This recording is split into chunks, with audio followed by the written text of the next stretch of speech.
Do you harbor a fondness for Naruto? I believe the answer is an unequivocal yes.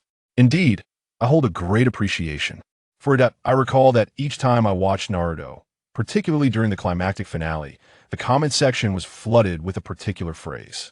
In this life, I have no regrets entering Naruto in the next. I wish to be a Leaf Village ninja.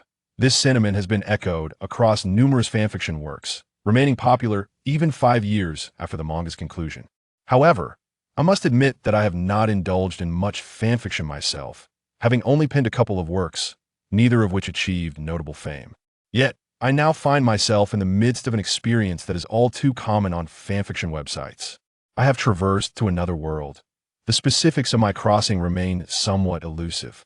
I only remember that on the day Itachi's saga concluded, I was preparing to celebrate with a hearty dish of chicken when, within a dwelling resembling a tent, the night sky still cloaked in darkness, adorned with shimmering stars, that a boy awakens from his makeshift bedding, sitting upright in an instant.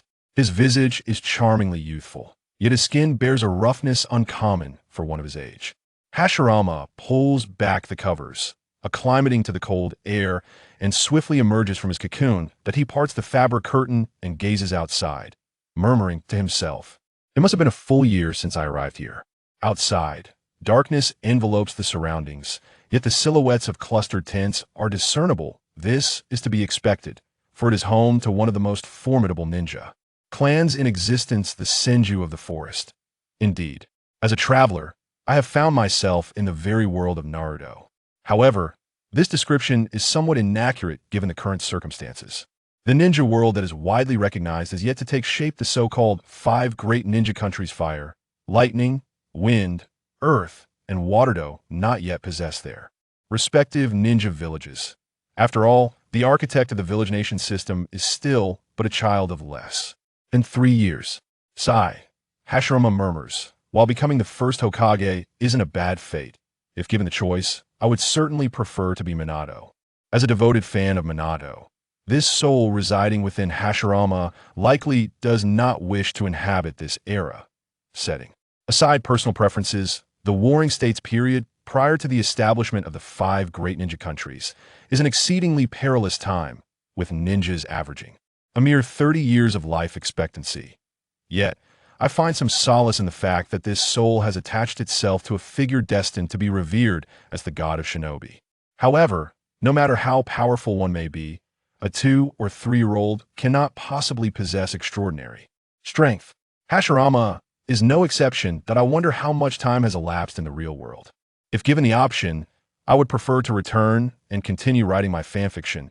Hashirama reflects, a sense of melancholy washing over him.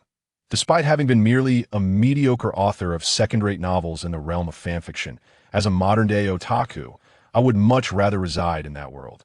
Could it be that I was summoned here due to unfinished plots in my novels? Yet the timing seems off. Over the course of this year, although Hashirama has adapted to this world, he cannot escape moments of idle contemplation such as this. Having been absent for so long, I suspect my return would be met with indifference. With such thoughts, Hashirama can only comfort himself by resigning to his existence in this world. Yet, his emotions remain tumultuous. Having read little fanfiction, he does not fully grasp how other travelers manage to completely relinquish their memories of another world. Parents, friends, or perhaps lovers. While it is true that many travelers exude a certain melodramatic flair, often stemming from their inability to find romantic partners, Hashirama is genuinely curious about their resolve. Nonetheless, he does not wish to forget, even if returning is no longer an option. Under the still chilly night sky, the boy's eyes gradually moisten. His small fists slowly clench. If given the choice, would you truly be willing to forsake everything you have now, even if your life is filled with discontent, imperfection, and frustration? To embark on a new life in a completely unfamiliar world? To dominate the ninja realm? If options were available, the current Hashirama would certainly not desire that. His small frame trembles slightly. Choices are forced upon him. The notion of simply accepting his fate is but a reluctant, self-soothing mantra. But what can be done? The original Hashirama would certainly not be as sentimental as I am. After some time, Hashirama calms himself, recognizing that his presence will undoubtedly alter the trajectory of this world's fate.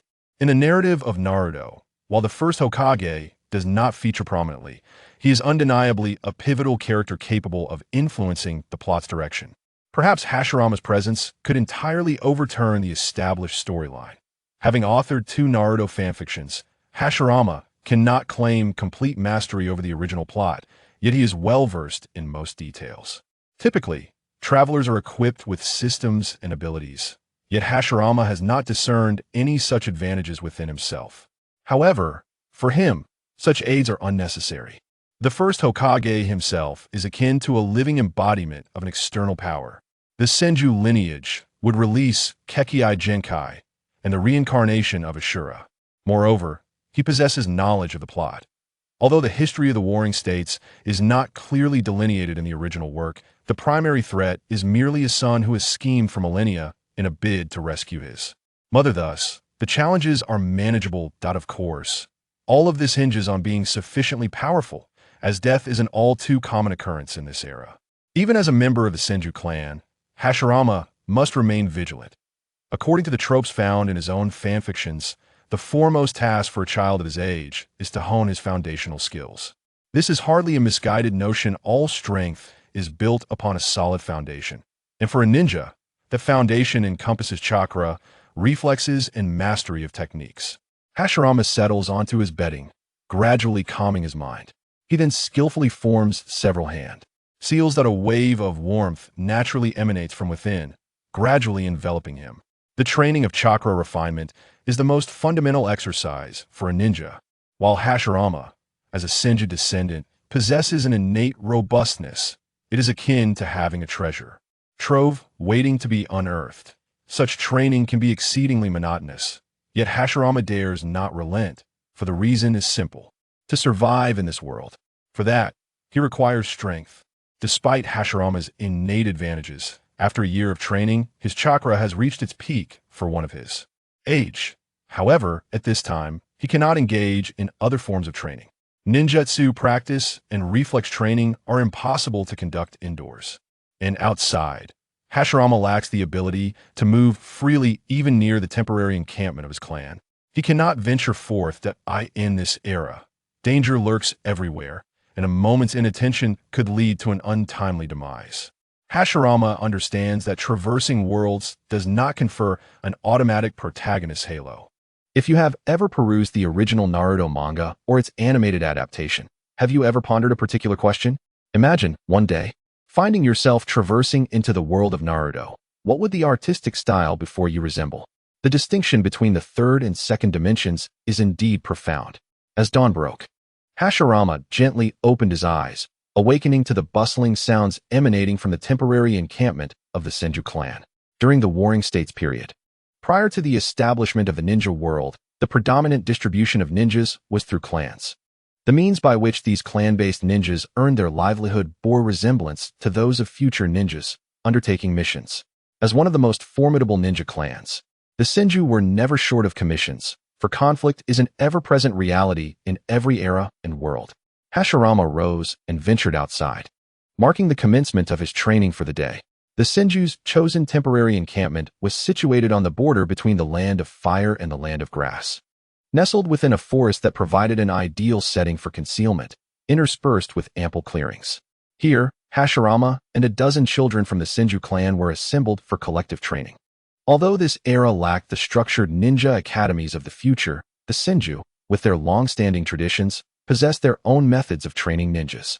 However, unlike the future academies, even children as young as Hashirama, not yet 3 years old, engaged primarily in practical combat training. From the inception of their lineage, every member of the Senju clan was a warrior, regardless of gender or age. In this world of ninjas, the concept of a 3-year-old child diverged entirely from that of Hashirama's original world. The children of the Senju inherited a robust physique derived from their bloodline, allowing many, like Hashirama, to commence their chakra training at the tender age of 2 or 3. Possessing the power of chakra, even a 3-year-old child exhibited strength and stamina surpassing that of an ordinary adult. While Hashirama had once written fan fiction and understood this concept, experiencing it firsthand was an entirely different matter. In the clearing of the forest, Several children engaged in paired practice, both boys and girls. Hashirama was the youngest among them, paired with a 5-year-old boy named Senju Tsubasa. Clang.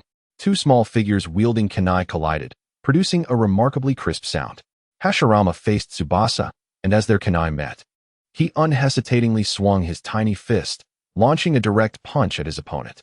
Despite embodying the ninja god, Hashirama found himself unable to utilize the wood release technique capable of subduing tailed beasts or the formidable Uchiha Madara, the leader of the Uchiha clan. Though young, Hashirama's agility was not lacking. Tsubasa could only respond in kind, meeting Hashirama's punch with his own. Bam! Their fists collided, the force causing Tsubasa's cherubic face to contort in pain. Even though he had already reached the tender age of 5, a palpable disparity in strength remained when compared to Hashirama. In this chakra-based world, chronological age bore little significance, even if one were merely 3 years old. Senju Kage's entire arm curled back, unable to withstand Hashirama's power. Observing this, Hashirama seized the opportunity to ensnare him, delivering a swift kick directly to Kage's abdomen. Unsurprisingly, Kage was sent sprawling across the ground, marking a swift conclusion to their sparring session. Indeed, Hashirama was truly formidable. Before Hashirama, Kage wore a sheepish smile while scratching his head, exuding an air of innocence. "You're quite impressive yourself, far superior to that fellow. He truly lacks skill." Hashirama chuckled softly, his gaze fleetingly drifting towards 2 other boys engaged in practice nearby. Their conversation was hushed, audible only to Hashirama and Kage. Kage was at a loss for words. His honest nature rendered him indifferent to Hashirama's remarks. Yet, even as the clan leader's son, Hashirama's words were not particularly endearing. Among their training companions, several would have eagerly silenced Hashirama's tongue had they not felt overwhelmed by his prowess. As for a group assault, who would dare challenge the clan leader's son? Hashirama was acutely aware of this dynamic, though it hardly concerned him. Setting aside the fact that he viewed the group as mere children, even if a brawl ensued, Hashirama was not currently a match for them. Yet, being the son of the clan leader had its perks. He relished the notion of others wishing to best him, yet remaining powerless to do so. Embracing the chaos, he found delight in the thrill of it all. He began to observe the others in their practice, not with the intent to learn, but rather because, after a year of traversing this new existence, he still struggled to acclimate to the scene before him. A gaggle of 5 to 6-year-olds, all of Senju lineage. Yet their hair and eye colors varied: jet black, chestnut brown, silvery white. As a product of the 21st century, Hashirama had attended anime conventions in his previous life. Though he never particularly cherished that aesthetic, the sight of 3-dimensional beings donned in 2-dimensional attire always struck him as somewhat awkward. While female cosplayers could often be quite charming, the male counterparts, well, they left much to be desired. What lay before Hashirama resembled a group of 5 to 6-year-olds engaged in role play, a scene that was undeniably enchanting. He felt a sense of relief that his own appearance was relatively ordinary: black hair and black eyes. In this light, he considered himself fortunate not to have transformed into Minato. While Minato would undoubtedly be a paragon in the world of anime, in reality, his charm would likely falter. Similarly, many other characters faced this conundrum, the most notorious being a certain clan known for their vibrant, kaleidoscopic eyes. "Madara-chan, I wonder when I shall encounter you." Hashirama murmured to himself, recalling that in the original tale, the first meeting between the progenitor and Madara took place by a riverbank. However, according to that timeline, several years still loomed ahead. To speak candidly, arriving in this world is not without its advantages. Not only has Hashirama experienced extraordinary power beyond the ordinary, but he has also mastered the island's language with remarkable fluency. This phenomenon is rather enchanting. In the realm depicted by the Neon people, the inhabitants converse in their native tongue, and when Hashirama contemplates the Marvel Universe, he imagines his English proficiency would be at an impressive level. Just as Hashirama's thoughts wandered, an immature yet discordant voice reached his ears. His expression stiffened, and as he turned his gaze, he found himself beside a small child with pure white hair. Indeed, even when compared to the nearly 3-year-old Hashirama, this child, barely 1 year old, was merely a toddler. Every time Hashirama beheld the child's white locks, he could not help but question, more like grumble to himself, how such an unusual hair color could belong to his own brother. "Senju Tobarama, are you jesting with me? What do you want?" Hashirama retorted peevishly, gazing at his biological brother, who bore no resemblance to him whatsoever, utterly perplexed by the genetic inheritance in the world of ninjas. Yet, as the saying goes, seeking scientific reasoning in the realm of the second dimension is nothing short of pedantry. He approached Tobirama, a smile unexpectedly gracing his face as he extended his hand towards the white-haired boy. Little Tobirama, what brings you to seek your elder brother? In the original narrative, Hashirama has more than one younger brother, most of whom met an untimely demise. However, this boy before him is the sole sibling who survived alongside him, aiding in the pacification of turmoil and the establishment of the Hidden Leaf Village. Tobirama Senju, the second Hokage, is renowned as the greatest master of forbidden techniques in the ninja world, with his signature abilities including the Shadow Clone Technique, Flying Thunder God Technique, and the Reanimation Jutsu. These contributions were later inherited and expanded upon by the ninja of the Hidden Leaf Village. Whether it be Naruto's expertise in the Shadow Clone Technique or the fourth Hokage's mastery of the Flying Thunder God Technique, both stem from Tobirama's innovations. Undoubtedly, among the forbidden techniques he developed, the most formidable is the Reanimation Jutsu. Indeed, it is the pinnacle of resurrection ninjutsu. Does Sasuke possess any unresolved connections with Itachi? Fear not, for the Reanimation Jutsu is at your service to fulfill your aspirations. Naruto has yet to witness his father's true form, a mere trifle, for the technique could effortlessly extract him from the clutches of death. In essence, the Reanimation Jutsu plays a crucial role in advancing the plot of the original narrative. Even Tobirama, the innovator of this technique, found himself ensnared by Orochimaru's Reanimation Jutsu. As Hashirama extended his hand, Tobirama disdainfully turned away, lowering his eyelids and muttering, "Fool." While he acknowledged Hashirama's genius, he found his maturity rather perplexing. Hashirama's eyelids twitched. Even the legendary Uchiha Sasuke had been as docile as a kitten before his brother in his youth. Yet, here he was, faced with the defiant Tobirama, who exhibited no obedience whatsoever. Thus, Hashirama quickened his pace, and, before Tobirama could react, placed his palm atop the boy's head, vigorously ruffling his hair. "Why don't you just use the Flying Thunder God to escape now? Are you not the first among ninjas in speed?" Tobirama's lips unconsciously curled into a smile, his heart brimming with pride. At this moment, even if Tobirama wished to retort, it was already too late. Hashirama had retracted his hand. "Speak, what brings you to me?" Hashirama suddenly adopted a serious demeanor, addressing Tobirama with the authority of an elder brother.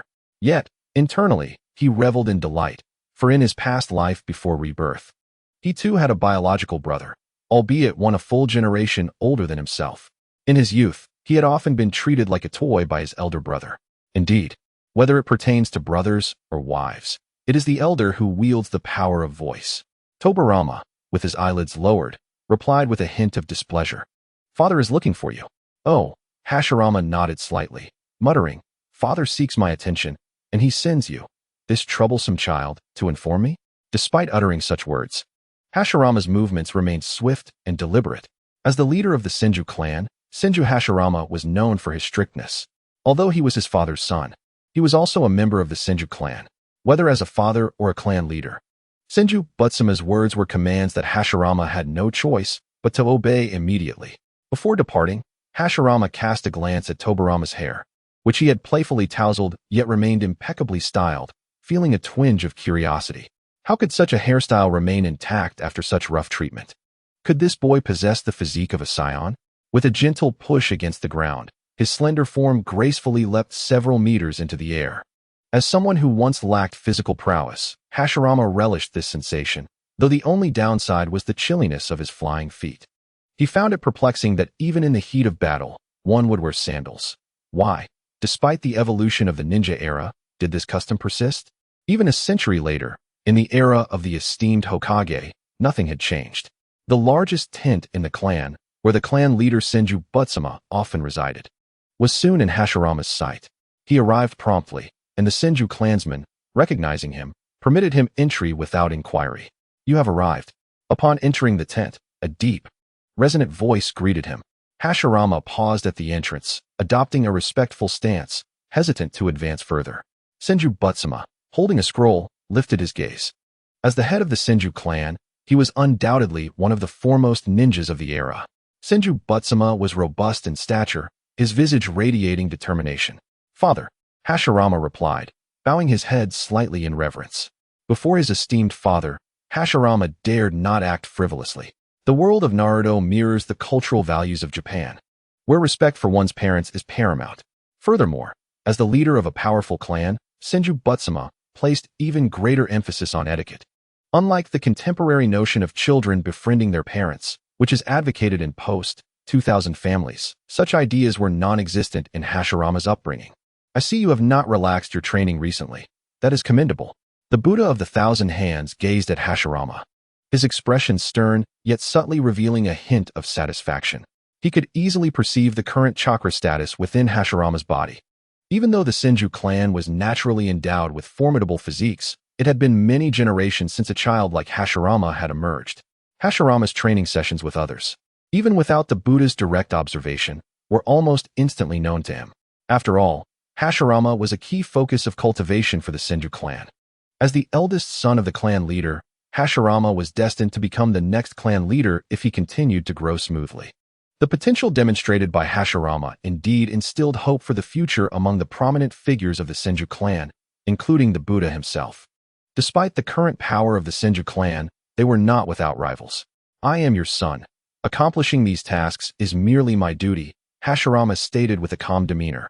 Though internally, he felt that such words were utterly hypocritical. He harbored no true sense of family honor. Nor had he developed a genuine sense of belonging to the Senju clan after just a year. A year was insufficient to erase the memories of his previous 20-plus years of life. "Yes, you have done very well," the Buddha continued, his gaze suddenly fixed on Hashirama. Before shifting the topic, "In a few days, you will turn 3. "Indeed," Hashirama replied, yet his genuine first thought was, "What? Are you planning to give me a birthday gift?"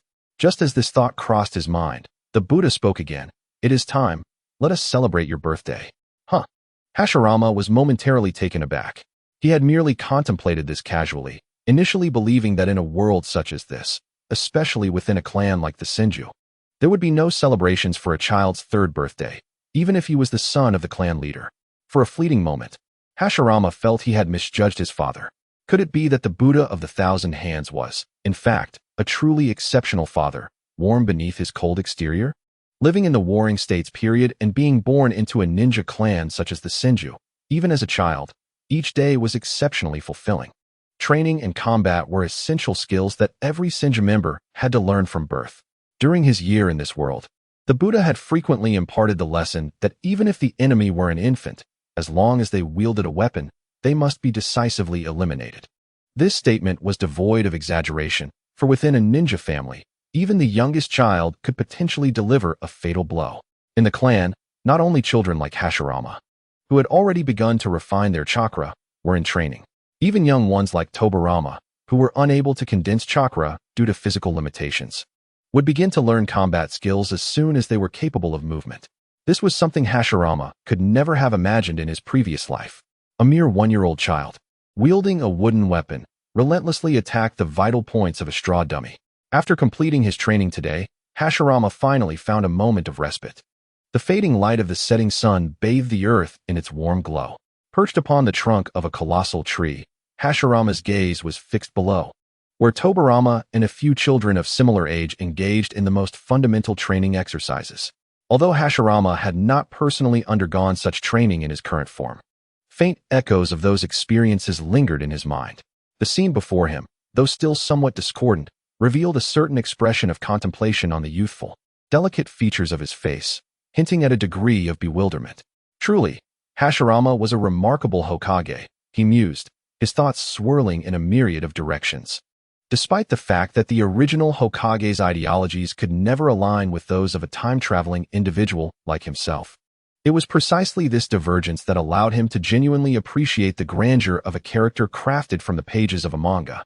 He vaguely recalled the original aspiration of Hashirama to establish a village, a sanctuary where children could grow up safe and happy, free from the horrors of battle. Indeed, without a shared understanding, no one could grasp the profound fervor embedded within this wish.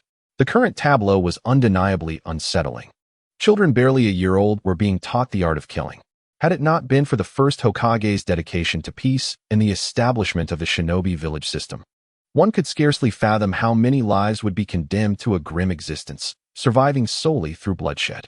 To refrain from killing meant to invite death. The world of the Hokage was far more brutal than Hashirama had comprehended during his previous readings of the original work, the anime, or while penning his own narratives. Sighing inwardly, Hashirama felt a profound sense of melancholy. As a modern individual, he had cultivated a complete worldview in his former life, a perspective that is not easily altered. Even though he fully recognized that the rules of survival in this realm were starkly different, he could only adapt gradually as the days passed. Even before dawn, Hashirama awoke, engaging in some light stretching. "Today is my birthday, isn't it?" he murmured, marking the first time he would celebrate such a significant occasion since arriving in this world. Unlike many of his peers, Hashirama had never placed much importance on birthdays. He merely acknowledged the day of his birth, nothing more. In this new world, such days seemed even less significant. The reason this thought crossed his mind was due to a conversation he had with Senju Tobarama a few days prior. Initially, Hashirama's instinctive reaction was that Tobarama intended to present him with a birthday gift, but upon further reflection, he realized that Tobarama's words could be interpreted in numerous ways. "It's about time, isn't it? Let us celebrate you." What could that possibly mean? Hashirama found himself perplexed. Was there any special significance to a third birthday in the historical context of the Shinobi world? Just as these thoughts swirled in his mind, a voice called from outside the tent. "Lord Hashirama." Returning to reality, Hashirama responded, "Come in." The fabric curtain was lifted, revealing a young Senju clansman in his early 20s stepping inside. Although Hashirama was acquainted with him, that was not the crux of the matter at this moment. His gaze was entirely captivated by the object cradled in the man's hands. It was evidently a suit of armor, yet judging by its dimensions, it was not designed for an adult. Rather, it appeared to be intended for a child. While it was not uncommon for children in the Senju clan to don armor, this particular piece was remarkably small. Consequently, a most reasonable thought sprang to Hashirama's mind. Could this armor possibly be meant for me? As if on cue, the Senju clansman promptly stated, "The clan leader has instructed you to don this battle armor and meet him immediately." Is this a birthday gift?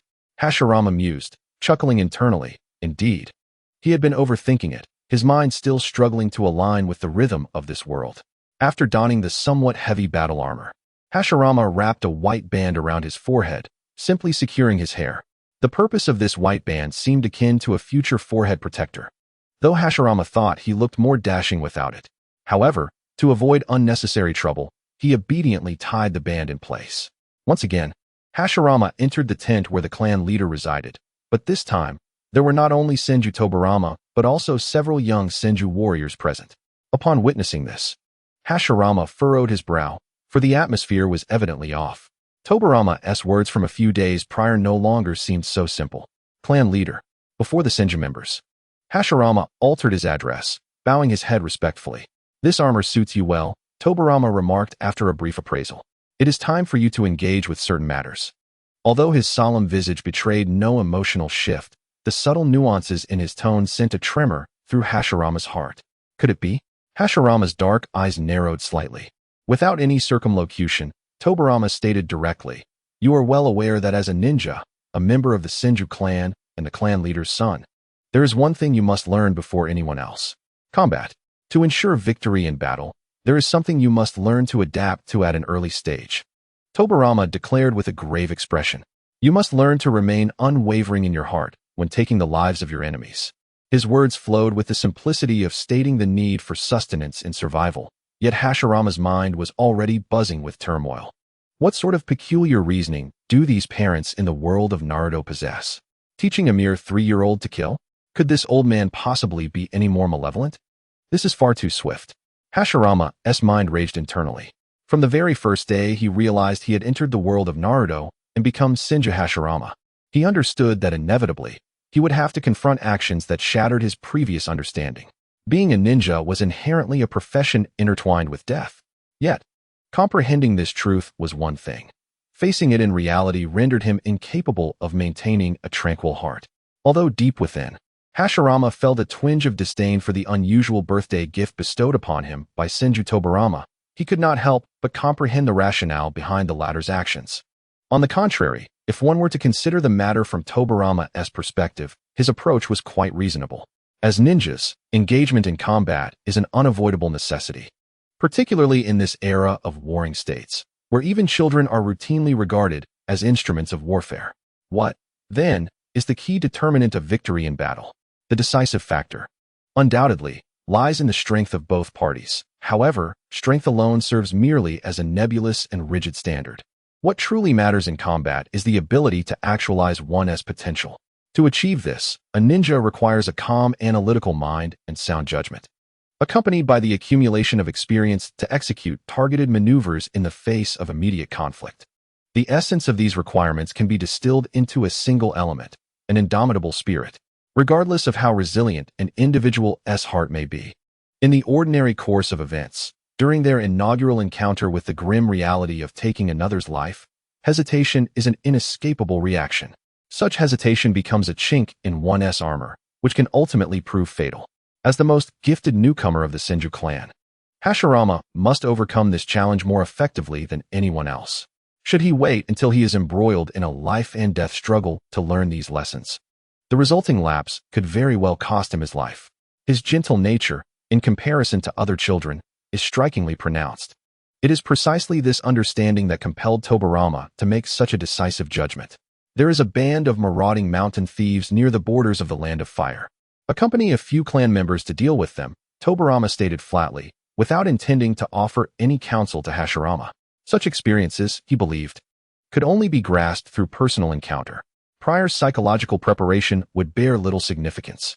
Another band of thieves? Hashirama mused with a suppressed smile, recalling how in countless fanfictions, including those he himself had penned, novice ninjas often confronted the psychological barrier of killing by targeting mountain bandits. It was, indeed, a rather cliché trope. Yet, he found himself devoid of the inclination to mock this notion, even with an understanding of Tobirama's reasoning. The knowledge that he was about to take a life left a persistent hum in his mind. He even forgot to acknowledge Tobirama's command. Go forth, unless extraordinary circumstances arise. You need not intervene, Tobirama instructed the young ninjas of the Senju clan.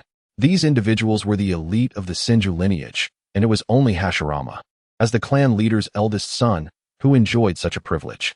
Yes, they responded in unison, the ninja closest to Hashirama casting a sidelong glance in his direction, saying, Lord Hashirama. Snapping back to reality, Hashirama nodded toward Tobirama ahead of him and turned to step outside the tent. At that moment, his mind was devoid of any thoughts. The location of the band of thieves, as conveyed by Tobirama, was not far from the Senju's encampment, a distance of merely several dozen kilometers. With a ninja's agility, would require no more than an hour for Hashirama, even in his current state. Throughout this journey, Hashirama had engaged in countless mental preparations within the confines of his mind.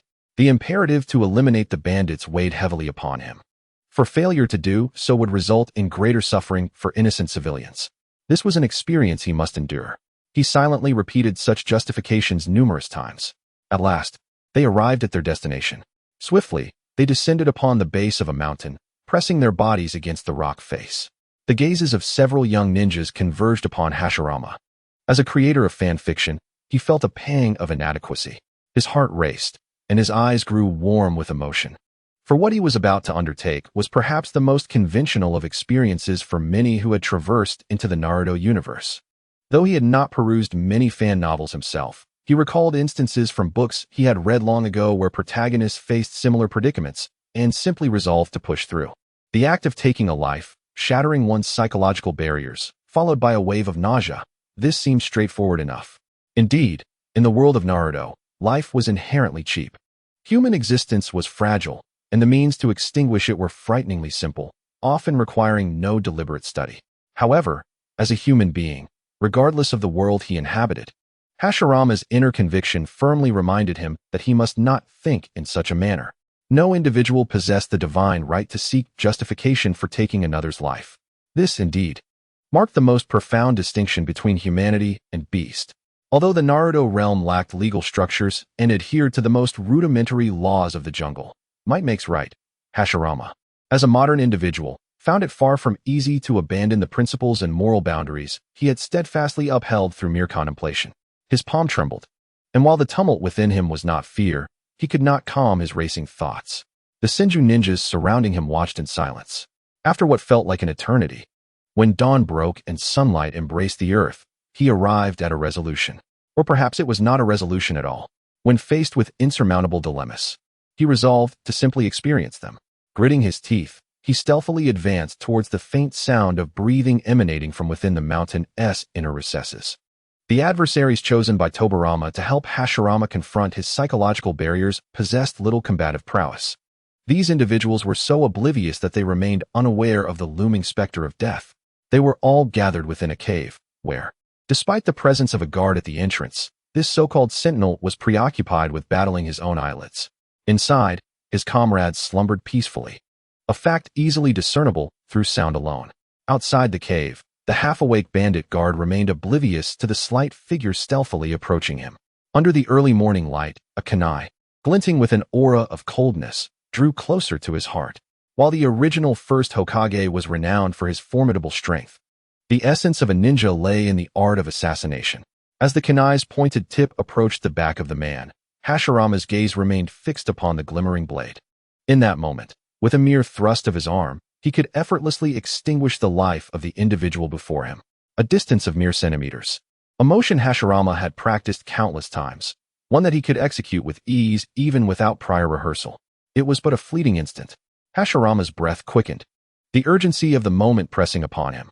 He knew that in a heartbeat, he could claim the life of this bandit guard. Yet, his hand, gripping the kunai, trembled. He found himself unable to strike, despite the knowledge that this man, too, may have taken a life. Hashirama had never perceived himself as a harbinger of justice, one bound to fulfill some celestial mandate. He understood, however, that this was the realm of ninjas. Just as the sage of the six paths had urged him to conquer his psychological aversion to killing, he recognized that in combat, hesitation could lead to one's own demise. This was an imperative he could not afford to ignore. There was no room for choice. Even if his opponent was merely a lowly bandit, one who danced on the edge of death, Hashirama's momentary indecision had already granted the adversary a chance to react. Should he linger any longer, the foe would undoubtedly become alert. This much was clear to Hashirama. With a silent apology echoing in his mind, Hashirama's eyes hardened. Though his hand still quivered around the kunai, it no longer faltered. He plunged it toward the man's back. The blade descended, and blood splattered forth. The warm crimson liquid stained Hashirama's youthful visage, the metallic scent assaulting his senses, causing his body to shudder. A pained wail erupted from the wounded bandit, piercing the stillness of the cave and rousing the slumbering comrades within. The nearest bandits, startled, turned their gaze to witness the sight of a boy clad in armor, having pierced the back of their companion with a kunai. It was clear that Hashirama lacked experience. His hesitation had caused him to miss the vital target. Outside the cave, several young elites of the Senju clan observed the scene, each having faced a similar experience when they first took a life. Hashirama's attack had strayed slightly, failing to penetrate the guard's heart directly. Otherwise, he would not have been able to emit a sound. Yet, what puzzled them was Hashirama's apparent sluggishness, given the guard's agility. He had ample opportunity to sever the man's throat in response to the scream. Did he fail to react? Most of the Senju clan believed so. But one among them narrowed his eyes, scrutinizing the expression on Hashirama's face. Although the boy's demeanor was far from serene, his bewilderment did not seem to stem from the guard's cry awakening his companions. Due to the directive from the sage of the six paths before their departure, however, none of them intended to intervene and assist Hashirama immediately. At the entrance of the cave, although the mountain bandit guard was not immediately slain by Hashirama, he had already lost his ability to assert dominance. Hashirama remained rooted in his previous position, seemingly entranced.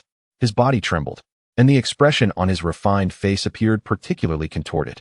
This provided the bandits inside the cave ample time to react. They all seized their weapons lying nearby and gathered, their eyes gleaming with malice as they directed their gaze towards Hashirama. At this moment, Hashirama slowly lifted his head, locking eyes with the murderous glints emanating from the dozen or so bandits. His gaze inevitably bore a hint of evasion, irrespective of his strength. Hashirama had never taken a life, and in comparison to these ruthless criminals, his presence was considerably diminished. However, the bandits did not underestimate him due to his youth. Hashirama's attire, along with the kunai he had used to pierce the mountain bandit guard, signaled his identity, ninja. This alone was sufficient for the group of bandits to regard him as a formidable foe. Unlike the era of Naruto, where the 5 great nations governed the existence of ninjas, the Warring States period lacked such constraints. For commoners and these bandit marauders, ninjas were unequivocally synonymous with ferocity. Regardless of their age, Hashirama understood that achieving calmness in the face of those eyes filled with murderous intent was utterly impossible in such a short time. With a sharp exhalation, he forcefully withdrew the kunai from the guard's back, simultaneously propelling himself forward. The blood that spurted forth inevitably splattered onto his shoulder plate. Due to the terrain, only a small portion of the cave was illuminated by sunlight, resulting in low visibility. Thus, Hashirama could minimize his awareness of the bandits' predatory gazes. However, this action led him to commit what appeared to the outside world, particularly to the elite Senju clan members, as a foolish endeavor. In terms of individual strength, Hashirama undoubtedly surpassed these bandits, who lacked any understanding of chakra. Utilizing his speed, it would be trivial to eliminate them all. Yet, he plunged directly into the midst of the bandits, thereby placing himself within their encirclement. While ninjas typically found it manageable to deal with ordinary individuals, even when surrounded, Hashirama had yet to take a life. Faced with these bloodthirsty bandits, his actions were heavily constrained. He had willingly immersed himself in the most perilous environment. Nevertheless, from the perspective of the elite Senju clan members, Hashirama's decision was not without merit. This choice might stem from his inexperience, leading him to misjudge the situation. Yet, in such a dangerous circumstance, it could also serve to compel him to adapt more effectively. Under the watchful gaze of the onlookers, Hashirama, whose individual strength surpassed that of the bandits, swiftly leaped, aiming his kunai towards the throat of one bandit to the left. The kunai sliced through, leaving a trail of blood in its wake. However, the man did not succumb to immediate death, for the assault from Hashirama did not directly sever his throat, but instead grazed the area of his jawbone. This was perplexing. The elite of the Senju clan could not comprehend how, given Hashirama's usual prowess in training, he could have erred twice in succession. His deviation was minimal, yet each attempt to strike at his opponent's vital spot failed to deliver a fatal blow. The perceived blunder on Hashirama's part ignited the ferocity of the bandits, prompting them all to launch a simultaneous onslaught against him. Amidst the chaotic flurry of blades, Hashirama abruptly lifted his gaze, the blinding glint of the knives reflecting ominously in his dark eyes, causing his pupils to constrict sharply. Although he appeared somewhat flustered, he was still capable of defending himself and evading the attacks with his innate abilities. Clang! As he deflected the first few descending blades with his kunai, the weapons collided with those wielded by other bandits. At that moment, Hashirama even found the opportunity to leap once more. He swung his kunai again, aiming for the temple of another bandit, yet the trajectory remained off. The blade pierced the bandit's cheek, entering through his mouth. But it was not enough to claim an immediate life. Another miscalculation? Outside, the elites of the Senju clan were increasingly baffled. Hashirama's displayed strength was undoubtedly remarkable for someone of his age, yet he consistently failed to land a precise strike on his opponent's vital areas. This was indeed perplexing. Clang! Clang! In the dimly lit cave, the sounds of clashing weapons reverberated continuously. The slender figure darted amidst the encirclement of the bandits, several of whom bore grotesque wounds, all perilously close to vital spots, yet none fatal. Witnessing the grim fates of their comrades, the bandits were consumed by rage, exerting all their strength to swing their blades, creating a thunderous resonance in the air. Though Hashirama's skills were formidable, he faced over a dozen adversaries and, having yet to secure a single kill, was engaging in battle for the first time, devoid of any combat experience. As he dodged the majority of the bandits' attacks once more, he could not completely evade the assault coming from his side, a brutal strike aimed directly at his head. A sense of danger emanating from behind caused Hashirama's hairs to stand on end. He twisted to evade, but before he could fully complete the motion, the blade descended. Out of the corner of his eye, he caught sight of the gleaming blade slicing past his cheek, striking the shoulder armor he wore. The armor of a ninja is significantly more resilient than ordinary protective gear, thus the strength of an average adult was insufficient to breach it. Nevertheless, the blow landed firmly on Hashirama's shoulder. The weight of the impact sent a jolt of pain through him, distorting the expression on his youthful face. Yet, in that moment, Hashirama had no time to dwell on the pain.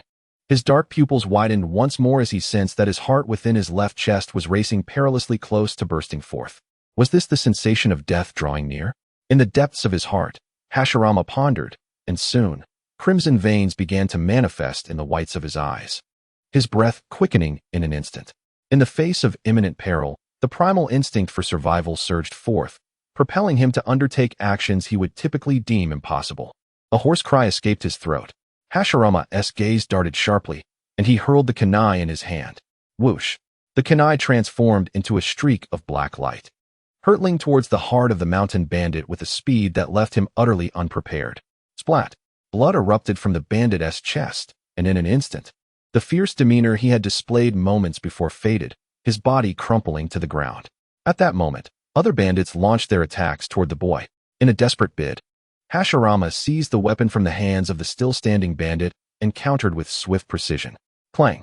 Successfully deflecting the bandit's assault, Hashirama retreated, unimpeded.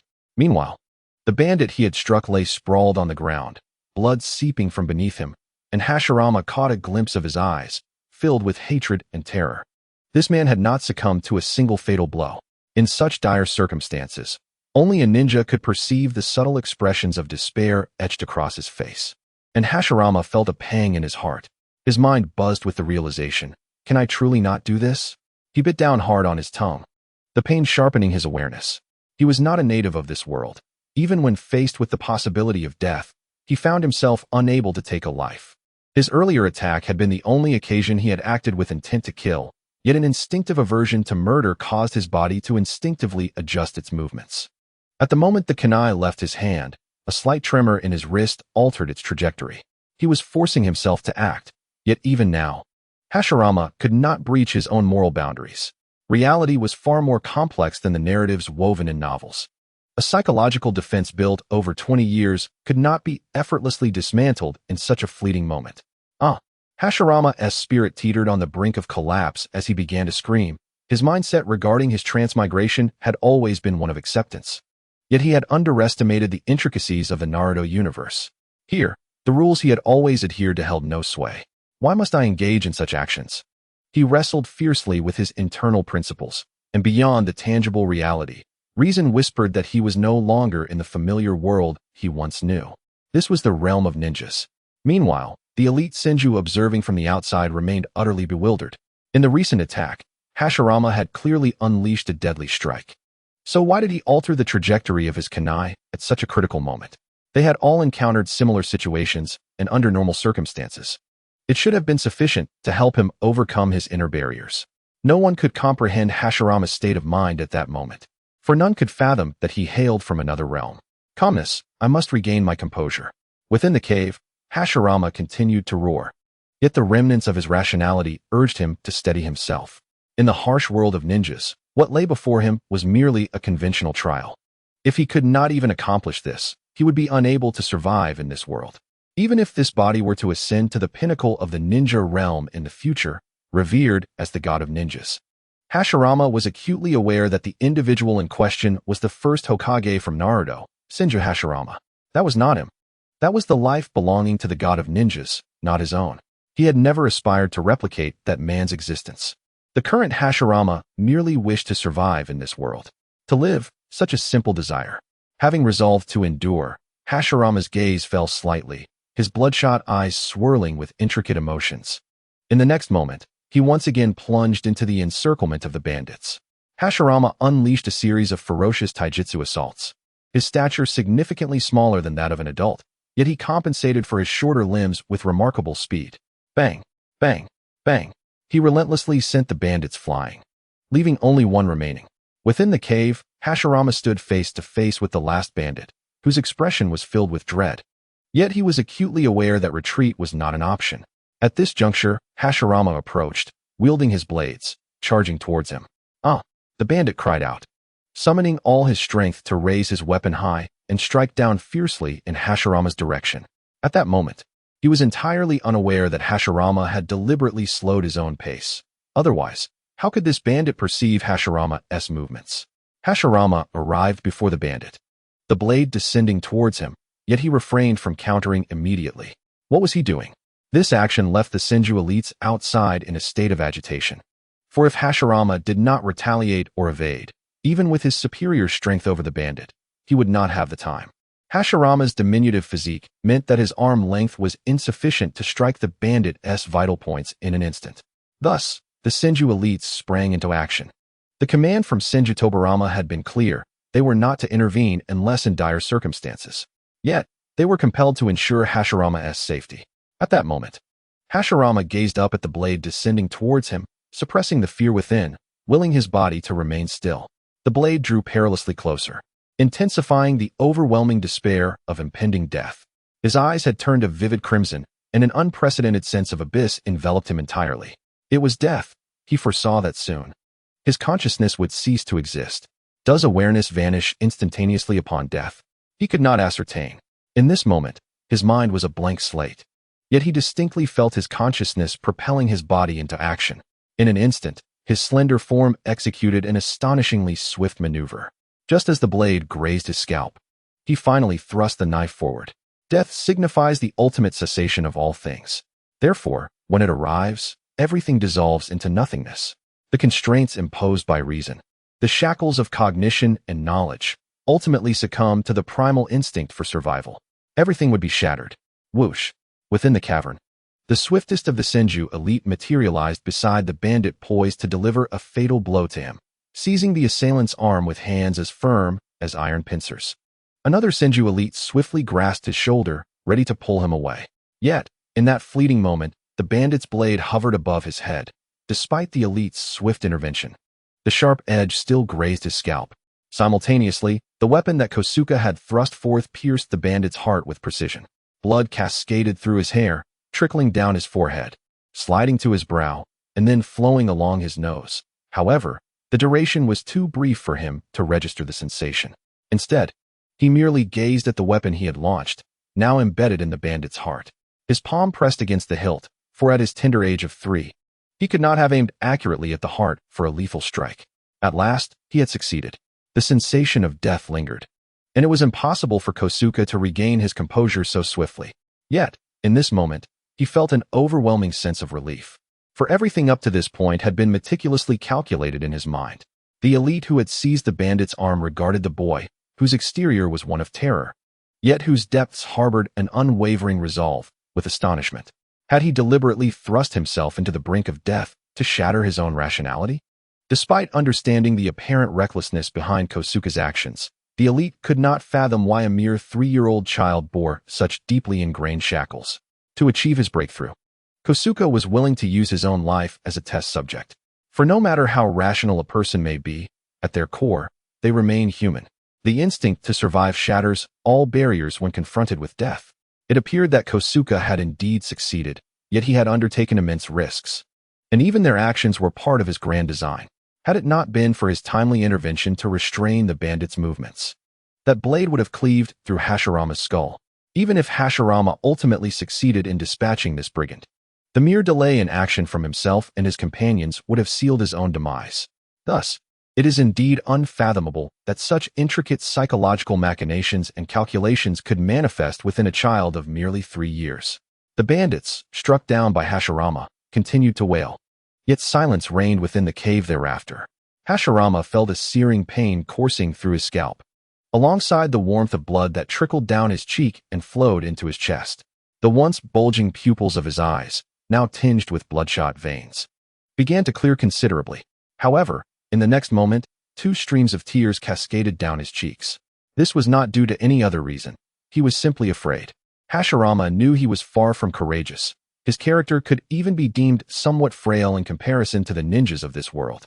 Faced with the specter of death, he had consistently evaded the confrontation. His previous attacks on the bandits had missed critical targets, not due to a lack of accuracy, but rather because he was attempting, in that fleeting moment, to take a life, something he found unachievable.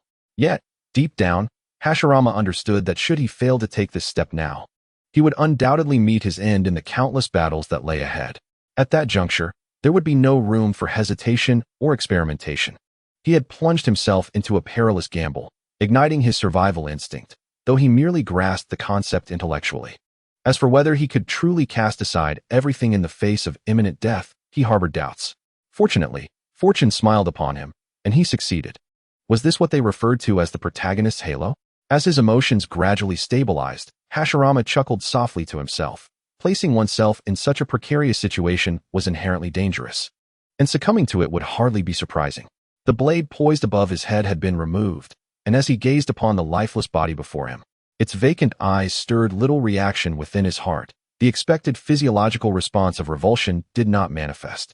The tremors of his body had ceased long ago, perhaps a testament to the varying reactions of individuals.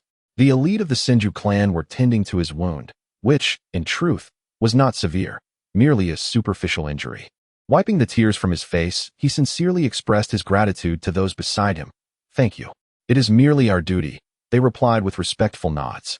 After the wound was treated, Hashirama directed his gaze towards the remaining bandits, who had not yet lost all capacity for action, including those he had grievously injured but who still clung to life.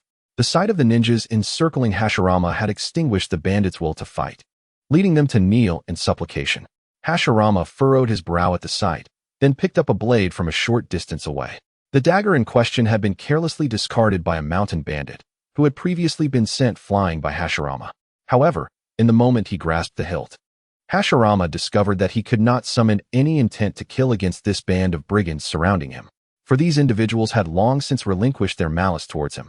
Cursing inwardly, Hashirama thought, how foolish it is to believe that slaying the first would ease the conscience for the second. With a dismissive flick of his wrist, he cast the blade aside onto the ground. He then turned and strode towards the entrance of the cave. The purpose behind Senju Tobarama's sending him here was to allow Hashirama to confront the unsettling sensation of taking another's life, a lesson he had already internalized. He had no intention of forcing himself to eradicate all the bandits, as they no longer qualified as true enemies. Every action he undertook was born of necessity, a means to survive in this world, compelling him to eliminate only those who posed a threat to his existence. Hashirama had no desire to transform into a remorseless killer. He was certain he would never grow fond of the act of taking life. Instead, his inner resistance only intensified. Nevertheless, this sentiment was confined to innocuous individuals. When faced with enemies who harbored lethal intent toward him, he found himself unrestrained. As he emerged from the cave, the gentle yet radiant sunlight cascaded upon his youthful, delicate visage, dispelling the shadows that had lingered in his heart. In that instant, he made a silent vow. As a thought emerged spontaneously in his mind, this would be his inaugural goal since arriving in this world. No matter what trials lay ahead, he was determined to achieve feats more magnificent than those accomplished by Senju Hashirama in the original narrative. His aspirations were not driven by a desire for power or supremacy, but rather a longing to avoid once again finding himself in perilous circumstances like those he faced today. Such experiences were not ones he wished to endure a second time. At the Senju clan's encampment, Hashirama and his companions returned to report to the clan leader. Within the grand tent, after Tobarama had heard the account from the elite Senju regarding the mission, his serious demeanor tightened slightly, and he turned his gaze directly upon Hashirama, speaking in a low, stern voice. "Foolish." It was evident that he was quite displeased with Hashirama's reckless approach, which had nearly placed him on the brink of death. Hashirama remained silent, for he understood that his thoughts diverged significantly from those of the people in this world. Tobarama could never comprehend the turmoil within him, at least for now. Despite being the eldest son of Senju Tobarama and exhibiting remarkable talent, Hashirama felt he lacked the standing to discuss his thoughts with him. The law of the jungle prevailed, where the strong reigned supreme. Even within the same family, the bond of blood did not exempt one from this reality. In any battle, mercy shown to an adversary was an act of cruelty towards oneself. In the presence of the thousand-handed Buddha, his gaze fixated intently on Hashirama, who, after vanquishing a mountain bandit, refrained from further engaging with any more brigands. However, before departing, all the bandits accompanying Hashirama were naturally subdued by the elite of the Thousand Hands. A ninja would never leave any potential threats unresolved. Upon hearing this, Hashirama respectfully lowered his head and replied, "I understand, clan leader." Although the thousand-handed Buddha was eager to cultivate Hashirama, he refrained from delving too deeply into the matter. Considering the youth's age, he did not expect Hashirama to undergo a transformation in such a brief span of hours. Such a feat was beyond anyone's capabilities. "You should return and rest well," spoke the thousand-handed Buddha. Hashirama bore wounds from the bandits' attack, though not severe, yet for him, the incremental benefits from his ongoing training at such a young age were almost negligible. "No, my esteemed father, I wish to commence new training immediately. I am far from the point of relaxation and rest," Hashirama declared. "I wish to practice ninjutsu now." Ninjutsu, as the quintessential offensive technique of a ninja, typically possesses greater lethality than taijutsu. Of course, exceptions exist, such as the man who nearly brought the series to its climax. Owing to Hashirama's extraordinary physique, coupled with his relentless efforts in chakra refinement, he now possessed sufficient chakra to perform certain ninjutsu. The thousand-handed Buddha was slightly taken aback, but soon pondered before addressing a nearby elite of the thousand hands. In that case, Senju Q, you shall guide him during this period. Yes, replied the young man named Senju Q, who was one of the elites accompanying Hashirama and held considerable renown as a young master within the current Senju clan. Recently, the Senju clan was unlikely to relocate or engage in any significant actions. Otherwise, a core warrior like Q would not be available for personal instruction to Hashirama. I look forward to your guidance. Hashirama nodded slightly in acknowledgement of Q. In the Senju clan, due to Hashirama's status as the clan leader's eldest son, his standing was higher than Q's, thus minimizing the likelihood of the age-based distinctions commonly observed in Konoha village. My esteemed father, I shall take my leave now, Hashirama exclaimed with palpable excitement, for as an ardent admirer of Hokage, he held a deep fascination for authentic ninjutsu. The visual impact imparted by Master Kishimoto through his manga was already astonishing, yet witnessing ninjutsu manifest in reality was an entirely different experience. In a small clearing within the forest, Hashirama had just begun his foray into ninjutsu, and given his age, he was not yet capable of mastering high-level techniques. Thus, the space required for practice was minimal. Standing before the aligned trunks, Hashirama faced Q. My lord Hashirama, have you determined what kind of ninjutsu you wish to learn? Q did not immediately launch into teaching, but first inquired about Hashirama's interests. Although he understood the intention behind it, Hashirama could not help but mutter a remark. Humph. Just because you say you can teach me doesn't mean you actually can. Right now, I wish to learn the Flying Thunder God technique. Of course, expressing such sentiments would be nothing short of unreasonable provocation, considering that the very individual who developed the Flying Thunder God technique was currently engaged in prodding a scarecrow with a wooden weapon. In truth, Hashirama had already contemplated the answer. He looked up at Senjuketsu. Earth release. During the Warring States period, prominent ninja clans were known for their mastery of specific elemental ninjutsu, with some possessing their own secret techniques passed down through generations. For instance, the Sarutobi clan, from which the third Hokage hailed, had nearly all its members proficient in fire release. The Senju clan, on the other hand, excelled in earth release and water release. In the future, Hashirama Senju would dominate the ninja world with wood release, a bloodline limit formed by the fusion of these two elemental techniques. However, within the current Senju clan, no one possessed the ability to utilize wood release. At least, according to Hashirama's understanding over the past year. There was no record of wood release in the Senju clan, or even among the ninjas of the Warring States era. The wood release technique seemed akin to a unique gift bestowed upon Hashirama, the god of ninjas, by Kishimoto Masashi. However, this notion may not be entirely accurate. As in the original work, characters like White Zetsu were also capable of using wood release, and in Boruto, Konohamaru's teammate, Moegi, appeared to have wood release abilities as well. Hashirama had garnered some knowledge of these details before his transmigration. He had hardly watched Boruto, and though he did not harbor the same aversion as many others, he found it somewhat detrimental to the legacy of Naruto.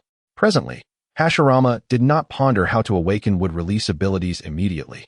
For mastery of the two elemental techniques that constituted a bloodline limit was not a prerequisite for utilizing it. Yet, even if Hashirama could manifest wood release now, the degree of that release would hold little lethality. Wood release was indeed unique, but its strength was not merely inherent. It stemmed from the formidable chakra reserves of Hashirama Senju, the first Hokage, which rivaled that of tailed beasts. Perhaps this assertion is not entirely precise. During the Fourth Great Ninja War in the original story, Naruto and Kurama could distribute chakra among every member of the Ninja Alliance, and according to Hashirama, such a chakra level was comparable to his own, an unfathomable quantity of chakra. Without Hashirama's remarkable chakra to support it, any wood release he might perform would, at best, be suited for constructing houses and planting trees. Reforestation would be a considerable challenge. After all, the first Hokage of the Warring States era could wield wood release to conquer the land, while the later generations could only use it for environmental beautification.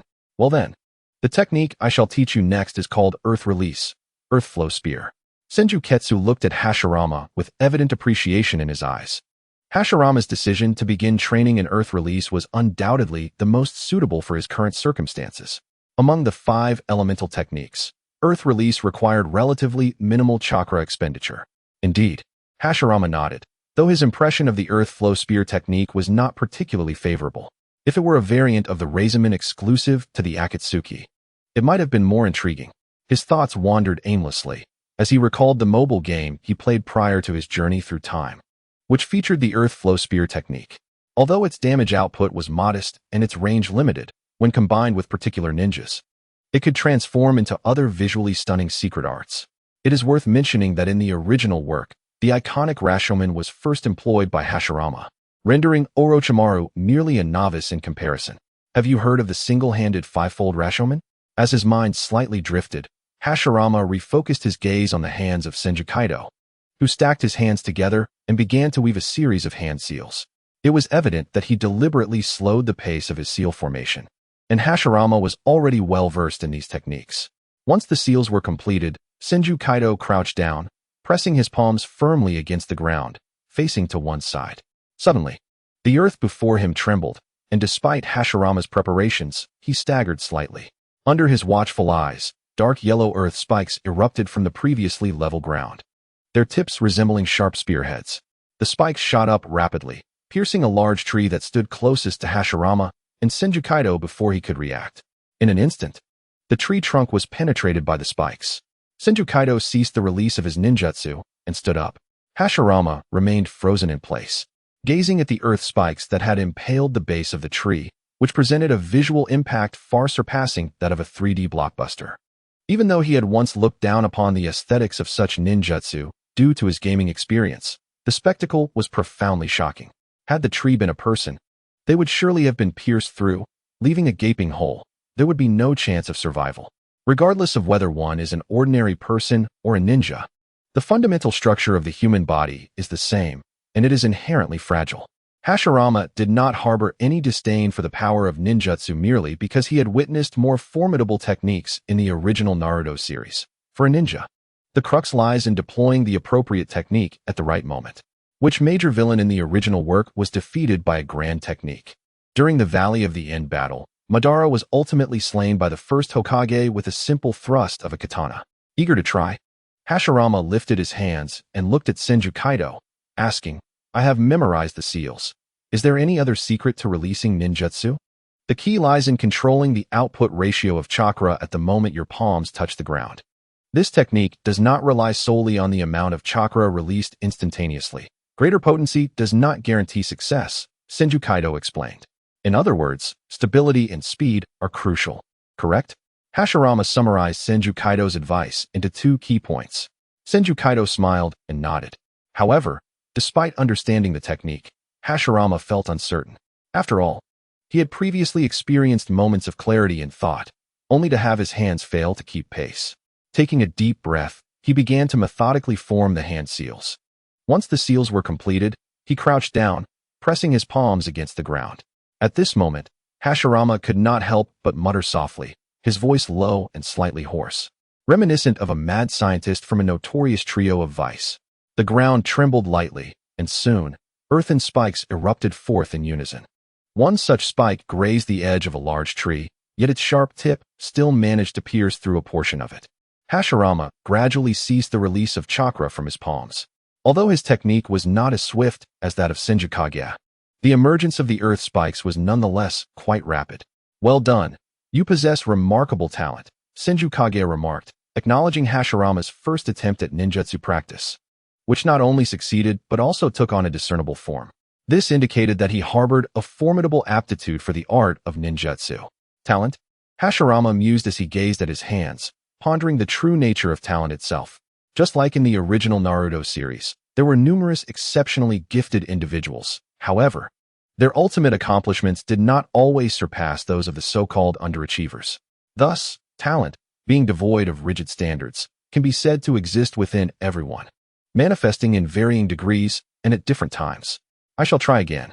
The ability to swiftly master ninjutsu was indeed a fortunate occurrence for Hashirama, given his chakra reserves. He could afford to practice a few more times. From here on, each release of ninjutsu would be characterized by greater speed and stability. Progress was rather smooth. Senju Kage observed the boy beside him, who exhibited signs of fatigue from the rapid release of chakra, until Hashirama's movements came to a halt, leaving Kage with a hint of uncertainty. Hashirama casually turned his gaze, noticing the expression on Kage's face. "I sincerely thank you for this morning," Hashirama said earnestly. At that moment, when he was battling the mountain bandit for his life, it was Senju Kage who had seized the bandit's arm. Kage's hesitation stemmed from his desire to confirm the events he had witnessed earlier. His straightforward nature led him to inquire, at that time, "Did you consider that you might be killed as well?" "Indeed," Hashirama replied, feeling no need to conceal the truth. It seemed that only when faced with the possibility of his own demise could one be compelled to take lethal action, a point that continued to perplex Senju Kage. Regardless, that was a human life. Moreover, I didn't even know that person, Hashirama stated, acknowledging that he was unaware of the name of the bandit whose life he had taken. "Is that truly how you feel?" Kage pondered aloud. Having been raised within the Senju clan where, from a tender age, adults taught them only the art of combat and how to take the lives of others in battle. Yet, deep down, Senju Kage felt a profound sense of confusion, contemplating the unending cycle of conflict and when it might finally cease. If one were to consider the current relationships among various ninja clans, the day that the fighting disappeared would also signify the day of annihilation for ninjas, or even humanity itself. Yet, it was apparent to Hashirama that Senju Ki was unlike other members of the Senju clan. In truth, Senju Ki was still quite young, even younger than he had been prior to his crossing over. His brows raised slightly, and in a calm and composed manner, he continued, "However, such is the way of life. One must survive. Only by enduring can one grasp the possibilities of the future." "You are truly a gentle soul," Hashirama mused, gazing upon the boy's delicate features. He had previously only heard tales of the clan leader's eldest son, a prodigious talent in the art of ninjutsu. But through this brief encounter, he formed his own assessment of Ki. While it remained true that the essence of a ninja was to take lives, compared to most ninjas of this era, Hashirama would rather push himself to the brink of death than cross that line. In this regard, he exhibited remarkable compassion. It seemed that not all minds had been consumed by hatred in this world during such turbulent times. Hashirama pondered deeply, although in reality, the actions of both the first Hokage and the protagonist Naruto in the original narrative appeared overly idealistic. It was clear that true understanding between individuals was an elusive goal. Nonetheless, their approaches were not without merit. In the world of Naruto, recognizing reality and discarding naive notions were paramount for survival. Yet, even as a ninja, one must not forsake the fundamental principles of humanity. With reverence, one should leave a glimmer of light within the depths of their heart. This was Hashirama's philosophy as a time traveler. To achieve the newly established goals within his heart, he required a cadre of followers. Senju Ki was a promising candidate, yet Hashirama did not intend to divulge too much at this juncture. After all, outwardly, he still appeared to be merely a 3-year-old child, and it would be wise to avoid displaying an excess of maturity for his age. Throughout the day, Hashirama trained alongside Senju Ki in ninjutsu. Apart from the initial earth style, earth spear, by the time the sun began to set, he had grasped the fundamentals of 3 earth release techniques. A remarkable pace of learning indeed. In the original narrative of Naruto, when distinguishing geniuses according to established records, the most illustrious figures were undoubtedly Kakashi Hatake and Itachi Uchiha. Kakashi, the youngest to achieve the rank of Jonin, was also among the few ninjas in the series with original techniques. He became a Genin at 5, a Chunin at 6, and a Jonin by 12. Itachi, on the other hand, was equally impressive, though he graduated at the relatively late age of 7. He joined the Umbu at the tender age of 10 and became the youngest captain in Konoha's history by 13. Of course, such records are merely for reference. The original narrative contains considerable inconsistencies, such as Obito, who graduated from the Ninja Academy at the age of 9, participating in the same Chunin exam as Kakashi, who had advanced to Chunin at 6. Moreover, these records stemmed from the establishment of the Hidden Leaf Village and its Ninja Academy. Figures such as Hashirama, Tobirama, and Madara, along with their descendants like Sarutobi Hiruzen, the prehistoric powerhouses, lack any such records. Based on Hashirama's current performance, if documented in the original work, his prowess would undoubtedly rival that of Kakashi and Itachi. Hashirama cannot help but compare himself to them. After all, One cannot help but become somewhat obsessed after penning a couple of fanfictions about Naruto. After a day's training, Hashirama bid farewell to Senju. The path of training is undeniably arduous, and amidst the toil, Hashirama naturally sought a bit of amusement. As for his mode of entertainment, swish. Hashirama gracefully landed on the trunk of a giant tree, casually leaning against it, before lowering his gaze to observe the several straw dummies below, particularly a striking white-haired boy whose movements were markedly more precise than the others. To refer to him as a boy seems somewhat of a stretch. Senju Tobarama is merely 1 year old, more akin to an infant. Such a scene of a 1-year-old child learning the art of killing could only manifest in a world constructed by the realms of two-dimensional manga. No matter how many times one witnesses it, it still feels a tad awkward. As the day of Tobarama's training approached its end, and given that this was the most fundamental of exercises, there was no need for the adult shinobi of the Senju clan to oversee it closely. When the designated training time concluded, the other children dutifully departed, wooden weapons in hand, leaving only Tobarama behind, distinctly unconventional. Hashirama, arms crossed, quietly watched Tobarama's training. As the younger brother of the protagonist and a future master of ninjutsu and forbidden techniques, Senju Tobarama was indeed different from the other mere supporting characters. In truth, Tobarama had already mastered these basic movements with remarkable finesse. Yet his current physical condition precluded him from commencing chakra refinement training. Unlike his elder brother Hashirama, Tobarama possessed considerable talent, but he lacked the same chakra reserves inherent to their lineage.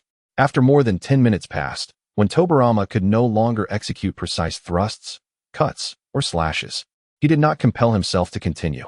He sat down to rest, and upon seeing this, Hashirama leaped gracefully before him. "Why are you here again?" Tobarama looked up at Hashirama, who had appeared before him. "How many times must I tell you not to overexert yourself, little one?" Hashirama remarked, playfully placing his palm atop Tobarama's head. Tobarama despised this gesture, yet he lacked the strength to evade it at that moment.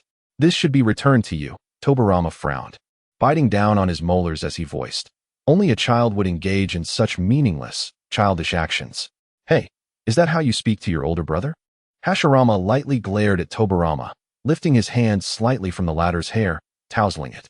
However, his expression quickly transformed into a cheerful grin as he added, "But you're right, it is indeed quite childish. Yet, I am still a child, older than you in fact." Upon hearing those words, Tobarama's face flushed with indignation. His cheeks slightly puffed out. Nonetheless, there was no logical flaw in Hashirama's statement. After all, he was merely 1 year old and could not conjure any rebuttal at that moment. It appeared that this boy had yet to hone his skills in sarcasm. Hashirama pursed his lips, finding his younger brother, Senju Tobarama, rather unamusing. He was far more mature than children of his age and offered little in the way of emotional engagement. Hashirama recalled his own childhood before his journey into another world, where his older brother had regarded him as a source of entertainment. Of course, it had all been in jest, as his brother had treated him with great kindness. Thus, every time he looked at Tobarama, Hashirama couldn't help but reminisce about his family in that other realm. "Father, mother, brother, how fare you all?" A wave of melancholy washed over Hashirama, his spirits sinking momentarily. When he regained his composure, he noticed that Tobarama had seized the opportunity to wriggle free from his grasp and was preparing to rise. Suddenly, a bold idea blossomed within Hashirama's mind. As Tobarama stood, Hashirama extended 2 fingers and playfully poked his forehead, adopting a feigned somber tone. "You foolish little brother." Tobarama, caught off guard by Hashirama's sudden jest, stared at his brother, whose deliberately solemn expression failed to conceal the mirth in his eyes, and he could no longer restrain himself. "Are you an idiot?" he exclaimed, his brows furrowing in exasperation. Hashirama anticipated such a reaction. After all, this was not the naive, endearing version of Tobarama from the original narrative. Faced with Tobarama's indignant glare, Hashirama merely rolled his eyes in exasperation. "Could you not respond with a hint of cuteness?" "You." Tobarama was at a loss for words, unsure of how to respond to his elder brother. His relentless pursuit of training was, in part, a reaction to Hashirama's remarkable prowess. As the younger son of the Senju clan leader, he was determined not to fall behind. However, outside of their training, Hashirama's demeanor remained largely unchanged, leading to a frequent sense of bewilderment for Tobarama. Tobarama had lost the desire to engage further with Hashirama, but just as he intended to depart, he found his body stiffening, a wave of fatigue coursing through his limbs. Despite a brief respite, the exertion from prolonged training manifested itself in his weariness. Yet he continued to muster the strength to conceal it, unwilling to provide Hashirama with further ammunition for teasing. Even with his precocious intellect, he was still just a child of 1 year. And while he could mask his emotions, the signs of fatigue could not escape Hashirama's keen observation. "Since you can no longer endure, do not force yourself," Hashirama said with a gentle smile, opening his arms wide. "Come, let your brother carry you back." Tobirama's expression froze, his eyes darkening. Anticipating this reaction, Hashirama added, "If you refuse to be carried, I shall simply carry you on my back. It is but 2 options. Choose one." Should Hashirama directly offer to carry him, Tobirama's pride would make it difficult for him to acquiesce, thus presenting an option that would render Tobirama more embarrassed. In contrast, being carried on the back was a more acceptable choice for him. Hashirama lifted Tobirama onto his back, who still felt a tinge of embarrassment. Hence his small hands merely rested on Hashirama's shoulders. What a precocious and proud little rascal, Hashirama mused inwardly, aware that this was the utmost limit of Tobirama's comfort.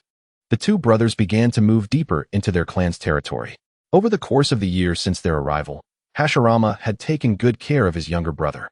One could argue that Tobirama was rather unfortunate. His mother had perished on a mission just months after his birth. To speak of her as a mother, she was quite young, barely in her 20s at the time of her untimely demise. As for Hashirama, the death of a girl who, although nominally his mother, was actually younger than him before his reincarnation, did not stir profound emotions within him, just a fleeting sense of reflection. Dying in one's 20s might seem a tragedy in his previous world, yet in this era of warring states, it was far from uncommon. Thus, the precocity of the inhabitants of this world had its reasons. After all, environment shapes character. Hashirama glanced sideways at Tobirama, who was leaning against his back, and playfully teased. "There are certain things an older brother must say. A child ought to behave like a child. If you ever wish to indulge in a bit of affection, I would not mind. But let me make myself clear. While I tolerate your whims, if you start whining, do not blame me for responding with a punch to silence the whining. Whine, whine, whine," he added, almost to himself, as he noted that Tobirama had paused for a few seconds, not responding, before suddenly freeing himself from Hashirama's grip and landing on the ground beside him. Without a backward glance, Tobirama dashed away at full speed, his mind solely focused on one thought: to swiftly escape from this foolish older brother. Hashirama watched Tobirama's retreating figure, realizing that his habit of casual banter in his reader group had slipped out inadvertently. Chuckling softly, he hurried after his brother, for life in this world was quite oppressive, and such humor was his method of self-regulation. In the ensuing days, Hashirama diligently trained in ninjutsu under Senju Kiyoshi's guidance, mastering the earth-style techniques suitable for his age within approximately 10 days. Though he had acquired the techniques, applying them effectively in combat proved to be a far more challenging endeavor. In the heart of the forest, clang, Hashirama's figure shot forth like a cannonball, his kunai slicing through the air, while Senju Kiyoshi retaliated with a weapon of his own, their blades clashing and sparks flying. The disparity in speed and reflexes was evident, making the crux of the challenge how to create distance to execute his techniques. Hashirama contemplated, as this was practical training. Senju Kiyoshi would not easily afford him the opportunity to employ ninjutsu. Sure enough, after their initial exchange, as Hashirama retreated, Kiyoshi quickly closed the distance. As the figure of Senju Hashirama drew near, he swiftly unleashed a hidden shuriken from his other hand. He retreated. But how could his subtle maneuver escape the keen perception of Senju Kage? With a casual flick of his wrist, Kage deflected the shuriken with a kunai. If Kage had exerted his full strength, Hashirama would undoubtedly have had no chance to evade, for the disparity in their powers was glaringly evident. The two engaged in a dance of pursuit and retreat until they circled around a large tree. Hashirama glanced sideways and sighed. "At last, I've arrived." He hurled another kunai and then slipped into a hollow at the base of the massive tree. The entrance was just large enough for the 3-year-old Hashirama to squeeze through. Kage, having already anticipated Hashirama's intent, halted after batting away the kunai and swiftly withdrew. In truth, Hashirama's choice was astute. In a battle where the power gap was so pronounced, his only advantage lay in the tree hollow and his diminutive stature. Once inside the hollow, Hashirama finally caught his breath and swiftly formed hand seals. A wave of frustration washed over him. How humiliating. As he formed the seals, he pondered the passive nature of his current predicament. When had the first Hokage ever been so restrained? Even the mightiest of tailed beasts, the Nine Tails, was but a playful puppy in comparison to his strength. Yet, such was the reality. In the original narrative, the first Hokage was an undeniably pivotal character. Though the story provided glimpses into his early life, it was clear that even in his youth, Hashirama possessed considerable prowess. However, it is a universal truth that even the most formidable ninjas emerged from humble beginnings.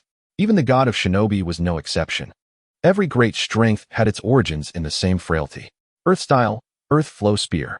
Shaking off his contemplative thoughts, Hashirama rapidly executed the first jutsu he had learned from Kage. The moment his palm pressed against the ground, the earth quaked, and spikes of soil erupted forth. Bang!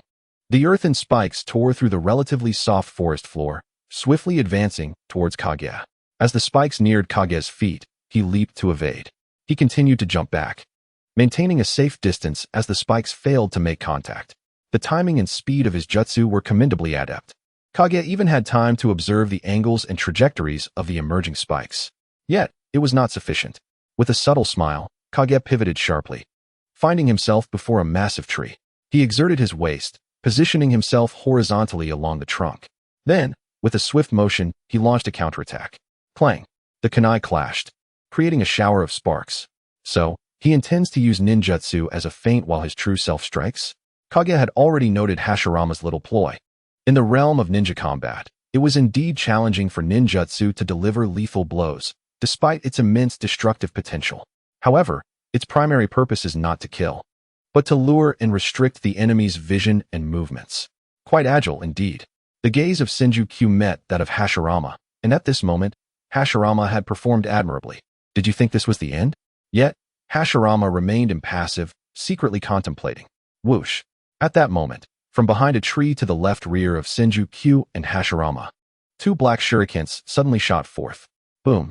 Simultaneously, a cloud of smoke erupted from behind the tree. Senju Q, engaged in combat with Hashirama, had not anticipated that Hashirama could launch an attack from behind him at that moment. However, his extensive combat experience kicked in, and as soon as the kunai were launched, he heard the faintest sound. What? Senju Q turned his gaze, and upon seeing the sudden kunai, he was taken aback. For the enemy, Hashirama, was clearly standing right before him. Yet, there was no time for him to ponder how Hashirama had managed to launch an attack from behind. Hashirama, of course, would not let such a hard-won opportunity slip away. After all, I am a time traveler. How could I allow you to bully me? Hashirama thought fiercely while wielding the kunai. After all, the methods he employed were beyond what Senju Q could possibly fathom, even if he racked his brain. Such techniques did not belong to the ninjas of this era. However, despite Hashirama's advanced tactics, his strength was not on par with Senju Q's. Thus, when the latter reacted, Hashirama found himself with little opportunity to capitalize on his advantage. After a struggle, Hashirama ultimately lost. Exhausted from the intense battle, he leaned against the trunk of a large tree, gradually regulating his breath. He had known from the very beginning that he could not win, so he bore no resentment. After all, his opponent had been honing his skills for over 20 years, while he had only 1 year of experience as a time traveler and a 3-year-old body. Unless he could miraculously exploit a loophole, victory was unattainable. In stark contrast to Hashirama's calm demeanor, Senju Q was now filled with astonishment. After their battle concluded, he carefully surveyed the surroundings, yet found no trace of any additional personnel. The two kunai that had just attacked him from behind, aside from Hashirama, he could not fathom any other possibility. That was simply beyond what Hashirama could have accomplished on his own at that moment. Lord Hashirama, how did you execute that attack? Senju Q could not help but inquire with curiosity. A secret, Hashirama replied casually, for he certainly could not reveal his secrets. In truth, what he had employed earlier was merely a technique familiar to every fan of the Hokage, the B-rank ninjutsu, shadow clone technique. Yet, for Senju Q, who existed in this warring states era, the shadow clone was beyond his comprehension. The originator of the shadow clone technique was the second Hokage, Senju Tobarama. And here was a mere 1-year-old child. In the years since his arrival, Hashirama has devoted considerable time not only to fundamental training, but predominantly to the mastery of the shadow clone technique. This technique is remarkably practical, primarily due to its simple and memorable hand signs. Despite having written fanfiction about the Hokage in the original work, he struggled to recall the intricate hand seals of the more complex jutsu. The essence of the shadow clone technique lies in the even distribution of one's chakra, allowing the creation of tangible clones, which is relatively easy to control. The key to mastering this technique is merely enhancing the efficiency of chakra utilization and increasing one's chakra reserve, as detailed in the original narrative. Thus, after dedicating a little over half a year, Hashirama successfully appropriated his brother's concept. After all, a time traveler ought to possess some inherent advantages, does he not? Moreover, it is fortunate that his newfound body belonged to a man destined to possess formidable chakra, enabling him to complete the shadow clone technique at such a tender age. I truly am not relying on any cheats, Hashirama mused, observing the astonished expression of Senju Kaido. If not for the fear of tarnishing his principles, he had even more exhilarating methods in mind. When confronted with an adversary of such overwhelming strength, the first solution that sprang to his mind was that of Naruto from the original narrative. With the execution of Naruto's ultimate technique, he had effortlessly vanquished the third Hokage of Konoha. Even Kaguya, capable of cataclysmic destruction, could not evade that legendary jutsu. As a time traveler, Hashirama found himself at a distinct advantage in mastering that technique compared to Naruto and Konohamaru, both of whom were still minors. In Hashirama's mind resided a joy that they could scarcely fathom. Similarly, an individual like Senju Kaido, who existed in the Warring States era, would likely find it exceedingly challenging to withstand such prowess.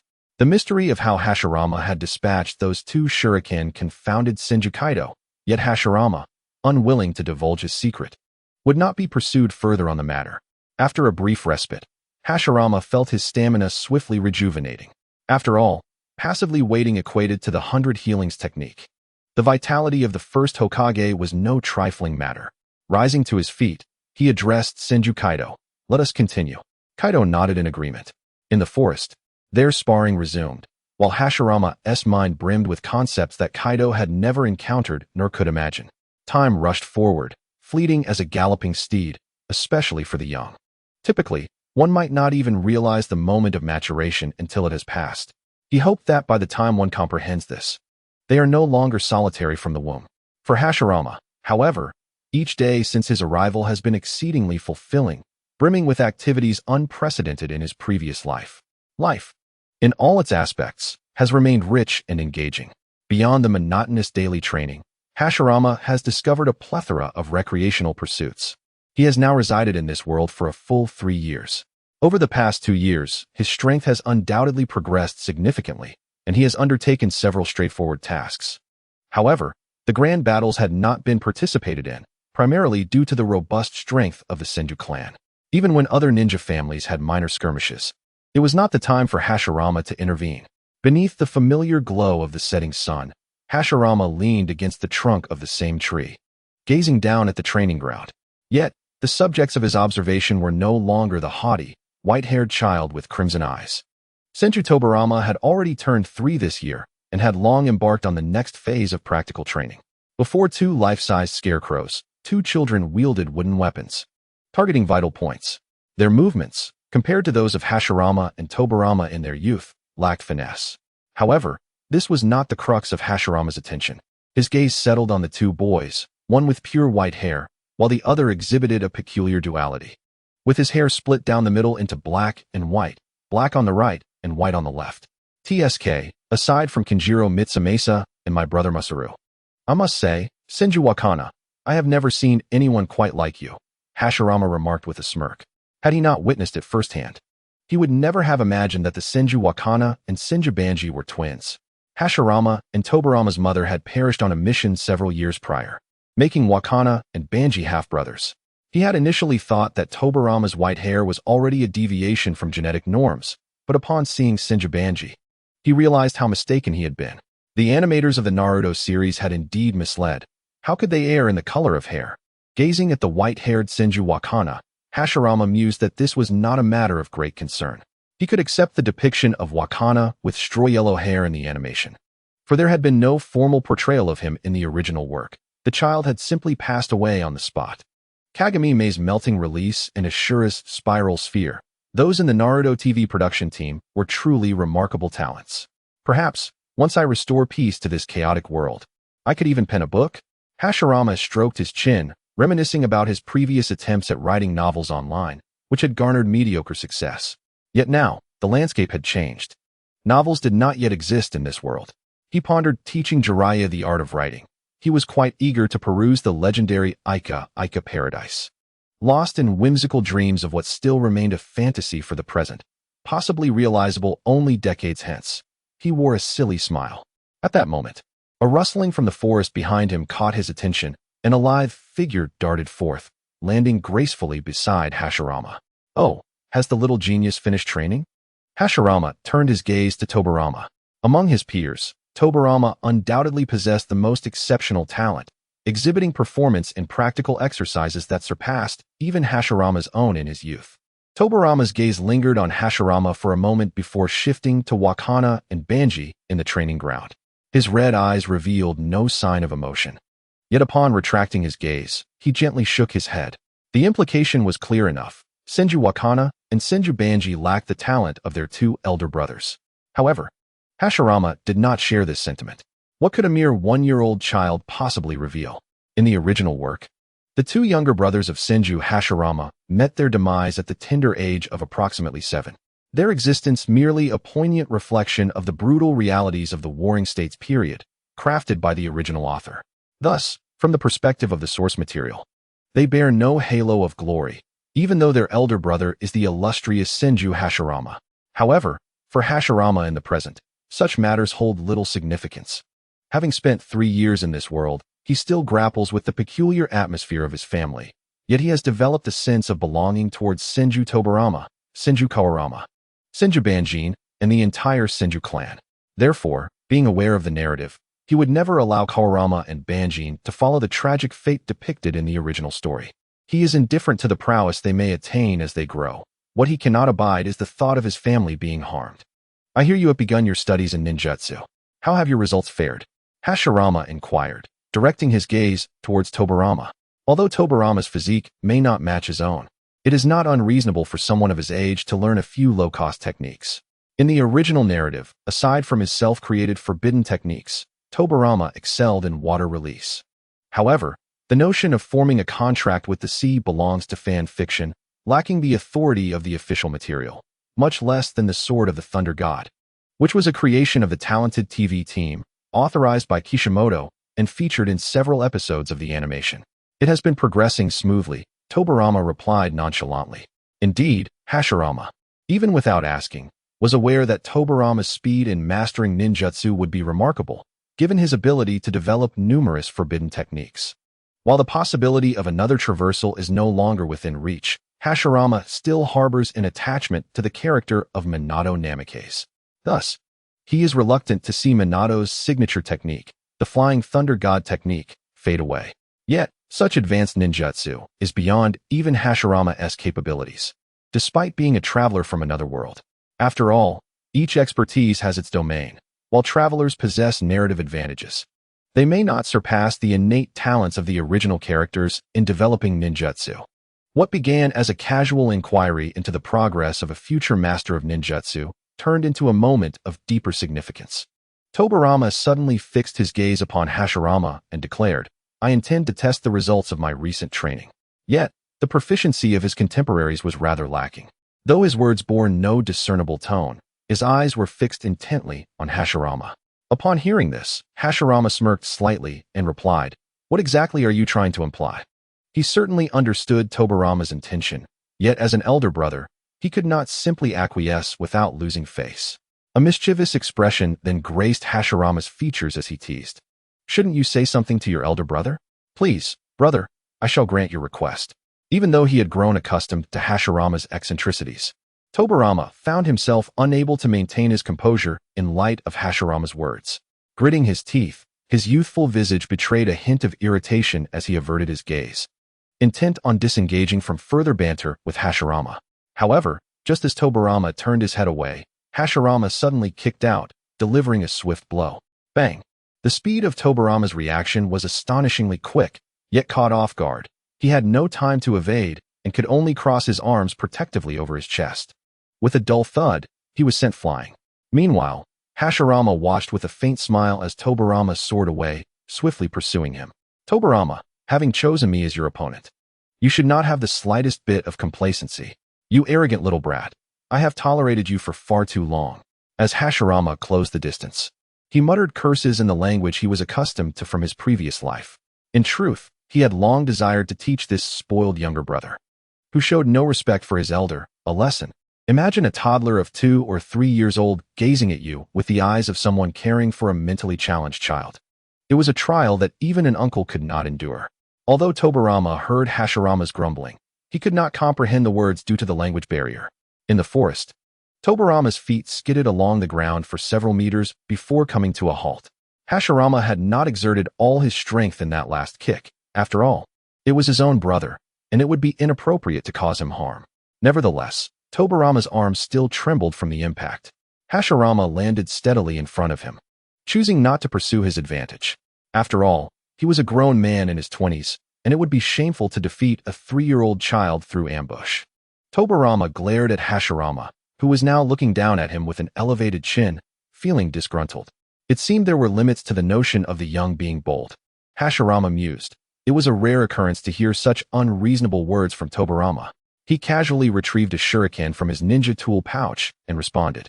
The ultimate purpose of training is combat. When you are fighting an enemy, any means that leads to victory is justified. Tobirama could grasp this logic easily, leaving him speechless.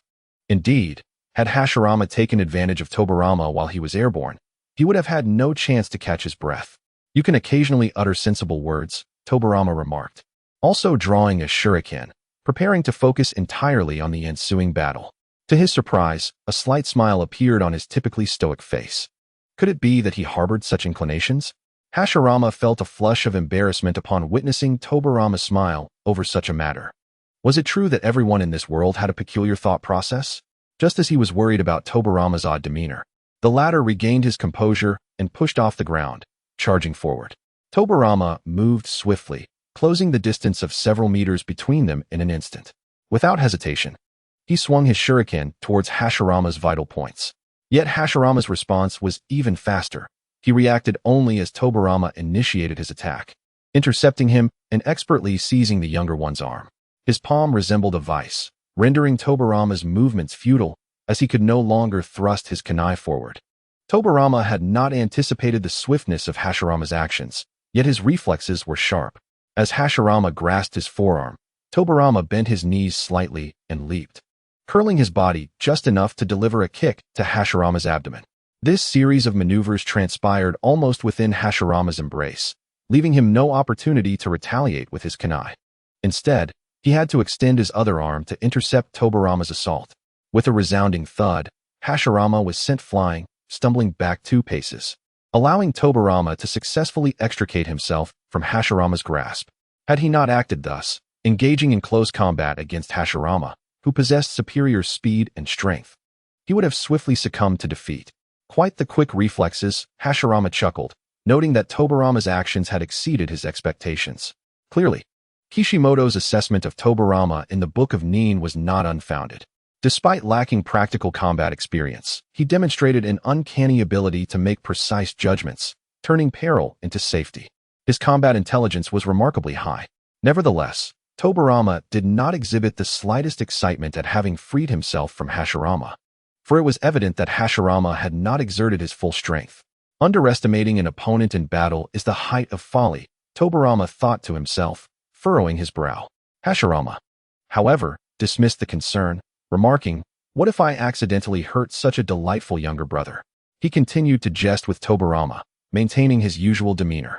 Yet, Hashirama's nonchalance was not entirely unwarranted. Although Tobirama was exceptionally gifted, there remained a 2-year age gap between them. Had Tobirama's opponent been a peer of Hashirama's age, or even a year or 2 older, he might not have found himself at a disadvantage. Yet, at 5 years old, Senju Hashirama was far superior to 3-year-old Senju Tobirama.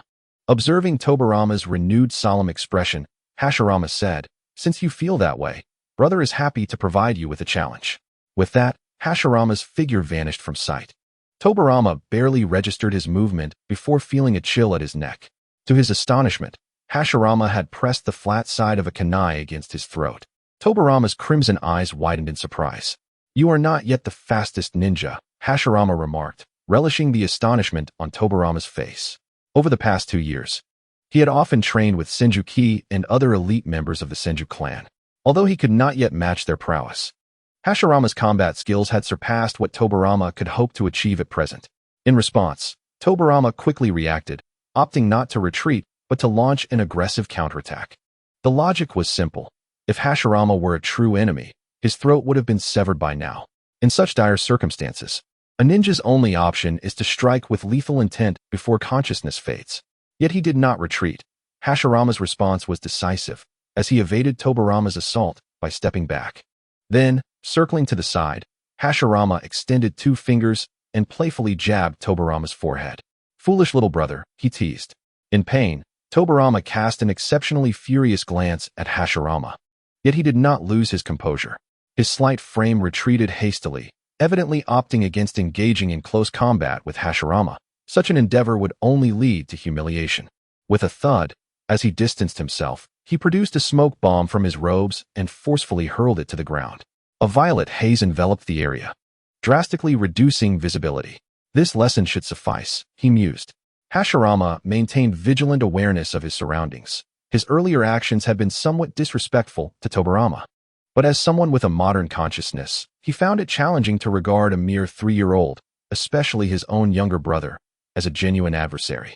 However, he had teased enough already. Now, he intended to swiftly conclude this confrontation. Chapter 16. Have you devised a battle plan by disrupting my line of sight? Hashirama surveyed the dimly lit environment, where visibility had significantly diminished. Yet for a ninja, sight was merely one of many means to gauge the surroundings. What surprised Hashirama was his inability to perceive the footsteps that would undoubtedly accompany Tobarama's movements. It seemed he had not ventured far. Although he could not rival the tactical geniuses depicted in the original works, as an author of 2 Naruto fanfictions, Hashirama possessed his own insights and reflections on the nature of ninja combat, coupled with 3 years of accumulated experience since his arrival. Gleaned from Senju Tobarama and other elite members of the Senju clan, he had developed a keen understanding of battle dynamics. The absence of Tobarama's footsteps suggested only one possibility. The latter had ceased moving. Though they had not been far apart moments ago, Hashirama had now lost sight of his target. The only plausible explanation was that Tobarama had masked his movements with the sudden commotion of the smoke bomb's detonation, thus limiting his distance traveled in that fleeting moment. Furthermore, while Hashirama could not discern his surroundings clearly, he had memorized the terrain during their earlier skirmish. He believed Tobarama had done the same. Considering the latter's intent to launch a surprise attack, he would inevitably need to be cautious to avoid making noise while approaching. Of course, there existed another scenario. Tobarama could exploit the distance between them to execute a long-range assault using ninjutsu. Yet, it was important to note that Hashirama was not the only one deprived of sight. Tobarama, too, could not see him. To ensure that his ninjutsu would hit its mark, the optimal offensive position available amidst the surrounding landscape was singular. Suddenly, Hashirama raised his head.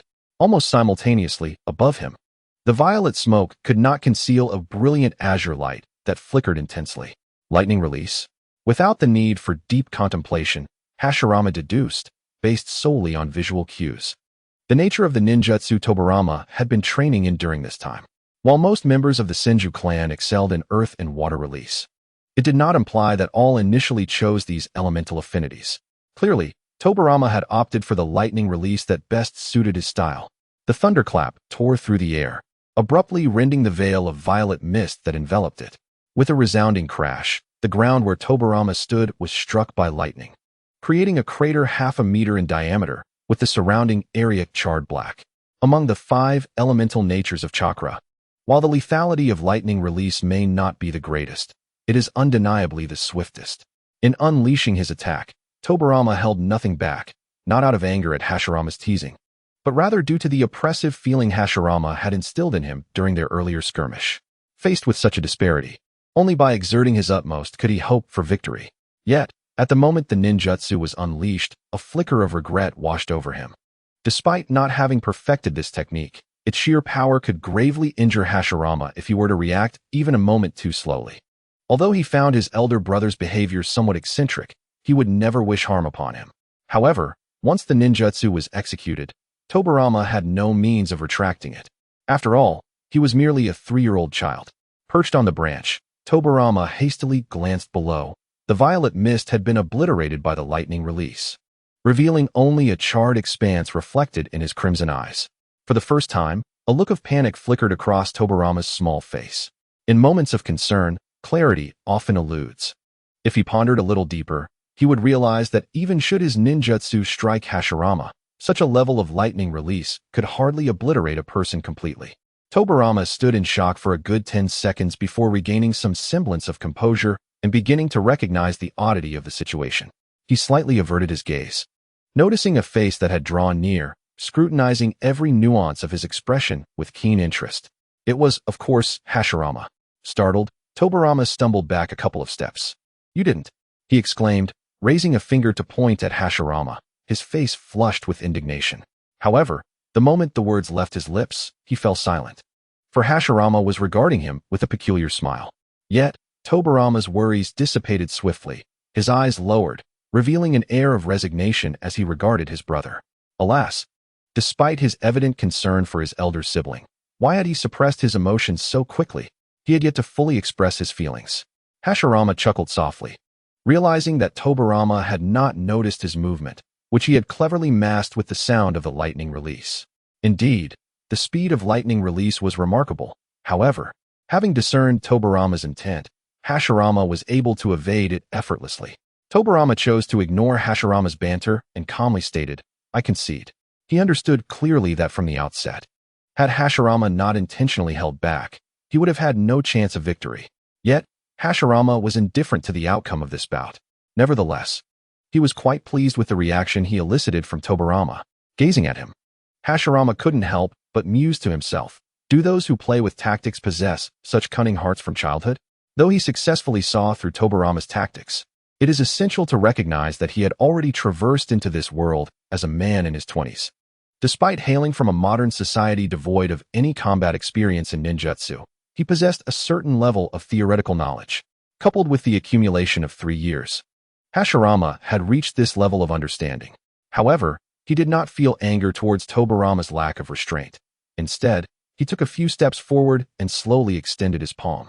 According to the script, Tobirama was expected to evade his gesture, yet this time, he remained still. Hashirama placed his hand upon Tobirama's hair and gently tousled it, warmth flickering in his dark eyes as he said, "Thank you." Although this interaction starkly contrasted his previous experiences with his brother, Hashirama distinctly felt the bond of brotherhood emanating from Tobirama. It was precisely this connection that enabled him to endure the uncertainties of this era day by day. In that moment, Tobirama too relished this sentiment. After all, he and Hashirama were biological brothers, sharing the same parents. Nevertheless, true to his nature, Tobirama would not linger in this emotional state for long.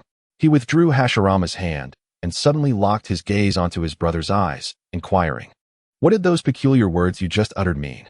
He then mimicked Hashirama's initial phrase, using an unfamiliar and awkward intonation, sounding much like a foreigner attempting to learn Chinese. "You little tsundere, I've tolerated you for quite some time." Tobirama pressed on, speculating, is it some sort of ancient incantation? Goodness, is that the most challenging language in that world? You memorized it after just one hearing? Your memory is extraordinary. Hashirama was taken aback by Tobirama's evident thirst for knowledge.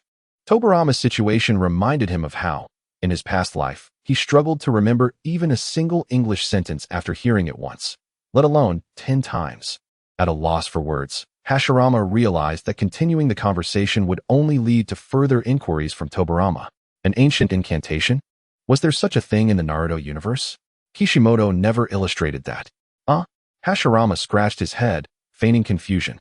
Since he could not provide an explanation, he decided to play the fool, especially since he appeared to be merely 5 years old. He resolved never to speak Chinese in front of this little rascal again. Who knew if Tobirama would attempt to decipher it? Simultaneously, Hashirama thought to himself that shouting a few phrases before a fight could indeed create a more imposing atmosphere. He added, "This is simply the reason."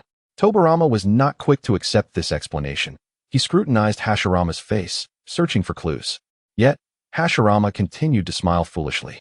Thanks to Hashirama's eccentric behavior, many of his actions were beyond Tobarama's comprehension, leading him to gradually accept the provided rationale without detecting anything unusual. Brother Hashirama, Brother Tobarama. At that moment, a calling sound emerged from beneath the tree, summoning the names of the two boys, Banjian and Weijian, who were accompanied by several peers from other clans. They were evidently drawn by the commotion of the earlier skirmish. "What a timely arrival!" exclaimed Chu Jian as he leaped down from the tree, landing gracefully between Weijian and Banjian, playfully ruffling their hair with both hands. Unlike the proud Tobarama, both Weijian and Banjian were quite dependent on their elder brother Chu Jian, as their mother was also a warrior of the Senju clan. Since the boys had started to form memories, Chu Jian had been the most significant figure in their lives. In truth, Chu Jian sensed that these two little ones had developed a sense of reliance on him. A 1-year-old child, even with some memory, would hardly grasp the concept of familial affection. "It's getting late. Let us head back," Chu Jian declared. He then took on the role of a caretaker, guiding several 1-year-olds along with a 3-year-old back to the Senju clan's residence, which was not far away. It was dinner time. In the world of ninja clans, as long as one possessed the ability to move, even the smallest children participated in meals with a military-like organization. Their fare was simple, palatable, yet rather bland. At the dining table, Banjian and Weijian appeared to relish their food. However, Chu Jian sighed inwardly. While the Senju clan's meals were considered some of the best among ninja families, they paled in comparison to his own culinary experiences from his previous life. Although he had seldom tasted the cuisine of the neon-lit world, even if the culinary standards of this ninja realm were akin to those of his homeland, they could not be compared at all. Yet, Chu Jian himself lacked the skills to cook. Sometimes he reflected on how fortunate he was to have traversed into the body of Senju Hashirama. After all, despite being from the real world and knowing the storyline of Naruto, Chu Jian did not possess extensive knowledge, and his understanding of the technological advancements from his previous life was limited, rendering him incapable of achieving anything significant. Only upon actual traversal did he realize that such journeys were typically meant for those with knowledge and culture, without any resources. One could only become cannon fodder in a lawless world. Thus, it was best to focus on the present and refrain from indulging in impractical thoughts. After swiftly finishing dinner, Chu Jian intended to return to his tent. The Senju clan had strict regulations. After nightfall, one was not permitted to wander freely within the clan territory unless under special circumstances.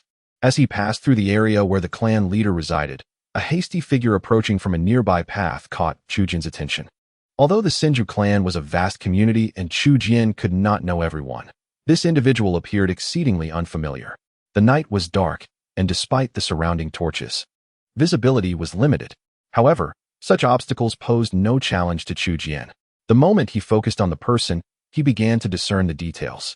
The white headband tied around the individual's head bore a pattern that was not of the Senju clan, but rather reminiscent of spirals. A member of the Uzumaki clan? Hashirama murmured to himself, reflecting on how such motifs are quite prevalent in the original narrative. Whether it be the emblem adorning Naruto's attire or the vests worn by the elite shinobi of Konoha, all embodying the insignia of the Uzumaki clan. The ties between Konoha and the Uzumaki clan run remarkably deep. Prior to the annihilation of the Land of Whirlpools, the two had maintained a steadfast alliance. Even after the demise of the Uzumaki clan, the higher-ups of Konoha chose to retain the Uzumaki patterns on the attire of their shinobi as a tribute to their once great comrades. After a brief interrogation by the guard stationed before the chieftain's tent, the Uzumaki clansman was permitted entry. Meanwhile, Hashirama stood rooted to the spot, his eyes narrowing slightly as he pondered. Indeed, has something befallen the Uzumaki clan? In this era, the Uzumaki, being distant relatives of the Senju, continued to uphold their alliance. Thus, the interconnectedness between allies was hardly surprising.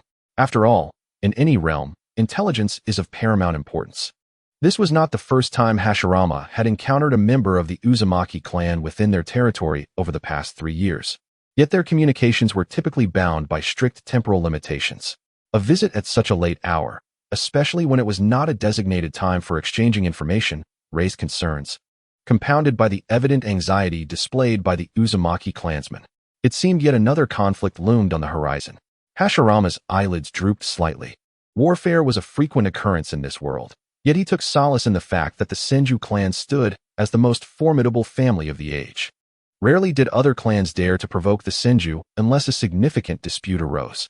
The Uzumaki, in contrast, despite their alliance with the Senju, ultimately relied on their own strength and heritage to endure in this world. While Hashirama had developed a sense of belonging to the Senju clan, he felt no particular attachment to the Uzumaki. His despondency stemmed from a deep-seated aversion to war itself. If there was any connection to the Senju that resonated with him, it would likely be due to one individual, the wife of the first Hokage. Indeed, Hashirama was no longer the same individual depicted in the original narrative. Uzumaki Mito, he murmured. Suddenly, a tangle of emotions flickered in Hashirama's eyes. The name Uzumaki Mito conjured memories of another person. He vividly recalled, before his journey into this realm, sitting at his computer as he penned the concluding chapters of his novel, gazing at a girl seated before him, who had embodied the characters in her likeness. Yet, those days were gone, and nothing could return to the way it once was. Uzumaki Mito, the wife of the first Hokage, the first Jinchuriki of the Nine Tails. However, to the present Hashirama, Uzumaki Mito was an entirely unfamiliar figure. He would not conjure any sentiments based on the relationship between himself and Mito in the original tale. In truth, although the original narrative offered no explicit account of their past, subtle nuances suggested a profound love between Hashirama and Mito. But what of it? The man he was now was no longer that Hashirama Senju. Let us set aside the past reflections on Naruto, for when it comes to the character of Uzumaki Mito, my sentiments were rather indifferent. Even towards the beloved female characters within the anime, my feelings for her were limited to mere admiration. The love she embodied and the experiences that shaped her character were conjured solely by the original author. Yet, when one finds themselves as a traveler from another realm, that character stands vividly before them. The tales etched in memory remain just that, stories, disconnected from my reality, mere occurrences in another's life. Perhaps, as a traveler, one yearns to inscribe a new narrative. However, Hashirama questioned his own capability to do so, burdened by his past grievances. Thus, despite the knowledge that the Uzumaki clan would soon face war, and recognizing that the Uzumaki who had just arrived sought assistance, Hashirama remained apathetic. In this era of warring states, conflicts were commonplace. Death was an inevitable truth. Even if that death were to befall Uzumaki Mito, what relevance did it hold for him? Consequently, only the echoes of his past stirred Hashirama's emotions. After a moment of contemplation, he turned and made his way towards his tent. Upon returning, he resumed the fundamental training he had diligently practiced for 3 years. The night deepened, yet the Senju clan's domain could not maintain its former tranquility, even amidst his training. The persistent sounds of bustling crowds outside reached his ears. Anticipating such distractions, he paid them little mind. The footsteps outside his tent continued unabated, compelling Hashirama to withdraw from his meditative state, not solely due to the diminishing efficiency of his practice in the face of distraction. One of the clan members halted at his tent's entrance. "Lord Hashirama," a familiar voice called from beyond the canvas. Hashirama opened his eyes, acknowledging internally that he would indeed be drawn into the fray this time. It came as no surprise. Nearly all members of the Senju clan were warriors, and Senju Tobarama would not consider Hashirama's youth in his demands. Of course, this was largely due to Hashirama's accomplishments at such a tender age, which rivaled those of some older ninjas within the clan. "What is it?" Hashirama inquired, recognizing the voice of Senju Ki. "The clan leader commands you to don your battle attire immediately and join him," Ki replied. "Understood," Hashirama responded, retrieving his armor and adorning himself with the headband emblazoned with the Senju emblem. He also strapped a katana, nearly 2/3 his height, to his back. Prepared, Hashirama exited the tent, making his way to where Senju Tobarama awaited. At that moment, the clearing before the clan leader's tent was already thronged with hundreds of Senju clan members, a formidable assembly, even by the standards of the Senju clan itself. As one of the largest clans of the Warring States period, the Senju comprised thousands, the vast majority of whom were warriors. It is noteworthy that even during the Fourth Great Ninja War in the original Naruto series, the combined forces of the 5 major ninja nations and the allied smaller nations amounted to merely 40,000 ninjas. When Hashirama, donned in battle attire, made his entrance, it naturally drew the attention of numerous clan members. However, Hashirama himself paid them no mind and proceeded directly into the large tent, which at that moment lacked any guards. Upon entering, his gaze immediately met that of Senju Tobarama. There were no others present within the tent. With a calm demeanor, Tobarama inquired, "Do you understand why so many clan members have gathered and why you have been summoned?" "It is to support the Uzumaki clan," Hashirama replied. "You have discerned that." Tobarama noted, his tone slightly shifting, a rare occurrence indeed. "Thus, you must comprehend what lies ahead. No longer mere tasks, but genuine combat, a war between ninja clans." Tobarama's expression grew serious. This is a trial that every member of the Senju clan must face. Unfortunately, as the son of the clan leader, you must confront it earlier than others. So are you afraid? Hashirama had come to grasp Tobarama's perspective, and at this moment, he chose to candidly express his innermost feelings. "Yes," he responded.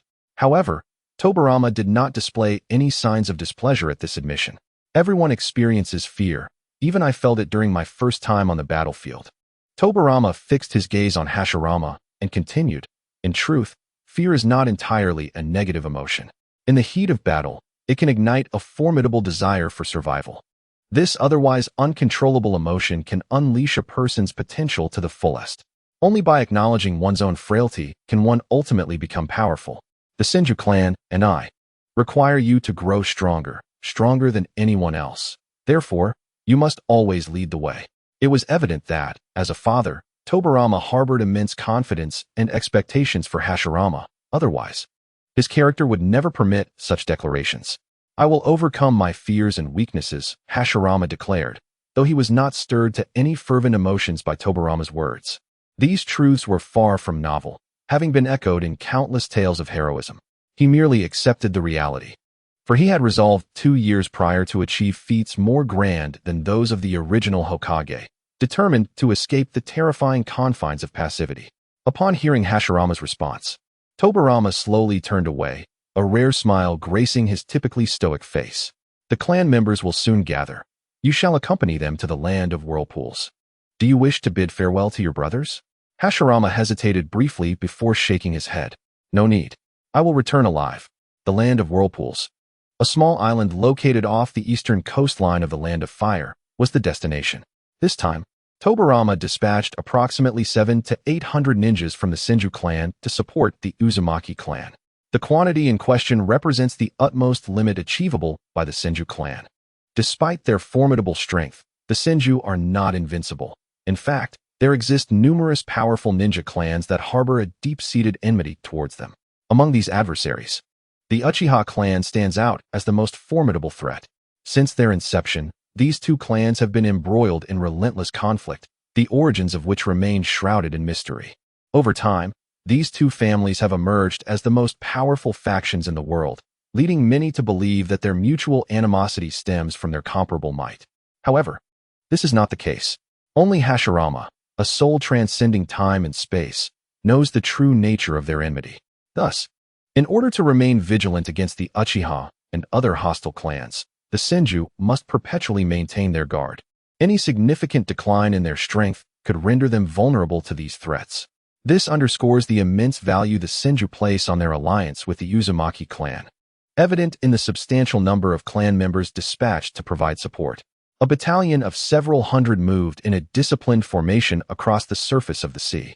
The current plight of the Uzumaki clan appeared dire, prompting the Senju to press on relentlessly. After approximately a day's journey, they reached the eastern coastline of the Land of Fire, where their safety began to wane, as their enemies were poised to launch an assault from the sea. Amidst the throng, the 5-year-old Hashirama found himself at the very heart of the group, as positions at the front and rear were crucially held by seasoned and powerful ninjas. This marked Hashirama's first experience of such an intense journey since arriving in this world. While his physical endurance remained intact, prolonged concentration began to wear on him. The arduous pace, especially upon reaching the ocean, necessitated a constant expenditure of chakra to maintain buoyancy. Nonetheless, such exertion posed little challenge for the naturally resilient Senju clan. With unwavering vigilance, Hashirama and his companions gradually approached the island housing the Land of Whirlpools. A delicate mist hung over the water. As they neared the island's edge, the group halted, sensing that the journey had been unervingly calm. Such tranquility warranted heightened caution. A few Senju members were dispatched to scout the surroundings, while others ventured directly into the island's interior. In this critical moment, the Uzumaki clan's combat forces had gathered at the coastline, with their village situated within the heart of the land of whirlpools. Historically, the Uzumaki clan can be regarded as the first family to inhabit a village. Though unlike the subsequent first Hokage, their structure did not conform to the one nation, one village paradigm. Within the land of whirlpools, the Uzumaki clan truly represented the core of the realm. Certainly, such a system could only possibly exist in the small nation of the Uzumaki. After all, managing a village is fundamentally different from governing an entire nation. It is likely that the original work's first Hokage chose to collaborate with the daimyo of the Fire Country rather than seizing power through sheer military might. A factor that cannot be overlooked. This decision, of course, also aligns with the first Hokage's inherently non-confrontational nature. Otherwise, how could the so-called world of ninjas possibly accommodate the coexistence of the five great nations? Before long, the advanced scouts of the Senju clan returned, having detected no anomalies in the vicinity. Subsequently, the clansmen who had entered the island were met by members of the Uzumaki clan. One Uzumaki member appeared to be in his 40s, yet his visage bore few signs of aging. His striking red hair served as a prominent emblem of the Uzumaki clan. Clad in battle armor that showed signs of having endured numerous conflicts, it was evident that he had not had the luxury of time to tend to his attire. The individual he was meeting was the leader of the Senju clan's reinforcements, a middle-aged ninja named Senju Naosuke, also in his 40s, who held a position of considerable esteem within his clan, serving as the right-hand man to the clan leader. As Senju Naosuke approached, the Uzumaki clansmen could not help but display a flicker of emotion upon seeing the hundreds of Senju clansmen following behind. His gaze toward Naosuke transformed into one of gratitude. Recognizing the immense effort the Senju clan had exerted to assist them, "I am truly grateful," the Uzumaki clansmen expressed sincerely. Senju Naosuke smiled gently and replied, "The Senju and Uzumaki clans are not only allies but also distant relatives. The members of the Uzumaki clan are no different from our own. When our kin are in peril, it is only natural that we extend our aid." His words were imbued with genuine sincerity, devoid of mere politeness. As the Uzumaki clan had similarly supported the Senju clan through numerous tribulations in the past. Indeed, the Uzumaki clansman nodded, adding, "Let us proceed inside. This place is not entirely secure." Very well, Senju Naosuke commanded all his clansmen to follow as they entered the borders of the Uzumaki nation from the coastline. The encampment of the Uzumaki clan was situated only a few kilometers from the shore. Thus, within a few minutes, hundreds of Senju reinforcements flooded into the Uzumaki camp, where lookout posts were established at elevated positions, with guards vigilantly surveying the surroundings. It was from this vantage point that they could catch a glimpse of Hashirama, who was nearly obscured by the crowd. The expressions of the Uzumaki guards shifted to one of surprise. Even though child soldiers were not an uncommon sight in the Warring States period, Hashirama's current age seemed rather young for such involvement. Although Hashirama noticed their scrutiny, he chose to ignore it, as he was captivated by the sights and sounds surrounding him. In the tale of Naruto, the existence of the Uzumaki clan holds significant importance, yet it has never truly manifested. Apart from one's own imagination, only by physically entering this realm could one comprehend the visage of this ancient lineage. Although this is not the village of the whirlwind, it is evident that, in preparation for war, the majority of warriors within the village have already advanced to the front lines. Amidst the throngs of people, Hashirama's vision is obstructed, but he does not rush to abandon his current position. For, despite being the son of the clan leader, within this assembly, he is merely a warrior, bound to await orders from his superiors before acting freely. Subsequently, several elites, including Senju Naotsum and Senju Kizu, are ushered into the main tent of the Uzumaki clan. Initially, the leader of the Uzumaki intended for the members of the Senju clan to first receive their tents for rest, but this proposition was promptly declined by Senju Naotsum. All individuals thus await outside the main tent of the Uzumaki, anticipating the outcome of the discussion between the two leaders and the subsequent issuance of commands. However, shortly after Naotsum and Kizu entered, a figure emerged from the main tent, lifting the tent flap. At that moment, Hashirama was scanning the crowd through the narrow gaps. As the flap of the Uzumaki's main tent was lifted, his gaze inadvertently fell upon another tent. A sudden breeze swept through, rustling the fabric and causing it to part slightly. Initially, just a casual glance, as Hashirama prepared to withdraw his gaze. The angle he occupied allowed him to glimpse a slender figure of a girl standing quietly within the tent. At that moment, his eyes widened in astonishment, rooted in place. Have you ever encountered someone whose image becomes indelibly etched in your heart? Once imprinted, if separation occurs, that figure does not easily fade away. When you gaze into a crowd and catch sight of a similar silhouette, what would your reaction be? After a moment of reverie, one might merely find themselves lost in thought. Searching tirelessly amidst the throngs, one might suddenly turn and discover that person amidst the flickering lights. This is merely the most beautiful of wishes. Some individuals, once departed, never return. Through that narrow opening, Hashirama's eyes were fixed on the girl's silhouette within the tent. However, his astonishment was fleeting, and he quickly regained his composure. Hashirama had never believed in the notion of love at first sight. His prior reaction stemmed merely from the fact that upon seeing the girl's figure, another shadow overlapped in his mind. Furthermore, the girl appeared to be only a few years his junior. As an adult, albeit one whose soul has matured, Hashirama found it implausible to harbor any interest in a girl who had not yet reached the age of 10. Yet he still etched the girl's silhouette in his mind, or rather, he recalled the form of another person, as she stood with her back to him. Chuma could not discern the girl's features. Her height was certainly not particularly remarkable, and it was from this that he gauged her age. However, her figure possessed a rare nine-headed proportion, a physique so flawless it was beyond reproach. He chuckled softly, reminding himself for the umpteenth time that it was all in the past. Chuma engaged in a self-deprecating inner monologue, employing a well-worn rationale to suppress the tumult of emotions rising within him. During this moment of distraction, members of the Uzumaki clan, including Senju Naatsu and Senju Karai, emerged from the main tent. At the center stood a middle-aged man with flowing red hair, attired in garments adorned with swirling patterns on the upper sleeves. This individual was none other than the clan leader of the Uzumaki, Uzumaki Namikaze. Gazing upon the hundreds of Senju clansmen before him, Uzumaki Namikaze spoke earnestly, expressing his gratitude on behalf of the Uzumaki people. He offered a slight nod to the gathered Senju, a gesture that, while seemingly trivial to an ordinary person, carried considerable weight given his status as clan leader. Chuma turned back and coincidentally witnessed this scene. From a modern perspective, he found such a gesture rather inconsequential. In the Japanese dramas and anime of his past life, characters exhibited far more courtesy in similar situations. Uzumaki Namikaze, indeed, seemed a tad out of place. Chuma reflected, recalling that this character had been briefly mentioned in the original work, appearing alongside Chuma, who had already assumed the role of clan leader of the Senju. In that depiction, Uzumaki Namikaze had become an elderly man with graying hair. Had he not delved into this character while writing his first fanfiction, he would hardly have remembered him. After expressing his thanks to the Senju, Uzumaki Namikaze swiftly returned with Senju Naatsu and the others to the main tent, all in the interest of conserving precious time for strategizing. Chuma and the others continued to wait outside, and he took the opportunity to sit down, retrieving a shuriken from his ninja tool pouch to begin sketching on the ground before him. He attempted to delineate a portion of the terrain, though it resembled more a chaotic scrawl than a map, comprehensible only to himself.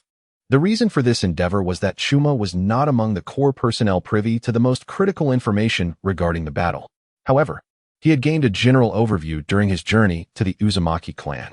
The Uzumaki faced a coalition of several ninja clans launching a concerted assault, each possessing a degree of strength, though Chuma had not heard of these clans during his previous viewings of Naruto. It is hardly surprising that in this tumultuous warring states period, the distribution of ninja clans is quite fragmented.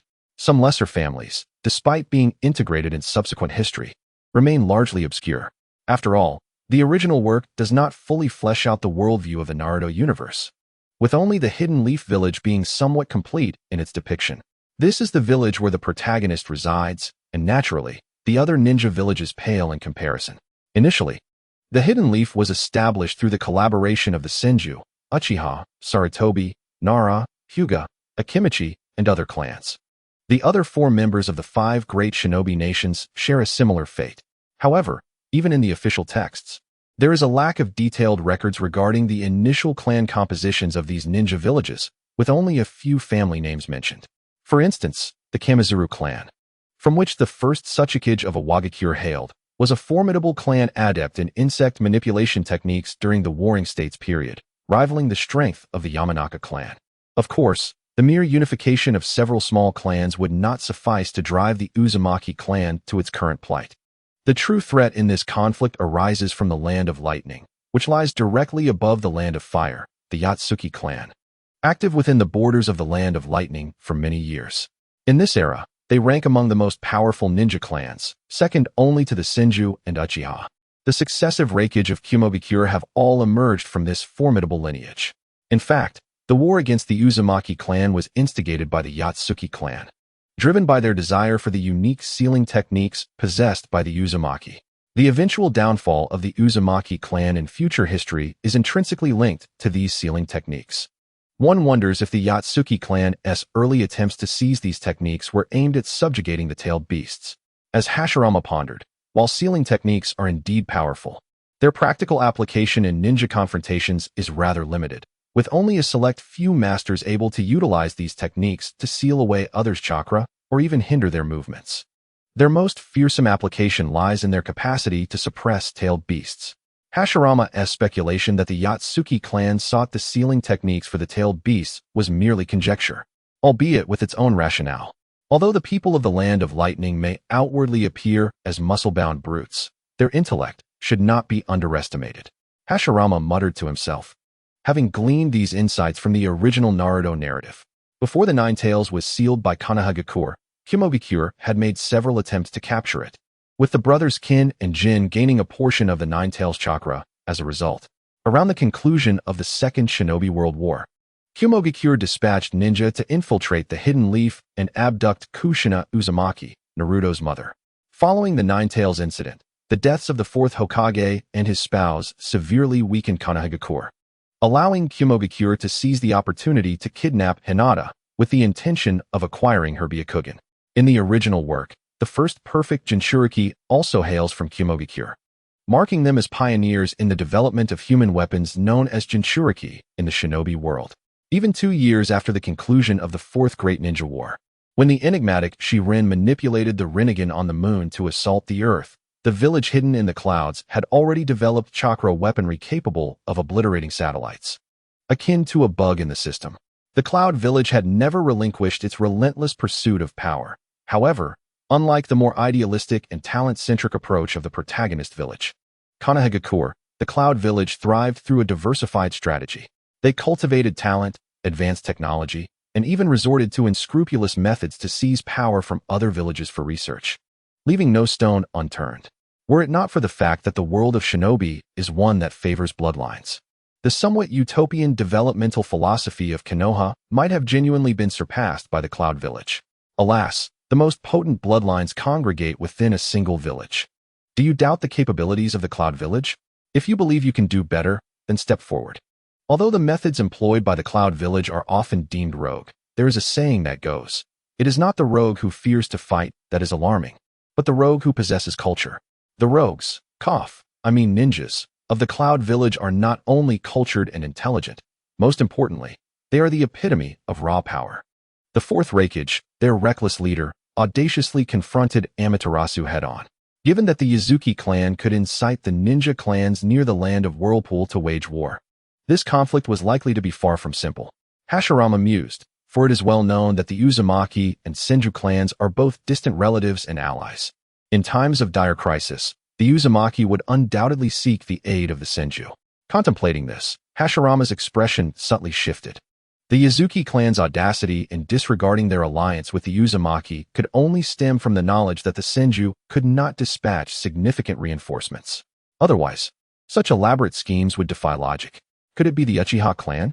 The most plausible scenario unfolding is that as the Uzumaki face a formidable adversary, the Senju would send support, while other clans would restrain the entirety of the Senju's forces within the Land of Fire. Only in this manner could the Yazuki clan achieve their objectives with limited resources. The Senju possess their own formidable foes, and so too does the Yazuki clan. Their capacity to deploy forces against the Uzumaki is equally constrained. Even if they have already reallocated some of their strength, only a handful of clans could potentially stymie the remaining forces of the Senju. Among these, the Uchiha clan stands as the most likely candidate. This clan is also stationed near the borders of the Land of Fire, capable of swiftly amassing strength to counter the Senju. Worry began to take root in Hashirama's heart.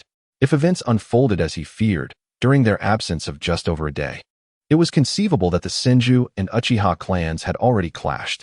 He certainly did not believe that the Uchiha could annihilate the Senju in this battle. But he could no longer suppress his concerns for his family, particularly the safety of his younger brothers. Thus, it is only natural for the Senju to gather as many clansmen as possible, indicating an intention to mount a direct assault, aiming to decisively vanquish the adversaries besieging the Uzumaki clan. Hashirama, having discerned the state of the battlefield, understood why Senju Shizune did not allow the hastily arriving Senju clansmen to rest and set up camp. It was likely that the orders given by the Senju Buddha were of utmost urgency. Their contingent of 700 to 800 Senju warriors could not linger here for too long. Consequently, throughout their journey, Hashirama and his companions encountered no enemies, as the foes were equally aware of the pivotal nature of this conflict and had likely assembled in preparation, ready to seize the advantage for the impending battle. Indeed, within the grand tent, the discussions between Senju Shizune and Uzumaki Erasure mirrored Hashirama's expectations. The Uzumaki clan, residing on this island nation, although known for their fiery tempers, generally shunned conflict and did not initiate attacks against other ninja clans. However, this time, Senju Shizune had come to the aid of the Uzumaki clan, indicating that the Senju might indeed be embroiled in battle at this very moment. Thus, without any hesitation, Uzumaki Erasure consented to the proposal for a proactive offensive. Soon, orders echoed from within the tent, prompting all Uzumaki clansmen in the camp to swiftly assemble. Hundreds of Uzumaki ninjas began to converge in the open area of the encampment. Was she also a warrior? Hashirama caught sight of the girl once more. She emerged from the grand tent but did not linger, hastening towards the gathering of Uzumaki clansmen. From his vantage point, he could not discern her features clearly, yet he observed her tying her flowing red hair with a headband as she exited the tent. Nevertheless, his curiosity was somewhat unwarranted, for anyone remaining in this encampment was undoubtedly a warrior. Before long, the Uzumaki clansmen completed their assembly. The leaders of both clans stepped out from the grand tent, and shortly thereafter, commands were issued for the reformation of their ranks. The combined forces of both clans needed to reorganize. The younger ninjas from each clan were positioned towards the rear of the formation, a strategic decision reflecting their relative inexperience compared to the adult ninjas. The impending offensive against the adversaries attacking the Uzumaki clan demanded the strongest fighters at the forefront. Consequently, Hashirama, as expected, found himself at the very back of the formation. While it was unlikely that any other warriors as young as 5 years old stood among them, he was not alone in this position. The girl who had first stirred his emotions stood alongside him, occupying the foremost position in their row, while Hashirama remained at the rear. Turning his gaze, he finally beheld her visage in its entirety, and his heart fluttered slightly. The girl possessed an exquisitely crafted oval face, reminiscent of someone from his memories. However, their features diverged significantly. This Uzumaki girl's features were far more delicate, and her striking eye color captivated Hashirama, compelling him to steal a few more glances, though he felt no romantic stirrings. Rather, it was the girl's eyelashes. In my memory, although that person's eyelashes were not particularly long, they were quite dense. Chimien had gazed at her lashes for a prolonged period from a close distance. In this regard, they bore a striking resemblance to each other. Chimien scrutinized the girl at the front of the line, while the others observed him. For the 5-year-old Chimien indeed appeared quite youthful. This row, regardless of gender, was taller than he was. Confronted with these assessing gazes, Chimien naturally met each one with a direct look. The girl nearest to him, possessing a rather endearing appearance, resembled the girl next door. However, contrary to her sweet exterior, her demeanor was remarkably forthright. Even without any prior acquaintance, she boldly inquired, "How old are you?" She held no doubts about Chimien's capabilities due to his appearance. Her curiosity was simply genuine. Perfect, Chimien thought with a smile in his heart, as he had been pondering how to initiate a conversation to learn more about matters of interest to him. "Actually, I can't be much younger than you. I'm just small in stature." He fabricated a little fib, retorting, "Perhaps I am even older than you. How old are you?"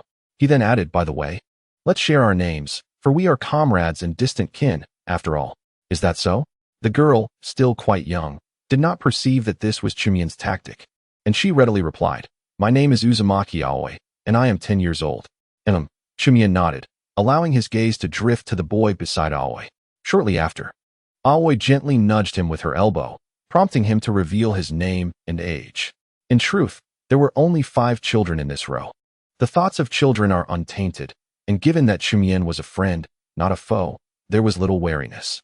He committed these names to memory, though the one he was most interested in had always been the girl furthest from him. Suddenly, the girl turned her head, locking eyes with Chumien. Instantly, a gentle smile graced her face, reminiscent of a refreshing spring breeze. Uzumaki Mizuho, I am 9 years old. Nanny? Chumien exclaimed inwardly, taken aback. At that moment, it was not merely the familiarity he felt towards the girl now revealed as Uzumaki Mizuho, but rather her age. Mizuho was 4 years older than the first Hokage? Was this truly a sibling romance? And you? Mizuho inquired, her voice clear and bright, unlike the delicate tones of most girls, though not unpleasing to the ear. My name is Senju Hashirama, and I am also 9 years old. Chumien paused briefly before stating his age, which matched Mizuho's. Although he was uncertain about how sibling romances were perceived in the culture of the Neon people, he personally found the notion somewhat dreamlike. However, upon reflection, considering the original character of the first Hokage, it was not particularly difficult to comprehend. For aside from moments of genuine combat, Chumien's personality was rather brotherly. Thus, it is quite natural for his wife to be an elder sister by several years. Mito gazed at Hashirama, her eyes flickering with a hint of skepticism. Yet she refrained from probing further. She earnestly added, although you are a ninja, it seems imperative that you eat well. One cannot solely devote themselves to training if they wish to grow taller. Hashirama found himself momentarily at a loss for words, taken aback by Mito's forthrightness, while beside him, Uzumaki Akane had already begun to stifle her laughter. The bluntness of her remarks was somewhat jarring, yet it brought a subtle smile to his heart, evoking a sense of familiarity within him. This unembellished manner of speaking reminded him of someone else he knew. As for Hashirama being the son of the Senju clan leader, the children were, of course, unaware of this fact. Presently, the combined forces of the Senju and Uzumaki clans had swelled to over 1,000 ninjas, a number that far surpassed that of many smaller ninja clans within the Shinobi world. Uzumaki Amina and Senju Naosuke stood before the assembled ninjas, announcing their intentions for the impending battle, delivering a series of rather dramatic proclamations that Hashirama barely registered. Yet, elite ninjas like Senju Kyo and children like Uzumaki Akane listened with fervent enthusiasm, Mito included. Although Hashirama paid no heed to Amina's pre-battle rhetoric, his expression turned grave. He surmised that the forthcoming conflict would undoubtedly be fierce. For someone like him, lacking in war experience, the battlefield was an utterly foreign realm, despite having taken lives before. He understood that combat and warfare were fundamentally distinct. Moreover, he may not have realized that his heart had unwittingly begun to concern itself with someone special, a person he had only just met, yet who evoked a sense of profound familiarity within him. Indeed, deep within Hashirama's heart lingered a tinge of longing, now embodied by the girl named Uzumaki Mito. Even though he had no intention of following the narrative of the original tale, he could no longer accept the notion that even in war, the death of Uzumaki Mito would be inconsequential to him, even if it meant preserving a memory that could only exist as a recollection. Hashirama yearned to protect this girl he had only just encountered. Mito finally concluded her speech, raising her voice as she proclaimed, "Let us set forth." The crowd responded in unison, swiftly placing their arms behind them and sprinting at full ninja speed. Hashirama had previously found it perplexing why ninjas in the Hokage series would adopt such a stance while running. Perhaps the gravitational rules of this world differed from those of his previous one, as this method indeed seemed to significantly enhance their speed. The destination of their journey was a small island, merely a few kilometers in size, located near the land of whirlpools. The reconnaissance teams of the Uzumaki clan had confirmed that the Yazuki clan and several other ninja families had gathered there. A great battle was imminent, as the group led by Hashirama had just embarked on their journey. The perceptive ninja of the Uzumaki clan promptly reported to Uzumaki Ashina and Senju Naatsu that the enemy had gathered in full force before the small island. This intelligence was swiftly disseminated throughout the ranks. What a terrifying ability, possessing such a vast range. Upon receiving the information, Hashirama sighed, though he was not surprised, even considering that they were still over 10 kilometers away from their target island. In the Fourth Great Ninja War, the second and fourth Hokage, recently resurrected in the secret chamber beneath the Uchiha Nana's shrine, were able to detect the chakra of the Nine Tails and Naruto within the Land of Iron. The perceptive abilities of the Uzumaki clan surpassed even those of the Senju, primarily because Hashirama and Tobirama had yet to reach their full potential. In the original narrative, Nagato, bearing the bloodline of the Uzumaki clan, utilized his sensory prowess to dominate all sensory-type ninjas of the allied Shinobi forces, locating the hiding place of Kabuto Yakushi. This enabled Itachi to swiftly find Kabuto and prevent the impure resurrection technique. All fans of Hokage watched in admiration as Itachi controlled Kabuto during the process of impure resurrection, heralding him as the hero who saved the ninja world, while Nagato was regrettably overshadowed. Such is the fate of those less popular. The prowess of Itachi was simply remarkable. Even with a slight reduction in their pace, the contingent led by Uzumaki Ashina and Senju Naatsu approached the island within half an hour. The foremost member of the Senju, Senju Kaku, was already able to see the vast throng gathered before the island, a formidable mass of dark figures. They had chosen the most prudent course of action, opting not to array themselves on the island in wait. The Senju clan excelled in both water and earth techniques, and their innate physique was considerably stronger than that of most other clans. Given the small size of the island, measuring only a few kilometers, if the Senju were to launch an attack directly from the sea, whether through earth or water techniques, it would surely result in heavy casualties. Thus, as the forces of Senju and Uzumaki drew nearer, the crowd before the island began to disperse rapidly. With a swish, a significant number of ninjas, in the midst of scattering, charged forward. Their speed was remarkable, with several leaders crackling with the aura of lightning, indicative of the Natsuki clan's mastery of ninjutsu. All hands on alert. Proceed according to the prearranged plan, commanded Senju Naatsu, leading the advancing troops to a halt. In swift succession, over 100 Senju ninjas formed a line at the forefront of the battalion, collectively beginning to weave hand signs. With a resounding rush, the very sea surrounding Hashirama and his companions began to tremble, and in an astonishing display, the water surged forth, transforming into a massive wall of water, towering over 100 meters high, before Hashirama's astonished gaze. The water wall roiled, cascading downwards, while the sea surface ahead began to churn violently, generating successive colossal water walls that pressed forward. Hashirama stood in awe at this spectacle, for it was truly magnificent for one witnessing such a grand-scale ninjutsu for the first time. The mastery of water-style ninjutsu at a 100-meter scale is akin to the formidable forces of nature, resembling a cataclysmic disaster. The waves surge and cascade, rendering humanity minuscule and fragile, like ants before an overwhelming tide. Even among the ninja, the majority of the Night Moon clan dares not confront such a formidable display of water technique head-on. Consequently, most members of the Night Moon clan retreat in haste. Yet, at the forefront, the swiftest among them is enveloped in a visible aura of lightning chakra, resembling a streak of thunder as he swiftly glides across the surface of the sea, colliding with the oncoming curtain of water. Boom! The thunderous sound reverberates across the ocean's expanse. At that moment of eruption, Hashirama feels as if his mind has exploded, but gazing upward, he cannot perceive the clash occurring at the forefront of the water curtain. However, he need not witness it. A ferocious force is palpably approaching. It must be a strong warrior from the Night Moon clan, Hashirama muses, believing that this water-style ninjutsu, executed by hundreds of members of the Senju clan, could impede ordinary ninjas. Yet, against a formidable foe akin to the fourth Reikage from the original tale, it would be of no consequence. As the hundreds of Senju clan members initiate their technique, the remaining personnel swiftly disperse. The water technique serves merely to delay the enemy's offensive tempo, for the ninjas of the Night Moon clan excel in speed. Boom, boom, boom. A series of explosive sounds erupt, and from a safe distance, Hashirama gazes towards the location of the first water curtain, witnessing the dazzling flashes of lightning dancing upon the water's surface. Before the curtain of water stands a solitary figure, charging forth, a remarkably reckless act, yet perhaps an attempt to disrupt their formation. Positioned at the brink of the impending lightning breakthrough, Senju Chisaka smiles faintly, forming hand seals as he crouches and presses his palms against the water's surface. It won't be that easy. As his words resonate, the violent lightning tears through portions of the water curtain, sending sprays of water erupting into the air. Amidst the torrential spray, the figure cloaked in lightning emerges, Yet the water beneath him begins to whirl at an alarming speed.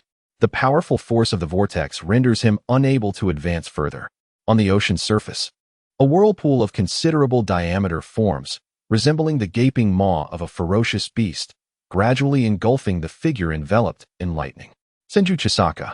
The voice from within the whirlpool resounds with a deep, resonant tone.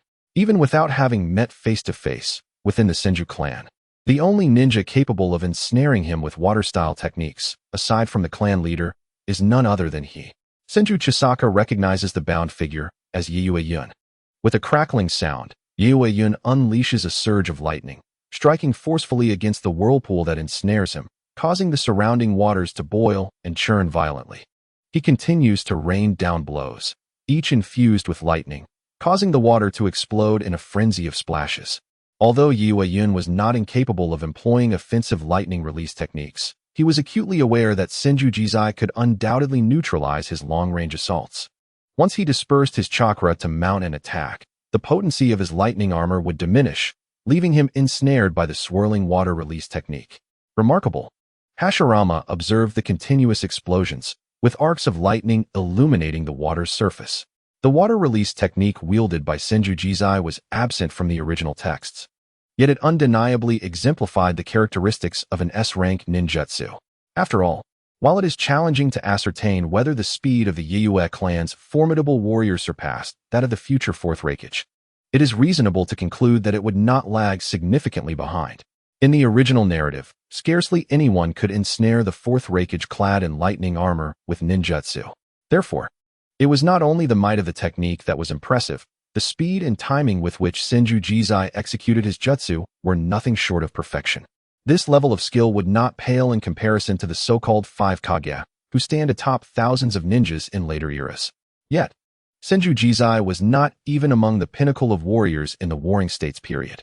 No wonder Madara held the 5 Kage in disdain. TSK. Hashirama sighed inwardly. Witnessing the clash between Senju Jizai and Yue-Yun, for the first time, he felt a yearning for the power he would wield at the zenith of his strength. A ninja like Senju Jizai would merely be a plaything under his divine prowess. It seemed he had overestimated himself. Truly, he was an ultimate old braggart, and beside him was a master of sealing techniques, no less.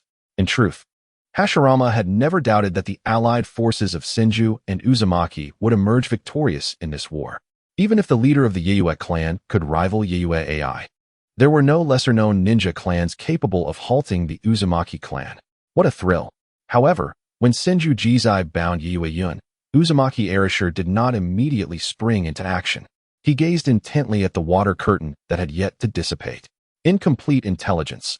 I had anticipated an intervention from a member of the Uchiha clan. His expression darkened. Bang! In the next moment, a disturbance rippled through the water curtain, as if something had perforated the surface, and that indistinct object darted past Yue-Yun towards Senju Jizai. Had Hashirama been closer, he might have mistaken this swiftly moving entity for a bullet. In reality, the underlying principle was indeed akin to that. At that moment, Uzumaki Erasure reacted, with black patterns emanating from his palm, entwining around Senju Jizai to form a barrier akin to a protective seal. The object struck the barrier, leaving several indentations, yet it did not shatter it. Upon closer inspection, these objects were revealed to be white finger bones. Meanwhile, the patterns in Uzumaki Arashi's palm not only constituted the protective barrier for Senju Jizai, but also began to extend towards Yue-Yun. Suddenly, the water curtain erupted, and a figure forcefully charged through. It bypassed the vortex, ensnaring Yue-Yun, and headed straight for Uzumaki Erasure. The newcomer appeared somewhat unsettling. He was bare-chested, with white bones protruding from his skin, as though a skeletal framework enveloped him. From his palms extended bony spikes, which presumably served as his weapons. Vortex Aruna gazed at the newcomer, his expression darkening as he spoke. The Kagaya clan. The Kagaya and Vortex clans harbored a significant history of enmity, having launched multiple assaults on the land of whirlpools over the decades, all of which had ended in their defeat. The last conflict between the Vortex and Kagaya clans occurred several years prior, resulting in a devastating blow to the Kagaya. Consequently, Vortex Aruna did not regard the Kagaya as allies of the Yagami clan, aside from the Kagaya's currently diminished strength. The vast expanse of ocean separating the land of water from the land of whirlpools posed a considerable barrier for any ninja. Moreover, the earlier lack of detection of the Kagaya's presence by the Vortex clan suggested that these individuals had only recently concealed their chakra, managing to evade the Vortex clan's surveillance and likely arriving within a time frame similar to that of the Senju clan. Indeed, the Kagaya were a faction consumed by their penchant for battle, heedless of the consequences. The Kagaya warrior advanced with great speed, swiftly circumventing the water release vortex. This clan possessed a unique bloodline limit known as Shikatsumiyaku, granting them the ability to manipulate their bones at will. The newcomer was none other than the current leader of the Kagaya clan, Kagaya Hanfu. Vortex Aruna was not unfamiliar with him, and as Hanfu approached, he remained unfazed, forming hand seals with his steady hands. Roar! As Kagaya Hanfu pressed forward, the waters surged violently, and with a resonant dragon's roar, a massive water dragon materialized, its jaws lunging toward him. While the Vortex clan excelled in sealing techniques, this did not imply they were ignorant of offensive strategies. Like many ninja clans residing on island nations, they were also adept at water release. In response to the water dragon, Kagaya Hanfu boldly countered, extending his right arm as white bones erupted from it, transforming into a colossal pointed spear. Boom! He thrust the white bone spear, colliding forcefully with the water dragon. The sea trembled once more in response. Hashirama, unable to discern the specifics of the clash between the two leaders, found himself preoccupied by more pressing matters. As Senju Hashirama, Yagami Kumo, and others engaged in battle, the opposing forces continued to advance steadily toward their position. Gazing toward the other side of the sea, where formations comprising hundreds of warriors emerged, Hashirama felt a flicker of astonishment within him. This was the true battlefield. He briefly steadied his tumultuous thoughts. Scenes like this had only ever been witnessed in war films. Despite being amidst such a grand display of might, he could not shake the feeling of his own insignificance. Drawing his katana from its sheath, he prepared himself for the impending conflict. Yet, before Hashirama could make his move, at the forefront of the ranks, Senju Kiyoshi and several elite ninja from the Vortex clan had already engaged the seasoned warriors. The entire sea erupted in fervor as the exchange of ninjutsu commenced even before the two sides fully confronted one another, with the majority of ninjas opting for water release. The ninja clans allied with the Yagami were similarly proficient in water techniques. At this moment, Hashirama cast a sidelong glance at the individuals closest to him, including the likes of the Uzumaki clan members, such as Uzumaki Mido, who were also advancing alongside the main force. Their youthful faces bore no signs of panic, for the Uzumaki clan had faced tumultuous times in recent years, making them not strangers to the ravages of war. Thus, among the 1,000 ninjas of the Senju and Uzumaki clans, only Hashirama could be considered a true novice. However, after a brief hesitation, he chose to follow suit. He understood that the current circumstances were vastly different from the previous hunt for bandits. The true battlefield would not afford newcomers the luxury of time to acclimatize. Fortunately, Hashirama had managed to overcome certain psychological barriers. In a battle involving 1,000 combatants, despite its formidable scale, one must comprehend that it does not require an individual to confront all adversaries alone. In the collective clashes between ninjas, regardless of magnitude, the encounters ultimately distilled down to one-on-one or few-against-few skirmishes. The Senju and Uzumaki alliance held a numerical and overall strength advantage, rendering Hashirama's task relatively straightforward: to identify a suitable opponent and eliminate them without hesitation. At this juncture, he could not entertain any notions of uniqueness or individuality simply because he was a time traveler.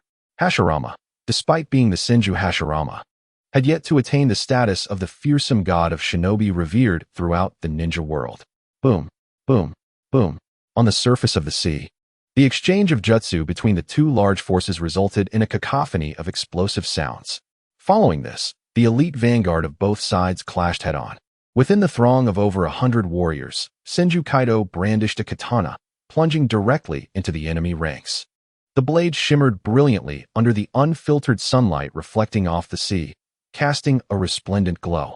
The sharp arc of his sword descended upon a member of the Yazuki clan within the opposing camp. In the Warring States period, ninjas, while differing in their inherited elemental jutsu due to their clan legacies, were generally proficient in close-quarters combat. This was in stark contrast to the later established ninja nations, where schools categorized students into three types: ninjutsu, taijutsu, and jinjutsu, based on their strengths upon graduation. As a premier clan, the Senju possessed formidable legacies in both taijutsu and kenjutsu. Clang, clang, clang. In an instant, the elite group of over 100 found their respective opponents, resulting in a flurry of clashes between weapons and the sounds of close combat reverberating throughout the battlefield. Consequently, the scope of the battlefield began to expand. Soon after, the ninjas from both sides began to seek out their targets for combat. In this era, there was no detailed classification of ninjas into ranks such as Jinin, Chunin, or Jonin. Thus, discerning an opponent's skill level relied solely on keen observation and experiential judgment. Naturally, the skilled fighters from both factions would engage each other first. Otherwise, a lapse by a formidable opponent in an uneven battle could lead to catastrophic consequences, akin to a tiger entering a flock of sheep. Ninjas of lesser prowess faced a brutal massacre. Thus, by the time it was the turn of someone like Hashirama, most individuals had already found their adversaries, relegating him to the fringes of the battlefield. Both Uzumaki Karen and Uzumaki Mito found themselves in a similar predicament. Yet they appeared to have acclimatized to the circumstances and swiftly identified their opponents. Despite their youth, these children exhibited no hesitance in their movements, striking directly at their foes' vital points, clearly intent on achieving a swift kill. Whether it was the seemingly innocent Uzumaki Karen or Uzumaki Mito, their gazes had transformed into something chillingly resolute. The enemies before them were invaders of their homeland, responsible for the deaths of their fellow Uzumaki clan members in prior skirmishes. War and hatred compel individuals to mature rapidly, even children scarcely out of their infancy. In this moment, their faces bore no trace of the innocence expected at their age. Instead, they radiated an intense, murderous intent. Though Hashirama despised warfare, he had no choice but to force himself to adapt to this environment. His attention was drawn to a young adversary charging toward him, armed with a melee weapon.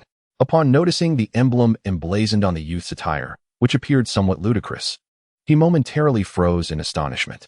The Kagaya clan? Intelligence reports had not indicated the involvement of the Kagaya in this conflict. While Uzumaki Ashina had been the first to discern this fact, he had been unable to relay the information in time. Observing the frenzied gaze of the Kagaya boy, Hashirama was certain that the youth was singularly focused on taking his life. With a steely gaze, Hashirama brandished his weapon and prepared to engage. As long as you are not the perverse Kagaya Kinmaru, prepare to meet your end. Hashirama wielded his katana, drawing upon the skills he had honed during 2 years of rigorous training with the elite Senju clan members. The Kagaya boy launched his attack with lethal intent, showing no mercy due to Hashirama's youthful appearance. In this age of warfare, no one could afford to underestimate their opponent based on superficial judgments.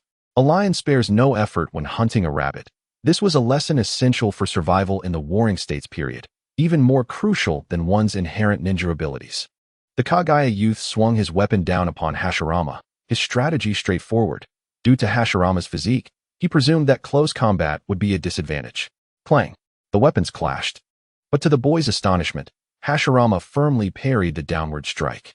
Seizing the opportunity, Hashirama unleashed a punch with unwavering resolve.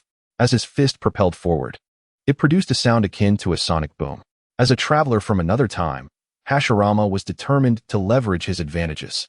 In that fleeting moment, he had concentrated a significant amount of chakra into his striking fist. This passage illustrates the technique employed by Tsunade in the original work, showcasing her formidable strength.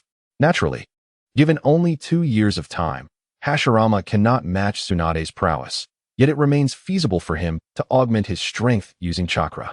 His decision to initiate an assault with a weapon carries an element of caution, particularly due to the unique bloodline limit of the Kagaya clan, the Shikatsumiyaku. Although it is highly probable that his current opponent is not an awakened user of this ability, caution is still warranted. With a punch infused with fierce wind, the Kagaya youth was taken aback, as Hashirama not only successfully parried his strike, but also mounted a counterattack. Although the Kagaya youth could clearly perceive Hashirama's retaliation and had ample time to respond, he refrained from doing so, as his instincts warned him that engaging Hashirama in a direct exchange of blows would yield unfavorable consequences. He sidestepped, narrowly evading Hashirama's fist as it grazed his waist. Damn! My arms are too short, Hashirama thought, vexed that he nearly landed the blow, but the length of his arms granted his opponent sufficient time to evade. However, this was not an unfair situation. The physical attributes of a ninja are indeed an integral part of their combat prowess. In Hashirama's case, engaging in close combat did not afford him any significant advantage. As he evaded Hashirama's attack, the Kagaya clan member swiftly retaliated, flipping his wrist to thrust a kunai downwards toward Hashirama. In response, Hashirama produced a kunai of his own to meet it. With a sharp clash, both combatants engaged in a brief struggle, their differing weapons colliding as they locked eyes, despite the noticeable height disparity between them. "What are you staring at?" Hashirama grumbled, still perturbed by his earlier miss. He leapt into the air, executing the same maneuver he had employed recently against Tobirama, who had deftly countered his advance. In that fleeting moment, Hashirama unleashed an overwhelming force, forcibly separating the Kagaya youth's hands. The youth staggered, managing to regain his balance after retreating a few steps. But it was too late to defend against Hashirama's imminent strike, as his defenses were wide open. A resounding thud echoed as Hashirama delivered a powerful kick that sent the Kagaya youth flying. Hashirama chose not to pursue further as the youth descended. He deftly tossed the kunai from his left hand while tucking the katana he held in his right under his arm, forming hand seals.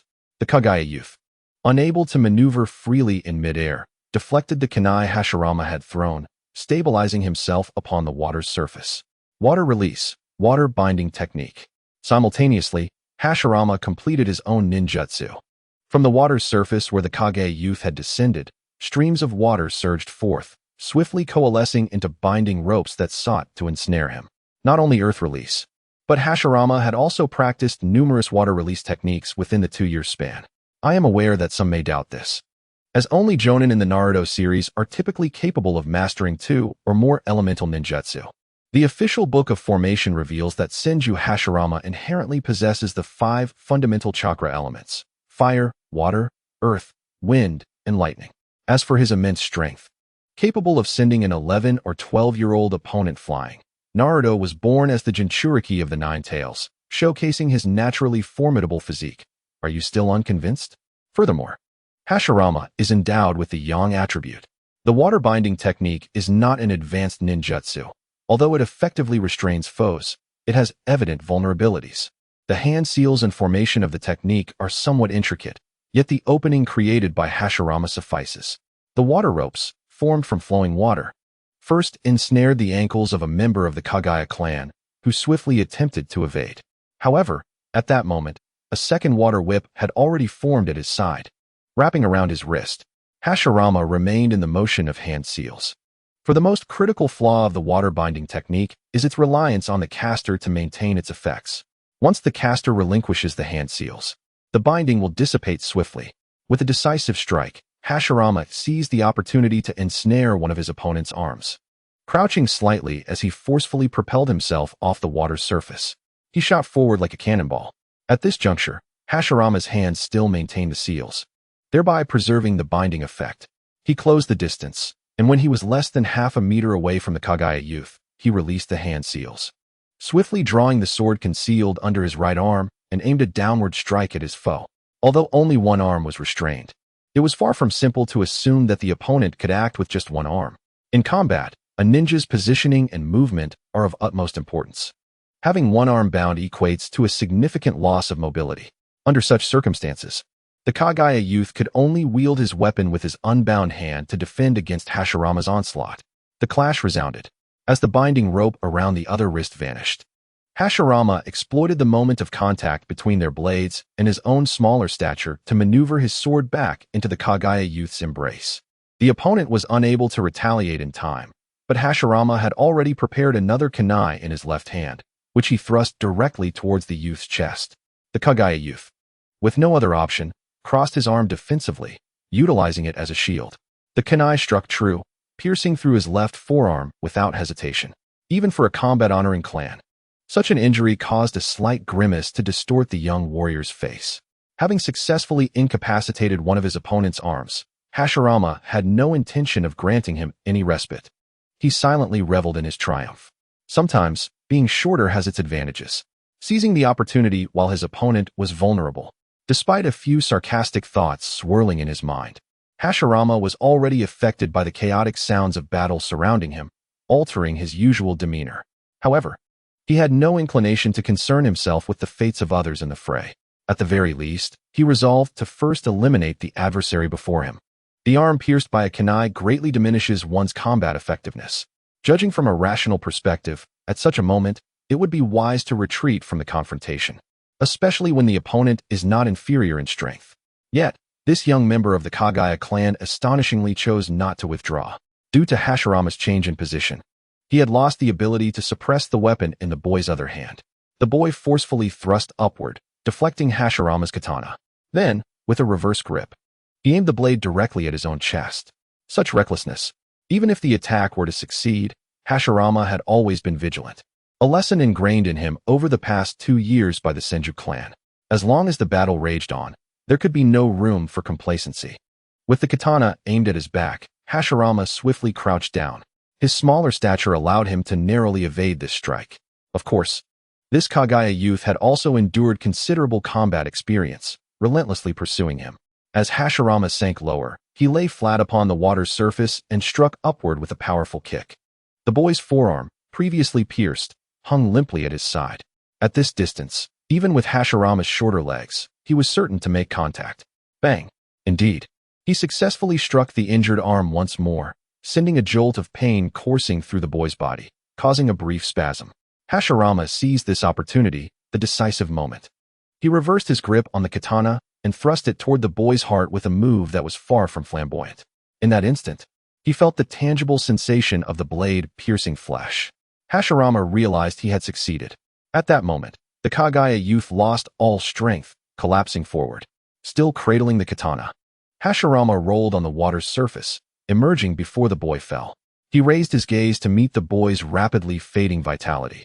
And although his heart raced as it had before, Hashirama felt no guilt for taking a life. After all, from the onset, the boy had approached him with murderous intent. Each strike aimed with the clear purpose of ending his life. Most importantly, Hashirama had begun to acclimate to the rhythm of this world. Looking at the lifeless body before him, he smirked, remarking, "Indeed, one truly does rush in at the cost of their life." Had the youth chosen to retreat after his arm was wounded and engaged Hashirama in battle, even if he emerged victorious, he would likely have paid a hefty price in injuries. Although in the manga, the Kagaya clan is depicted as recklessly assaulting the Mist Village, Hashirama did not anticipate that his first battle would be against such a reckless adversary, who claims that relentless aggression guarantees victory. You are not Naruto or Sasuke, who can endure having their tailed beasts extracted or being pierced through the heart, all while an old man provides them with an advantage. As the brief confrontation came to a close, one would think Hashirama could afford to lower his guard slightly, yet he remained in a state of heightened vigilance. The distinction between warfare and mere combat lies in the uncertainty that looms after vanquishing an immediate foe.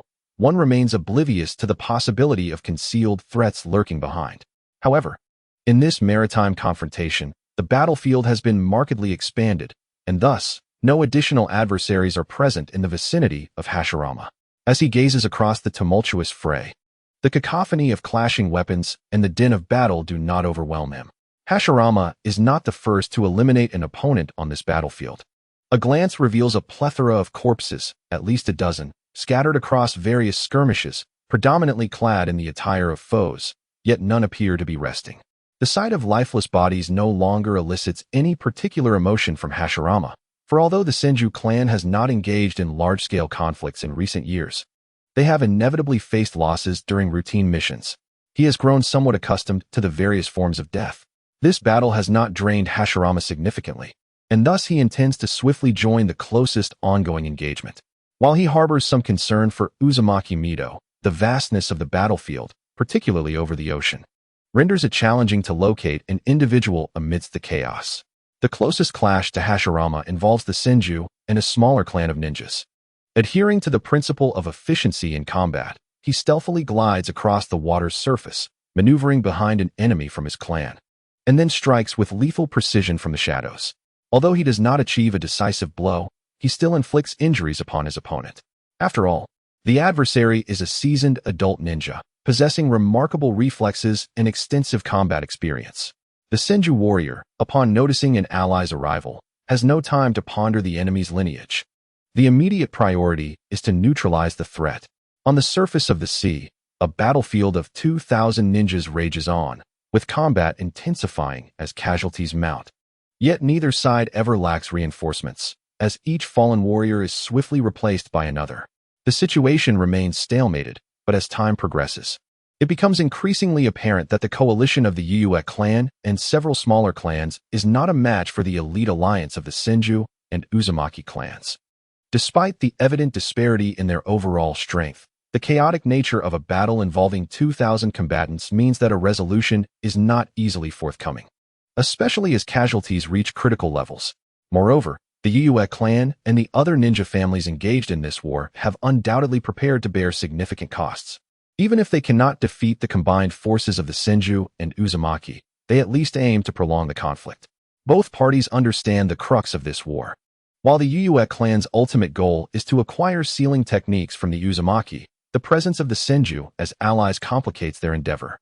Thus, the war's objectives extend beyond merely attacking the Uzumaki. Weakening the Senju clan is equally integral to their strategy. It is likely that the Senju clan within the Land of Fire has already faced formidable assaults. The battles there are undoubtedly far more brutal than those here. This reality was well understood by Hashirama before dispatching individuals such as Senju Zetsu and others. The sole reason for his actions lies in his unwavering belief in the prowess of Senju Naosuk. Indeed, there exists another method to swiftly resolve the current conflict. At the heart of the maritime battlefield, a thunderous roar echoed as Yue Yun relentlessly pummeled the vortex formed by his water release technique. Yet, the water, inherently formless, showed no signs of yielding to his assault. He surmised that this would devolve into a battle of chakra attrition. The formidable constitution of the Senju clan is well known throughout the ninja world, yet the members of the Yue clan are also born with exceptional physical strength. Thus, in a true comparison, it remains uncertain which side's chakra would deplete first. However, this was merely the misguided belief of Yue Yun. Gazing at the figure at the vortex's center, reminiscent of a raging storm, a sharp glint flickered in the usually composed eyes of Senju Naosuk. Almost there. The radiant lightning reflected in Senju Naosuk's eyes was emanating from the lightning release armor enveloping Yue Yun. However, the intensity of the fluctuations from that armor had significantly diminished from its initial ferocity. He had never intended to engage in a war of attrition with this adversary. Per the orders of his clan leader, the conflict involving the Vortex clan was merely a facade. They could not afford to be delayed here for long. Though the Yue clan of the Land of Lightning was formidable, they were never regarded with any seriousness by the Senju. The truly troublesome adversaries were only the Uchiha clan, who had long cast a covetous gaze upon the Senju.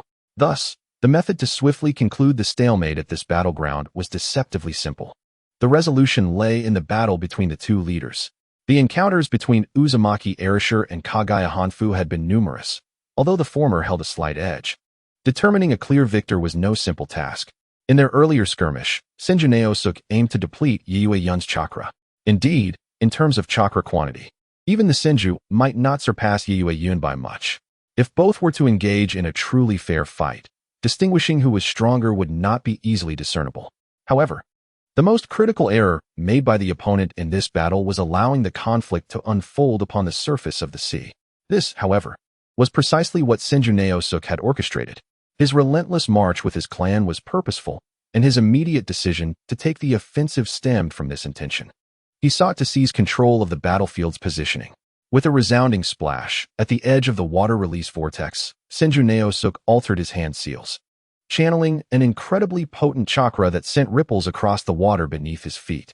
Sensing the gathering chakra from Senju Naosuk, Yue Yun's expression grew serious as he felt the binding force of the water release vortex beneath him rapidly dissipating. Was he attempting to decide the outcome with a single strike? Although Yue Yun held no fear of Senju Naosuk, he remained acutely aware of the ultimate objective of this war.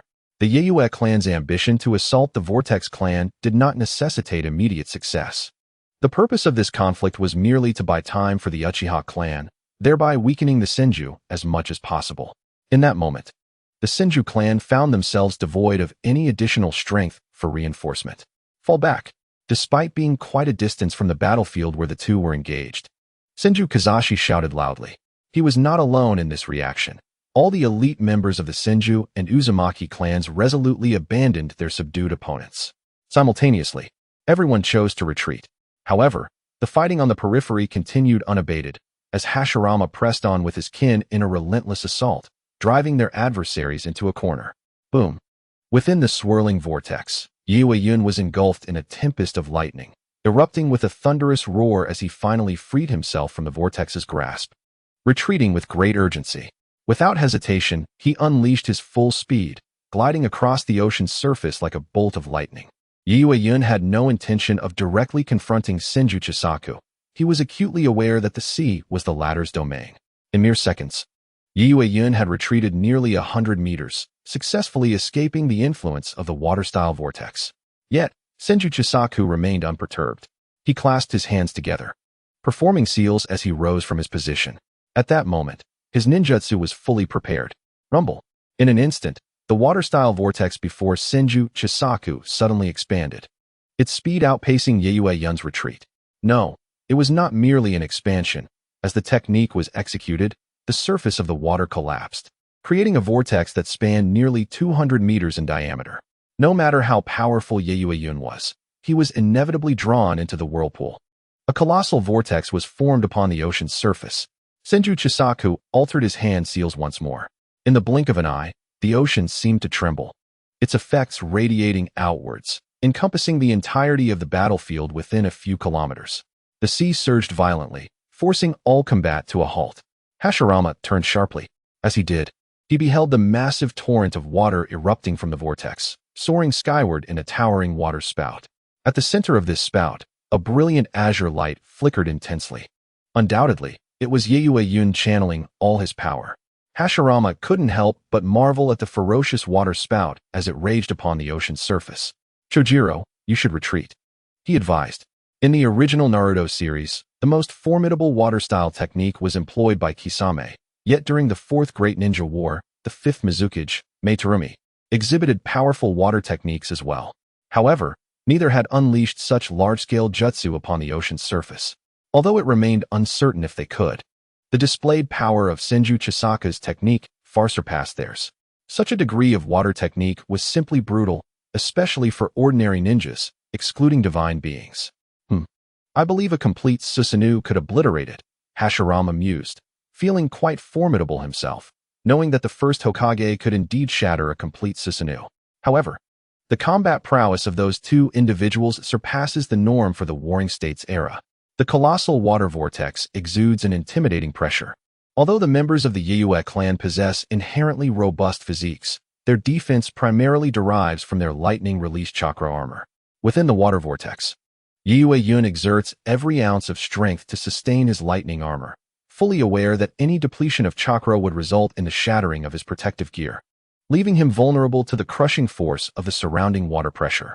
On the battlefield, all eyes are fixed upon the scene, yet only a few exhibit overt astonishment. In this era of conflict, the likelihood of such intense battles occurring is far greater than in the so-called ninja world or even during the ninja wars. Witnessing divine confrontations has become a mundane affair.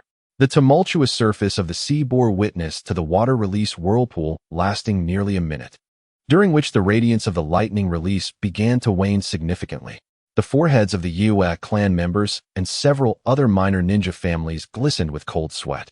If Yue-Yun were to perish here, the chances of any of them escaping unscathed would be slim. Ninjas of the caliber of Senju Chisaku can ruthlessly overpower hundreds, if not larger contingents of ninjas. However, maintaining such a vast water release technique, even at sea, entails a staggering expenditure of chakra, leading to the gradual dissipation of the tumultuous vortex. A figure, surrounded by dimming lightning, plummeted from the vortex and into the sea. Yue-Yun struggled to maintain his stance, a mouthful of blood staining the waters before him. Yet, in his gaze lingered an astonishing determination as he looked towards Senju Chisaku, his voice raspy as he uttered, "It's such a pity. I'm still alive." "Indeed, it is somewhat regrettable," Senju Chisaku replied nonchalantly. He could no longer sustain the previous jutsu, having expended a significant amount of chakra. However, in comparison, Yue-Yun had already sustained grievous injuries. "Consequently, I must ensure you remain here," he continued. With that, The other clans should find it impossible to launch an assault against the Uzumaki clan. A surge of murderous intent flashed in his eyes. Yue-Yun met the latter's gaze, his eyelids drooping slightly. He realized that if he continued to fight, his chances of dragging Senju Chikaze down with him were slim.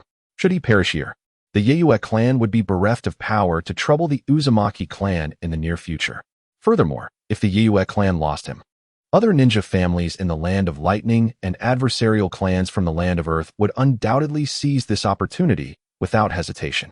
When weighed against the interests of his own clan, the sealing techniques of the Uzumaki clan, although valuable, were clearly incomparable. "It seems you are not prepared to fight to the bitter end," Senju Chikaze remarked, his tone momentarily pausing before he fixed Yue-Yun with a steely gaze. "Kill." Chakra possesses a certain conductive quality, and his words echoed far, reaching the ears of nearby Senju and Uzumaki clan members. Immediately, the ninjas from both sides launched an unrelenting assault on their respective foes nearby. The two sides once again engaged in a fierce battle. "Indeed, it is an era devoid of any constraints," mused Hashirama. Had the Yue clan been defeated, this war would have already been considered a victory for them. Yet, Senju Shizun's decision to continue the offensive aimed to prevent a stalemate in the conflict. If the Yue clan and a few other families were not utterly stripped of their capacity to attack the Uzumaki clan, their reinforcements would serve no genuine purpose. Thus, the fighting must persist until the enemy suffers a significant degree of casualties before it could cease. Contemplating this, Hashirama surmised that this might be one of the reasons the first Hokage was dedicated to establishing an alliance among the 5 great ninja nations. In truth, the impending casualties from the ensuing battles had little to do with victory or defeat. The outcome had already been determined. Despite having discerned the result of the war, neither side could bring themselves to halt the conflict. For in this age of warring states, the adversarial ninja clans were not limited to just the 2 factions involved.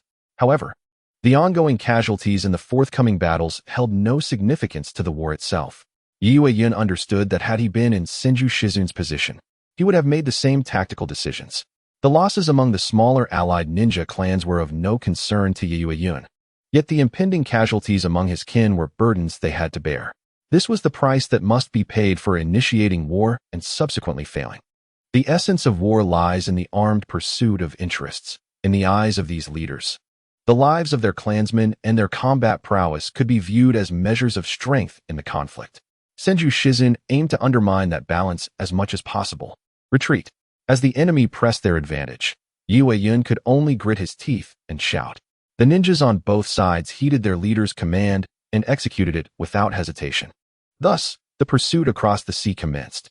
As the pursuers, Hashirama's senses were undoubtedly sharper than those of the fleeing adversaries.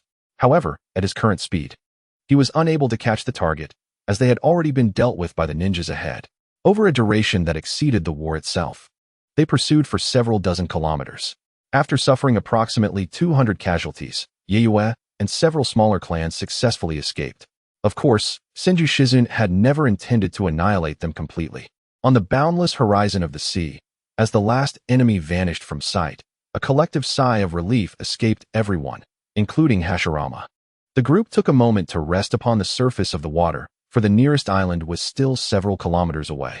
The sea around them was littered with corpses, casting a somewhat grim atmosphere.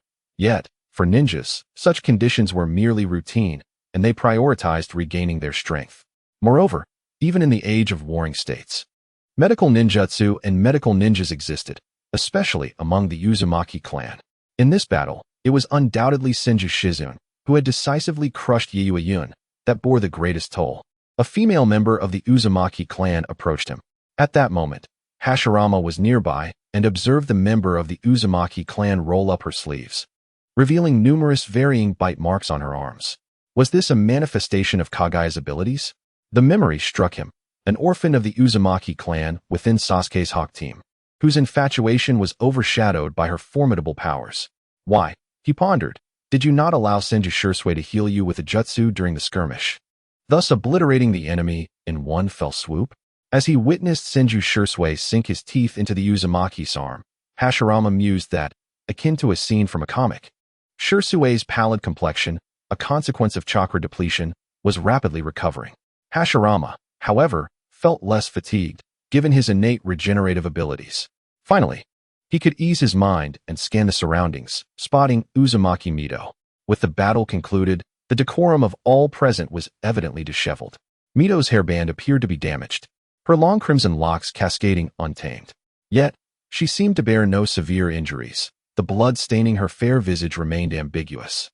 Whether it was her own or that of her adversary, Hashirama chose not to dwell on these details, for although he had intended to protect Mito before the conflict erupted, he found himself with no capacity to fulfill that intention amidst the chaos.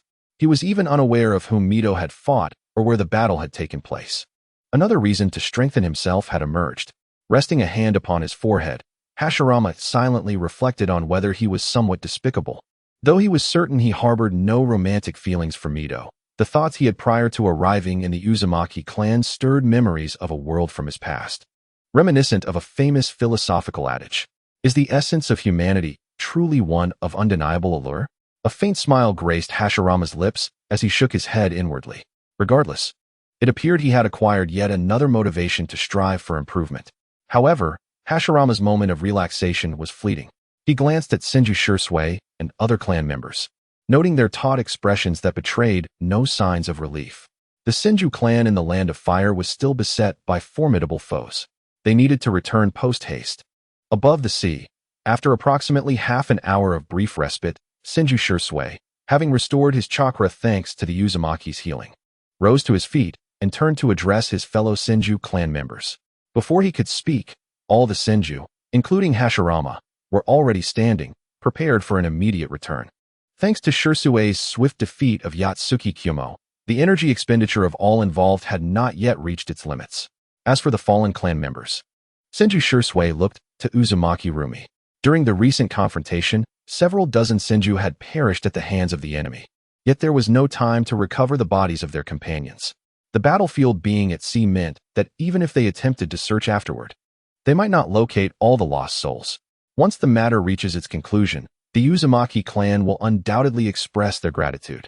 Uzumaki Ashina remarked that the current state of the Uzumaki clan, having endured numerous disturbances, left them momentarily unable to assist the Senju. Moreover, although Yiyue and a few smaller clans have retreated, it is uncertain whether they might return. Shortly thereafter, Senju Nara did not indulge in excessive pleasantries and issued a direct command. From now on, we must exert every effort to return to our clan. Yes. All members of the Senju responded in unison, swiftly making their way towards the coastline of the Land of Fire under Nara's leadership. Before departing, Hashirama cast a glance at Uzumaki Mizuho at the edge of the crowd, though she remained oblivious. Perhaps we shall meet again by fate, Hashirama mused inwardly, as he and his kin soon vanished into the endless horizon of the sea. After the entirety of the Senju clan had departed, Uzumaki Aoi suddenly approached Mizuho, stating, "I believe that fellow named Senju Hashirama must be lying about his age." Mizuho, upon hearing this, felt no particular sentiment and simply replied, "Perhaps." This was the first impression that Hashirama left on Mizuho and a few members of the Uzumaki clan. Nothing particularly remarkable. The members of the Senju clan took approximately a day to journey from their encampment to the Land of Whirlpools, yet as they embarked on their return, after 2 nights and 1 day without rest, they exhibited no signs of fatigue. This endurance was attributed to the ninja's chakra. Otherwise, even the sturdiest warriors would find their bodies weary. During this return journey, the expressions of the Senju clan members were more solemn and serious than when they had arrived. After all, the Uzumaki clan represented allies to them, but the Senju clan was their home, where their family resided. "Tobarama, Kawarama, please stay safe," Hashirama silently chanted within himself. Although, according to the original timeline, his younger brother Kawarama would be the first to perish at the tender age of 7, for Hashirama, this world was no longer a mere comic construct, it was real. Moreover, with his presence, was this world still the same as that depicted in Naruto? The weight of worry was unbearable, and with such thoughts accompanying him on the journey, each moment felt like an agony. I must master the Flying Thunder God technique at all costs, Hashirama resolved, recognizing that with the Flying Thunder God, he could reach his destination at will. Even though utilizing the technique in battle might not suit him, he only needed the instantaneous effect it offered.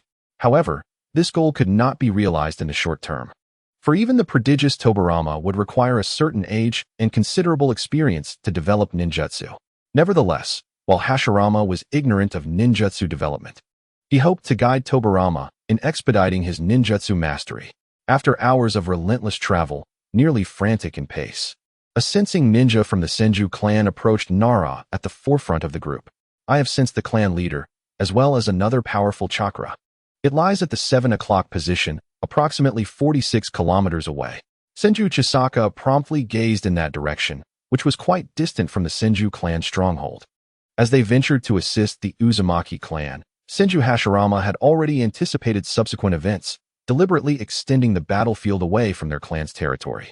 At this juncture, it became undeniably clear that the assailants targeting the Senju clan were undoubtedly from the Uchiha clan. Among the contemporary shinobi, only the leader of the Uchiha clan possessed a strength comparable to that of the clan leader, Uchiha Taijima. Only they had the capability to sense chakra from such a considerable distance. Let us proceed. Upon acquiring precise location information, the usually composed Senju Chisaka expressed an urgency in his voice. With the speed of a ninja, they could traverse the several dozen kilometers within just over an hour. In the rear of the group, Hashirama faintly heard the report from a Senju clansman to Senju Chisaka. Are they finally arriving? The Uchiha clan, Hashirama murmured.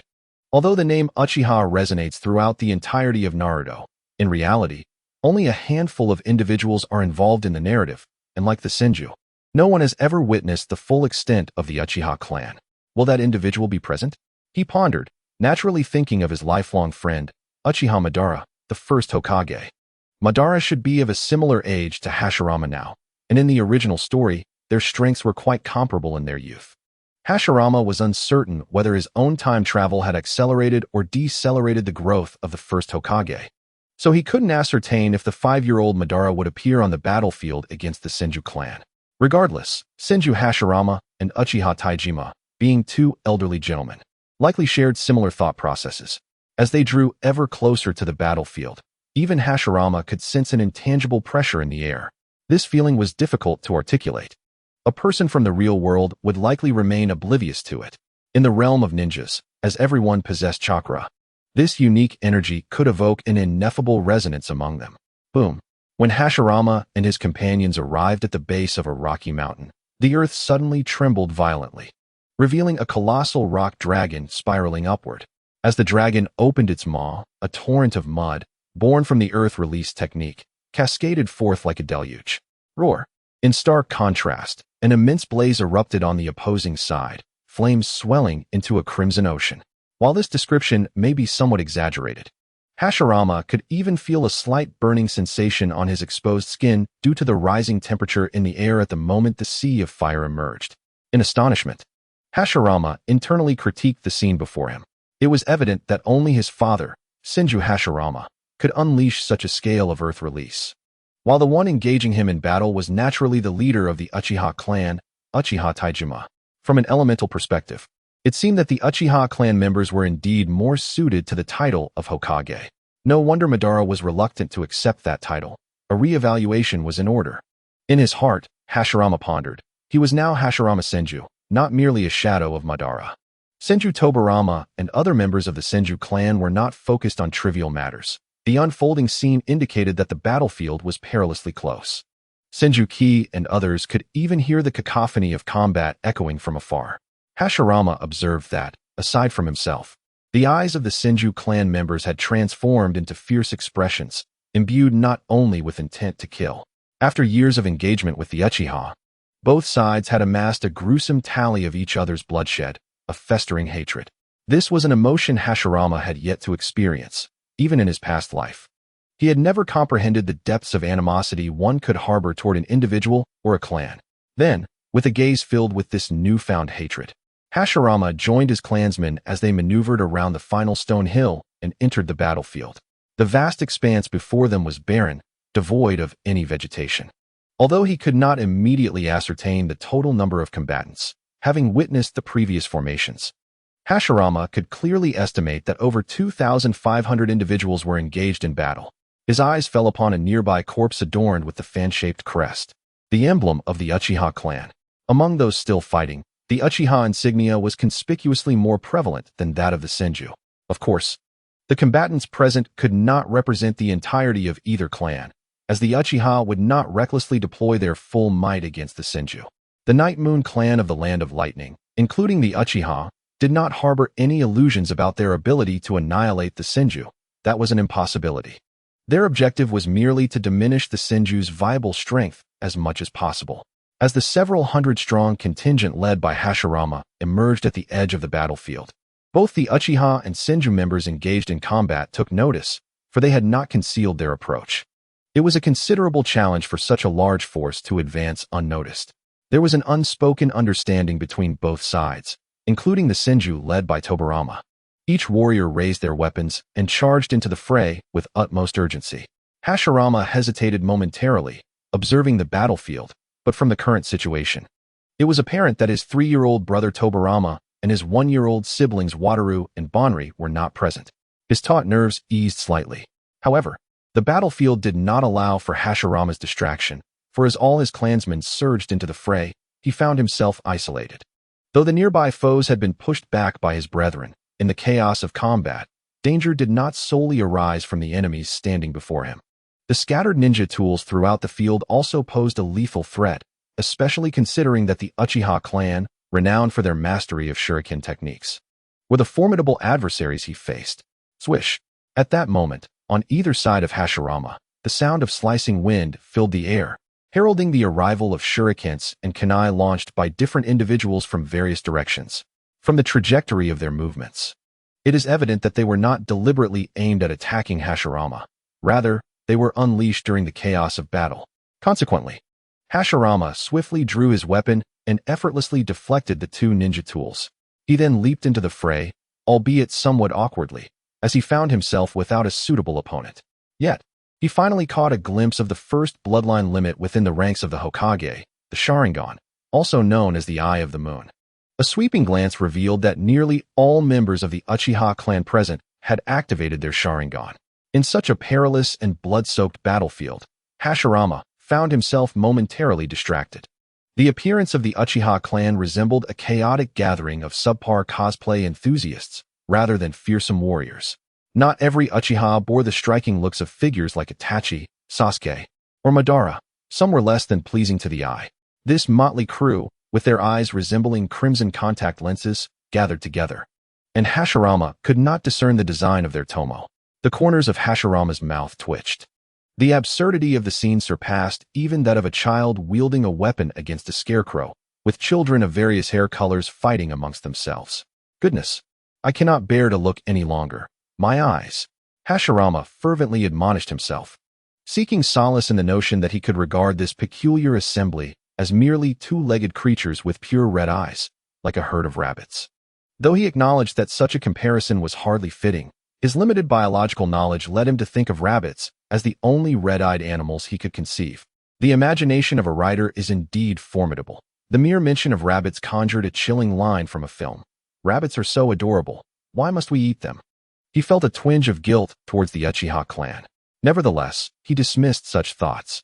Deciding to join the fray, Hashirama brandished his katana and engaged in battle alongside an Uchiha youth who appeared to have yet to activate his Sharingan.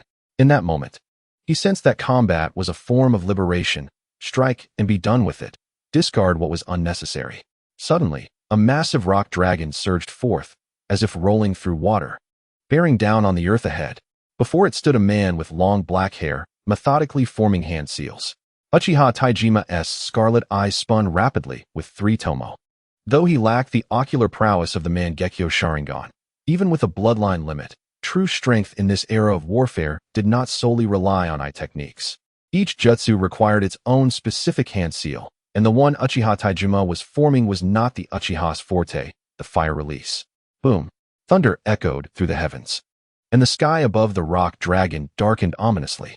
Within Uchiha Taijima's being, an overwhelming surge of chakra erupted, seemingly influencing the very heavens. In his crimson-hued eyes, a fleeting azure brilliance shimmered and was swiftly followed by the flicker of lightning. A vast assembly of thunderclouds rapidly coalesced in the sky, taking the form of a colossal thunder dragon. The dragon roared in fury, a cacophony born from the friction of countless bolts of lightning colliding. Hashirama gazed at the battlefield, where the unmistakable shape of the thunder dragon, a manifestation of lightning ninjutsu, was readily apparent. A momentary pause ensued as a name of a jutsu flashed through his mind. Although the power and scale of that jutsu might not pale in comparison to the immense chakra-based thunder dragon before him, he couldn't help but lament. "Oh, mighty lords of the warring states period, I beseech you, spare my younger brother, Tobirama." Gazing at the resplendent thunder dragon, Hashirama instinctively inhaled sharply, only to be caught off guard by the chill in the air, resulting in a few coughs as he regained his composure. He subsequently marveled at the formidable strength of the combatants of the Sage era. Indeed, the ninjutsu wielded by formidable warriors in the Naruto universe bears a striking resemblance to the fantastical scenes depicted in novels. He reflected on how, with great effort, Tobirama had summoned a dragon of fire, relying on nature's forces to conjure a jutsu of similar might. In contrast, Uchiha Taijima accomplished this feat solely through his chakra. Such a comparison may seem unfair, considering that at that time, Sasuke was merely 16 years old. However, it underscores the extraordinary prowess of the elite ninjas of the Warring States era. The earth-style ninjutsu of Senju Hashirama would likely falter against such a formidable lightning release. Hashirama mused that, despite technically being his father, he had yet to adopt the habit of calling Senju Hashirama father in his thoughts. Nevertheless, he felt no apprehension regarding Hashirama's potential defeat. Otherwise, the original narrative would not have depicted their efforts to create openings by eliminating Senju Tobirama and Uchiha Izuna. Interestingly, aside from Madara, Hashirama was quite eager to meet Uchiha Izuna, the second pillar of the Warring States. It remained unclear whether Kishimoto simply grew weary of depicting another face, as Izuna and Sasuke bore an uncanny resemblance. Thunder rumbled across the battlefield, reverberating in a tumultuous roar. Despite the vicinity of Senju Hashirama and Uchiha Taijima's fierce encounter having long deterred any ninja from approaching, the scale of such ninjutsu rendered the fighters at a distance momentarily speechless, unanimously retreating to safer ground. Beneath the rocky dragon, Senju Hashirama observed the rapidly formed dragon of thunder in the sky with unwavering composure, swiftly forming hand seals. With practiced ease, the relatively uncomplicated technique was completed in an instant, and Hashirama unleashed a torrent of water from his mouth. Water release, water barrier. In this barren, parched environment, it appeared as though he conjured a mighty river, its waters swirling and cascading downwards towards the rocky dragon. Such commotion inevitably attracted the attention of the surrounding ninja clans, including Hashirama. The scale of the water flow conjured by Senju Hashirama was hardly inferior to that of the original's Kisame Hashigaki. Yet, before he could form any thoughts, the sky above seemed to gather an intense energy, culminating in a thunderous dragon that unleashed a roar powerful enough to shake the heavens, plummeting downwards. A flash of brilliant azure light crossed Hashirama's gaze, landing upon the rocky dragon below. However, the sound that echoed across the battlefield was not the destructive crack of thunder wreaking havoc on the earth, but rather the crackling of electrified water. As the radiance formed by the lightning began to diminish, the scene was finally unveiled. Even as the author of the Naruto fanfiction, Hashirama could not comprehend the intentions behind Senju Hashirama's water technique in such a brief moment. Nevertheless, it was evident that it was intended for defense. How impressive! Upon realizing the nature of Senju Hashirama's defensive strategy, Hashirama could not help but exclaim in admiration. For before his eyes was a water dragon, its entire form cloaked in a dark hue, shimmering with lightning. The sound that resonated across the battlefield stemmed from this very phenomenon. Senju Hashirama had ingeniously donned his water technique like armor upon the rocky dragon, allowing the water to conduct electricity, thereby dispersing the destructive force of Uchiha Taijima's lightning technique to its maximum extent. This combination of earth and water techniques was unprecedented in the Naruto universe. It was likely that even the renowned characters from the original series would struggle to achieve the level of mastery exhibited by Senju Hashirama. Throughout the annals of ninja history, this mastery of earth and water techniques rendered Senju Hashirama a rare and exceptional figure, despite the water technique's ability to significantly mitigate the destructive power of the lightning. Its might was still formidable. The water dragon, infused with the attributes of earth, water, and lightning, faced Uchiha Taijima, who had just unleashed a powerful lightning technique. Without a moment's pause as he continued to form hand signs, the initial hand sign was unmistakably the signature fire technique of the Uchiha clan. Great Fire Annihilation. He conjured a sea of flames that rivaled the scale of the Inferno Hashirama and his companions had just witnessed upon arriving at the battlefield. The magnitude of this fire technique was reminiscent of the first time Madara unleashed fire against the Allied forces during the Fourth Great Ninja War. As the flames surged forward, they engulfed the massive dragon. Under the ferocity of the fire, the water and lightning enveloping the rocky dragon were swiftly incinerated. When the rocky dragon finally revealed its true form, its body, comprised of stone, was charred and riddled with cracks, shattered beyond recognition. It appeared that even with the lightning's power diminished, the rocky dragon could not withstand the elemental disadvantage.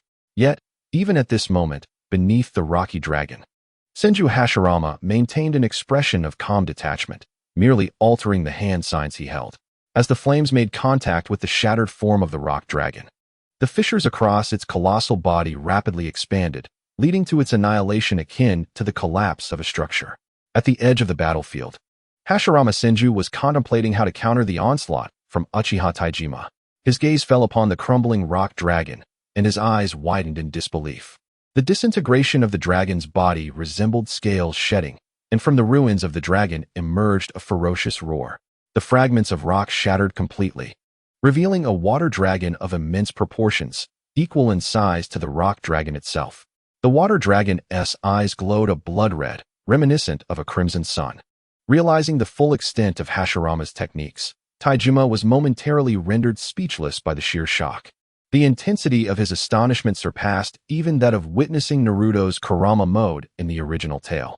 Utilizing a superficial combination of water release and earth release for defense, and concealing a genuine water release offensive beneath this dual-layered shield, though still within the realm of combined ninjutsu, it could be deemed a dual combination. The mastery required to wield both water and earth release techniques with such finesse is truly remarkable. In the original narrative, the formidable aura exuded by Hashirama Senju and Madara Uchiha stemmed largely from their respective bloodline limits of wood release and the ocular prowess of the Sharingan. However, their predecessors, the two powerful figures who commanded the Senju and Uchiha clans during the Warring States period, were capable of elevating ninjutsu to this extraordinary level, thereby forging their own strength. Although it was a perilous era, the sophistication and splendor of ninjutsu during this time were undoubtedly on par with that of the later generations, including Naruto and Sasuke. The might of the Warring States warriors is truly formidable. Water release, water dragon bite. Hashirama Senju commanded the long-accumulated offensive as the blood-red water dragon roared and soared downward. Upon its contact with the flames, a copious amount of steam erupted, transforming into mist. Yet, in this moment, the water dragon visibly extinguished the flames, its body piercing through the fiery curtain. In this clash of ninjutsu, water triumphed over fire. In terms of chakra attributes, Hashirama's techniques held the advantage. Although Uchiha Taijima possessed formidable chakra, it could not compare to the robust physique of Hashirama, who found it increasingly challenging to sustain such grand-scale ninjutsu consecutively. However, Taijima's ocular prowess had already discerned Hashirama's water dragon assault forming beneath the earth release, prompting him to evade as the water dragon surged forth. Hashirama naturally followed closely behind the water dragon, yet the surrounding environment had become saturated with mist. Even with his perceptive abilities, he hesitated to approach Taijima recklessly. The latter's Sharingan was better suited for combat in such conditions, which explained why Hashirama initially opted for earth release in their confrontation. Nevertheless, he ultimately needed to employ water release to momentarily suppress Uchiha Taijima. Having been entwined in conflict for over a decade, both warriors possessed an intimate understanding of one another. Their comparable strengths made it exceedingly difficult to determine a victor. However, Senju Hashirama currently harbors no intention of vanquishing Uchiha Taijima. From the moment Senju Zetsu entered the battlefield, both sides understood that this conflict could not endure for much longer. Despite the deep-seated enmity between them, engaging in futile attrition without any discernible weaknesses was senseless. Compared to Senju Hashirama, Uchiha Taijima was even less inclined to witness such wastefulness, for no clan could rival the Senju in terms of resilience. The only clan with a physique equal to or potentially exceeding that of the Senju, the Uzumaki clan, could not match the sheer scale of the Senju. Regardless of any alliance ties, from the years of strife, It has become evident within the ninja world that the consensus among all clans is that the Senju and Uchiha stand as the two most formidable ninja families. Yet, only Uchiha Taijima comprehends that, in this protracted tug-of-war, the Uchiha clan is gradually losing ground. Thus, he consented to collaborate with the Yatsuki clan of the Land of Lightning, aiming to weaken the overall strength of the Senju. Yet, the current situation clearly indicates a failure. Sighing softly, Uchiha Taijima felt a twinge of disappointment, but not despondency. For the future of the Uchiha, it is imperative that a more exceptional leader emerges to alter the present circumstances. Such potential has indeed manifested. Surely, you will not perish in a conflict of this magnitude, Taijima mused. To cultivate a more remarkable heir, he must allow the child to endure the world's most brutal trials. This is the fate of a ninja, and indeed, it is the destiny of that child as the hope for the Uchiha's future. If the war concludes and that child falls on the battlefield, it would merely signify their limitations. Such a demise would evoke little sorrow. On the battlefield, with the inclusion of Senju Zetsu's kin, the numbers of the Senju clan slightly surpassed those of the Uchiha. However, due to their continuous combat, despite some periods of respite, they could not exhibit their utmost fighting prowess, rendering the battlefield's dynamics nearly balanced. Amidst the chaos, a diminutive figure adorned with the Uchiha crest surveyed the scene, clad in attire distinct from the cumbersome armor of the Senju. The boy's keen gaze rapidly assessed his adversaries, leading him to select a Senju youth who had just arrived from the land of whirlpools alongside Hashirama and had recently endured a fierce skirmish, evident in the fatigue etched on his otherwise handsome visage. With a swiftness born from keen perception, the boy unhesitatingly targeted the Senju youth. With a flick of his arm, a flurry of dark shurikens surged forth, akin to torrents of black light piercing the air. Under his deft throw, the shurikens seemed to possess a life of their own, striking at the Senju youth from myriad cunning angles. Meanwhile, the boy's form vanished from sight the moment the shurikens were unleashed. The weary youth, sensing the imminent threat of shurikens, swiftly brandished his weapon to deflect them. Clang, clang, clang. The angles at which these shurikens were launched were exceedingly treacherous. The boy could not afford to be careless.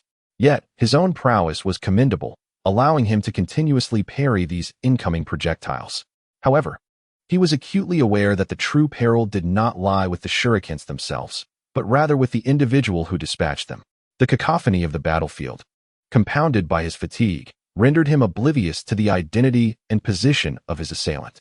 At that moment, a more pronounced sound of slicing air reached his ears, one far more distinct than the previous whispers of the shurikens. He swiftly turned, only to behold a katana hurtling directly towards him, aimed squarely at his head.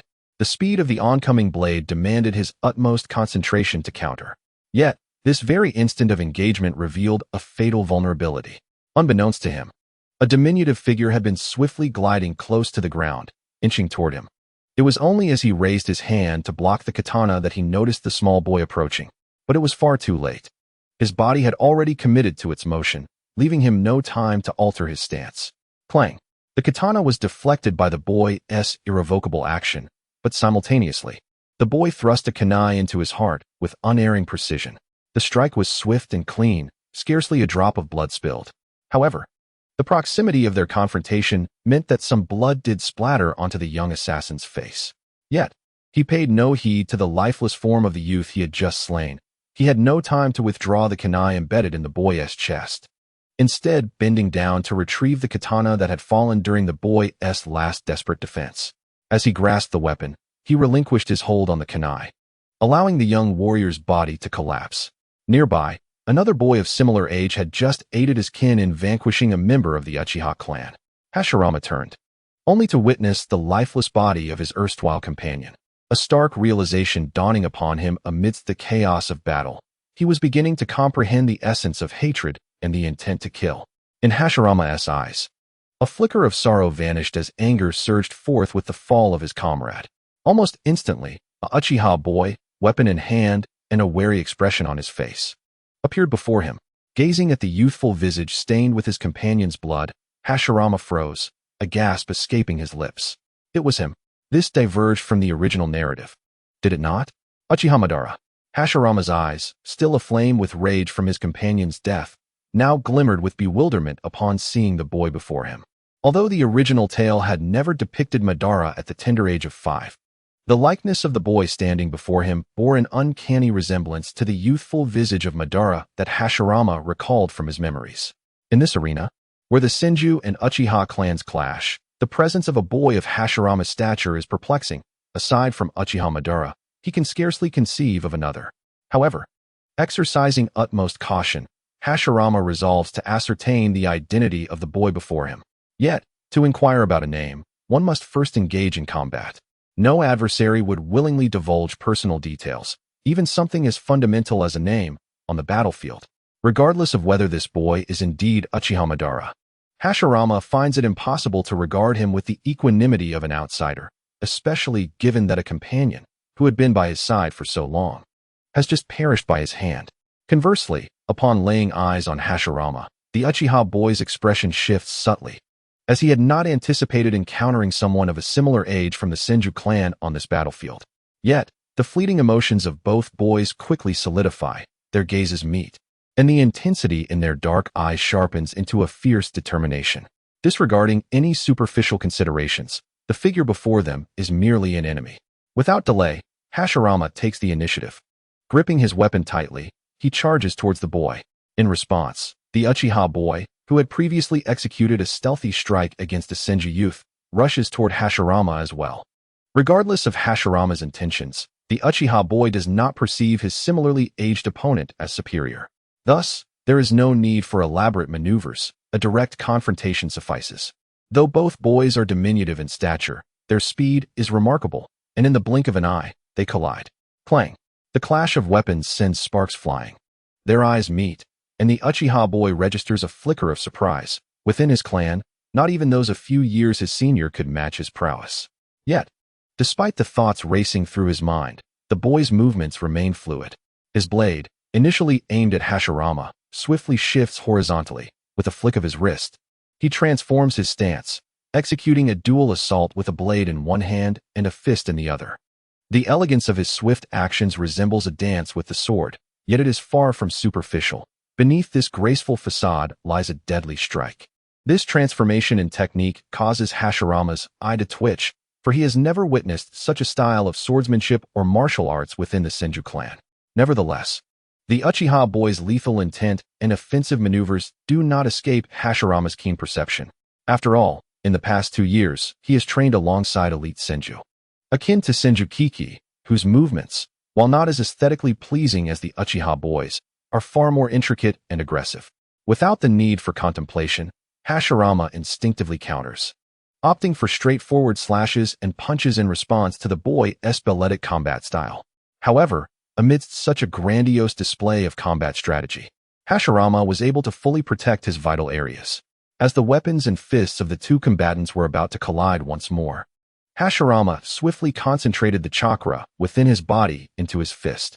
This principle mirrored Tsunade's formidable strength, and after 2 years of diligent practice in ninjutsu and unwavering daily training, Hashirama's control over chakra had significantly improved.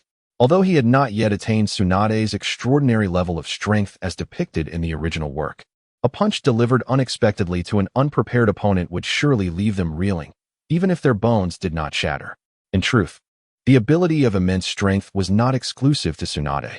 Many skilled warriors from the Warring States period excelled in fine-tuning their chakra to enhance their physical prowess. Senju clan members were also known to possess this skill. Yet, few could reach Tsunade's remarkable level of strength. Just as Hashirama's fist was about to collide with that of the Uchiha boy, the latter unexpectedly altered his stance. Clang! The weapons held in their other hands were longer, resulting in a collision. However, the Uchiha boy had already retracted his fist, swiftly retreating. Why is he running away? Hashirama pondered. This boy, who bore a resemblance to Uchiha Madara, had yet to awaken the Sharingan, rendering it impossible for him to discern the chakra accumulation in Hashirama's fist. His decision to retreat at the last moment thwarted Hashirama's intentions. It felt as though he had been granted a divine perspective. In reality, the Uchiha boy did not possess such abilities. Rather, upon witnessing Hashirama withstand his assault, he strategically began to regard this peer as a serious opponent.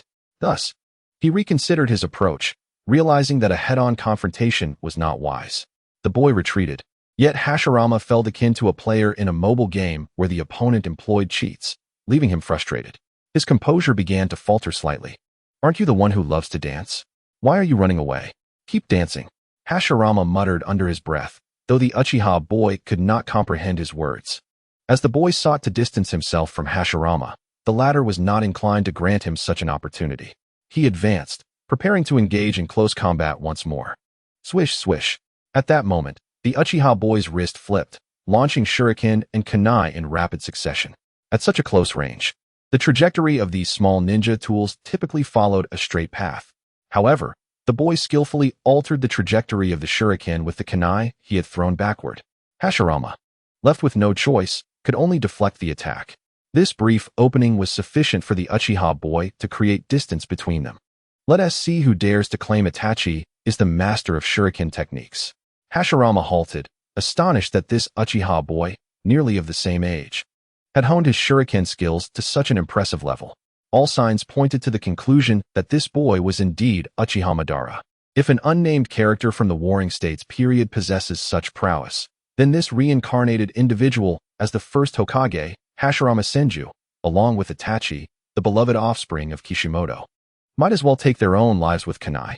After creating some distance, the boy swiftly sheathed his weapon, folding his hands together. Seals. Observing this, Hashirama also began to form his hand signs. Although he had spent much time training since arriving in the Warring States era, memorizing the hand signs for the various conventional ninjutsu of this period was not his forte. Yet, even with minimal recollection, as he formed his seals while watching his opponent, he instinctively recognized the boy's movements, bringing his fingers together in front of his mouth, allowing Hashirama to articulate the name of the jutsu without a second thought.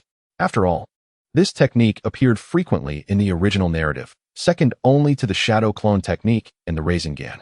Indeed, flames erupted from the boy's mouth, rapidly expanding into a massive fireball. Fire release, great fireball technique. Earth release, earth flow wall. Hashirama crouched down, pressing his palms against the ground, and a formidable earthen wall surged upward. Upon this wall were several visages of individuals incomprehensible to the world of ninjas.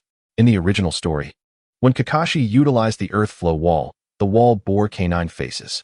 As the caster, Hashirama altered the appearance of the faces to his preference. The specifics of these visages need not be described, as Hashirama had never seen them. However, their names were Dogyao, Sorcerer's Fanshin, and Kainatsum. Soon, the enormous fireball, accompanied by a torrent of heat, collided with the earthen wall before Hashirama. The faces etched into the wall glowed a fiery red under the intense heat. Though Hashirama, sheltered behind the wall, could not see, the thought of those faces being scorched brought him a sense of satisfaction.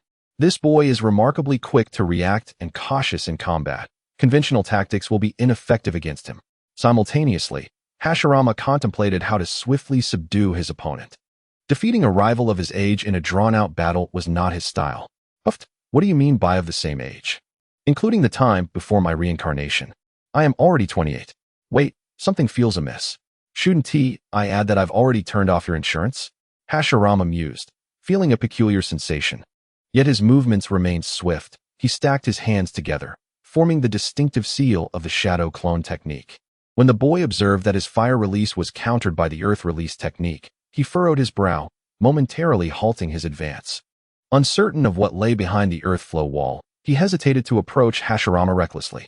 The proud Uchiha boy was slightly taken aback. The opponent's physical prowess, reflexes, and even ninjutsu proficiency were evidently on par with his own. At that moment, a figure swiftly emerged from behind the scorched earthen wall, ablaze with flames, hurtling towards the Uchiha boy with astonishing speed. It was Hashirama. Anticipating this move, the boy deftly flung a shuriken. At such a close range, his shuriken technique would undoubtedly be more effective, yet Hashirama, with both hands wielding kunai, adeptly blocked the incoming projectiles. Seizing the opportunity while Hashirama was preoccupied with defense, the boy advanced. He had no intention of maintaining a purely defensive stance throughout the encounter. However, he did not view this attack as a decisive moment. He sought to further probe Hashirama's capabilities. Yet, as the boy charged toward Hashirama, he sensed something peculiar. Although the Hashirama before him could counter his shuriken, the latter's movements were markedly different from their previous clash. Even if he had expended some chakra to conjure defenses through ninjutsu, it shouldn't have rendered him this sluggish.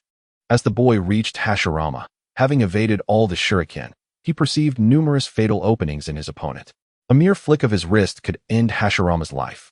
There was no time for Hashirama to mount any defense. However, at the very moment he was poised to strike, the boy pivoted and retreated hastily. Bang! Just as he reacted, the earthen wall behind him, charred black from the great fireball technique, sustained a heavy blow and crumbled.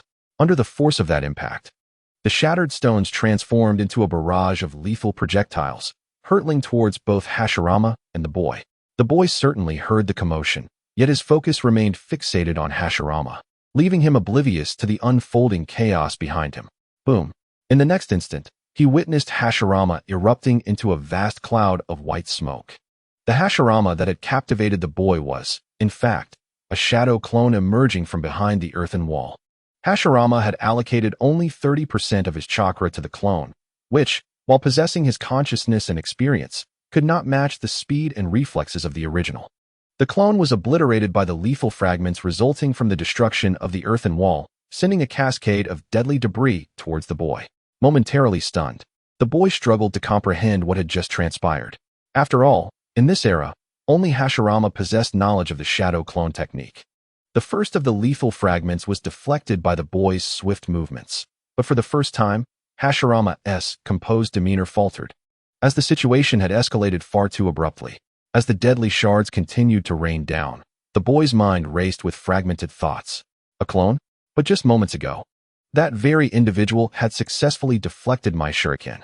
The art of shadow duplication, existent during the Warring States period, is akin to the mere illusions taught in the ninja academies of later generations.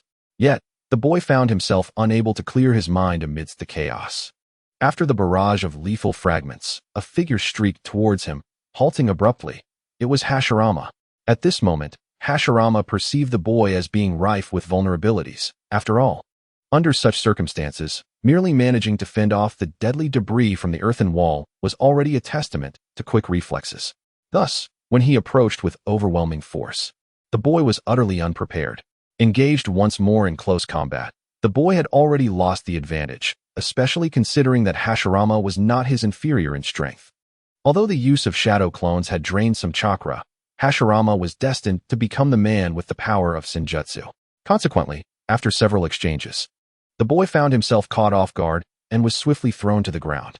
Hashirama pressed down upon him, and even while downed, the boy continued to resist, preventing Hashirama from delivering a fatal blow.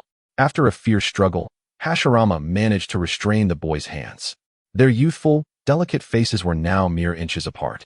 The murderous intent in Hashirama's crimson eyes softened slightly, while the boy, despite being subdued, radiated an indomitable spirit, showing no intention of surrendering. For on the battlefield, surrender equates to death. Moreover, while Hashirama had temporarily restrained him, slaying the boy was not an easy task. How troublesome, Hashirama sighed inwardly, then adorned his face with an air of arrogance, declaring, "You are quite impressive. Among my clan, there are none of your age capable of battling me to such an extent. I acknowledge you. What is your name?" His intention was to ultimately ascertain the boy's identity. Although the answer was already quite evident, the boy, though mature for his years, was still a child, possessing a sense of pride inherent to his being. He fixed his gaze firmly upon Hashirama, retorting, "You too are rather formidable. So you go first." Hashirama, taken aback by the boy's response, found himself momentarily speechless, as a few dark lines seemed to emerge on his forehead. Is this what they call it Sundara? Am I toying with him? Hashirama thought, uncertain whether to laugh or cry. Gazing at the boy's youthful visage so close to him, Hashirama intoned gravely, "Do you realize that I am about to kill you?" Yet, his words failed to instill fear in the boy. On the contrary, the boy's expression morphed into one of intense fury. "Are you implying that you can kill me at any moment?" Clearly, Hashirama's previous statement had backfired, igniting the boy's fierce pride. "That line sounds eerily familiar," Hashirama mused, furrowing his brow with a tinge of bitterness. During the legendary battle between the first Hokage and Madara at the Valley of the End, the dialogue and the latter's reaction were not dissimilar to what had just transpired. "Truly, I have a penchant for speaking thoughtlessly," as Hashirama self-deprecatingly mused. He became increasingly convinced that the individual before him was indeed Uchiha Madara. He casually introduced himself, stating, Hashirama Senju. Unlike this boy from the Uchiha clan, Hashirama bore no semblance of that tiresome pride. It was merely a name. After all, no flesh would be lost, nor would it cost him anything. What harm could it possibly incur? Uchiha Madara, the boy replied succinctly, though his expression still radiated considerable ire. Yet, following their earlier confrontation, he could not help but acknowledge Hashirama's prowess. Upon hearing the name he had already confirmed, Hashirama's heart remained utterly unperturbed. However, gazing at the 5-year-old Madara before him, he felt a twinge of confusion. This was not how it was supposed to unfold, according to Kishimoto's narrative. Their initial meeting was meant to be a joyous occasion, perhaps skipping stones together, thereby forging a profound friendship. Wasn't that the script? Hashirama could scarcely fathom that his first encounter with Uchiha Madara would transpire under such circumstances, directly commencing with a skirmish. Nevertheless, as a time traveler, Hashirama's initial thought was naturally to cultivate a positive relationship with Madara, engaging in playful banter, and eventually, through years of camaraderie, collaboratively establishing a new socialist Konoha. He was quite curious to see what Madara's long, black hair would look like styled into a braid. Yet, Hashirama could not forget that just moments ago, Madara had slain a comrade from the Senju clan. Presently, on the battlefield, their identities did not align with those of sworn enemies as depicted in the original narrative.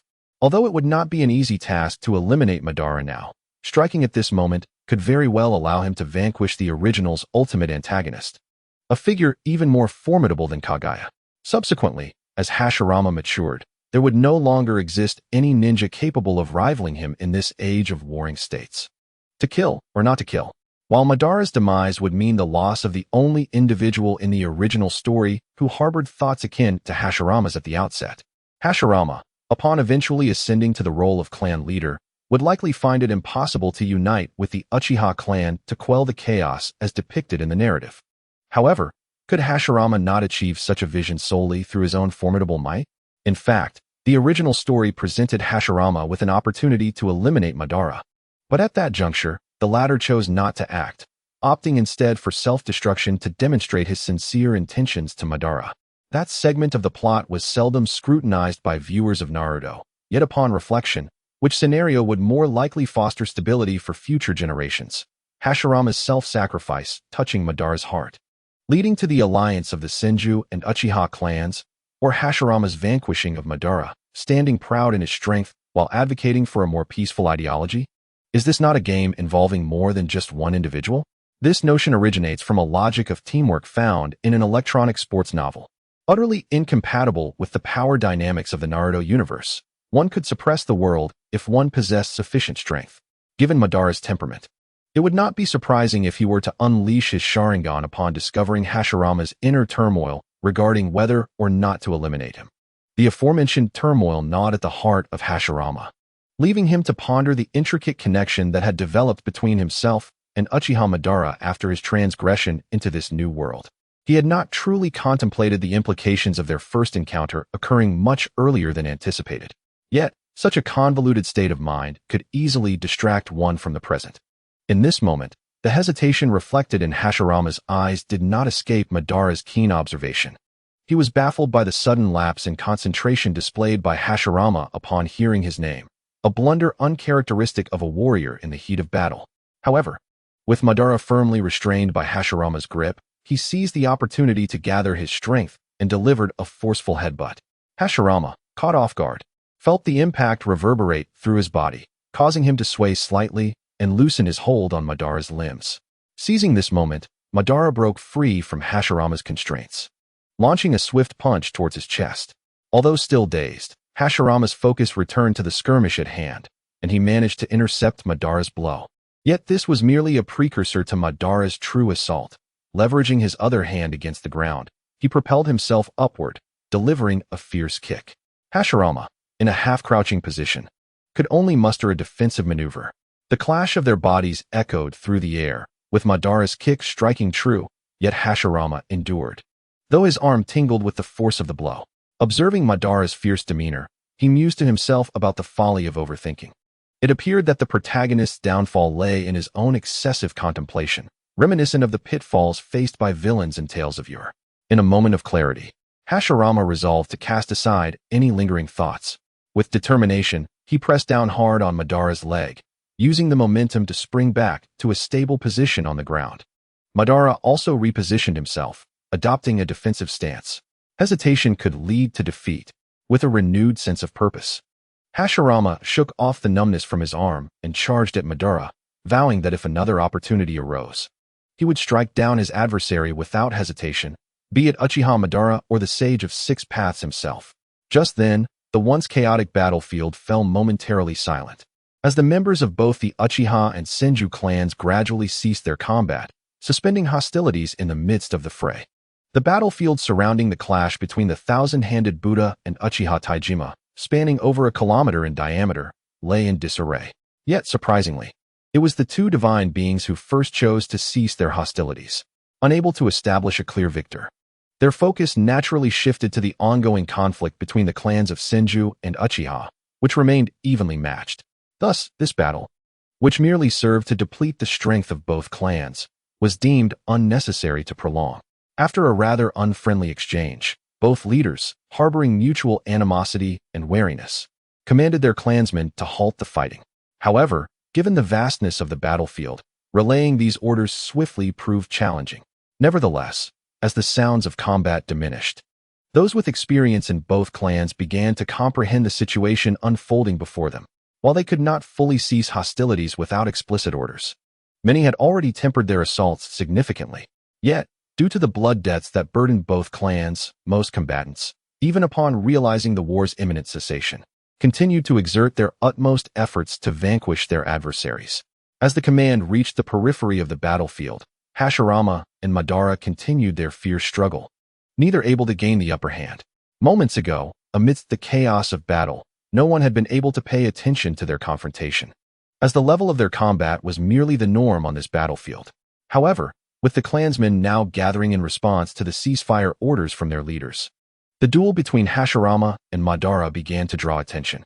It was known among both clans that these two were the sons of their respective leaders and the most promising youths of their lineage. Thus, when they witnessed a peer able to contend with such ferocity, astonishment was inevitable. The surrounding clansmen also conveyed the leader's directive to cease hostilities to Hashirama and Madara. With a resounding clash, both combatants momentarily retreated from one another. Ultimately, Hashirama could not find a fleeting opening to overpower Madara once more, which left him feeling somewhat disheartened. Despite the original narrative suggesting a parity in strength between himself and Madara prior to awakening his latent abilities as a time traveler, he found himself unable to bridge the gap in power with the original characters. If he were a protagonist in a novel, such a failure would be quite lamentable, for readers would undoubtedly criticize a character who failed to display competence. Yet, he had genuinely devoted himself to training. What more could one expect from a recluse whose previous life involved limited movement? With approximately 10 hours of practice each day, Hashirama could only achieve so much. Traversing without any enhancements felt unjust. Meanwhile, Madara observed Hashirama with a furrowed brow, saying nothing as he turned to depart toward his gathered clansmen. He did not utter any dramatic threats akin to those found in novels, such as vowing to defeat Hashirama upon their next encounter. Nevertheless, deep down, Madara harbored such thoughts. Certainly, it is not merely a matter of defeating. Given the opportunity, he would undoubtedly kill Hashirama without hesitation. Hashirama, retreating towards his kinsman, found himself grappling with unresolved thoughts. However, those reflections could wait until this war concluded and he returned to his clan in tranquility. First, he would proceed to support the Uzumaki clan, and then hasten back to partake in the conflict. Physically and mentally, Hashirama could not help but feel a sense of exhaustion. As everyone gathered, both the Uchiha and Senju clans were inadvertently engaged in a singular act, retrieving the bodies of their fallen comrades closest to them. Nearby allies stood vigilant against encroaching foes. The Uchiha clan held a greater reverence for the recovery of bodies post-battle than any other clan in the ninja world, for they could not bear the thought of their Sharingan falling into foreign hands. The remnants of ninja battles displayed two stark extremes in the appearance of the deceased. Those slain by weapons or taijutsu remained relatively intact, while those struck down by ninjutsu were often left unrecognizable. Previously, during the support of the Uzumaki clan amidst naval skirmishes, followed by relentless pursuits and the need for adjustments. Hashirama had little conception of the battlefield's aftermath. Yet now, he could pause and witness the stark reality of the post-war scene. Despite having taken lives before, the psychological impact of war remained undiminished. In this conflict, both the Senju and Uchiha suffered losses exceeding 100 lives. As a newcomer to warfare, gazing upon the bodies strewn across the battlefield, Hashirama could not discern whether they bore the Uchiha crest or the Senju emblem. Such distinctions seemed trivial in death. Family ties and factional divisions held significance only while one was alive. If one did not know the deceased, had no connection to them, their existence before death was a mystery, thus failing to stir deep emotional turmoil within.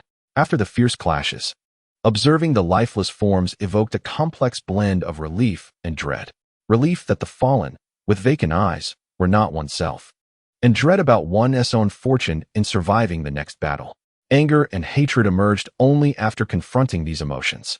In most instances, the instinct for survival reigns paramount, especially when the corpses before one bear no connection. Thus, when Hashirama witnessed Madara slay a familiar clansman, his initial reaction was one of fury rather than dread. Following that, thoughts of taking significant action to prevent such occurrences from repeating could be ascribed to greatness. Such sights had become commonplace for the majority of the Senju and Uchiha clansmen. Though a few remained stunned, Hashirama's feelings of relief predominated, while Madara, witnessing this grim tableau for the first time, was similarly taken aback. However, in contrast to Hashirama, Madara harbored a resolute thought. He absolutely could not perish here, devoid of purpose, like the individuals surrounding him. To achieve this, he required formidable power, far beyond what he currently possessed. He sought strength surpassing that of any of his kin, even greater than that of his father, Taijima Uchiha, and stronger than anyone else in this world. Madara furrowed his brow, casting a glance at Hashirama of the Senju clan, who wore a similarly troubled expression. His gaze slightly lowered. That individual could pose a significant obstacle to me. The moment this thought took root, the trajectory of the future diverged from the original history. No, perhaps this is the true history. After all, what has never transpired may, in fact, be non-existent. The battlefield, once filled with the clamor of conflict and the sounds of battle just moments ago, now lay in profound silence. A cool breeze swept through the mountains, causing the shattered ninja tools on the ground to tremble slightly, producing a faint sound as they clashed with the earth. Standing several hundred meters apart, the Senju and Uchiha clans faced one another. Initially, with Hashirama's own capabilities, he could only occupy the rear of the formation. However, following the conclusion of the battle, he was summoned directly to the center, beside the clan leader. Hashirama maneuvered through the crowd and halted behind the revered Senju Tobarama, bowing his head respectfully. Lord Clan Leader. Tobarama turned his head, regarding Hashirama, who bore the evident marks of battle. To the typically stoic visage of Tobarama, a hint of a smile unexpectedly emerged, even accompanied by a light chuckle. Undoubtedly, at this moment, Tobarama was genuinely pleased, for Hashirama had successfully survived the continuous campaigns, a remarkable achievement for a mere 5-year-old child. Surviving in the midst of war demands exceptional strength capable of ensuring one's own safety. Despite countless battles, no one would dare claim they could emerge unscathed. Therefore, witnessing Hashirama standing before him in safety brought Tobarama more joy than any accomplishment achieved through regular training.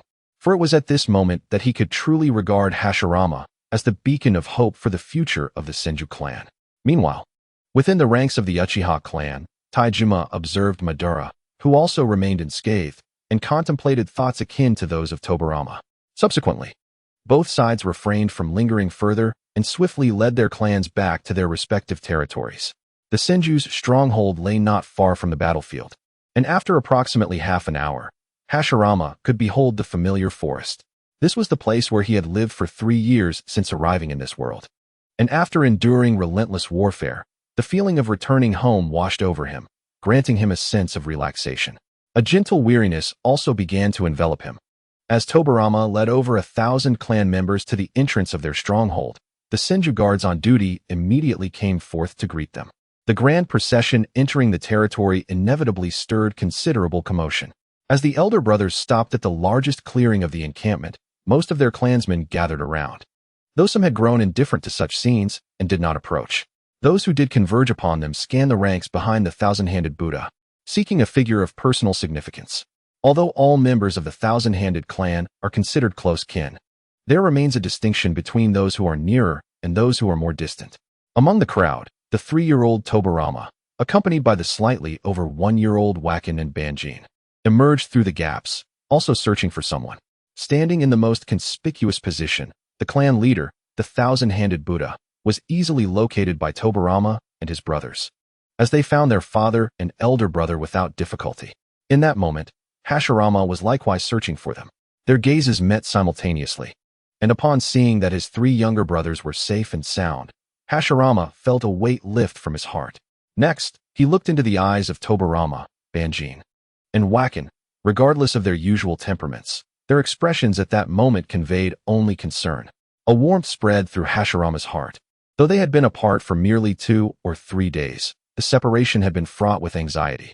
A smile involuntarily graced his youthful face, marred only by blood and dust. Banjin and Wacken, without any hesitation, smiled broadly as well, though the smile on Tobirama's face was less apparent. The tension that had previously gripped him from worry noticeably eased, and a faint glimmer of joy surfaced in his crimson eyes. Looking at his younger brothers, Hashirama felt a surge of gratitude. With the memories of his past life weighing on him, he had always felt an underlying strangeness towards the world of the Hokage. However, witnessing the genuine joy radiating from the innocent faces of his brothers upon his safe return made him feel truly integrated into this realm. No matter how many years may pass, he would never forget the important people from his memories, and at that moment, these little ones were equally vital to him. After compiling the list of fallen clansmen, the main forces rested in turns before swiftly resuming their defensive positions. The thousand-handed Buddha issued orders, then turned his gaze towards Chisaka and several elite members of the thousand-handed clan. Although the thousand-handed and Uchiha clans had been in opposition for years, such a large-scale conflict had not occurred in several years. The toll of this battle on the thousand-handed clan was undeniably significant. Thus, even though the war had concluded, numerous subsequent matters required attention. In this warring era, neither powerful clans nor individuals could afford the slightest relaxation. Chisaka and others turned and entered the rear tent, while the main forces rapidly dispersed. At that moment, the thousand-handed Buddha suddenly addressed Hashirama, saying, "You should come in as well." Hashirama nodded, unsurprised, as he had anticipated that the thousand-handed Buddha would have questions for him upon their return. Earlier on the battlefield, many clansmen had witnessed his battle against Uchiha Madara. Although their combat prowess may seem insignificant, the awareness that Senju Hashirama understood Madara's capabilities drew the attention of the entire clan upon discovering that within the Uchiha clan there existed a peer of equal standing to Hashirama. As they entered the chamber, the gazes of Senju Hashirama and Senju Tobirama converged on him. Hashirama inquired directly, "Did you encounter an adversary of similar age on the battlefield?" "Yes, a remarkably formidable individual," Hashirama replied. "Were you unable to vanquish him?" Hashirama pressed further. After a moment's hesitation, he responded, "I came close." In truth, what Hashirama wished to ascertain was rather straightforward. Who among them was the stronger, the Uchiha boy Hashirama faced, or himself? Hashirama's answer did not elicit any joy from Senju Hashirama, for as long as he had failed to eliminate that child, a potential threat to the Senju clan had emerged. Quickly ascertain the identity of that child, Hashirama instructed Tobirama, his eyes glinting with a cold light. The animosity he exhibited towards Madara signified that should Madara reappear on the battlefield in the future, he would undoubtedly become a primary target for eradication by the Senju clan. Conversely, for the Uchiha clan, Hashirama also posed an equal, if not greater, threat. During his previous encounter with Madara, Hashirama had inadvertently revealed some of his secrets. He believed that Madara would surely report his findings to Uchiha Taijima. Consequently, Hashirama felt there was no longer a necessity for concealment. If he could impart the shadow clone technique to the members of the Senju clan, it might significantly reduce casualties in future conflicts. Hashirama contemplated, trusting that Madara's intellect would likely allow him to deduce the technique's utility. The value of the shadow clone technique lies primarily in its element of surprise and its reconnaissance capabilities. In reality, its significance in battle is rather limited, as the technique requires the distribution of one's chakra. While shadow clones can manifest as tangible entities and increase in number, the original body suffers a corresponding reduction in strength. Hence, in the original narrative, no top-tier ninja within the Shinobi world would frivolously create shadow clones. Only individuals like Naruto, endowed with an extraordinary chakra reserve, could utilize shadow clones as an integral part of regular combat without hesitation. Naturally, most members of the Senju clan possess a robust, innate constitution.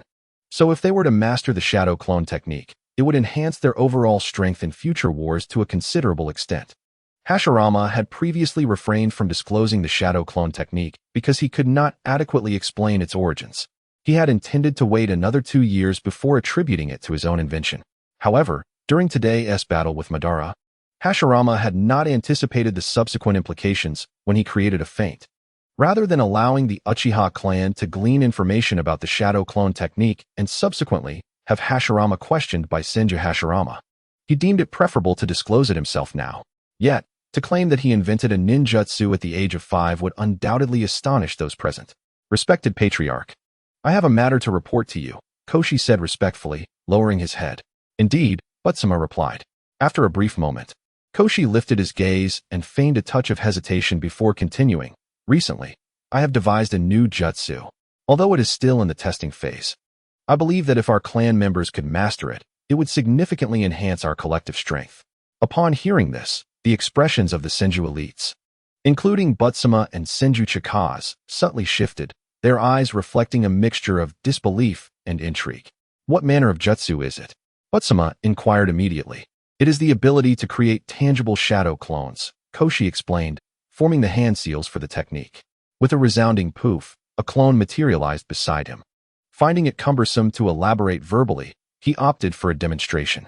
The newly formed clone promptly threw a punch at Koshi, which he effortlessly blocked, having expended nearly half of his chakra, rendering the clone comparatively weak.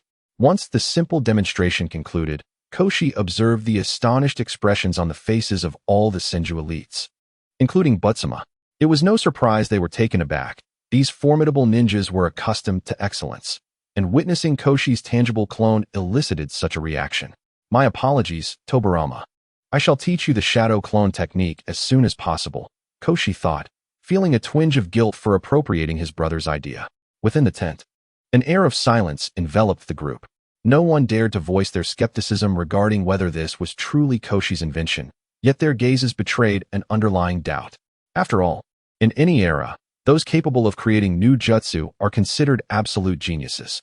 To invent a jutsu at the age of 5 is akin to Thomas Edison developing the incandescent light bulb at the same age. In the Warring States period, children of Koshi's age had access to various jutsu, but only the exceptionally gifted among them could successfully master such techniques. The notion of a child in this age group creating a new jutsu was as fantastical as the idea that poverty could limit the imagination of the impoverished. While not everyone in attendance regarded Koshi with skepticism, there was an unmistakable air of curiosity, akin to the fascination one might have for a rare creature. The most composed among them was Butsuma, who began to contemplate the potential advancements such tangible clones could bring to the Senju clan. Can your clones utilize jutsu just like the original? Butsuma, true to his role as clan leader, focused on the details, seeking to confirm the properties of the shadow clone technique. Koshi was prepared with his answer. Indeed. For the essence of this technique lies in distributing one's chakra to create a physical form, thus endowing the clone with the experiences and knowledge of the original. As long as sufficient chakra is allocated to the shadow clone, one can utilize the corresponding ninjutsu. However, the sole drawback lies in the clone's poor resilience against attacks. He narrated eloquently, compelling all present in the Senju clan, especially Hashirama, to believe that the shadow clone technique was indeed his own invention. In truth, the shortcomings of the shadow clone technique, as Hashirama later pointed out, are not insurmountable. It merely requires a different chakra nature when creating the clones. For instance, once he awakened would release, he could employ would release clones. The initial Hokage's would release clones were remarkably powerful during the Fourth Great Ninja War. One such clone was capable of performing the grand technique known as the Divine Tree Birth. It is likely that the 6th Hokage of a certain village in Boruto would struggle against even a single would-release clone of the 1st Hokage. While he was able to effortlessly strike Sasuke away at the 5 Kage summit, in Boruto, he was overpowered by a mere genin from his own village. The ability to utilize ninjutsu through tangible clones was indeed impressive. Even with the composure of Hashirama Senju, upon hearing Hashirama's account, his eyes sparkled with intrigue. If what Hashirama stated was indeed true, the shadow clone technique could significantly enhance the strength of certain clan members, and at the very least, everyone present would become beneficiaries. Even the most formidable ninjas, such as Hashirama and Tobirama Senju, began to entertain the notion of mastering the shadow clone technique immediately. Thus, their gazes towards Hashirama grew slightly awkward, although there is a saying that one should be eager to learn and unashamed to ask questions. It was evident that individuals of such stature as Hashirama and Tobirama could not approach Hashirama for guidance. Want to learn? Ask me, Hashirama mused internally. Yet he dared not voice such thoughts. Matters like these were best left unspoken. At present, he could only jest with the youthful Tobirama and a few peers. He had no desire to jeopardize himself in front of the clan leaders. Consequently, Hashirama adopted an exceedingly obedient and understanding demeanor, thereby pleasing all present, including Hashirama Senju. His desire for survival was palpable as he resolved to detail the training methods of the technique. After sharing the secrets of the shadow clone technique with the higher-ups of the Senju clan, he promptly returned to his tent to begin inscribing the scroll for the shadow clone technique. As he exited the grand tent, Hashirama, Tobirama, and the others watched him leave. For once Hashirama unveiled the secret of the shadow clone technique, he was regarded almost as a national treasure by the Senju. The young clan leader will undoubtedly become a peerless warrior and leader, akin to the clan head, Tobirama remarked with admiration. At this moment, an unmistakable smile graced Hashirama's face. Watching the boy's retreating figure, Hashirama mused, "It is still a bit early to speak of such things. However, he indeed possesses a considerable chance of surpassing me." This was not a reluctance on Hashirama's part to acknowledge that Hashirama's talent far exceeded his own. Rather, it was a recognition that in the world of ninjas, no matter how gifted one may be, until that talent is transformed into genuine power, it remains premature to declare success. Just like Hashirama himself, he was not the most talented ninja among his generation. As he approached his tent, Hashirama discovered Tobirama, Kawarama, and Banjin waiting outside. Big brother, brother Hashirama, Kawarama, and Banjin, with delightful enthusiasm, rushed to his sides, showing no aversion to the lingering scent of blood on his armor, and embraced him warmly. Faced with their endearing demeanor, Hashirama gently ruffled their hair with both hands before turning his gaze towards Tobirama. Tobirama, arms crossed, scrutinized Hashirama for a moment before addressing Kawarama and Banjin. "Hey, you two. It's time for training. Come along with me." However, both Kawarama and Banjin clung to Hashirama, reluctant to leave his side. "Have you forgotten what I just said?" Tobirama's expression hardened as he noticed their disobedience, his tone growing stern. Upon hearing this reminder, Banjin quickly realized and released his hold on Hashirama. When he saw Kawarama still hesitating, he leaned closer and whispered, "Brother, don't you remember what Tobirama said? Brother Hashirama needs to rest now. We must go." "Oh." Kawarama finally grasped the situation and also let go of Hashirama. Banjin's words did not escape Hashirama's ears, and he couldn't help but chuckle inwardly at their thoughtfulness. He feigned a yawn and began to walk toward the tent's entrance. As he passed by Tobirama, he suddenly reached out and pinched Tobirama's cheek. Ignoring Tobirama's immediate frown, he swiftly ducked into the tent, pulling the curtain closed behind him. Only a single remark echoed outside. "Big brother indeed needs to rest. You both must listen to Tobirama." Tobirama recognized this as Hashirama's excuse to dismiss them, yet, considering Hashirama had just returned from battle, he refrained from reacting immediately. He managed to contain his emotions and led Kawarama and Banjin away. It was only when their footsteps faded into the distance that Hashirama lit a lamp inside his tent. He shed his armor and donned a loose garment, feeling considerably lighter. Then, he unfurled a scroll on the table within the tent. Hashirama began by sketching the hand seals required for the shadow clone technique, specifically the end seal, as it did not belong to the conventional 12 hand seals. Next, he gazed at the blank scroll, slightly furrowing his brow. What else could one write on a ninjutsu scroll besides the hand seals? Even though Hashirama had been a web novelist before his transmigration, this was distinctly different from penning a narrative or a martial arts manual. Chakra flows through the body's meridians in a small cycle before reaching the energy center, he murmured to himself. In reality, the hand seals dictated how to guide the chakra's movement through the body's channels. Yet he struggled to articulate precisely how it functioned internally. Just write something, he resolved. After all, I'm only 5 years old. Senju Hashirama and the others can't fault me if they don't understand. If necessary, I can teach them myself later. With this determination, Hashirama began to write fervently. Due to the peculiarities of the language, he wrote at a leisurely pace, and his handwriting was, of course, far from aesthetically pleasing. After all, Hashirama had never systematically studied this language. Is 3 years of self-study in a foreign language considered a long time? Moreover, this was merely extracurricular work. Currently, Hashirama's primary focus was on mastering each battle swiftly. An hour later, the white ninjutsu scroll was filled to the brim with his writing. And as he gazed at the flowing characters, he felt a sense of pride swell within him. The habit of verbosity had surfaced, and he slowly rolled up the scroll, muttering to himself about the foundational skills of a web novelist, as if it were an innate understanding. The water release, great waterfall technique. Hashirama promptly handed the ninjutsu scroll to the clan leader before taking his leave. He needed to wash up and attend to other matters. He intended to join his fellow clansmen in burying their comrades who had perished in battle. Inside the tent of the clan leader, only Senju Tobarama remained. Tobarama picked up the ninjutsu scroll composed by Hashirama and unfurled it. After a cursory glance, he rested his arms on the table, covering his forehead. It was his first encounter with such a meticulously crafted ninjutsu scroll. A thought crossed his mind. Should he find a tutor for Hashirama to teach him the art of writing? On the battlefield against the Uchiha clan, the number of fallen Senju clansmen exceeded 100, yet the recovered bodies were far fewer. Consequently, those whose identities could no longer be discerned in life were buried together. If no relics could be found on the battlefield, items once belonging to the deceased would be taken from within the clan to serve as grave goods. After the war, burying the dead was of utmost importance to the Senju clan, and most clansmen, including the clan leader, were expected to attend the funerals. As Hashirama gazed at the 80 or 90 wooden coffins being interred, he gained a visceral understanding of the brutality of this warring era. Even as an adult, he felt a twinge of sorrow at the sight.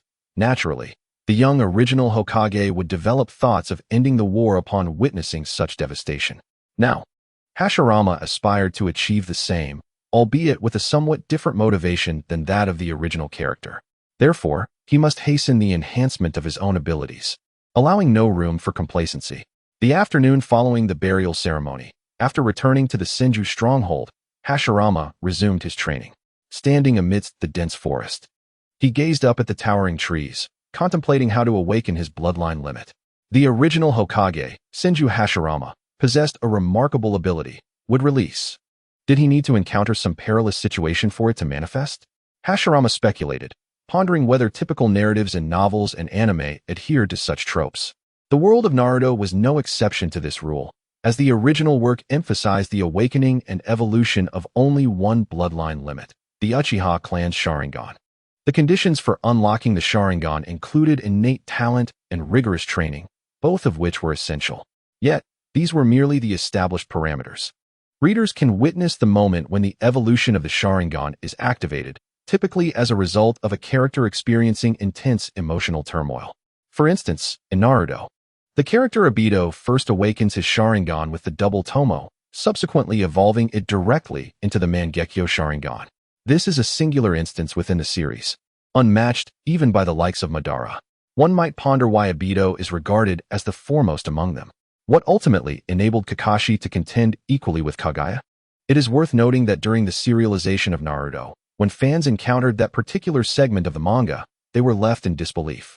After years of Naruto being the protagonist, it was Kakashi who unlocked the most formidable power. At that moment, Naruto even remarked, "It seems to be more powerful than Sasuke's." Sasuke's calmness in that instance can be attributed to his composed temperament. But one might wonder how he could remain unfazed when he possesses a Rinnegan in one eye and an eternal Mangekyo Sharingan in the other. Amidst the flourishing forest, Hashirama slowly raised his hands, commencing the flow of chakra within him. The original text does describe the utilization of wood release. The man capable of instantaneously conjuring a 3-room apartment with wood release once stated that it merely requires the simultaneous use of 2 chakra natures. One hand employs earth release while the other wields water release.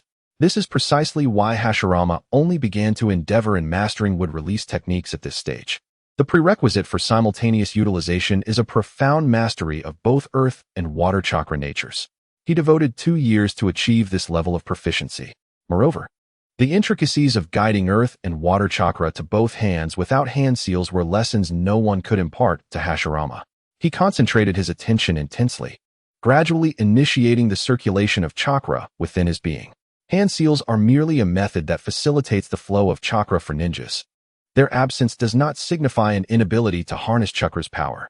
Furthermore, under particular focus, Hashirama could distinctly perceive the differing methods of chakra circulation in his body when employing earth and water release due to the variations in hand seals. Therefore, prior to embarking on the practice of wood release, he established a foundational concept. The so-called bloodline limit is essentially a matter of compatibility and fusion. Although practical application has not been conducted, an ordinary ninja, even when proficient in both chakra natures, cannot operate them simultaneously. Otherwise, throughout the annals of history, the concept of bloodline limits would not exist. They would all manifest in hereditary forms. The compatibility and fusion required for the simultaneous use of 2 chakra natures is fundamentally tied to one's physical constitution. The precise nature of bloodline limits remains vaguely described by Kishimoto. As a fellow creator, Hashirama speculated that Kishimoto may not have delved deeply into the concept himself. Hashirama's deductions regarding the characteristics of bloodline limits stemmed from his thorough analysis of the original Naruto narrative and its settings. Should Kishimoto one day choose to elucidate these concepts, Hashirama's interpretations might be outright dismissed. Nevertheless, Hashirama remained unfazed. He was once a fan fiction author, and fan fiction writers are adept at creating alternate interpretations, provided they adhere to the fundamental canon established in the original work. The world he currently inhabits is indeed a tangible reality, rather than a mere comic. Thus, there is no need to be constrained by trivialities. Reflecting upon his experiences with the techniques of earth release and water release, he began to guide a single elemental attribute into the palm of his hand. This endeavor was not particularly challenging. Otherwise, those who awakened their bloodline limits would not be able to immediately wield their abilities upon awakening. After spending less than an hour, he successfully mastered the singular guidance of both earth and water attributes. However, he did not display any signs of triumph because the subsequent training posed a far greater challenge. Simultaneously channeling 2 types of chakra within his body was akin to the dual-wielding techniques found in martial arts novels, drawing circles with one hand while drawing squares with the other. Although it was not as insurmountable as depicted in fiction, only a select few could achieve such a feat, and the simultaneous operation of 2 chakra types was of an even higher difficulty. Thus, for the next 5 hours, until the sun began to set, he did not achieve success. Yet, he remained unperturbed. If he could develop wood release in just one afternoon, he might consider that his journey through time was not entirely devoid of advantages. Should that be the case, he would ponder the notion of appropriating the inventions and innovations of his younger brother and other future ninjas. Techniques like Flying Thunder God, Rasengan, and Chidori would all become his patents. Upon leaving the training grounds and returning to the tent where his clan resided, he unexpectedly encountered a familiar figure, Senju Kitsu. "Is there something you need?" he inquired, noticing that Kitsu was evidently waiting for him. "Young clan leader, the clan head has requested that you meet him as soon as your training concludes," Kitsu replied, maintaining a degree of formality despite their familiarity. "Oh, are you accompanying me?" he responded, observing that Kitsu had no intention of departing after delivering the message. Kitsu nodded, and together they proceeded to the clan leader's main tent. Upon entering the tent and performing the requisite formalities, he directly asked, "Clan head, what is it that you require of me?" Senju Hashirama's gaze shifted from the desk before him, and in that instant, the furrowed brow indicated his preoccupation. Standing at the center of the tent, he could clearly discern that Hashirama had been examining the scroll detailing the shadow clone technique he had authored. When Hashirama's attention fell upon him, his expression returned to its usual demeanor, and he spoke.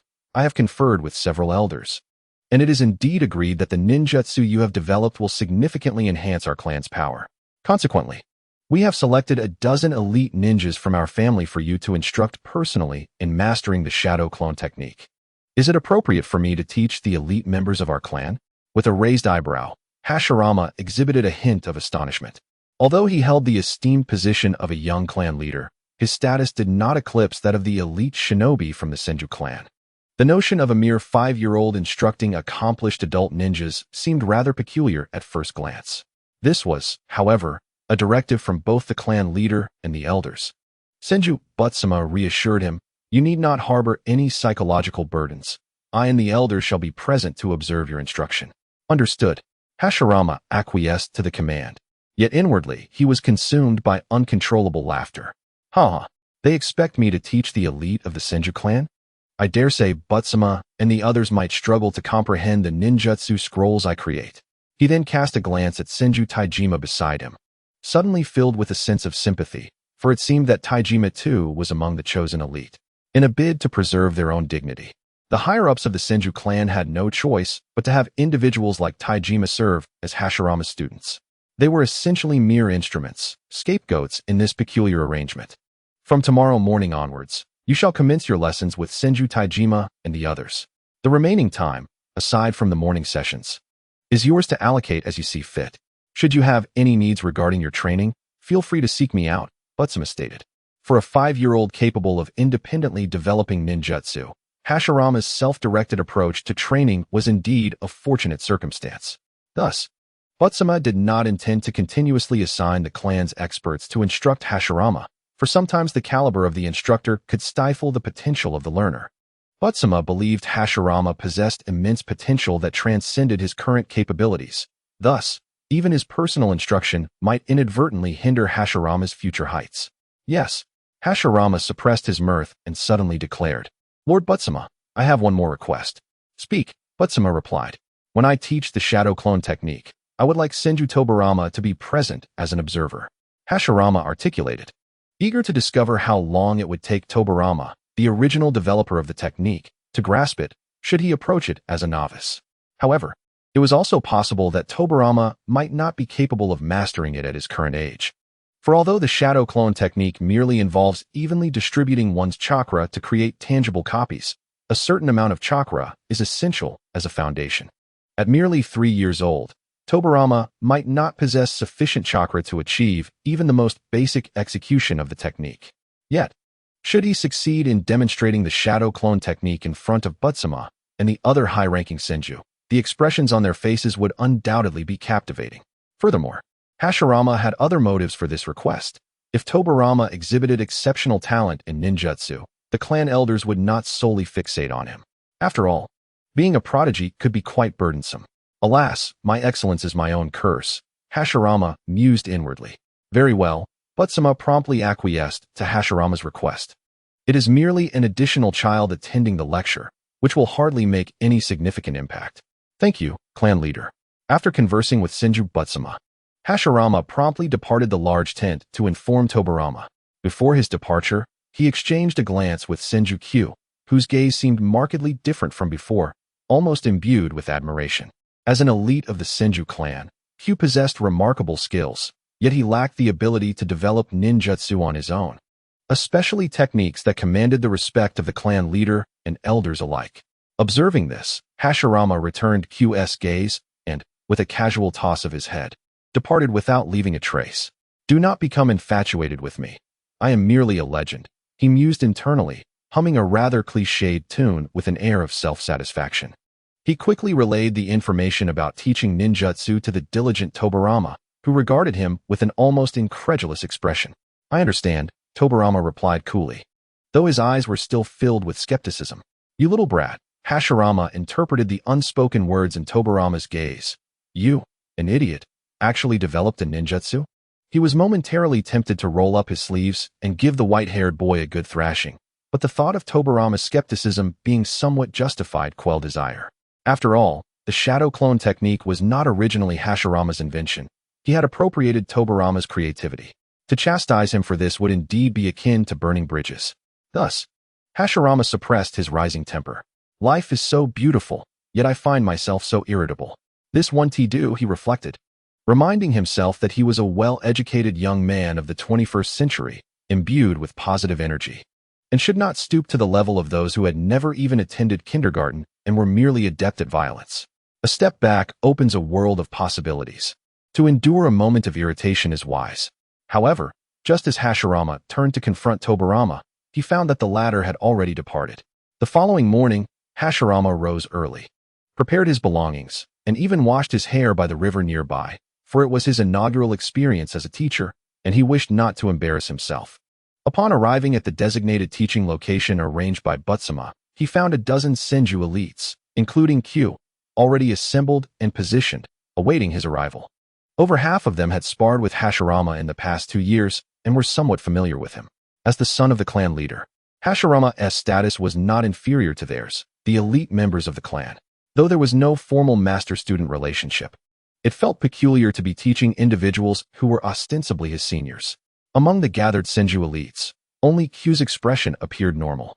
Noticing the varied expressions on their faces, Hashirama felt a twinge of displeasure and cleared his throat twice. Ahem. I am here to conduct your lesson. Given that most attendees were acquainted with him, there was no need for a formal introduction. Although the thousand-hand elites present found the situation peculiar, they were not foolish. The technique that garnered such attention from the clan leader and the elders warranted their earnest study.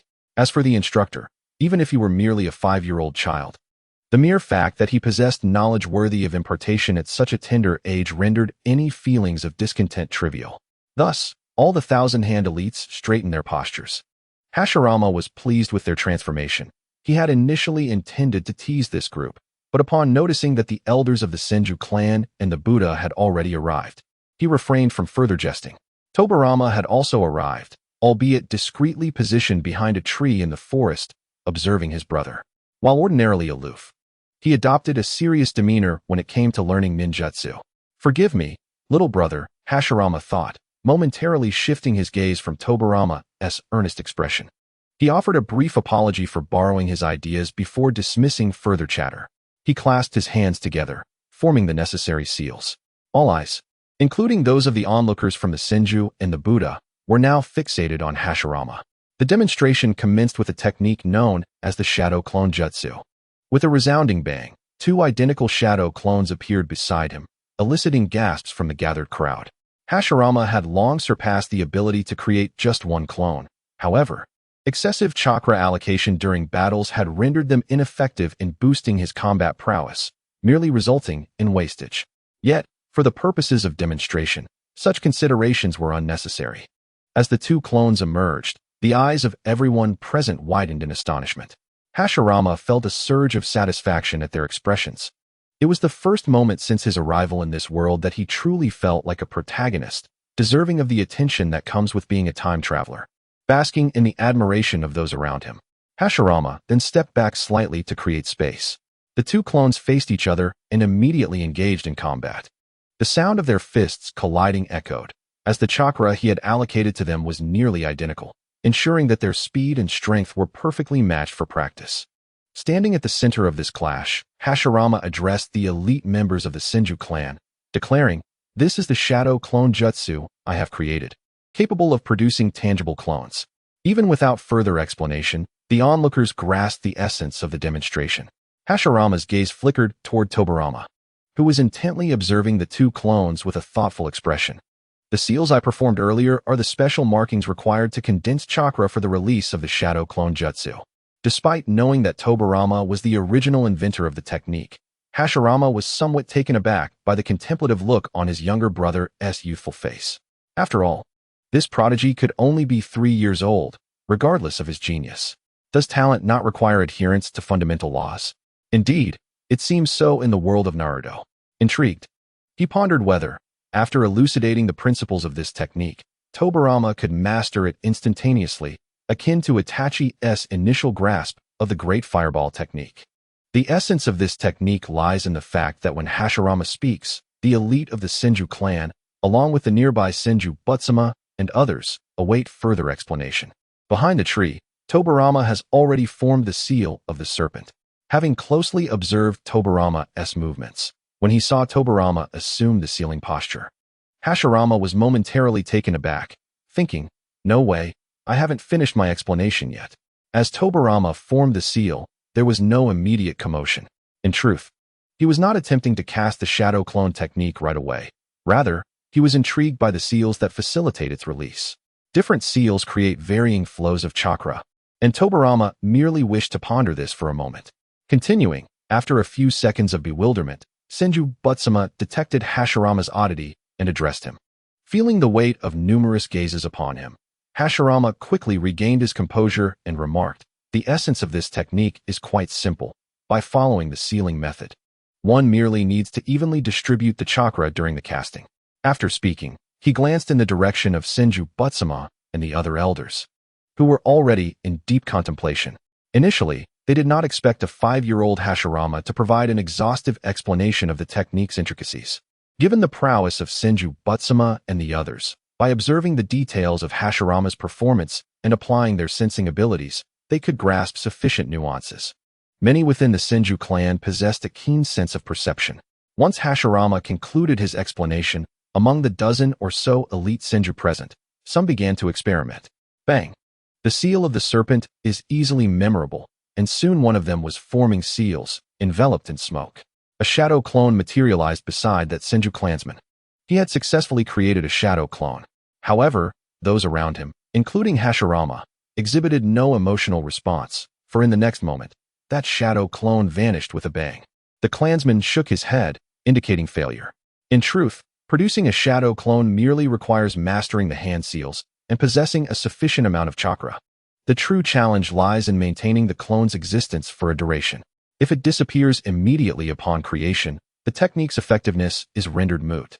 Furthermore, lacking an understanding of how to regulate the chakra ratio during initial practice results in a considerable waste of chakra. In the original narrative, when Naruto first learned the shadow clone technique, his efficiency in chakra usage was notably low. After witnessing Hashirama's demonstration, the higher-ups of the Senju clan gradually departed, as they too needed to practice their ninjutsu, albeit not in the presence of this younger generation. Hashirama glanced sideways at the departing figures.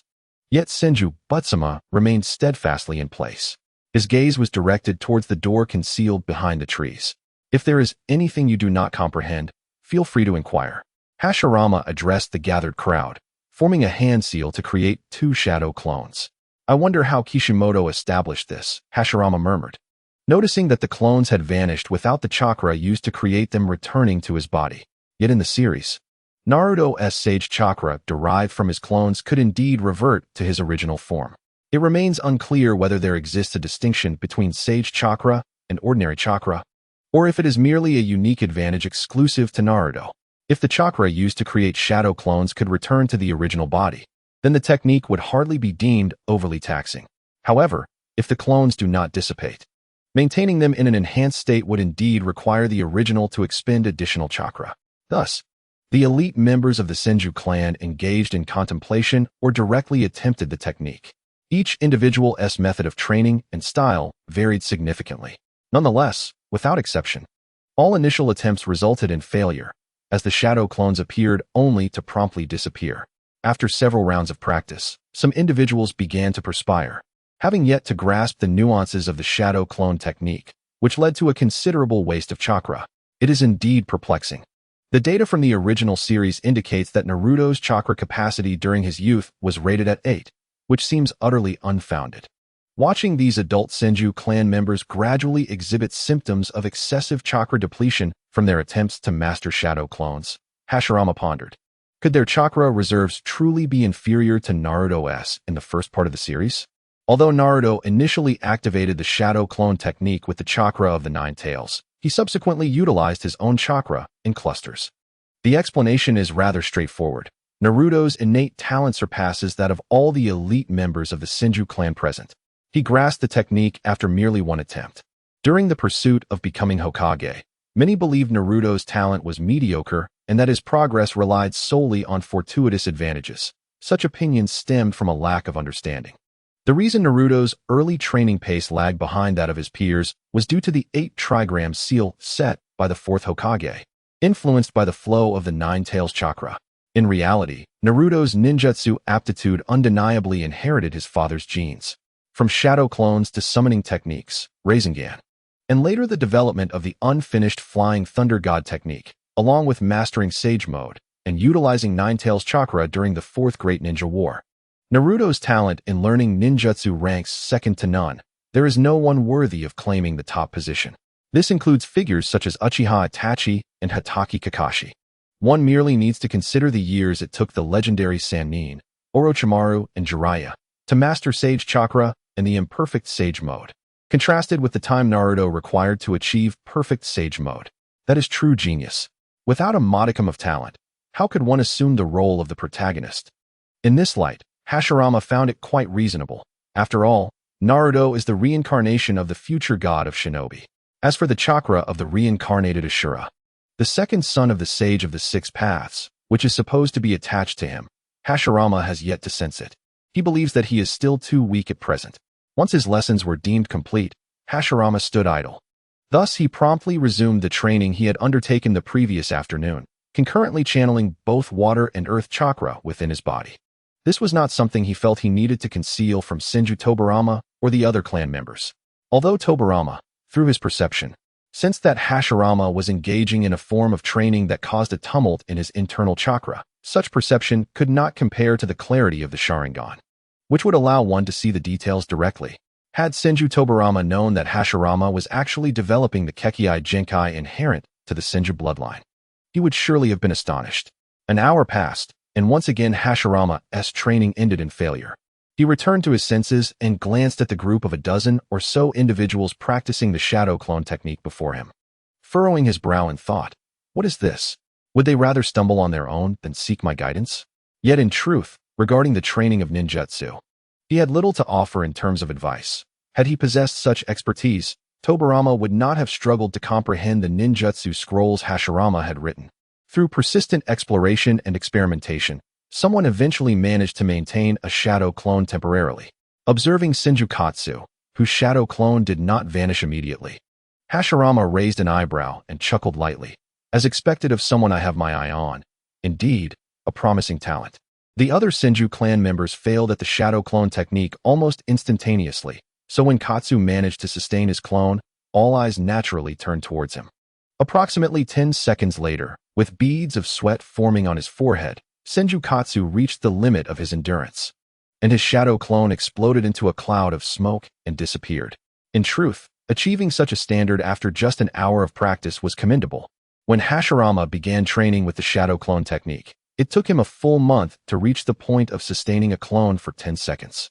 After all, at that time, Hashirama was merely around 3 years old, and his chakra capacity could not possibly compare to that of Katsu and the other elite members of the Senju, who were already of age.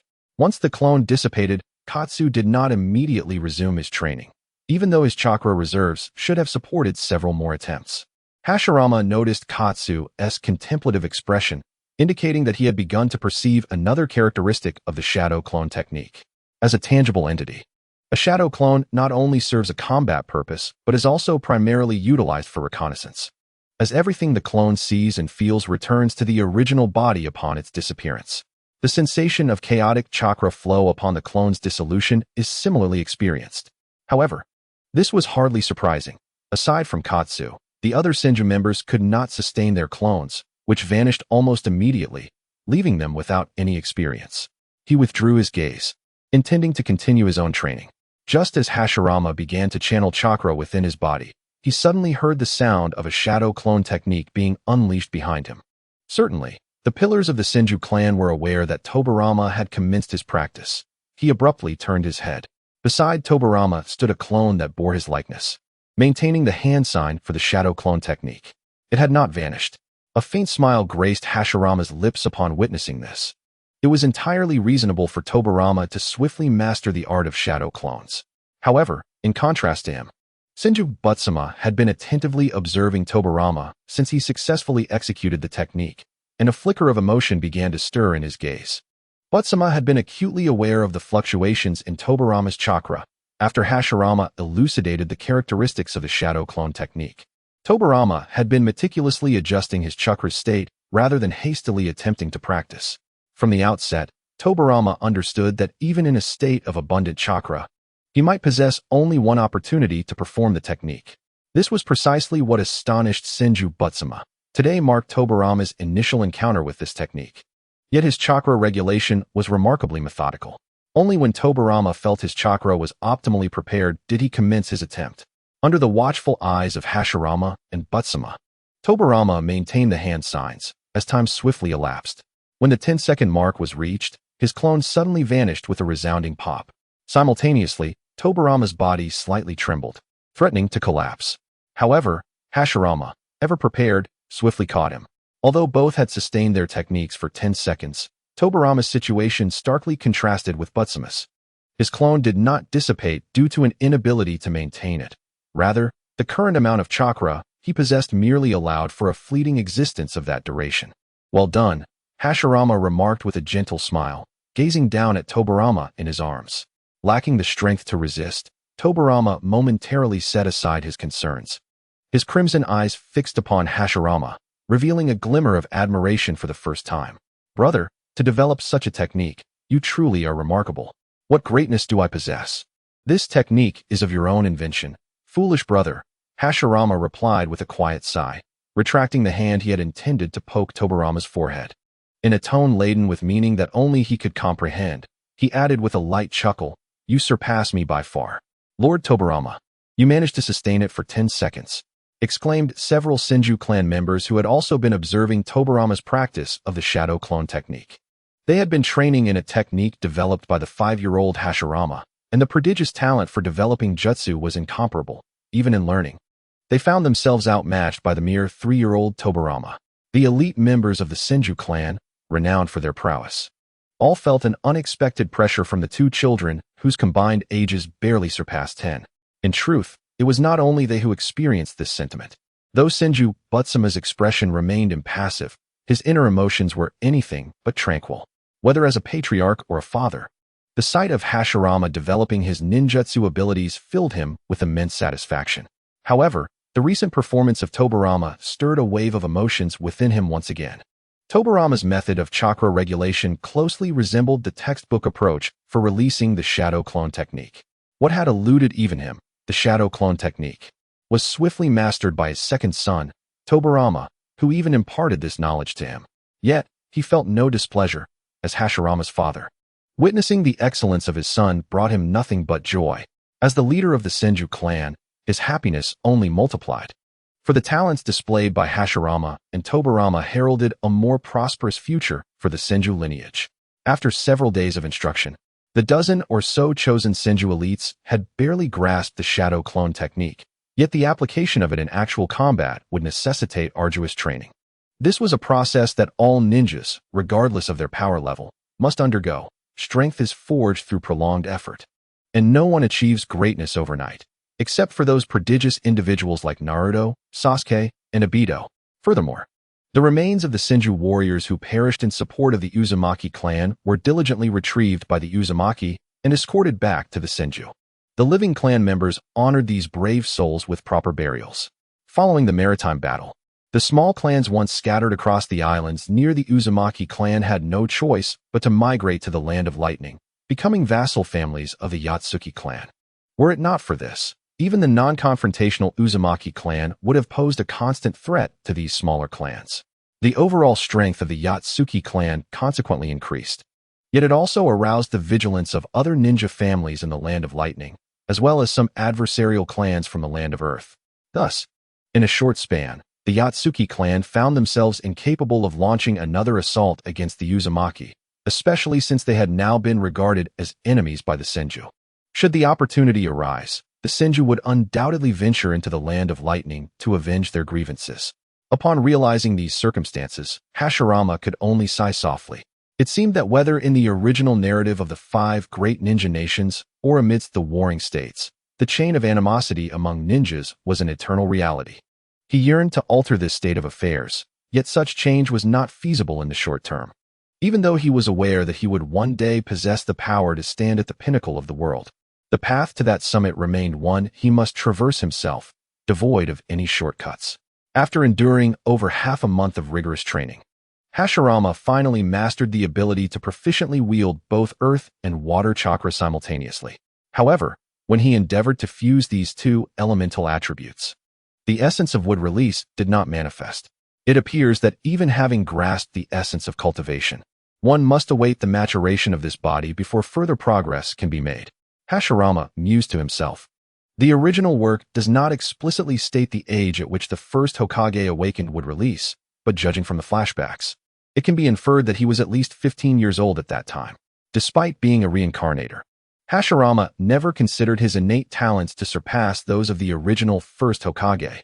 Thus, even with the knowledge of numerous secrets from a god's perspective in another realm, he could not hasten the awakening of wood release by a decade. Nevertheless, as the awakening of the bloodline limit could not be expedited for the time being, Hashirama commenced an alternative training regimen. As a practitioner, he had numerous options to enhance his current abilities. Over the past half-month, the elite Senju who had been studying the shadow clone technique alongside Hashirama had largely mastered the skill, which was soon to be disseminated throughout the clan. However, Tobirama and the higher-ups did not disclose that this technique was developed by Hashirama, effectively serving as a unique form of protection for him. His prodigious talent was exceedingly conspicuous. Should this information fall into the hands of rival clans, it could invite unwarranted peril. Consequently, in the following protracted period, nearly all members of the Senju clan gradually engaged in the practice of the shadow clone technique. Seasons changed, year after year.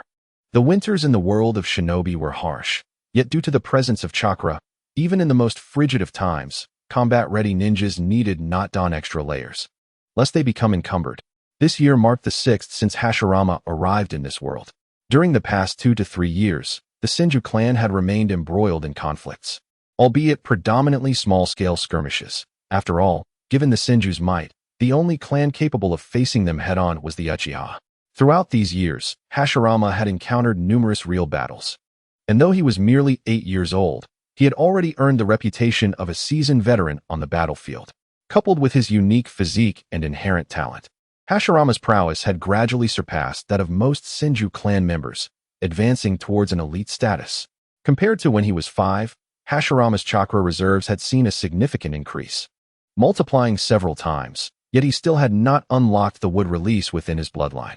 However, he had learned a considerable number of other advanced ninjutsu.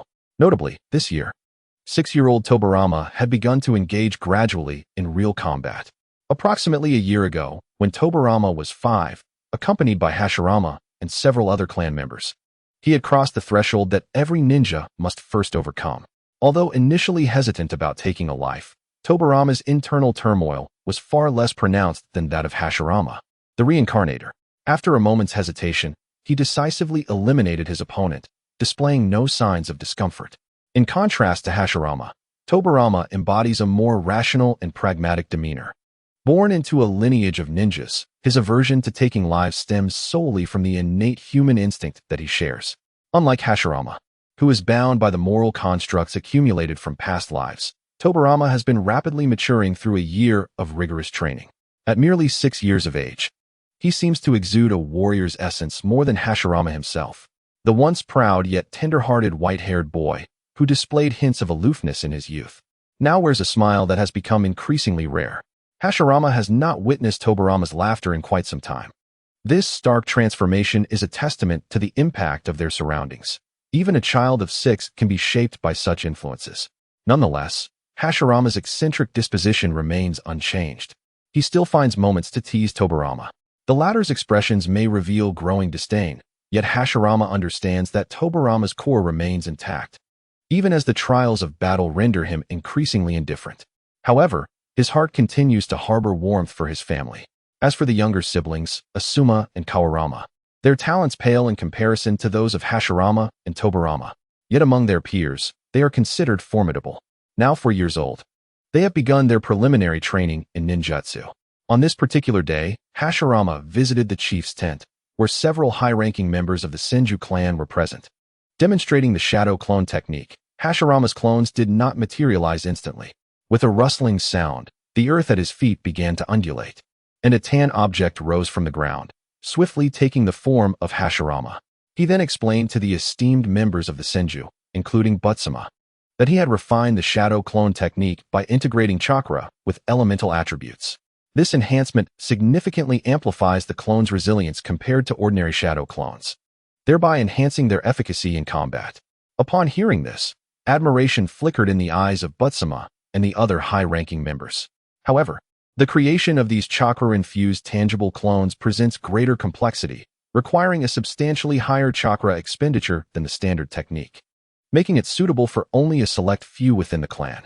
Hashirama pondered whether, in the original narrative, Tobirama had originated the shadow clone technique and subsequently improved elemental ninjutsu such as earth, water, and lightning release, or if ninjas from other villages had built upon the foundation of the shadow clone. At this juncture, he holds the intellectual property of these techniques. Butsuma nodded in evident satisfaction. Over the past few years, due to most clan members mastering the shadow clone technique, the Senju clan has witnessed a marked decrease in casualties during missions and wars. Consequently, families that have encountered the Senju who wielded the shadow clone technique have begun their own studies into this skill. Reports have emerged that recently, individuals from the Uchiha clan have successfully mastered the shadow clone technique. Even with heightened vigilance, the Uchiha, renowned for their Sharingan, are capable of replicating the technique, even in the absence of direct demonstrations from the Senju. At this moment, Hashirama had successfully developed a new type of entity clone imbued with attributes, undoubtedly enhancing the overall combat capabilities of the Senju clan for a considerable period, once again placing them ahead of other ninja families. The senior members of the Senju clan standing beside Buddha were filled with admiration as they observed Hashirama. While Hashirama's potential was vast, even with his current strength, he could only be considered mediocre within the Senju clan, insufficient to sway the outcome of their battles.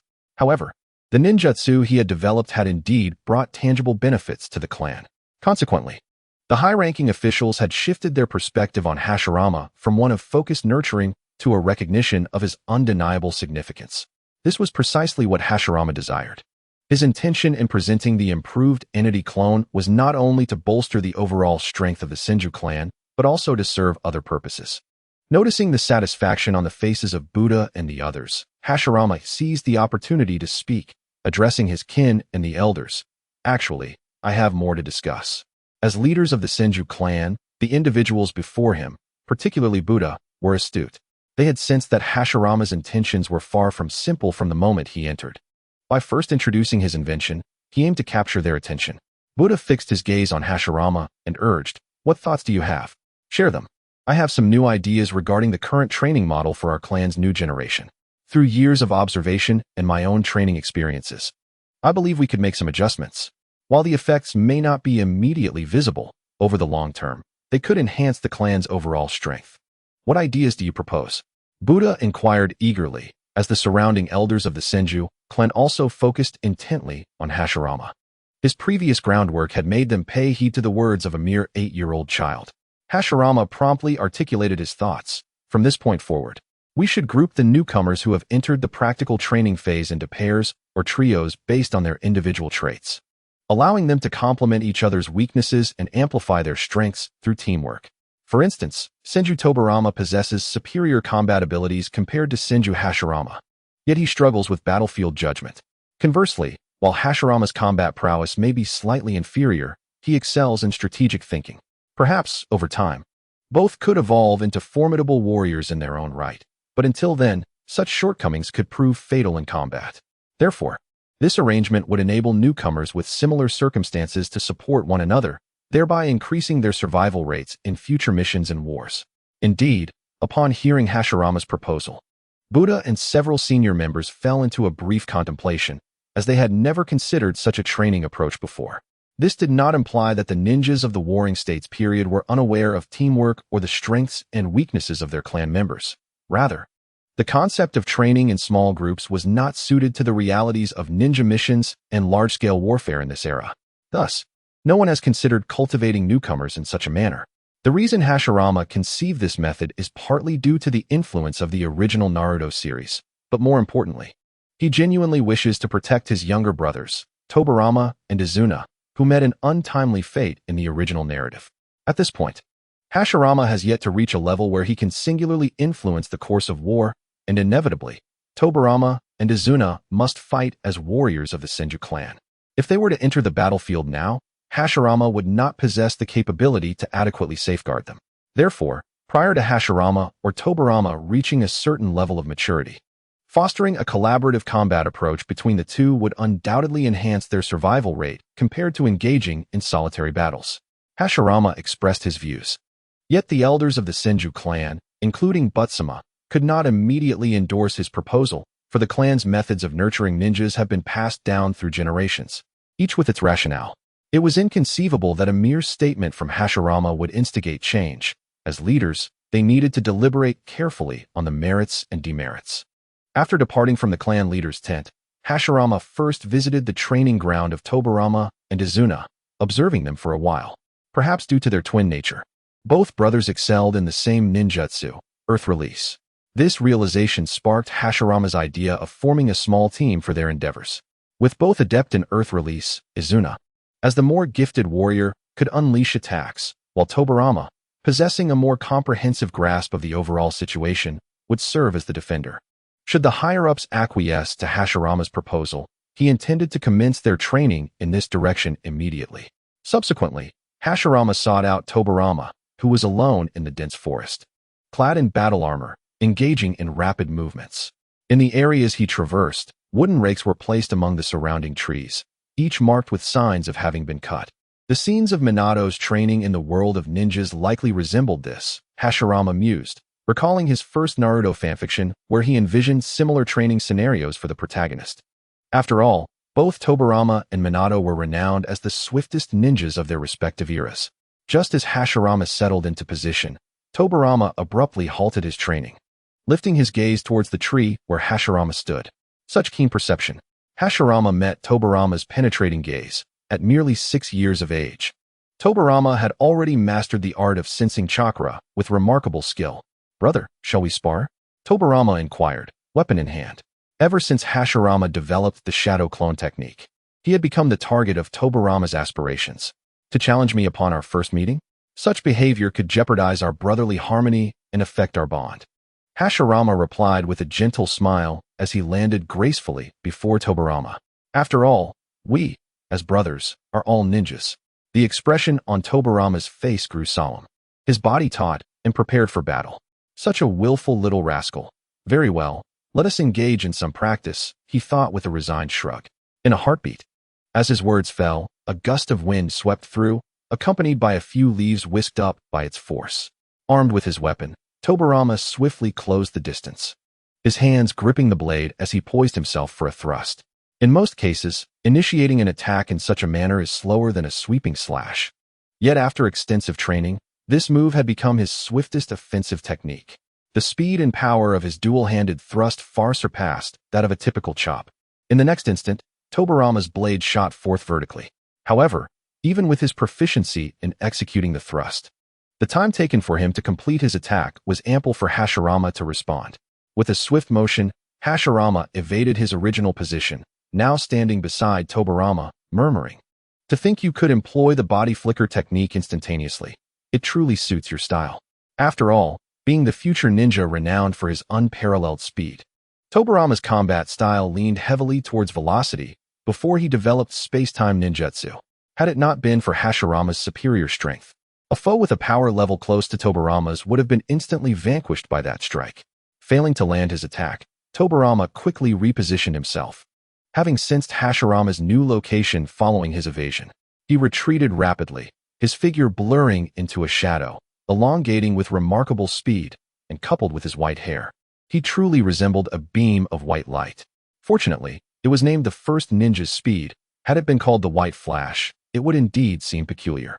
Hashirama mused that, according to the original narrative of Naruto, the correct title for the father of the future protagonist, Minato Namikaze, was the Yellow Flash. Perhaps in the context of the Japanese language, yellow bore no special connotation. Yet this translation would not carry the same weight in the country where Hashirama had previously lived. Thus, Naruto fans had grown accustomed to referring to Minato as the Golden Flash, a title that Hashirama himself, fully aware of its inaccuracy, also adopted. Tobarama swiftly created distance between himself and Hashirama, his hands forming seals as his chakra surged, manifesting a torrent of ninjutsu. At this moment, Hashirama had finally honed his ability to discern the nature of techniques through observing the hand seals. He promptly devised a countermeasure. Boom! The clash between Hashirama and Tobarama reverberated through the dense forest, dislodging the accumulated snow from the branches of towering trees. Naturally, Tobarama stood no chance against Hashirama. Bang! A shadow clone erupted in a cloud of smoke, and as Hashirama retracted his palm, he turned to find Tobarama's arm firmly grasped in his hold, the weapon in Tobarama's hand mere inches from his throat. However, Tobarama's body momentarily lay immobile, as his feet and calves were ensconced in a layer of rock, firmly tethered to the earth. Hashirama took a step back, forming hand seals. The stone binding Tobarama's legs gradually receded, restoring the surrounding terrain to its original state. Indeed, the swiftness of his actions had significantly improved since their last encounter. Hashirama remarked that Tobarama had achieved everything possible for someone of his age. Hashirama's victory over him stemmed solely from a sheer display of power, with no discernible flaws to exploit. Yet, despite Hashirama's reassurances, Tobarama felt no joy. He did not exhibit any signs of disappointment from his defeat. Acknowledging his inferiority in strength, he accepted the loss and resolved to find ways to enhance his power. Beyond that, any other emotions seemed superfluous, merely serving to ensnare one in a quagmire of despair and squander time. This was Tobarama's perspective. He gazed at the weapon in his hand, contemplating deeply, before murmuring, "Perhaps I might consider altering its form and material to augment its destructive capability and range of attack." "Are you suggesting using a material that can conduct chakra?" Hashirama inquired. Tobarama nodded, his white brows slightly furrowing. The unique materials capable of conducting chakra were, in this era, exceedingly rare and costly, utilized by prominent clans like the Senju. However, it was evident that such valuable weapons would not be bestowed upon a novice like Tobarama. Even as the son of the clan leader, one's lineage bore no significance in the role of a warrior within the Senju clan, without exceptional feats of valor. Acquiring weapons forged from such expensive materials could only be achieved through personal merit in completing missions. Observing the troubled expression on Tobarama's face, Hashirama smiled and reassured him, "Do not worry, I shall take care of this matter. I will procure a weapon or material that can conduct chakra for you as swiftly as possible." "No, I can undertake the missions myself," Tobarama firmly declined. Exhibiting his characteristic resolve, Hashirama did not press the issue further, recognizing that he could not currently procure such valuable materials or weapons. However, given Hashirama's present strength and status within the clan, his efficiency in obtaining such a weapon would far surpass that of Tobarama. Hashirama mused, wishing there were a marketplace for ninjutsu. Although his repertoire of techniques was not extensive, he possessed a wealth of innovative ideas that transcended the current warring states era, at least a dozen swirling in his mind. Naturally, these concepts did not originate from him. The creators of those techniques were still in their infancy, mere tadpoles in the grand scheme of things. Nevertheless, if one wishes to synchronize with their own speed and bolster the destructive power and scope of high-velocity attacks, while the distance may be temporarily unachievable, I do have a splendid method to enhance the destructive capacity. The idea of selling ninjutsu was merely a fleeting thought for Hashirama. Yet while he could not vend his techniques, imparting them directly to Tobarama to fulfill his requirements would yield similar results. "What method?" Tobarama pressed eagerly. Hashirama donned a teasing expression, addressing Tobarama, "Attack me using your initial technique." Upon hearing the words, Tobarama hesitated only briefly before proceeding. He grasped his blade with both hands and lunged directly at Hashirama without restraint. As the tip of the knife approached Hashirama, the latter abruptly raised his right arm, extending his palm forward to meet the attack head-on. "Forgive me, Minato, but from this day forth, your technique shall also become my original secret skill." Hashirama apologized to Minato, who would not be born for many years to come, while a stream of pure chakra radiance began to coalesce in the palm of his outstretched hand. Buzzing, the strands of chakra swiftly gathered in Hashirama's palm, forming a sphere in an instant, with all the chakra compressed within, spinning at an imperceptibly high velocity. The chakra orb spun violently, resembling a miniature planet, emanating a brilliant blue luminescence. In a flash, the orb took shape and collided with the tip of Tobarama's advancing blade. Bang! At the moment of impact, a crisp resonance echoed through the dense forest, and in that fleeting instant, the blade withstood countless impacts of chakra. The next moment, the twisted blade snapped cleanly in two from the tip. The chakra orb, still maintaining its perfect form and rotation in Hashirama's palm, reflected in Tobarama's eyes, which widened in astonishment. At this juncture, Hashirama merely had to push his palm forward, and the chakra orb, capable of effortlessly shattering a katana, would launch towards Tobarama. However, he naturally refrained from doing so. Hashirama withdrew the chakra, allowing it to dissipate. Tobarama, fixated on the vanishing chakra in Hashirama's palm, exclaimed incredulously, "Was that just now a ninjutsu?" Normally, given Tobarama's intellect, he would never pose such an obvious question. But the reason for his inquiry lay in the fact that he had not witnessed Hashirama forming any seals. In the realm of ninjutsu known to the ninjas of this era, the concept of non-hand seal ninjutsu did not yet exist. Indeed, I believe this technique suits you quite well. Hashirama replied with a smile, revealing that he had just employed the non-hand seal ninjutsu, the Rasengan, developed by the fourth Hokage, Minato Namikaze. The original intention behind Minato's creation of the Rasengan was to complement his own speed. In general, even weapons imbued with chakra cannot match the destructive power of pure ninjutsu. Regardless of how simple the hand seal process of a ninjutsu may be, seals are still required. This is a fundamental principle that governs the world of Hokage. Typically, that is. Please disregard any exceptions arising from later events in the Shinobi World War. However, the emergence of the Rasengan fundamentally resolved this dilemma. Its destructive capability is beyond question. As an A-rank secret technique, the Rasengan has reached the pinnacle of chakra transformation. If it manages to strike directly, it can devastate any opponent. Unless they possess a self-healing constitution like Hashirama's or are modified beings like Orochimaru, immune to physical damage. With a single Rasengan, combined with one's speed, it is sufficient for ninjas like Tobarama and Minato to vanquish formidable foes. The principal narrative of Naruto and many of its cinematic adaptations feature formidable antagonists vanquished by the Rasengan, a testament to the technique's formidable power. The dismissal of the Rasengan's destructive capacity stems from its inability to breach defenses of the caliber of Susanoo. Beyond Naruto's brash approach, one must ponder whether Minato or Tobarama would foolishly resort to ninjutsu against the most resilient of defenses. That would be akin to a turn-based game. Are space-time ninjutsu mere adornments? Techniques devoid of hand seals. Were these innovations of yours? Tobarama's gaze towards Hashirama was tinged with rare excitement, mingled with a hint of admiration. Hashirama found Tobarama's demeanor quite gratifying, nodding without a shred of psychological burden. In truth, Minato dedicated 3 years to developing this ninjutsu, while Hashirama comprehended the principles of mastering the Rasengan over nearly an entire year. It is noteworthy that during his training, he did not rely on tools such as the water sphere or balloon, nor did he solely devote his time to practicing the Rasengan. Yet, reflecting on the training pace of Naruto and Boruto, Hashirama could not help but be astounded. In Boruto not only mastered the Rasengan but, as per the television explanation, inadvertently infused it with a lightning attribute transformation, rendering his Rasengan invisible. Indeed, this rationale is compelling.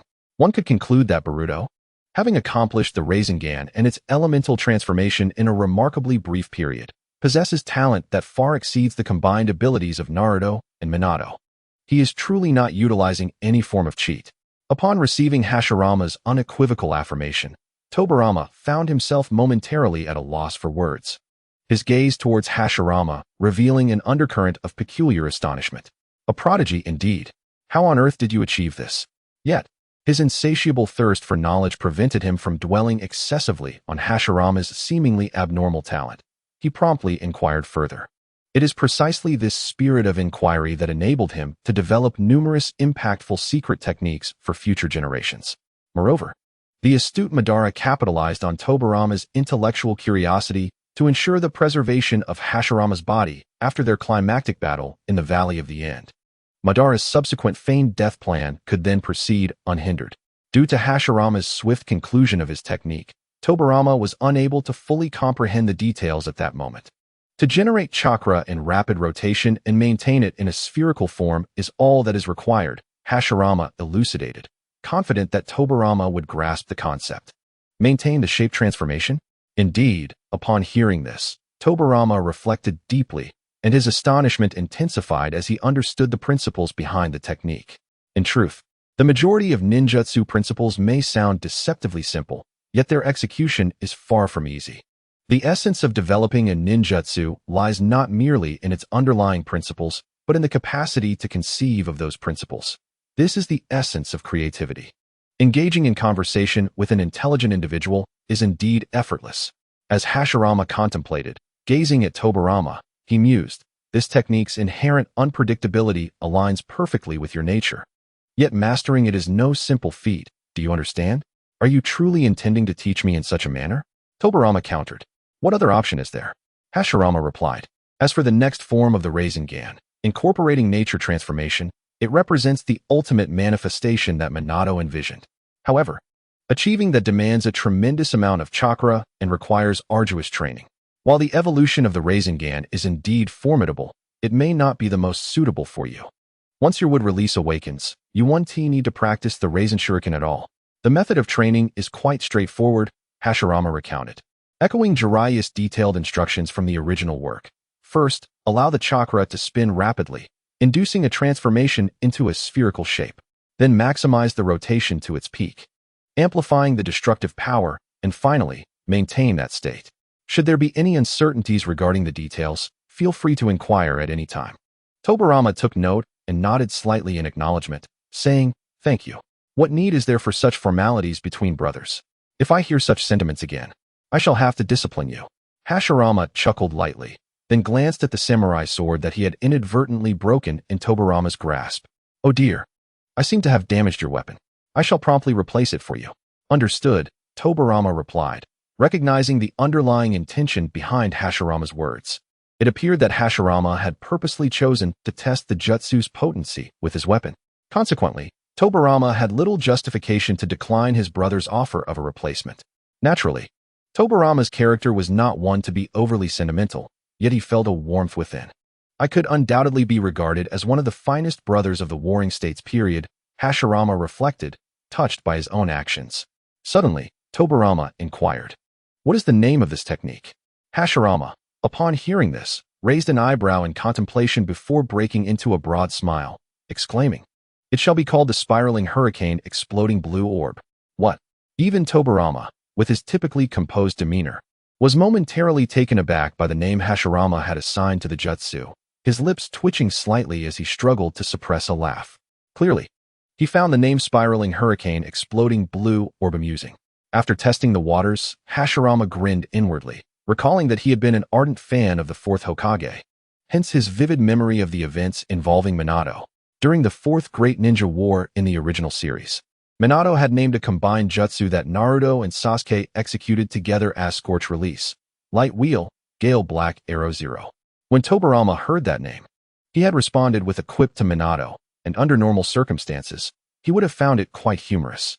When Tobirama had asked Hashirama for the name of the jutsu, Hashirama, inspired in the moment, fashioned this name for the Rasengan in homage to Minato's naming style. In the original work, the first Hokage also had a similar style of ninjutsu name, apparently called the Super Dreamlike Shuriken technique. It was even longer than the names created by Minato, to the extent that even fanfiction authors found it hard to remember. "Do you recall it?" As he observed Tobirama struggling to suppress a smile, Hashirama playfully asked. Tobirama raised an eyebrow, hesitated for a moment, and replied in a rather peculiar tone, "Vortex Hurricane Explosive Blue Sphere." "Quite clever." Satisfied with Tobirama's attempt to stifle his laughter, Hashirama nodded approvingly. "Then I shall not disturb your training." Having had his fun, Hashirama understood that Tobirama, given his nature, was eager to master the Rasengan, or rather, the Vortex Hurricane Explosive Blue Sphere, as swiftly as possible. This eagerness did not stem solely from a relentless pursuit of power, but rather from Tobirama's unique dedication to ninjutsu, especially techniques that could be executed instantaneously without hand seals, which naturally piqued his interest. However, just as Tobirama was about to depart, a fiery flare erupted from the Senju encampment nearby, piercing the sky before exploding, its brilliance illuminating the surroundings for several kilometers. Both Hashirama and Tobirama abruptly looked up at the blaze, their expressions turning serious. They exchanged a glance without any superfluous words and swiftly made their way toward the Senju encampment. The flare served as an emergency signal for the Senju clan to gather their members, indicating that a large-scale war with other ninja clans was imminent. By the time Hashirama and Tobirama arrived at the leader's tent, nearly 1,000 Senju clan members had already assembled. The clan members were engaged in various discussions, speculating about the opponents they would face in the impending war. The majority instinctively assumed their long-standing rivals, the Uchiha clan, would be their adversaries. However, Hashirama and Tobirama held a different perspective. A cursory understanding of the political landscape within the Land of Fire would reveal that the Uchiha clan had recently been clashing with other ninja clans, providing little reason for them to provoke the Senju at this time. during this Warring States period. Although the Senju and Uchiha clans were recognized as the two most formidable ninja families, several other clans, such as the Nara, Yamanaka, and Akimichi, formed strong alliances that could not be underestimated, much like the Yatsuki clan from the Land of Lightning. Consequently, neither the Senju nor the Uchiha could dominate the landscape alone, as numerous ninja clans mutually constrained each other and divided the resources within the Land of Fire. This dynamic is also why the ninja of this era cannot easily replace the daimyo. The current relationships among these ninja clans are undoubtedly influenced by the involvement of the daimyo of the Land of Fire. By utilizing ninjas to counter other ninjas, the daimyo seeks to solidify their rule, presenting a far more competent figure than depicted in the original narrative. Due to their keen awareness of current events, Tobirama and Hashirama did not anticipate that their forthcoming adversaries would be the Uchiha or Sarutobi clans, who resided within the borders of the Land of Fire. Instead, they surmised that their foes would emerge from beyond those borders. Reality soon validated their conjecture. The clan leader, Senju Hashirama, announced to the gathered members of the Senju clan that their enemies hailed from the Land of Wind. This threat was not singular. It was a coalition of several prominent clans within that territory. The rationale behind their declaration of war was straightforward: the abundant resources of the Land of Fire. Undoubtedly, the Land of Fire was the most bountiful nation in the world, while its neighbor, the Land of Wind, which lay merely across the river country, was among the most resource-deprived. Despite its vast expanse, the Land of Wind was predominantly composed of endless deserts, making life exceedingly arduous for its inhabitants. Consequently, the ninja clans within the Land of Wind, unlike those of other great nations, rarely engaged in warfare against one another. The reason for this was rather simple. The scarcity of resources rendered the notion of conflict over them impractical. Though one might assume that the ninja clans within such a resource-poor nation would be more inclined to clash over what little they had, the reality was quite the opposite. Even in their struggles, the clans found it challenging to subsist solely on the meager resources available in the Land of Wind, which compelled them to unite and form a formidable coalition to seize resources from foreign lands. Naturally, the neighboring river country became their target, as it lacked any powerful ninja clans, thus allowing for a relatively manageable existence. However, in the past 2 years, due to climatic changes, the resources of the river country had nearly halved, exacerbating the already dire situation in the Land of Wind. To survive, the ninja clans in the Land of Wind had no choice but to set their sights on the geographically closest and most resource-rich Land of Fire. Even though the latter housed the very ninja clans they least wished to provoke, circumstances left them with little option. The territories encroached upon by this coalition of ninja clans were those belonging to the Senju clan within the Land of Fire. The metaphor of stealing one's livelihood is akin to murdering one's parents was particularly apt in the Warring States period, for the Senju clan could not tolerate such an affront, whether motivated by pride or the necessity of resources. Thus, Senju Hashirama gathered over 1,000 clan members, led by Senju Tobirama, and set forth toward the border between the Land of Fire and the Land of River. Both brothers, Hashirama and Tobirama, were included among the ranks of those preparing for battle. Without delay, the clan members had readied themselves for the battlefield as they convened. However, given that the adversaries encroaching upon the Senju territory were composed of the most formidable clans from the Land of Wind, the 1,000 warriors that the Senju clan could muster seemed somewhat inadequate. Consequently, Hashirama and his comrades also needed to rendezvous with allied clans within the Land of Fire to bolster their forces, namely, the Oil and Sarutobi clans. With determination, over 1,000 Senju warriors traversed the mountainous forests, maintaining their swift pace for more than half a day. The mountains and trees in this world seem to abound beyond measure. As Hashirama gazes upon the seemingly boundless and lush forests before him, reminiscent of an ocean, he recalls that most scenes of ninjas traversing in Naruto are set against such landscapes. It is no wonder, for as a former inhabitant of the modern world, he had always resided within the confines of a contemporary city, while this realm remains in a relatively primitive state. Apart from the extraordinary individual strength, the advancements in technology and the means of enhancing productivity through human ingenuity essential for societal progress are conspicuously absent in this era. Thus, the ninjas of this warring nation find themselves embroiled in conflicts driven by the most fundamental necessity for survival. Hashirama muses that had he devoted himself to the study of biology, perhaps he could have alleviated half of the warfare plaguing this age. He realizes that modern individuals typically cannot fathom the desperate struggles for sustenance that compel people to fight. Regrettably, as a time traveler, Hashirama considers himself among the least capable, having yet to graduate from a correspondence college, and thus lacks the knowledge of agricultural technologies that could increase food production. Reflecting on this, he notes that protagonists in the fanfictions he has read often share a similar lack of academic achievement, typically portraying those who have failed to thrive in modern society, only to find themselves thriving in this world where strength reigns supreme, armed with various advantages. Indeed, novels serve as a balm for the emptiness of reality, as these protagonists must reflect the majority of individuals in the real world to resonate with readers and achieve commercial success. Those who possess everything in reality, the so-called successful individuals, seldom require or have the time to indulge in novels, after all. In reality, there are far more intriguing matters than those found within the pages of a book. How splendid it would be to resolve conflicts with mere rhetoric, as a chancellor might do before two armies. Lacking education, one is left with no choice but to engage in fierce battles. Thus, if given the chance, it is wise to pursue learning earnestly. Hashirama chuckles at his own impractical musings and turns his gaze to Tobirama, who carries weapons upon his back. Although the weapon he previously wielded was broken by Hashirama, it was merely an ordinary katana, and the Senju clan possesses an abundance of such arms. This young lad, while journeying, appears to be deep in thought, frequently gazing at his own palm. He is likely contemplating the precise method of mastering the spiral torrent burst blue sphere. Much like how he practiced the shadow clone technique, Tobirama habitually delves deeply into the characteristics of ninjutsu before embarking on practice, enabling him to achieve twice the result with half the effort. Truly, he is a fanatic of ninjutsu. As Hashirama surveys his surroundings, he realizes this is his first time traveling in this direction.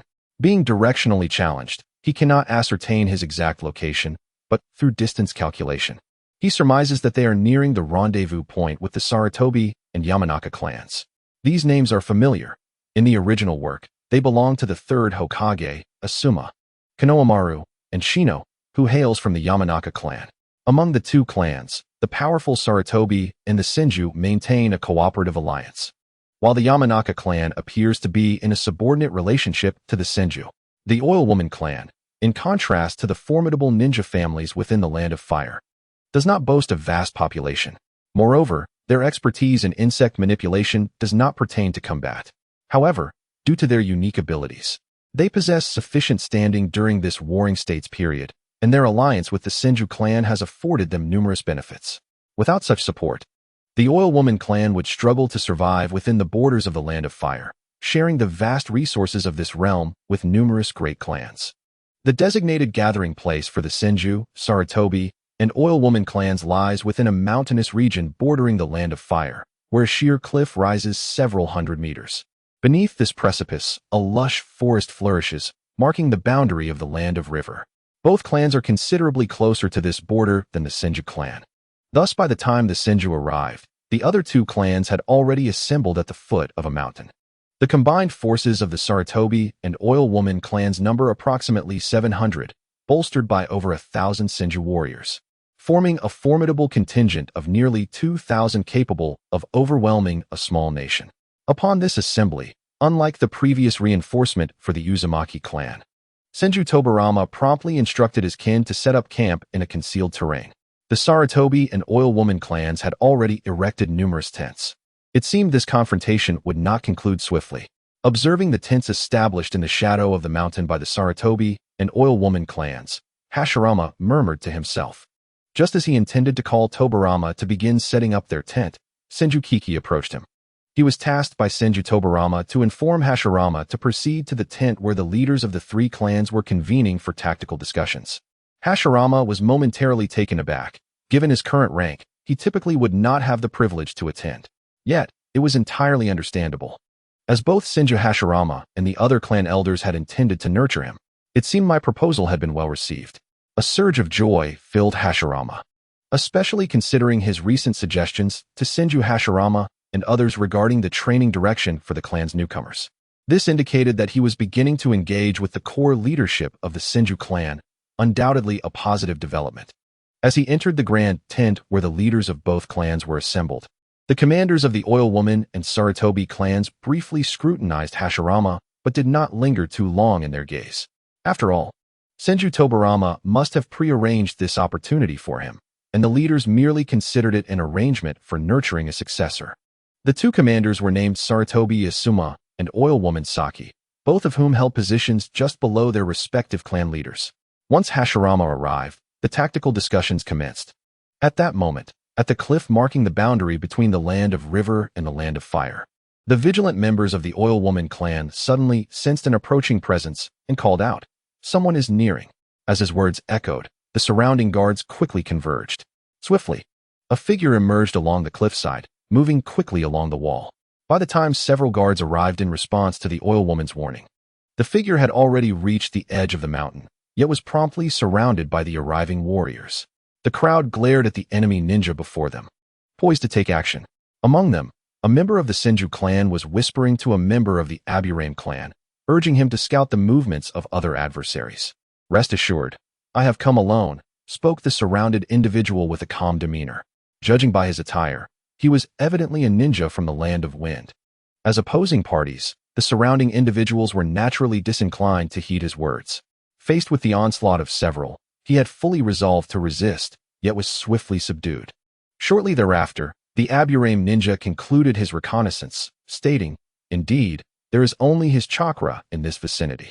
He looked at the subdued ninja with a hint of confusion, as his insects had already infiltrated the surrounding area, leaving him curious as to how the adversary had approached so closely without being detected. The commotion at the broken wall also caught the attention of the ninjas who were setting up camp at the foot of the mountain. "Let us hand him over to the commanders," suggested a member of the Senju clan.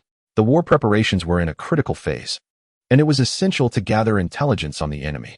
The others had no objections, yet they were puzzled by the fact that this individual, who had offered no resistance while being captured, had come here alone. Such anomalous behavior caused them to hesitate momentarily. Seemingly aware of the surrounding apprehensions, the subdued ninja from the land of wind opened his mouth to clarify his intentions. "I am here to..." However, his words were abruptly interrupted. "You are here for pre-battle negotiations, are you not?" This voice, youthful and incongruous with the calmness of the preceding tone, drew the attention of several, including the wind ninja. The speaker was a boy who appeared quite young, adorned with a protective headgear that bore the crest of the Senju clan prominently on his forehead. "Let him in. But according to protocol, you must first report to the commanders," the boy, who was none other than Tobarama, instructed. He briefly regarded the subdued wind ninja before turning away and gliding towards the broken wall. The other ninjas were momentarily taken aback. After all, they were not inclined to follow the orders of a child whose origins were unknown, despite his bearing the Senju clan's emblem. Among them, only the Senju member recognized Tobarama's identity. He lowered his gaze to the wind ninja, who had just raised his head and remarked, "I indeed come for pre-battle negotiations." "Wait, I will report," responded the Senju ninja, promptly making his way to the commander's tent.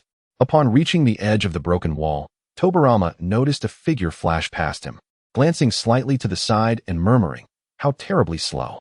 Inside the tent, Hashirama listened intently to the analyses of the situation presented by Senju Shizun, Sarutobi Asuma, and Aburame Kyuka, already having a general understanding of the circumstances upon his arrival. After all, having authored 2 Naruto fanfictions, he may not be a true strategist. Yet he has crafted numerous narratives concerning the deployment of warfare. The Ninja World War stands as a pivotal element within the storyline of Naruto. This era of warring states can undoubtedly be deemed a protracted conflict within the ninja realm. The ninja clans of the Wind Country, in their desperate pursuit of resources for survival, have inevitably clashed with the Senju clan. If circumstances allowed, they would certainly prefer to avoid a direct confrontation with the Senju, as they are acutely aware of their slim chances of victory in this war. Over the years, even the Uchiha clan has failed to vanquish the Senju. The reason they did not seize resources during the time before the Senju's arrival is that, even if they managed to acquire sufficient supplies, transporting them back to the Wind Country would be an insurmountable challenge. In such a scenario, the Senju clan would undoubtedly unleash a relentless pursuit.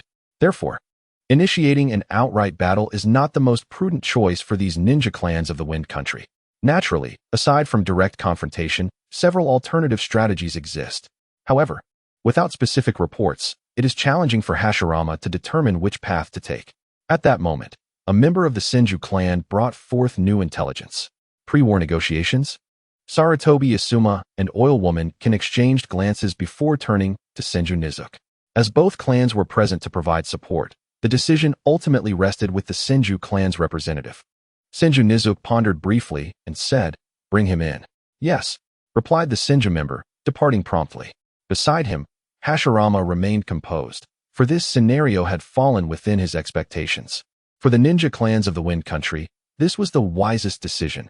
However, the power to decide did not lie in their hands. Everything hinged on the actions of Senju Nizuka, the representative of the Senju clan, whose thoughts were inscrutable to Hashirama. The ninja from the Wind Country entered the main tent, and as he represented his nation, he did not exhibit excessive deference upon encountering the commanders of the Senju clan. He merely nodded slightly, yet spoke with considerable respect. "Honorable commanders, I come from the Fuma clan." Senju Nizuka narrowed his eyes, recognizing the emblem on the Wind Ninja's attire that identified his lineage. Within the Wind Country, there are several formidable ninja clans, and the Fuma clan is the most powerful among them.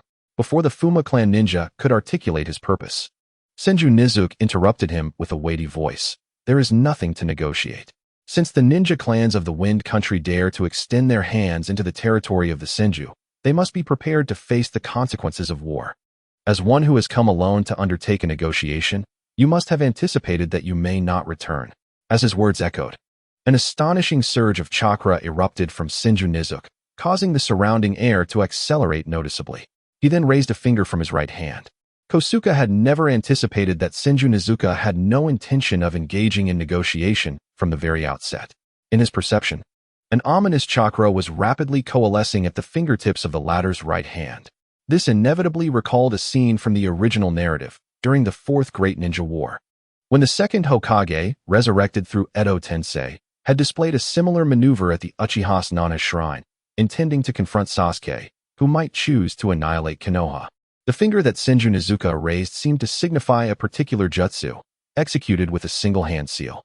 The terrifying chakra surged toward the Wind Horse clansman, and he could sense the lethal intent emanating from Senju Nizuka. Thus, he hastily raised both hands, preparing to form seals. However, before the Wind Horse clansman could even bring his hands together, numerous earthen spikes abruptly erupted from the ground beneath him. In an instant, he found himself unable to evade the onslaught.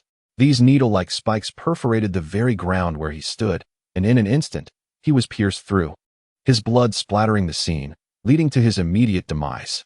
As the blood trickled down the spikes, Senju Nizuka lowered his finger, and the overwhelming chakra that had filled the tent dissipated. Kosuke gazed upon the lifeless body of the enemy ninja, momentarily at a loss for words, not only due to Senju Nizuka's formidable stance, but also because of the technique he had just executed. Had the first Hokage not suppressed the second Hokage's actions with his chakra, could the latter have evaded such a technique? No one could say for certain. After all, according to the plot, Kishimoto would never allow the second Hokage to unleash such a jutsu. Sarutobi Asuma and Aburame Shino were also somewhat taken aback. Yet they understood the rationale behind Senju Nizuka's actions. No one could infringe upon the dignity and interests of the Senju clan, regardless of the justification. With this premise, anyone daring to stand before a member of the Senju clan was destined for death. Negotiation was entirely unnecessary. Sighing inwardly, Kosuke contemplated the lifeless body of the enemy ninja. His lament was not for the deceased, but stemmed from the thought of the countless lives that would be lost in the impending war, which filled him with melancholy. In this warring states period, the unending conflict persisted, and although Kosuke wished to bring it to an end, he required time to grow stronger. Until then, he could not resist and could only immerse himself in the battle, striving to survive until he was powerful enough. The air within the tent still reeked of blood. The body of the enemy ninja, swiftly dealt with by Senju Nizuka, was removed, and discussions regarding tactics continued within the tent. Recent reconnaissance indicated that the ninja clans from the Land of Wind were preparing for a protracted conflict. Aburame Shino remarked that among contemporary ninja clans, the Aburame clan's reconnaissance abilities were unparalleled, rivaled only by the Kamizakuri clan within the Land of Earth. Both the Aburame and Kamizakuri clans had inherited exceptionally advanced insect manipulation techniques through generations. In a tense standoff, Saratobi Asuma gazed intently at the map affixed to the wall of the large tent. According to the reconnaissance conducted by the Oil Woman clan, several prominent ninja clans from the Land of Wind had gathered at the western border of the Land of Rivers. Beyond this border lay the familiar expanse of the desert in the Land of Wind. Their intentions were unmistakable. They did not wish to engage in a large-scale confrontation. Given the arid conditions of the Land of Wind, it would be the last thing they desired to see, a protracted stalemate. However, these clans were convinced that the Senju clan could not sustain such a significant deployment of forces at the border of the Land of Fire for an extended period. If they managed to prolong the conflict until the disputes among the other clans within the Land of Fire concluded, while the other clans might hesitate, the Uchiha clan would surely seize the opportunity to undermine the Senju. This would leave the Senju clan besieged on all fronts, should the stalemate drag on. If the Senju wished to avoid such a predicament, they would have no choice but to withdraw many of their members stationed at the Land of Fire's border. Furthermore, as the conflict evolved into a drawn-out struggle, the clans engaged in battle within the Land of Fire might initially abandon their skirmishes to turn their attention against the Senju. Even if the Senju clan were resolute, both Saratobi and Oil Woman had their own territories. Despite being allies and subordinates, they could not sustain this precarious situation indefinitely. Once both clans withdrew, the combined might of the major clans of the Land of Wind would be sufficient to overwhelm the Senju, who could not possibly muster the full strength of their clan against them. Thus, although the Senju possessed abundant resources, they were less capable of enduring a prolonged conflict than their adversaries. Continued reconnaissance was imperative, and all members stood ready to mobilize at a moment's notice. In such a complex scenario, Senju Hashirama found himself at a loss for solutions. Recognizing that they could not afford to launch an unrestrained assault akin to their support of the Uzumaki clan, each ninja clan within the nation specialized in their unique strengths. While the coalition of major ninja clans from the Land of Wind was indeed formidable, what truly instilled trepidation in Hashirama was the necessity to guard against the traps they might lay. Led by the Kazama clan, the ninja clans of the Land of Wind were adept at employing various bizarre and lethal poisons, necessitating caution. Throughout the discussion, Tobarama simply listened, equally absorbed in contemplating strategies. This was undeniably a predicament fraught with challenges. It was evident that even a clan as powerful as the Senju could not dominate in this era of warring states. The larger the clan, the greater the constraints imposed upon them. Would he devise a solution? In his search for strategies, Hashirama naturally thought of Tobarama. In the original narrative of the Hokage, the first Hokage was able to quell the chaos of the times and usher in an era of peace among the 5 great ninja countries. A feat that would not have been possible without the strategic insights of the second Hokage. Although the current battle situation and certain intelligence were confidential, Hashirama had unwavering faith in Tobarama. Yet, Tobarama's demeanor suggested he was not finished speaking. After the discussions regarding the war concluded, Hashirama promptly sought out Tobarama, intending to relay the information he had gathered from Senju Hashirama and others, only to be interrupted by Tobarama's serious admonition. Brother, your actions are quite against protocol and could indeed be deemed culpable. Though Hashirama understood the rationale behind Tobarama's words, he sensed that his brother had more to convey. With his gaze lowered, Tobarama focused intently on the ground before picking up a resilient branch to trace patterns on the earth. The various clans of the Land of Wind will likely gather at the borders of the river and wind countries to engage us in a protracted struggle, he remarked. A faint smile graced his lips. Indeed, it is a clever strategy, but it immediately ensnares us in a predicament from which we cannot retreat. Quite troublesome, isn't it? It seems there is no need for me to elaborate, he mused, recognizing that this was an invaluable talent of Tobarama's, surpassing even ninjutsu. This innate sense of the larger picture reminded him of Shikamaru from the original tale. Tobarama had already discerned the complexities of the current battlefield. Chakra continued to absorb the situation silently, yet Tobarama offered no solutions, for their adversaries were equally formidable, and despite his brilliance, he remained merely a 6-year-old child. Must we resort to combat? Chikura murmured. Tobarama remained fixated on the ground, continuing, in truth, this war will yield nothing but senseless attrition for us. Regardless of victory or defeat, the enemy seeks only resources, something we lack not at all. The adults are truly foolish, from any perspective. The sole benefit sustaining their war is the so-called prestige. They engage in battle against formidable foes to uphold their reputation. Yet even if they defeat the invaders, they will inevitably suffer considerable losses. The strength of the Senju clan will be diminished, thereby jeopardizing the family's standing. This is a fundamental miscalculation. The insights Tobarama articulated were dimensions Chikura had not contemplated. Tobarama did not fear war. Rather, he believed it would afford the Senju clan no tangible benefits. Indeed, maintaining their strength was the only true capital for the Senju to thrive in this era of warring states. In fact, if both sides could negotiate and sit down to converse, they could foster a mutually beneficial outcome. The enemy, too, was short-sighted, provoking with invasion rather than engaging in straightforward communication from the outset. Tobarama's tone conveyed his exasperation. Although the ninja clans within the Land of Wind had experienced conflicts with the Senju, the enmity between them was not deeply rooted. Despite the Land of Wind's meager resources, their unique geographical conditions granted them access to special materials unattainable by other nations, such as raw ingredients for medicinal concoctions. Yet, amidst this age of ninja clans, nations could not establish trade channels. Thus, issues resolvable through commerce culminated in warfare, which was decidedly absurd. Tobarama cast aside the branch, his brow furrowed, clearly troubled by the absence of a tactical resolution to the Senju clan's current dilemma. Indeed, it is absurd. Chikura placed a hand on his shoulder, reassuringly stating, "The individuals responsible for this situation are not us, so there is no need for us to be troubled by it. However, to prevent its recurrence in the future, we must devise means to transform it, to alter this abnormal world we inhabit." As Tobarama gazed into the earnest eyes of Hashirama, his expression momentarily faltered before he nodded gently in acknowledgement. He then resumed his contemplation, and Hashirama chose not to disturb him further. Yet, a flicker of curiosity ignited within him. What exactly was Tobarama pondering? Was he deliberating on advantageous strategies for their side in the impending war? Or had he already begun to devise plans to alter what he perceived as the absurd and meaningless actions that surrounded them? At the border of the Land of Fire, the Senju clan stood in a tense standoff with several prominent ninja families from the Land of Wind, maintaining this impasse for 3 days. During this period, the Senju had only dispatched small reconnaissance units, yielding no significant outcomes. Senju Naatsu was wary of recklessly leading their forces into the fray. Yet he understood that they could not afford to prolong their delay. The longer they lingered, the more unfavorable the situation would become for them. Reports from within the Land of Fire indicated that other clans were gradually entering a phase of stagnation, their leaders mulling over counter-strategies.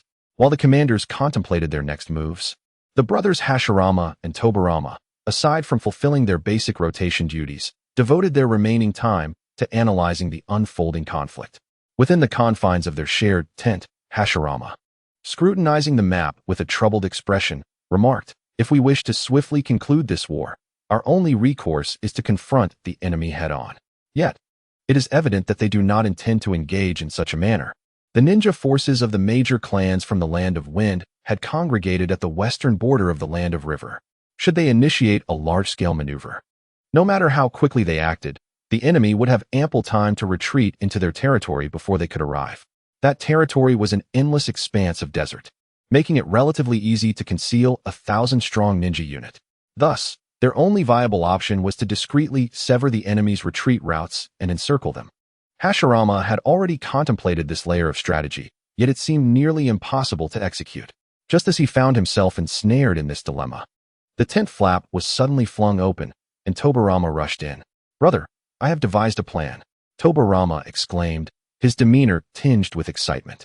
At this, Hashirama immediately inquired, "What plan?" With a faint smile, Tobarama replied, "We shall utilize the shadow clone technique that you invented."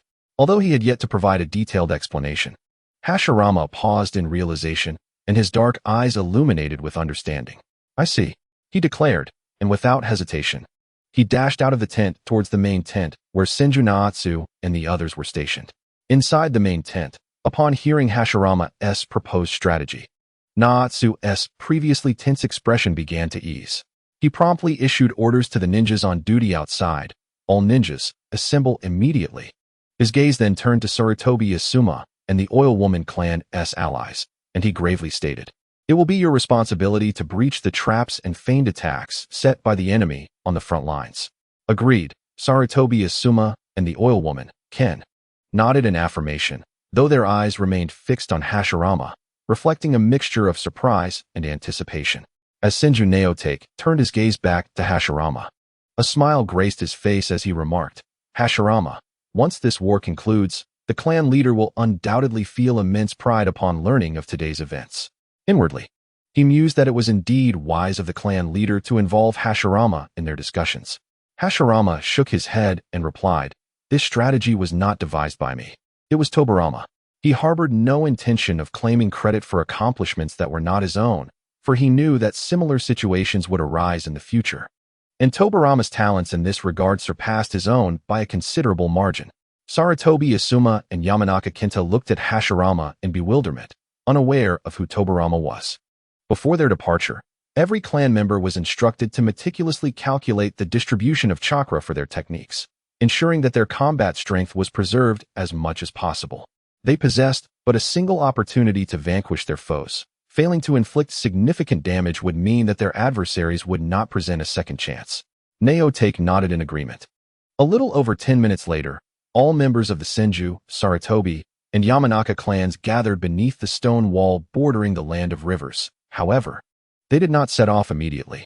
After an hour of waiting in place, this formidable army of nearly 2,000 ninjas surged forth over the crumbling wall, advancing into the Land of Rivers.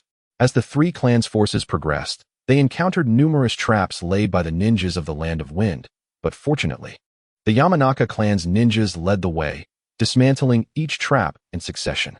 The army swiftly advanced towards the western border of the Land of Rivers. The Land of Rivers was not particularly large. With the speed of ninjas, they could traverse its entirety in a mere 40 minutes.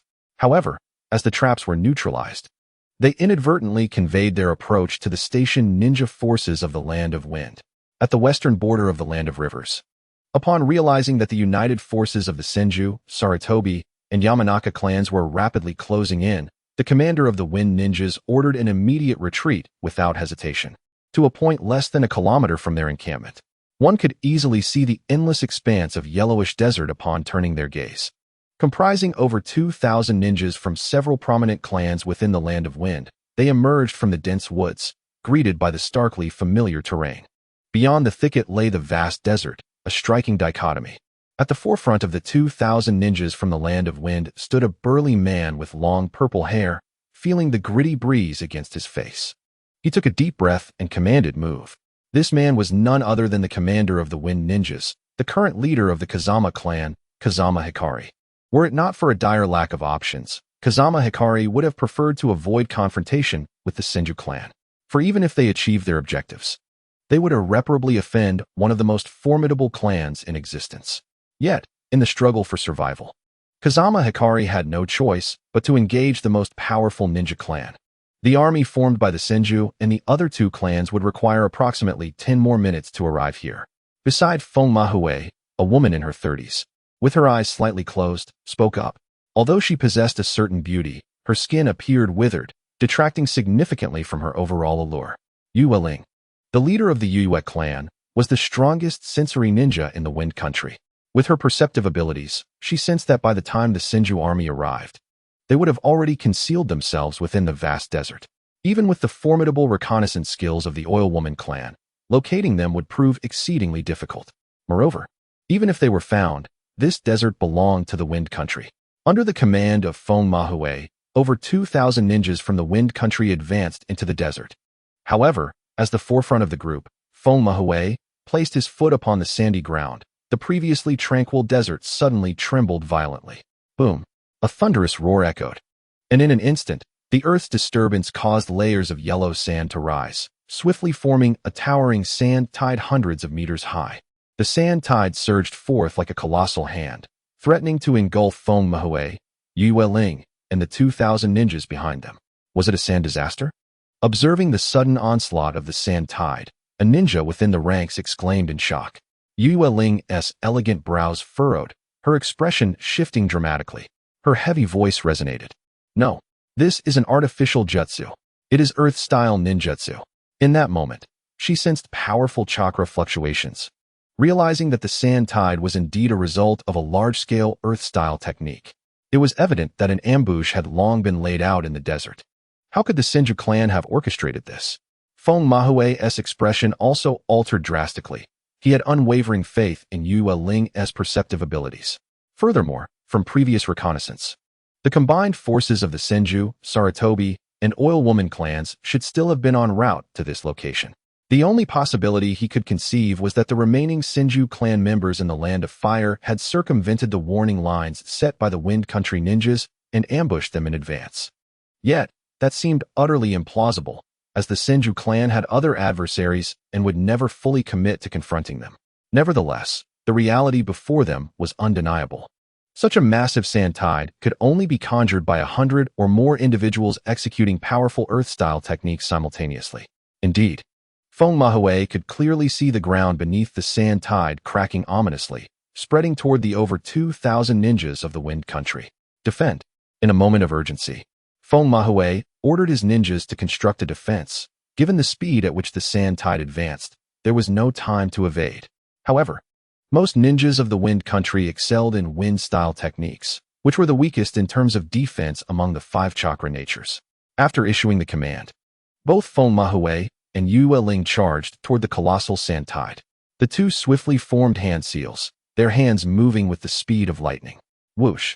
In an instant, a fierce wind whipped up before the sand tide, while a whirlwind roared forward, stirring up clouds of dust. On one side, Yue Ling unleashed a formidable wind-release ninjutsu. Although its magnitude paled in comparison to Feng Mahue's wind-release technique, it still spanned a diameter of several dozen meters. Nevertheless, when juxtaposed with the earth-release technique capable of generating sandstorms of hundreds of meters, even the combined efforts of their wind-release techniques appeared somewhat lacking. Earth release, earth flow wall.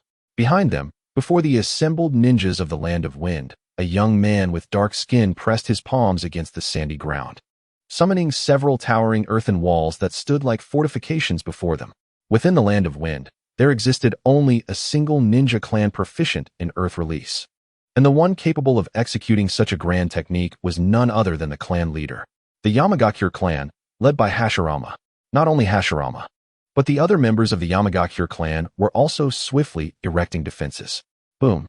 At that moment, the wind-release techniques of Feng Mahue and Yue Ling collided violently with the desert, causing the very sky to tremble. Even with their combined strength, they could only momentarily stave off the advancing sandstorm. The fierce winds were quickly engulfed by the surging sands, and massive fissures accompanied the onslaught. Descending upon the more than 2,000 ninjas of the Land of Wind gathered on the border of the Land of Rivers, the earth shuddered violently, and clouds of yellow sand swirled in the air. At the source of the sandstorm stood Senju Shizun, flanked by 200 to 300 members of the Senju clan skilled in earth release, collectively orchestrating a technique powerful enough to inundate the ninjas of the Land of Wind. Behind this formidable force of 300, nearly 500 more Senju clansmen readied themselves for battle. Both Hashirama and Tobarama were among the ranks. Observing the terrifying scale of the earth release technique, which surpassed that of their previous confrontation with the Yue clan, Hashirama felt little more than a sense of resignation. He merely gazed at Tobarama beside him, internally reflecting. Even though Hashirama had seized the advantage of time travel to master the shadow clone technique before Tobarama, thereby usurping the creator's title, he could not help but acknowledge that in practice, he fell short of the original creator's prowess. Tobarama's battle strategy revolved around utilizing the shadow clone technique, which the majority of the Senju clan had already mastered, to deceive the perception of the ninjas from the Land of Wind, making them believe that the Senju clan intended to launch a frontal assault in alliance with the Yono and Sarutobi clans. The substantial force perceived by Yue Ling and the sensory ninjas of the Land of Wind was predominantly composed of shadow clones left by the Senju clan. Meanwhile, their true bodies, under the leadership of Senju Shizun, maneuvered around the enemy's defensive line established in the Land of Rivers, preparing to cut off their retreat as the enemy attempted to withdraw into the desert. The recent large-scale earth release technique had the potential to inflict devastating damage upon the unsuspecting ninjas of the Land of Wind. At that moment, Hashirama's view was obscured by swirling sand, yet he could still gauge the battlefield through his sensory abilities. In his perception, the total chakra of the Land of Wind's ninjas diminished by 1/10 at the instant the sandstorm enveloped them, indicating that at least 200 lives had been claimed by the tempest. Kill. At the forefront of the formation, as the tremors caused by ninjutsu gradually subsided, Senju Chikaze swiftly issued commands. Despite the low visibility, the majority of the Wind Country's ninjas were likely buried beneath the swirling sands, making this an opportune moment to strike. With a swift motion, Senju Chikaze was the first to charge forward, closely followed by his fellow Senju clan members. However, before the main force could approach, two figures emerged from the thick layer of sand, Feng Mahue and Yu Yueling. Given their prowess, self-preservation in such circumstances was certainly not an issue. The two gazed ahead, where Senju Chikaze had already made his advance. With a series of hand seals, he caused the sand beneath him to tremble, summoning forth a towering rock giant, upon whose shoulder he stood, confronting Feng Mahue and Yu Yueling. The rock giant swung its massive fist down with a thunderous crash. Feng Mahue's expression was chilling. Although the Wind Country was the aggressor in this conflict, the immense losses incurred by his side fueled his fury as the commander. Yu Yueling shared his sentiments. Both formed hand seals in unison. Upon completing their seals, Feng Mahue directed a breath toward the rock giant, unleashing a fierce gale that coalesced into a colossal wind cone. This wind cone was imbued with countless sharp wind blades, and when they clashed, the sound of metal striking metal echoed ominously. With a resounding impact, the wind cone struck the rock giant's fist, shredding it apart with the multitude of razor-sharp blades. At this moment, Yu Yueling, who had been slightly slower in her movements, nearly completed her seals. Just as she intended to join forces with Feng Mahue to attack Senju Chikaze, she sensed a powerful chakra concealed behind the rock giant. This chakra rapidly spread across the sandy ground, traversing the very earth upon which the rock giant stood. Yu Yueling looked down, realizing that the heavy layer of sand, which had just buried her and Feng Mahue, was swiftly transforming into a muddy swamp. With a swift motion, the encroaching yellow mud spread rapidly. Recognizing the danger, Yu Yueling abandoned her seals, grasping Feng Mahue's shoulder and leaping backward. Feng Mahue, in turn, altered his hand seals. The wind cone, which had been clashing with the rock giant's fist, suddenly expanded, enveloping the giant in a barrage of wind blades. On the giant's shoulder, Senju Chikaze also reacted promptly, evading the attack. Just as a wind blade was about to strike him, a projectile composed of earth-style chakra collided with it, neutralizing the threat. Simultaneously, the yellow mud ceased its advance. "Thank you," Senju Chikaze expressed his gratitude to Senju Chi, who had come to his aid. Over the past 3 years, it was not only Hashirama who had grown stronger. Senju Chi had also significantly enhanced his abilities, reaching a level where he could stand shoulder to shoulder with formidable warriors like Senju Chikaze. With her ability to perceive chakra, Yu Yueling discerned the identity of one of her opponents. However, as her perception expanded, she realized that the chakra signatures she had previously sensed, those of the Sarutobi and Yono clans, had vanished. The owners of those dissipated chakras were now before her. With 700 to 800 members of the Senju clan rushing towards them, we have fallen into a trap. Only then did she begin to grasp the gravity of the situation. Kazama Hikari's expression grew serious as he inquired, "How long until the enemy from the land of rivers arrives?" "Approximately 10 minutes, Yu Yueling replied in a low voice. Had it been earlier, they would not have feared a direct confrontation with the united forces of the Senju, Sarutobi, and Yono clans. Yet, the recent sandstorm had inflicted severe losses on their side. If they were to wait for the Yono and Sarutobi clans, along with a few remaining members of the Senju, to arrive, they would be forced into an open battle. In such a case, regardless of victory or defeat, their mission would be rendered futile. Therefore, they had to take advantage of their numerical superiority and swiftly disengage from the clutches of Senju Chisaka and the others. However, behind him and Yu Yueling lay a multitude of Wind Country ninjas buried beneath the sand. Boom! At that moment, a figure burst forth from the sand behind them, none other than Tsuchikage. "We must break free of the opponent quickly. We have no time to linger here," Kazama Hikari urged the unaware Tsuchikage. Senju Chisaka and his companion were equally aware of their adversary's intentions. The current situation stood at 3 against 2. Yet, to avoid exposing any flaws in their shadow clone-based strategy, Sarutobi Asuka and Yonoken could not join them. The enemy sought to breach their blockade, and the Senju clan's priority was to buy time until the remaining allies arrived. The commanders of both sides immediately clashed. However, the shift in the tide of battle was not as promising as anticipated. As the leader of the Kazama clan, the strongest family in the Wind Country, Kazama Hikari was indeed the most formidable ninja among them, his strength surpassing that of Senju Chisaka. Although Senju Chisaka had experienced significant enhancements, facing either Yu Ling or Tsuchikage alone was already his limit. In a 2-against-1 scenario, he quickly found himself at a disadvantage. Should Senju Chisaka fall to the combined might of Yu Ling and Tsuchikage, the 700 to 800 Senju clansmen would be unable to halt the advance of the Wind Country ninjas. Thus, to support Senju Chisaka, over a dozen elite members of the Senju clan forcibly entered this battle beyond their current combat tier. The remaining clansmen surrounded the Wind Country ninjas who were emerging from the sand mounds. Swish! Among the Senju, only the 8-year-old Hashirama charged to the forefront of the formation, his eyes ablaze with murderous intent. After years of training, he had truly transformed from a modern individual into a warrior. The enemy ninjas before him also bore fierce expressions, their murderous aura palpable.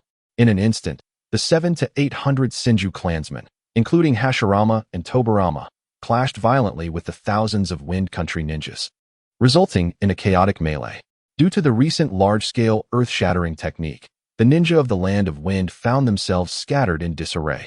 Consequently, during the initial skirmish, the Senju clan appeared to hold the upper hand. Bang! A ninja from the Land of Wind pierced Hashirama's chest. However, no blood spurted forth, as the figure before him merely erupted into a cloud of smoke. Momentarily taken aback, the ninja suddenly felt the ground beneath him sink, and a cold glimmer sliced through the air, severing his throat. Almost instantaneously, Hashirama leapt from the sand, casually pushing aside the corpse that was toppling toward him, and swiftly selected his next adversary. He understood acutely that if they did not seize the advantage while the ninjas from the Land of Wind were momentarily disoriented, it would be exceedingly difficult to withstand an enemy force twice their number.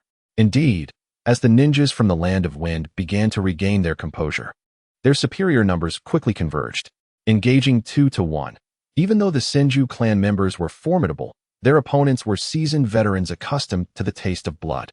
The disparity in numbers became glaringly apparent. Clang! The sounds of battle echoed across the field. In less than 4 minutes, over 100 lives had already been claimed, predominantly from the Senju clan. Hashirama found himself besieged by 2 attackers. Given his age and physique, he struggled to fend them off single-handedly. He could only rely on his formidable chakra to create an earth clone, coordinating with his original self. Nevertheless, Hashirama's battle remained fraught with peril. The pressing circumstances drained his focus, undoubtedly marking the most arduous and dangerous fight he had encountered since his arrival in this world. Inevitably, he sustained injuries from the enemy's assaults. Meanwhile, Tobarama, a newcomer to the battlefield, remained remarkably composed. However, under such conditions, he lacked the capability for direct confrontation and could only maneuver with the speed he excelled at. Both sides, driven to a frenzy, saw the Senju fall at a far greater rate than their adversaries. In this grim reality, Senju Chikaku found himself powerless, engaging in a fierce clash with Kazama Hikari. Yet his strength was insufficient to subdue the foremost warrior of the Land of Wind. The battlefield occupied by Senju Kiyoshi and a dozen elite Senju was even more brutal. They could barely withstand the combined onslaught of Yuki Rin and Tsuchikage Hashirama, and within mere minutes of combat, 5 elite Senju had already perished. Senju Kiyoshi's handsome visage twisted in agony, yet the seasoned warrior maintained his composure.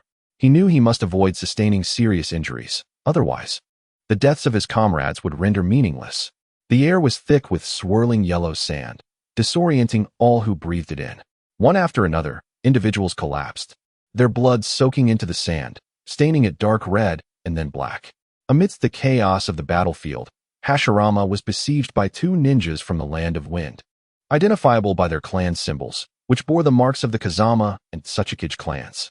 Under the relentless assault of these 2 adversaries, he found himself at a distinct disadvantage, bearing no fewer than 6 or 7 wounds across his body. Fortunately, these injuries were primarily superficial and did not result in significant bleeding. Moreover, it was fortuitous that during this period, the ninjas of the Land of Wind had not yet adopted the practice of poisoning their tools, for otherwise, Hashirama's life would undoubtedly be in peril. The application of poison to ninja tools was a common tactic employed by puppet masters to compensate for the lack of offensive power in their puppet's ranged attacks. However, during the Warring States era, the art of puppetry had yet to be developed in the Land of Wind. The art of puppetry was conceived after the establishment of Sunagakure by the second Kazakage. Clang! Under the concentrated offensive of the Fuma and Tsuchigumo ninjas, Hashirama was left with little more than a defensive posture. At this moment, he lacked even the slightest opportunity to assess the injuries sustained by his Earth-release clone, which was taking the brunt of the assault for him. Nevertheless, even though the Earth clone possessed greater resilience than a Shadow clone, it too would dissipate upon suffering severe damage. If left alone, Hashirama, in his current state, would be swiftly overwhelmed and killed by the combined efforts of the two enemies before him. One of them must be eliminated first. Hashirama contemplated his strategy, realizing it was the only viable solution to turn the tide. Indeed, he possessed the means to break the deadlock, but it required the cooperation of his Earth clone. However, in the heat of battle, he had no opportunity to communicate with his clone. Yet, he could no longer afford to delay. He had to place his faith in himself. Hashirama gritted his teeth, knowing that his clone shared his thoughts, and he could only hope that their intentions were aligned. Clang! Once again, the clash of weapons resonated through the air. While ninjutsu is the hallmark of a ninja, in the midst of large-scale close combat, they often resorted to taijutsu to avoid inadvertently harming their allies. During an offensive, one's defense would inevitably reveal vulnerabilities, a truth applicable to both combatants. Hashirama's main body gripped a katana in his right hand while wielding a kunai in his left. He continued to swing the kunai in a horizontal strike toward the Fuma ninja opposing him. As the kunai sliced through the air, Hashirama's wrist suddenly flicked. Launching it with force, the kunai shot forth like a streak of black light. However, despite Hashirama's sudden change in tactics, his opponent possessed ample skill to respond. Clang! The Fuma ninja deftly redirected his own kunai, intercepting the one Hashirama had thrown. Did he intend to create an opening with this maneuver? This adversary harbored no underestimation of Hashirama, despite the latter being merely a child not yet 10 years of age. For Hashirama's prowess was indeed formidable. Under the combined assault of himself and another comrade, Hashirama had managed to endure for so long. The ninja's gaze remained fixed upon the boy before him, observing as Hashirama, in the midst of throwing the kunai, suddenly lunged forward, closing the distance. While the Fuma ninja did not underestimate Hashirama, the latter's movements presented an abundance of openings in his eyes. As a ninja, he would not let this opportunity slip away. The Wind Horse ninja's left wrist twisted as he seized the kunai that had just been dislodged after blocking the attack from Hashirama. With a sudden thrust, he aimed the kunai directly at Hashirama's chest. This was the moment Hashirama had been anticipating. The instant the opponent launched the kunai, Hashirama's left hand shot forward with remarkable speed. What? Witnessing Hashirama's unexpected reaction, the Wind Horse ninja was momentarily taken aback. Yet, in the heat of battle, even the slightest distraction could prove fatal. Drawing upon his extensive combat experience, he could not fathom that Hashirama had any means to turn the tide in such a dire situation. He concluded that Hashirama lacked sufficient battle experience, despite his strength. He had lost his composure under immense pressure. However, the reality was far from this assumption. Hashirama's left hand drew closer to the kunai. As the two were on the verge of collision, a surge of chakra rapidly coalesced in his palm, soon spiraling into a frenzied rotation. Spiraling sphere. Hashirama silently roared the name of the chakra sphere, having forgotten the peculiar jutsu name he had previously devised to tease Tobarama. Clang! In the next moment, the radiant chakra sphere collided with the kunai, producing a sharp, high-frequency sound that resonated in his ears. Yet Hashirama paid no mind to such distractions. In his focus, he could only see the kunai, which began to show cracks upon impact with the spiraling sphere. The kunai shattered, and the Wind Horse ninja was utterly unprepared for Hashirama's hidden technique, unable to retract his hand in such close quarters. Boom! The spiraling sphere struck his arm with tremendous force, and Hashirama quickly rotated his palm. He offered no respite to his foe, refusing to allow the jutsu to gradually unleash its full power. He had to maximize its destructive potential in an instant. Once Hashirama relinquished control over the spiraling sphere, it erupted like a miniature hurricane, the violent chakra instantly obliterating the entire left arm of the Wind Horse ninja. Shattered bones and severed blood vessels were torn apart by the rapidly spinning chakra, splattering blood without a moment's notice. The Wind Horse ninja howled in agony. Yet this injury alone was not fatal. Despite having his left arm and shoulder destroyed, the pain triggered an instinctual reaction, causing his body to convulse momentarily, robbing him of perfect control. Seizing this opportunity, Hashirama swiftly redirected his weapon, which had previously clashed with the opponent's katana, and thrust it toward the ninja's chest. At that moment, the severely wounded adversary was not without the capacity to retaliate. He gripped his katana with his right hand and fiercely stabbed towards Hashirama's back. Both combatants engaged in a life-or-death struggle. Yet, the movement of Chizijian was evidently swifter than that of his severely wounded opponent. His weapon, without a hint of error, pierced through the adversary's left chest, the bloodied blade emerging from the back of the latter. A fatal blow. However, the opponent's actions persisted even in the throes of death. And at that moment, Chizijian found himself devoid of any means to counter the anticipated attack. The chilling glimmer approaching from behind sent a shiver down his spine. Yet, in that instant, with but half a body remaining, he could still discern that the figure was his own doppelganger, hurtling towards him from the side, crashing forcefully against the katana that was aimed at his back, causing its trajectory to deviate. The misdirected blade grazed Chizijian's back armor, inflicting a painful cut. Yet it was far less grievous than being pierced through entirely, akin to the fate that befell his opponent. A sharp hiss escaped him as the blade's tip still managed to score a strike upon his back, eliciting a wince of pain. Nevertheless, he had successfully dispatched one adversary. Yet, Chizijian remained vigilant, for the deviation of the katana indicated that his Earth-style clone had been vanquished. In truth, when the clone was severed in two by another enemy ninja from the Tsushigakure clan, all the memories of the battle were relayed back to Chizijian's mind. His Earth-style clone conducted an identical analysis of the situation and surmised the strategy his original self had employed to break the deadlock. Thus, in that final desperate moment, the clone refrained from retaliating against the Tsushigakure member's assault and instead lunged directly towards Chizijian's back. The price paid was the clone being cleaved in half, its visage and form swiftly transforming back into earth and mud after altering the katana's trajectory. What a close call, Chizijian murmured, then abruptly withdrew the katana from the chest of the enemy ninja he had pierced, clashing it against the incoming attack aimed at his back. Clang. This was also the moment when the Earth-style clone had discerned the attacking movements of the Tsushigakure ninja before its disappearance. A spray of crimson erupted from the wound in the chest of the fallen Wind Horse clan ninja, the hot blood splattering across Chizijian's face, hair, and body. As his gaze met that of the Tsushigakure adversary, blood even dripped from his hair before his eyes. Although the droplets falling before him appeared colorless, Chizijian could already scent the metallic tang of blood seeping into his being. That little brat. The Tsushigakure ninja glared at Chizijian with rage, yet was further astonished by how the latter had instantaneously obliterated the left arm of the Wind Horse clan member.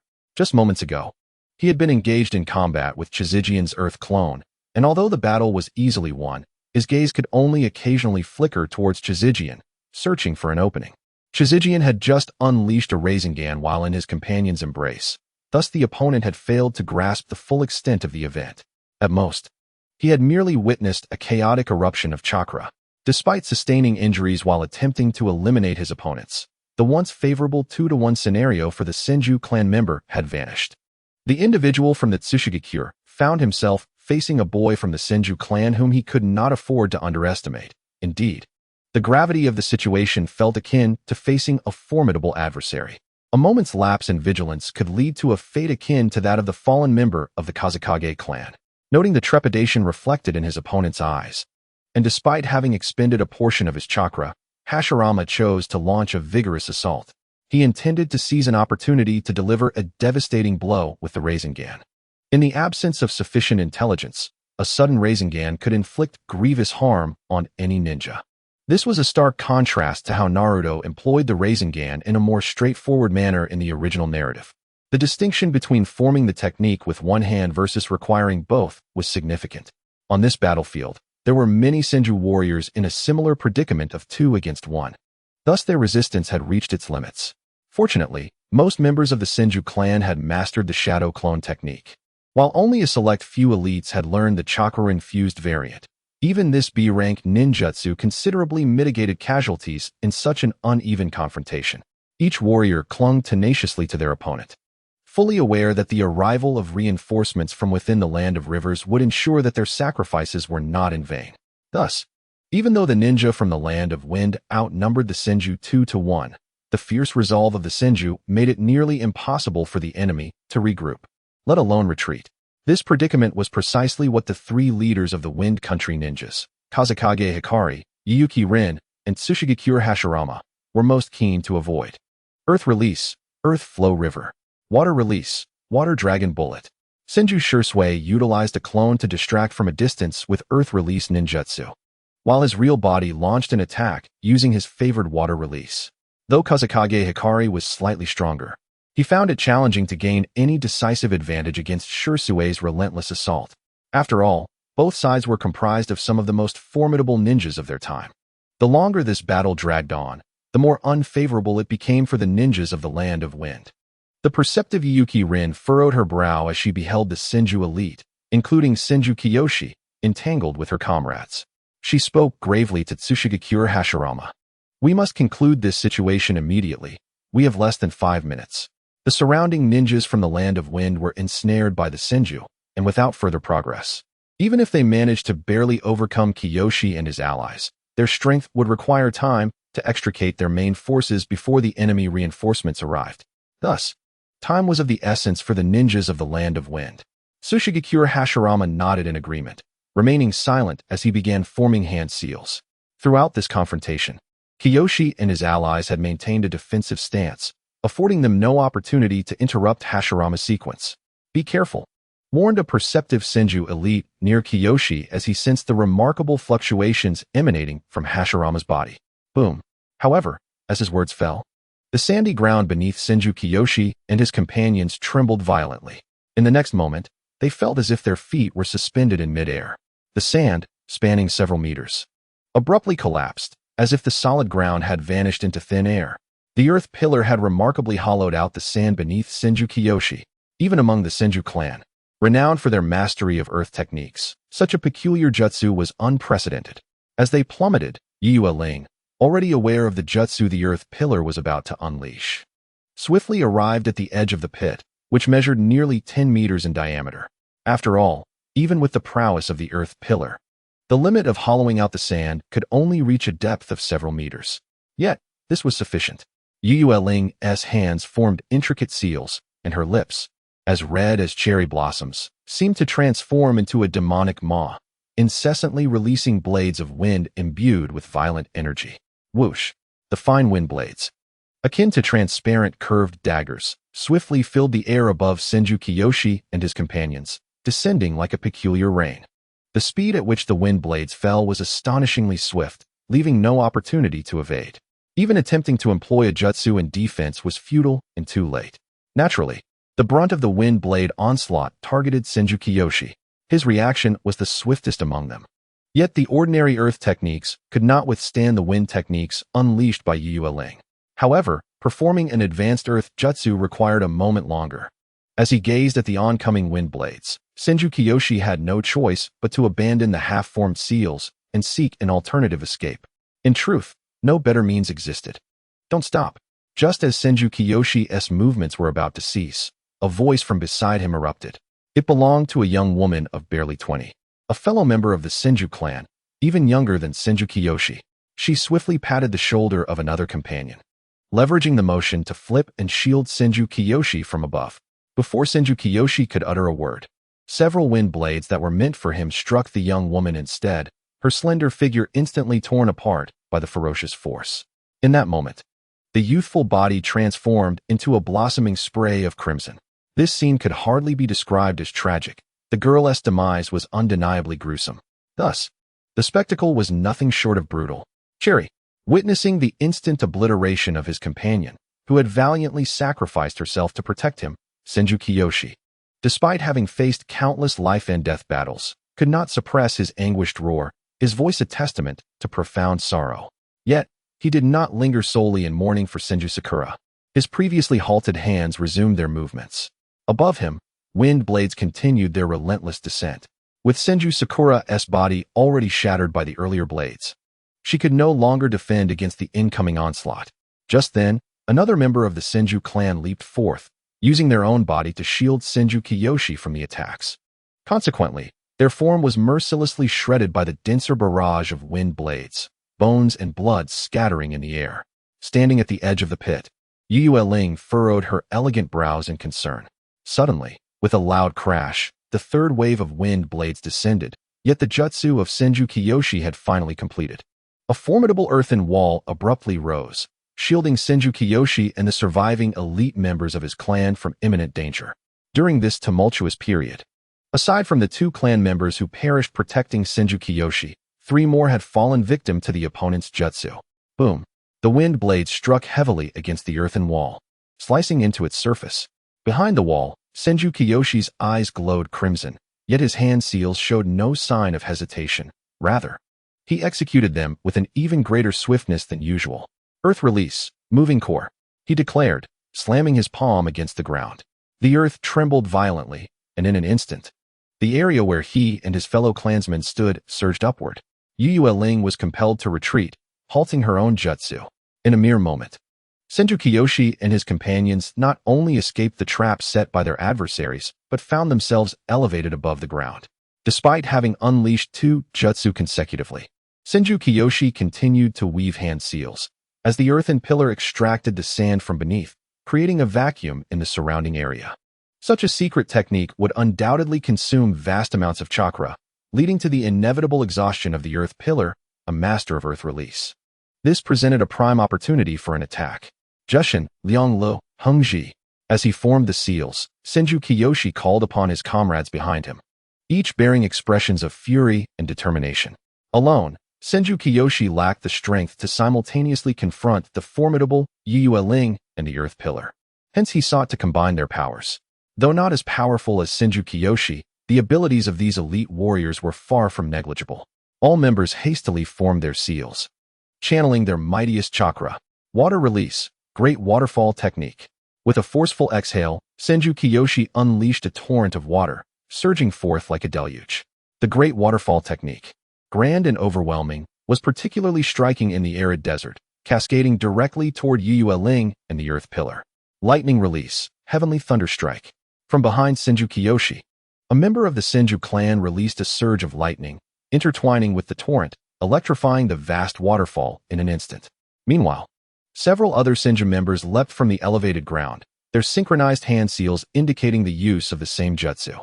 As they landed steadily on the ground, their palms forcefully struck the sand. Boom!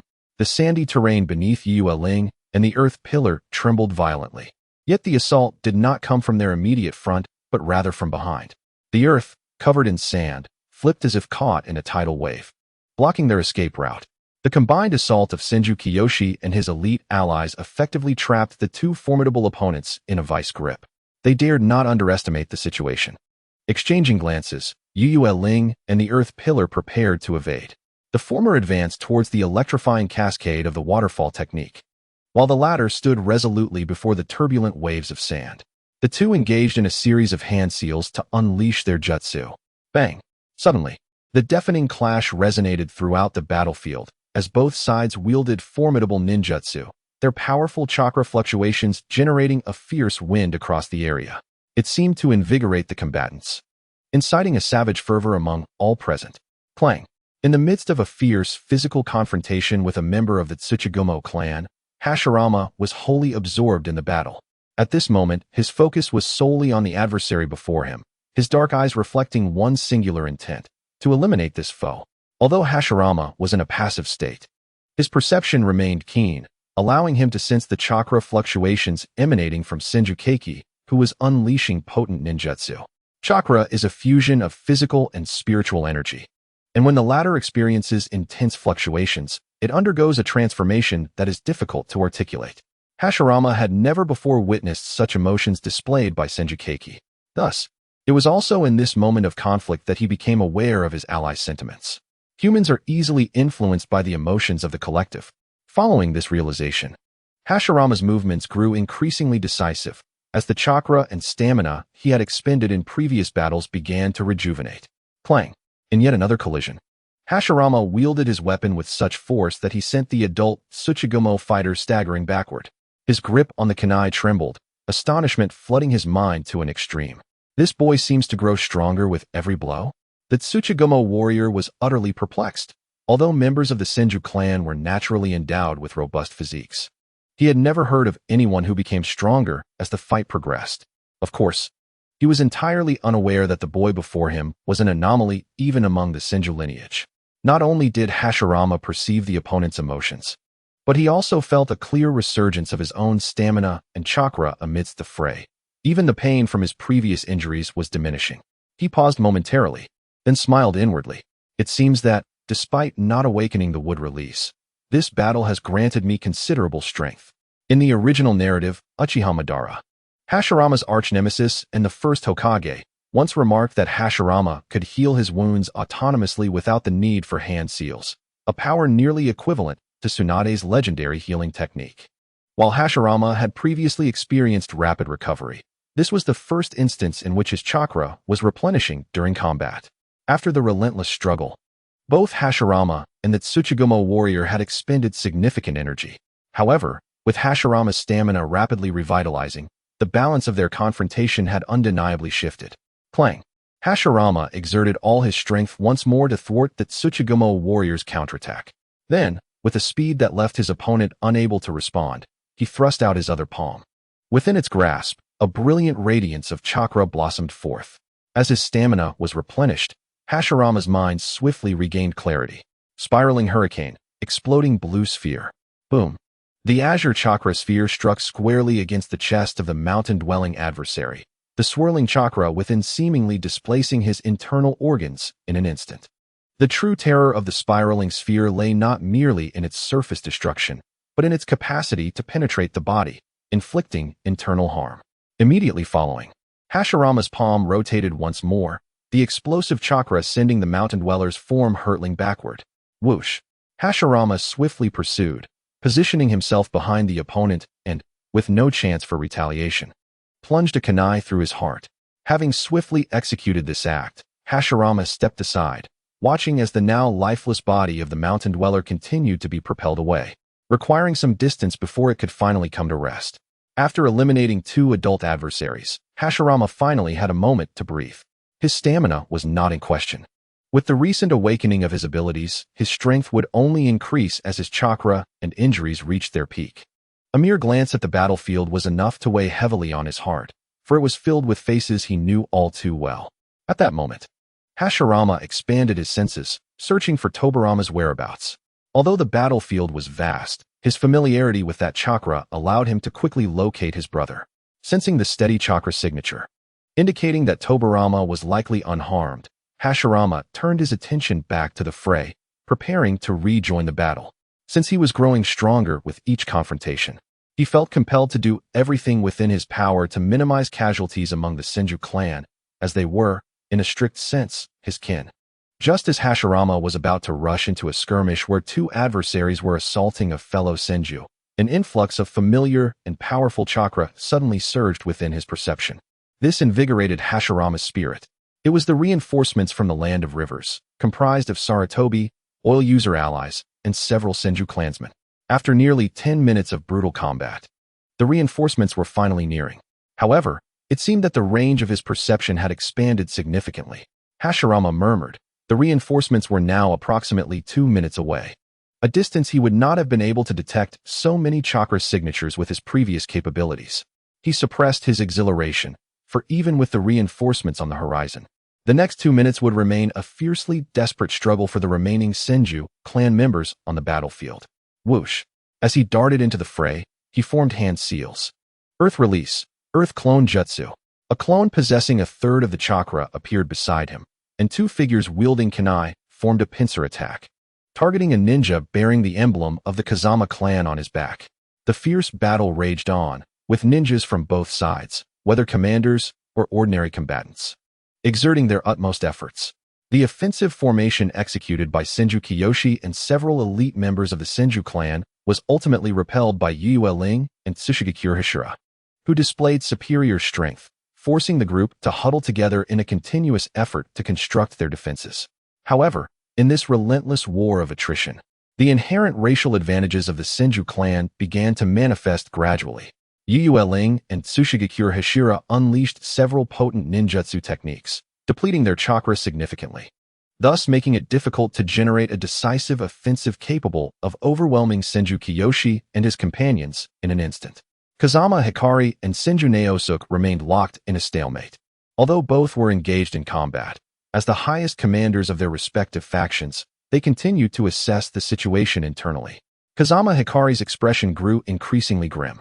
Never had he anticipated that this war would escalate to such a dire state. What should have placed the Senju clan in a precarious position had been disrupted by a technique capable of creating tangible clones. Within the Land of Wind, there existed intelligence regarding the shadow clone technique. However, due to a lack of familiarity, Kazama Hikari could not conceive of such a strategy. Boom. As his thoughts swirled, the two engaged in another fierce clash of ninjutsu. The surrounding sandy terrain trembled, then collapsed. Kazama Hikari looked up at Senju Naosuke, who stood atop the head of a rock dragon, his face contorted with displeasure, yet he forced a semblance of a smile and said, with the war reaching this point, both the Senju clan and we have suffered considerable casualties. Shall we cease hostilities? I, in the name of the Kazama clan leader, assure you that we will no longer disturb the Senju clan's territory within the Land of Fire. In truth, even Kazama Hikari felt a twinge of shame for uttering such words at this juncture, yet he felt compelled to do so. For the arrival of the Senju reinforcements currently en route would only exacerbate their losses, while the likelihood was slim. If Senju Naosuke could consider that the Senju clan had a formidable rival within the Land of Fire, he might contemplate Hikari's proposal. If the Senju clan suffered heavy losses fighting the ninjas of the Land of Wind, the Uchiha clan would undoubtedly seize this golden opportunity. However, as soon as Hikari's words fell, the previously calm expression on Senju Naosuke's face suddenly darkened with anger, and his response to Kazama Hikari was a chilling phrase composed of merely 2 words, "Dream on." Senju Naosuke's gaze was ominous. What a jest! They had fought to this extent. How many of the Senju clan had perished to prevent the forces of the Land of Wind from escaping into the desert? Even if Kazama Hikari brought up the Uchiha clan and offered assurances now, what difference would it make? The Senju clan fears no adversary. Assurances are mere verbal agreements in this era. To survive, those of any status may retract their words at any moment. Witnessing the futility of communication, Fumakai no longer harbored any illusions. He could only concentrate on the battle at hand. The sounds of conflict echoed relentlessly, with casualties falling every few seconds, staining the sands with blood. At last, from the dense forest adjoining the desert, figures emerged. Reinforcements had arrived. At the forefront, Sarutobi Asuma and Oil Girl Sakura, despite their vast battle experience, were momentarily moved upon witnessing the dire state of the battlefield. It was evident that every member of the Senju clan was fighting with their lives, a testament to their resolve in holding back foes twice their number. Without hesitation, they issued a simple command: attack. Behind them, the members of the Sarutobi and Oil Girl clans, along with a small contingent of Senju who lacked the shadow clone technique, were equally affected by the grim spectacle. Particularly, the Senju warriors, upon seeing their comrades' brutal fates, felt their eyes redden with fury. Kill! Kill! Kill! The battle cries echoed, and all in the reinforcements drew their weapons, rushing into the fray with utmost speed. In that moment, they wished to reach their enemies instantaneously, slaying them at any cost. A force of nearly 1,000 reinforcements surged into the battlefield amidst the chaos of combat. The tide of battle began to shift. Previously, the Senju had been overwhelmed, facing enemies twice their number, and their ability to hold their ground had reached its limit. Now, however, the scenario was dramatically altered. When it came to individual prowess, only the Uchiha clan could rival the Senju. Thus, even with the elite forces of the 3 great clans of the Wind Country gathered, no clan could surpass the Senju when numbers were nearly equal. Moreover, the Sarutobi and Oil Girl clans were not weak either. Observing the changing dynamics on the battlefield, Tobarama, who had been relying solely on speed to navigate the outskirts for self-preservation, resolutely joined the fray. Even his typically calm demeanor faltered as he witnessed the harrowing deaths of his kin at the hands of the enemy. Yet, he felt no guilt for his earlier hesitation. The situation had been clear. The enemy was strong, and he was weak. His only recourse was to seek refuge and ensure his own survival, thereby preserving the strength of the Senju clan. From a broader perspective, his modest strength entering the battlefield at this critical juncture was the most prudent and rational decision, maximizing the collective benefit for the team. In the strategic battlefield, with the addition of Sarutobi Asuka, a formidable alliance was forged with Senju Hashirama, enabling them to finally contend with Ugetsu Rin and Tsuchigumo. The tide of battle began to shift dramatically. After all, aside from their journey, Sarutobi Asaka had not expended any energy. Upon his arrival, he showcased the immense prowess of the Sarutobi clan, particularly their mastery of fire techniques. In the desert, a breathtaking inferno emerged, rivaling the might of the top-tier Uchiha warriors. Additionally, the oil-wielding Q was drawn into the fray. While his overall combat capabilities were not significantly superior to those of the elite Senju, his enigmatic insect manipulation techniques could strike lethally from the shadows. Soon, many elite members from the Fuma, Yujetsu, and Tsuchigumo clans fell victim to his unseen assaults. The battlefield underwent a complete transformation with the arrival of reinforcements who endured minimal losses. In such moments, Hashirama relied on his formidable regenerative abilities, consistently maintaining peak combat readiness. In one-on-one confrontations, the unexpected ferocity of the Rasengan resulted in devastating outcomes.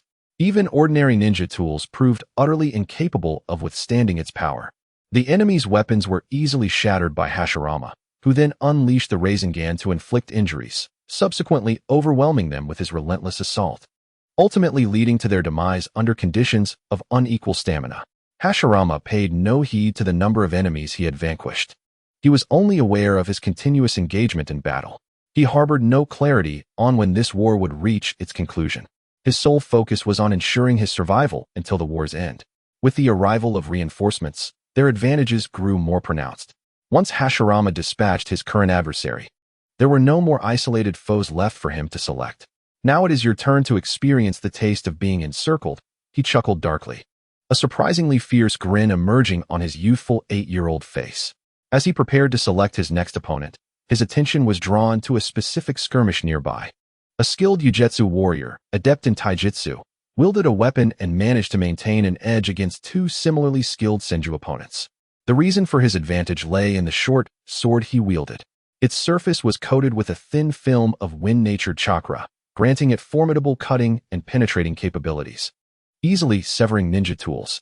Coupled with the wielder's proficiency in close combat, this created a precarious situation for his foes. However, Hashirama's focus was not on the elegance of the Yujetsu warrior's swordsmanship. Instead, his gaze fixated intensely upon the weapon in the latter's grasp, his eyes ablaze with fervor. Undoubtedly, while this short sword was not entirely forged from chakra-conductive material, it certainly contained a mixture of such elements. Hashirama recalled a promise made to Tobarama shortly before this war commenced. Although this short sword did not entirely meet his initial aspirations, it was certainly better than nothing, and it should suffice for Tobarama's current needs. Was this a case of having traversed the iron shoes in vain, only to find the treasure without effort? Such were the thoughts of Hashirama. However, he had yet to embark on the quest to seek it. Nevertheless, Hashirama did not immediately regard the short sword as his own. Although his side had gained a slight advantage in the current battle, as long as the short sword remained in the enemy's possession, it could still serve as a lethal weapon capable of claiming his life and that of his comrades at any moment. There could be no room for negligence. This was the most crucial principle Hashirama had gleaned from countless battles. With a demeanor of utmost seriousness, Hashirama entered the fray. He opted for a surprise attack from behind against the member of the Yue clan. Yet, even while facing two elite members of the Senju clan, the adversary was able to detect Hashirama's impending strike. This individual, leveraging the sharpness of his weapon, forced the two Senju warriors to retreat, while simultaneously managing to react to Hashirama's assault. Engage. However, in the face of the opponent's attack, wielding a weapon imbued with wind nature chakra, Hashirama charged forward resolutely. Almost simultaneously, a shadow clone he had previously created appeared behind the two clan members. The clone conveyed a straightforward message: attack directly. The short sword, charged with wind nature chakra, came crashing down upon Hashirama, yet his response was equally direct and unrefined. Spiral Hurricane Exploding Blue Orb. This technique had proven effective time and again on the battlefield of this era, for no one had even seen or heard of the instantaneous ninjutsu of this caliber. Boom. The chakra sphere collided with the short sword enveloped in wind nature chakra, producing an impact akin to a heavy blow. This time, the Spiral Hurricane Exploding Blue Orb did not shatter the enemy's short sword outright. However, the short sword also failed to disrupt the ninjutsu in Hashirama's hand. After all, this was a secret technique of the Uzumaki clan, categorized as A rank, having defeated countless formidable foes, including the Hokage. The Uzumaki clan's motto, with the orb in hand. The world is mine. Just as Hashirama utilized his ninjutsu to fend off the enemy's short sword, the clansman he had signaled launched an attack against the member from the rear. Are you still not dead? Hashirama observed the actions of the adversary before him. His greatest reliance, the short sword capable of conducting chakra, had been temporarily stalled by Hashirama's ninjutsu. Even if skilled in taijutsu, there was no possibility of escape when faced with two equally matched Senju warriors attacking from behind. However, the current situation had yet to compel the enemy into a state of utter defenselessness. Though his demise was inevitable, the so-called lion in its twilight still retained its ferocity. For Hashirama and the two other Senju warriors, the enemy wielding the chakra-conducting short sword was akin to a lion. As expected, the foe suddenly retreated, clutching the short sword tightly, creating an opening as he swiftly pivoted. This individual intended to absorb the damage from Hashirama's ninjutsu with his body, only to retaliate with his weapon in a final act before his demise. I knew it. However, it was clear to Hashirama from the very beginning that the most formidable threat before him was not the adversary himself, but rather the chakra short blade he wielded. Just as the member of the Yue clan retracted his hand, Hashirama had already amassed chakra in his legs, which erupted with fierce intensity.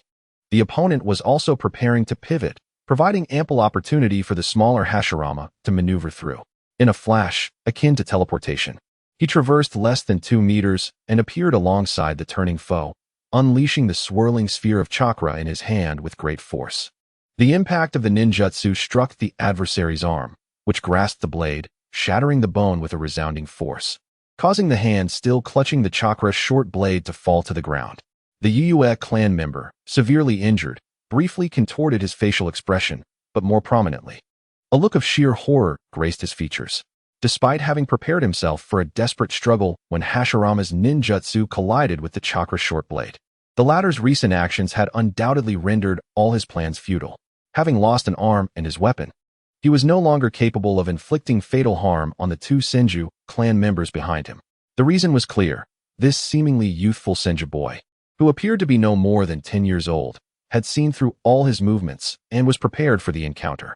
Hashirama, of course, paid no heed to the adversary's expression at that moment. Due to the instantaneous movement technique he had just executed, his body experienced a brief moment of rigidity, rendering him unable to perform any further actions. However, once the opponent's arm was struck by his ninjutsu, the outcome was inevitable. Without a doubt, the attacks initiated by the two Senju clan members were beyond the opponent's capacity for defense, leading to his swift demise within a single exchange. After dispatching the enemy, Hashirama bent down to retrieve the chakra short blade from the severed hand. The two Senju clan members merely cast a glance at him without uttering a word. The material capable of channeling chakra was exceedingly precious, and thus, for the members of the Senju clan, possessing such a weapon would undoubtedly enhance their prowess, especially in a grand battle, akin to acquiring an additional talisman for survival. Yet, both of them understood that without Hashirama, they could not have so effortlessly and swiftly eliminated their opponent. They could have easily fallen victim to a fatal strike. At that moment, their decision to relinquish the weapon to Hashirama was not merely based on his status as the clan leader's eldest son, but rather on the significant role Hashirama had played in the battle. Hashirama picked up the chakra short blade and weighed it thoughtfully. Suddenly, he turned to the two clan members who were preparing to assist their other comrades and inquired, "I am unable to wield this weapon. Does anyone among you know how to use it?" He then offered a somewhat sheepish smile, adding, "However, I do have other uses for this weapon. So could I request to hold on to it until the war concludes? I can offer something else in exchange." In recent years, Hashirama had specialized in the chakra of earth and water attributes, yet neither of these was suitable for a weapon capable of channeling chakra. He wished to bestow the chakra short blade upon a weapon, but that would have to wait until the war was over. At present, Hashirama finds himself unable to wield the chakra short blade effectively. It would be more prudent to entrust it to a clansman who can harness its true potential, thereby enhancing their collective combat strength. The two members of the Senju clan, who initially believed the weapon rightfully belonged to Hashirama, were momentarily taken aback by his unexpected statement. A shared glance between them revealed that while one was proficient in both earth and water release techniques, the other excelled in wind release. Understanding the situation, Hashirama temporarily bestowed the weapon upon the clansman skilled in wind release. as they remained embroiled in battle. No one paid heed to Hashirama's earlier mention of exchanging the chakra shortblade for something else once the war concluded. Their only wish was to survive. Thus, the three of them silently exchanged well wishes before turning to engage in other skirmishes. The battlefield had escalated to an intense level of conflict. The Senju clan, previously suffering significant casualties, was now rapidly leveling the losses thanks to the arrival of formidable reinforcements. As the fighting persisted, the number of fallen ninjas on both sides surpassed 500, a staggering figure even in the tumultuous times of the warring states. Both factions were consumed by the heat of battle, yet their supreme commanders, Senju Naka and Kazama Hikari, were acutely aware that a total annihilation of the opposing forces was not feasible, despite the Senju's current advantage. Exterminating every ninja from the Land of Wind would exact a heavy toll. The alliance of the Senju, Sarutobi, and Yamanaka clans would likely suffer substantial losses as well, a burden too great for any of the three clans to bear. From the onset of this conflict, the Senju clan had not reaped any benefits. The Land of Wind was barren, and even if they eradicated the elites of the Kazama, Yum, and Tsushigakure clans, what would it yield? Thus, Senju Naka could only bide his time, waiting for the casualty ratios to widen, compelling the enemy to pay an even steeper price. Kazama Hikari understood this predicament as well, yet he felt powerless. In this world, most leaders like himself and Senju Naka viewed the number of ninjas as a representation of combat strength. However, for Hikari, it had become increasingly difficult to equate those numbers to human lives. Individuals like them, having grown accustomed to the specter of death, found their hearts gradually numbed. Every action was driven solely by the prospect of gain. Just as Hikari contemplated the extent to which Naka intended to expand the casualty ratio, the latter's offensive suddenly became less aggressive. Subsequently, as Senju Naka took a step back, he fixed his gaze on Hikari's emerald green eyes, channeling chakra to amplify his voice as he shouted, "Cease! Cease!" Nevertheless, even with his voice raised, its reach across the vast battlefield was limited, leaving Hikari somewhat astonished under the scrutiny of his opponent. As he contemplated the extent to which Senju Jisha intended to escalate the casualty ratio, Fong Mahue felt it was premature for such deliberations. Were it up to him, he would have preferred to prolong the conflict for at least another 10 minutes to amplify their gains. Was it a desire to conserve strength? This fleeting thought crossed Fong Mahue's mind, particularly given that the Senju clan faced the formidable Uchiha clan within the Land of Fire. Not to mention that the strength of the Senju also encompassed Sarutobi and Yono. Senju Jisha must also consider the casualties among the reinforcements. Nevertheless, the fact that an enemy stronger than his own was willing to cease hostilities was a boon for Fong Mahue. Thus, he raised his voice and commanded, "Stop." However, both sides' ninjas were already consumed by bloodlust. Ninjas are not machines. Even the orders of their commanders in such heated moments cannot be executed immediately. Consequently, Senju Jisha and Fong Mahue momentarily halted their assault and directed their attention to another battlefield where their elite forces clashed. Upon witnessing the typically composed Senju Chi exhibiting signs of madness, Senju Jisha was momentarily taken aback. Senju Chi had long heard the command issued by Senju Jisha, yet he was reluctant to cease fighting, which prompted Sarutobi Asaka to continuously support him. It was only when Senju Jisha and Fong Mahue appeared that Senju Chi was able to suppress his overwhelming hatred, even as his eyes remained bloodshot. The gruesome fates of Senju Sakura and several other slain members of his clan still seemed to haunt his gaze. Nevertheless, Senju Chi believed that Senju Jisha's decision to call for a ceasefire was undoubtedly grounded in his considerations, prompting him to exercise restraint. As Senju Jisha and Fong Mahue entered the battlefield, they gradually managed to regain control of the situation. The war came to a halt. The desert, marred by the scars of battle, was strewn with the bodies of ninjas, each exhibiting a distinct manner of death, causing the sands of this region to take on a subtle crimson hue. The air was thick with the metallic scent of blood. After a fierce battle, Hashirama reunited with his forces, each soldier stained with the remnants of violence, their eyes still glimmering with a red hue, the traces of blood not yet faded. Most gazes remained fixed on the direction where the ninjas of the Wind Country were congregating, filled with murderous intent. Hashirama himself was in a similar state. Yet rather than succumbing to the thirst for blood, he was more concerned with confirming Tobarama's safety. At that moment, locating Tobarama was not arduous. He stood beside Senju Jisha and Senju Chi, his armor marred by damage and battle scars, while his youthful visage bore the marks of a kunai's cut. However, aside from that, he appeared to be relatively unharmed. Hashirama's anxious heart settled when Tobirama turned to look in his direction. In terms of sensory perception, before the outbreak of this war and the awakening of his own abilities, Tobirama's perceptive skills surpassed those of Hashirama. Senju Jisha also noted Hashirama's presence, and upon seeing him safe and sound, a look of relief unmistakably crossed his features. By chance, Hashirama caught a fleeting glimpse of the subtle shift in the expression of Senju Hashirama, which left him momentarily taken aback. Having played a tabletop game known as Werewolf in his previous life, Hashirama had developed a keen eye for observing the emotional fluctuations in people's faces and eyes. In that instant, he felt as though something within Senju Hashirama's gaze had transformed.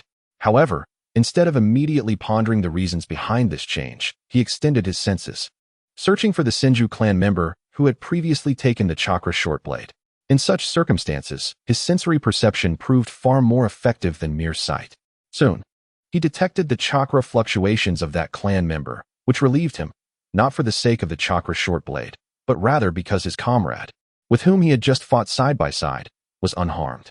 Through his heightened perception, Hashirama swiftly located the clan member and retrieved the short blade.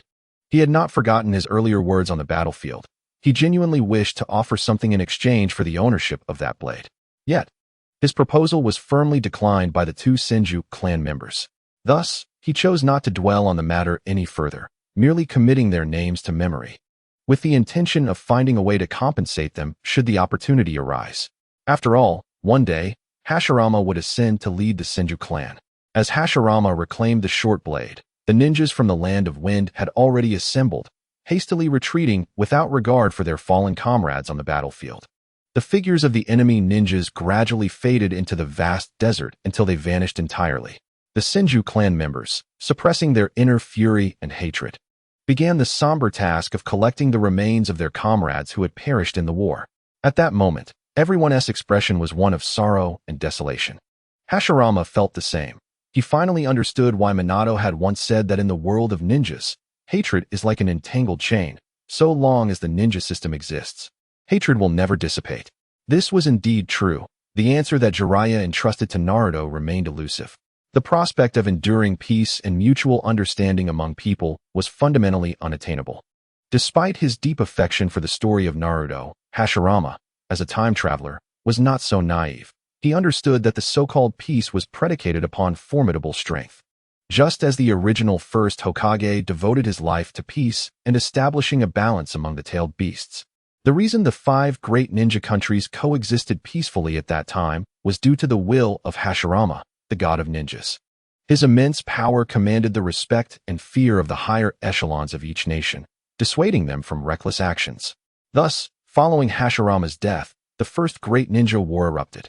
However, today he gained an even deeper understanding of another truth.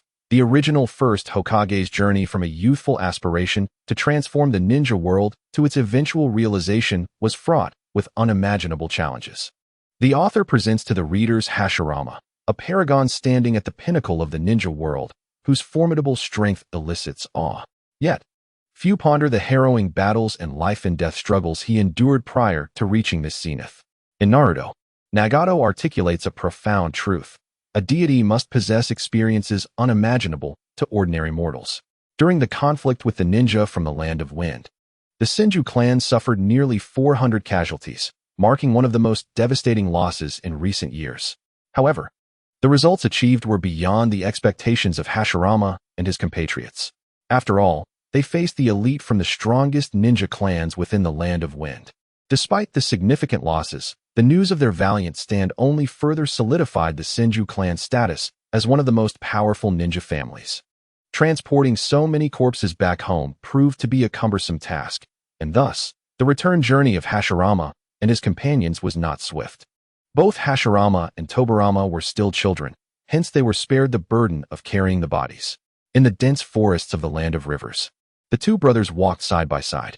Hashirama casually tossed a short blade to Tobirama, who caught it and immediately noticed its uniqueness. Tobirama abruptly looked up at Hashirama, whose calm demeanor prompted a faint smile. The ninjas from the Land of Wind are rather impoverished. Make do with this short blade for now. I shall procure you a true weapon in due time. At this moment, one could draw inspiration from the creativity of the Naruto animation team and envision equipping Tobirama with a sword akin to Thor's. Gazing at Hashirama's tranquil profile, Tobirama found himself at a loss for words. He was not overly concerned about Hashirama's previous promise, especially in such a perilous battlefield environment, where Hashirama contemplated seizing such a weapon from their enemies. Rationally, Tobirama deemed Hashirama's actions perilous, as the foes wielding such formidable arms were undoubtedly powerful.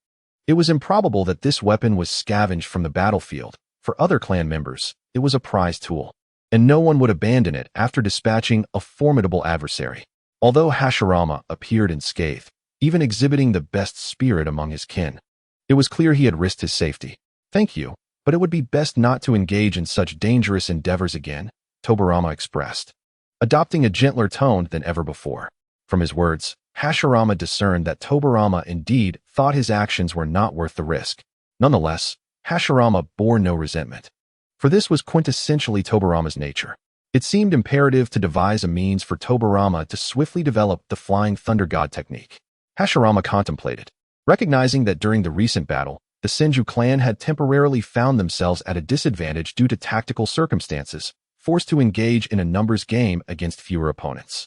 However, if there were members among the Senju clan who possessed the proficiency in the Flying Thunder God technique, they could achieve the same feats as the fourth Hokage in the original narrative, transporting hundreds or even thousands of individuals in an instant. Yet, while this is theoretically plausible, the practical execution proves to be exceedingly challenging. Even the second Hokage, who developed the technique, was unable to simultaneously teleport such a multitude of targets. Thus, despite Tobirama's creation of the Flying Thunder God, it remains insufficient.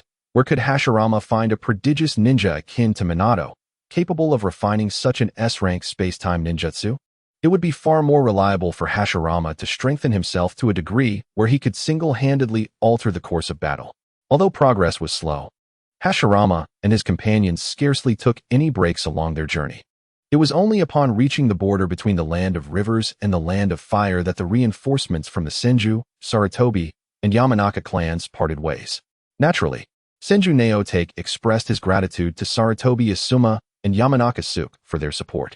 Simultaneously, these two also conveyed their appreciation for Naotake's decision to halt the expansion of their advantages during the war, acknowledging that this choice stemmed from his consideration of their potential casualties. While this could not be deemed the sole factor, Naotake merely smiled, recognizing it as a part of the rationale, though not the primary impetus behind his decision.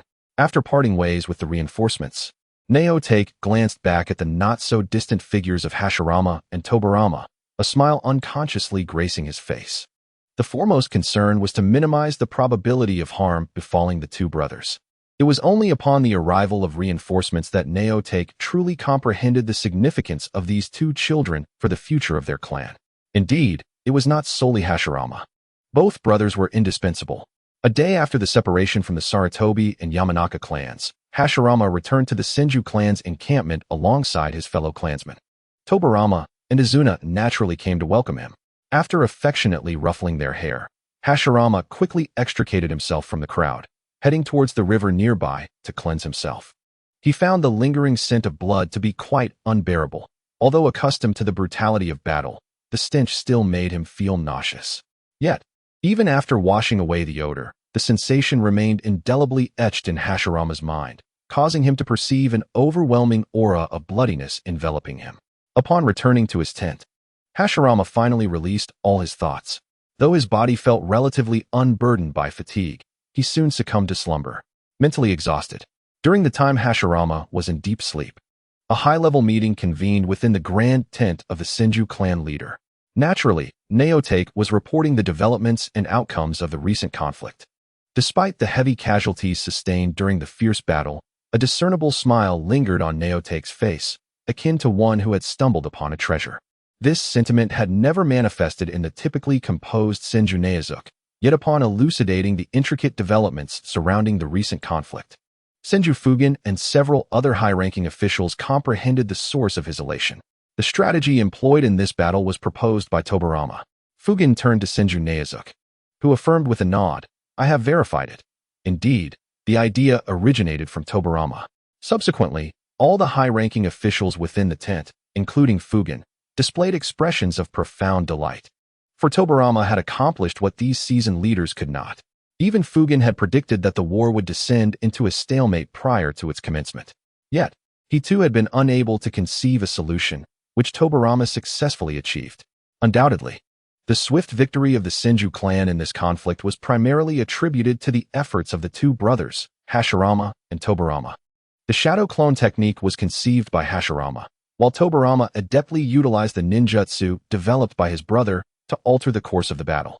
If Hashirama was a prodigy the likes of which the Senju clan had never before witnessed, with unparalleled talent in ninjutsu, and as a ninja, then Tobarama, despite his comparatively lesser individual prowess, exhibited an extraordinary tactical genius. Especially for a clan as vast as the Senju, Tobarama's abilities were, prior to Hashirama reaching a certain personal zenith, of greater significance. Provided that both brothers could flourish, the Senju clan, centered around them, was destined to enter an era of unprecedented strength. By the conclusion of the meeting, Hashirama and Tobarama had genuinely become the dual cores that the Senju leadership intended to nurture with all their might and resources. When Hashirama awoke from his slumber, the night had already deepened. He sat upright, stretching his arms wide and feeling a surge of lightness before lifting the fabric curtain of his tent. He exhaled a long-held breath, as if releasing not just the weight from his chest, but also the worries of his dreams.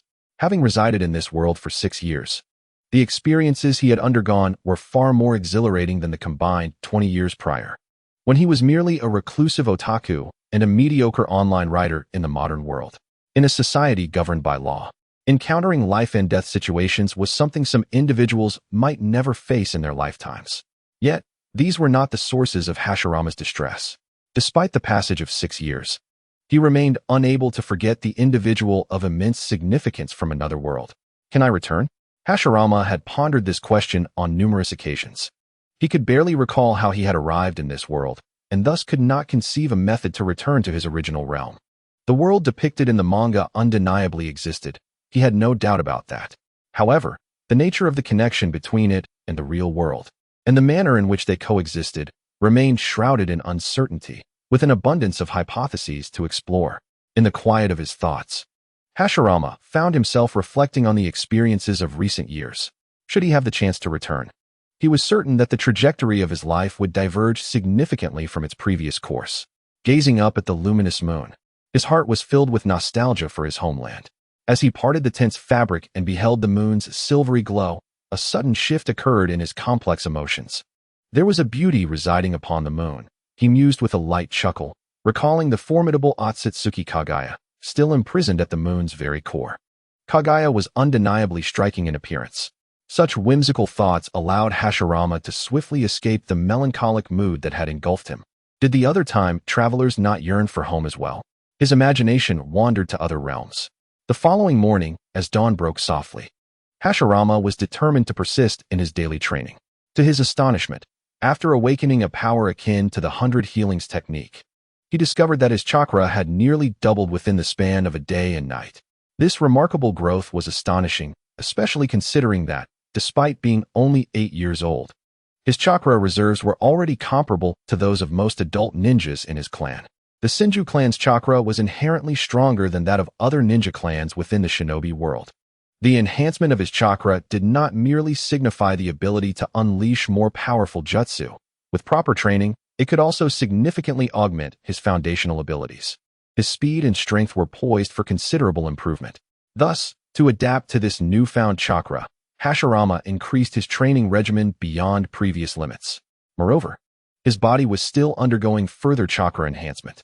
Not only Hashirama, but Tobarama as well, following this battle, became acutely aware of his own limitations.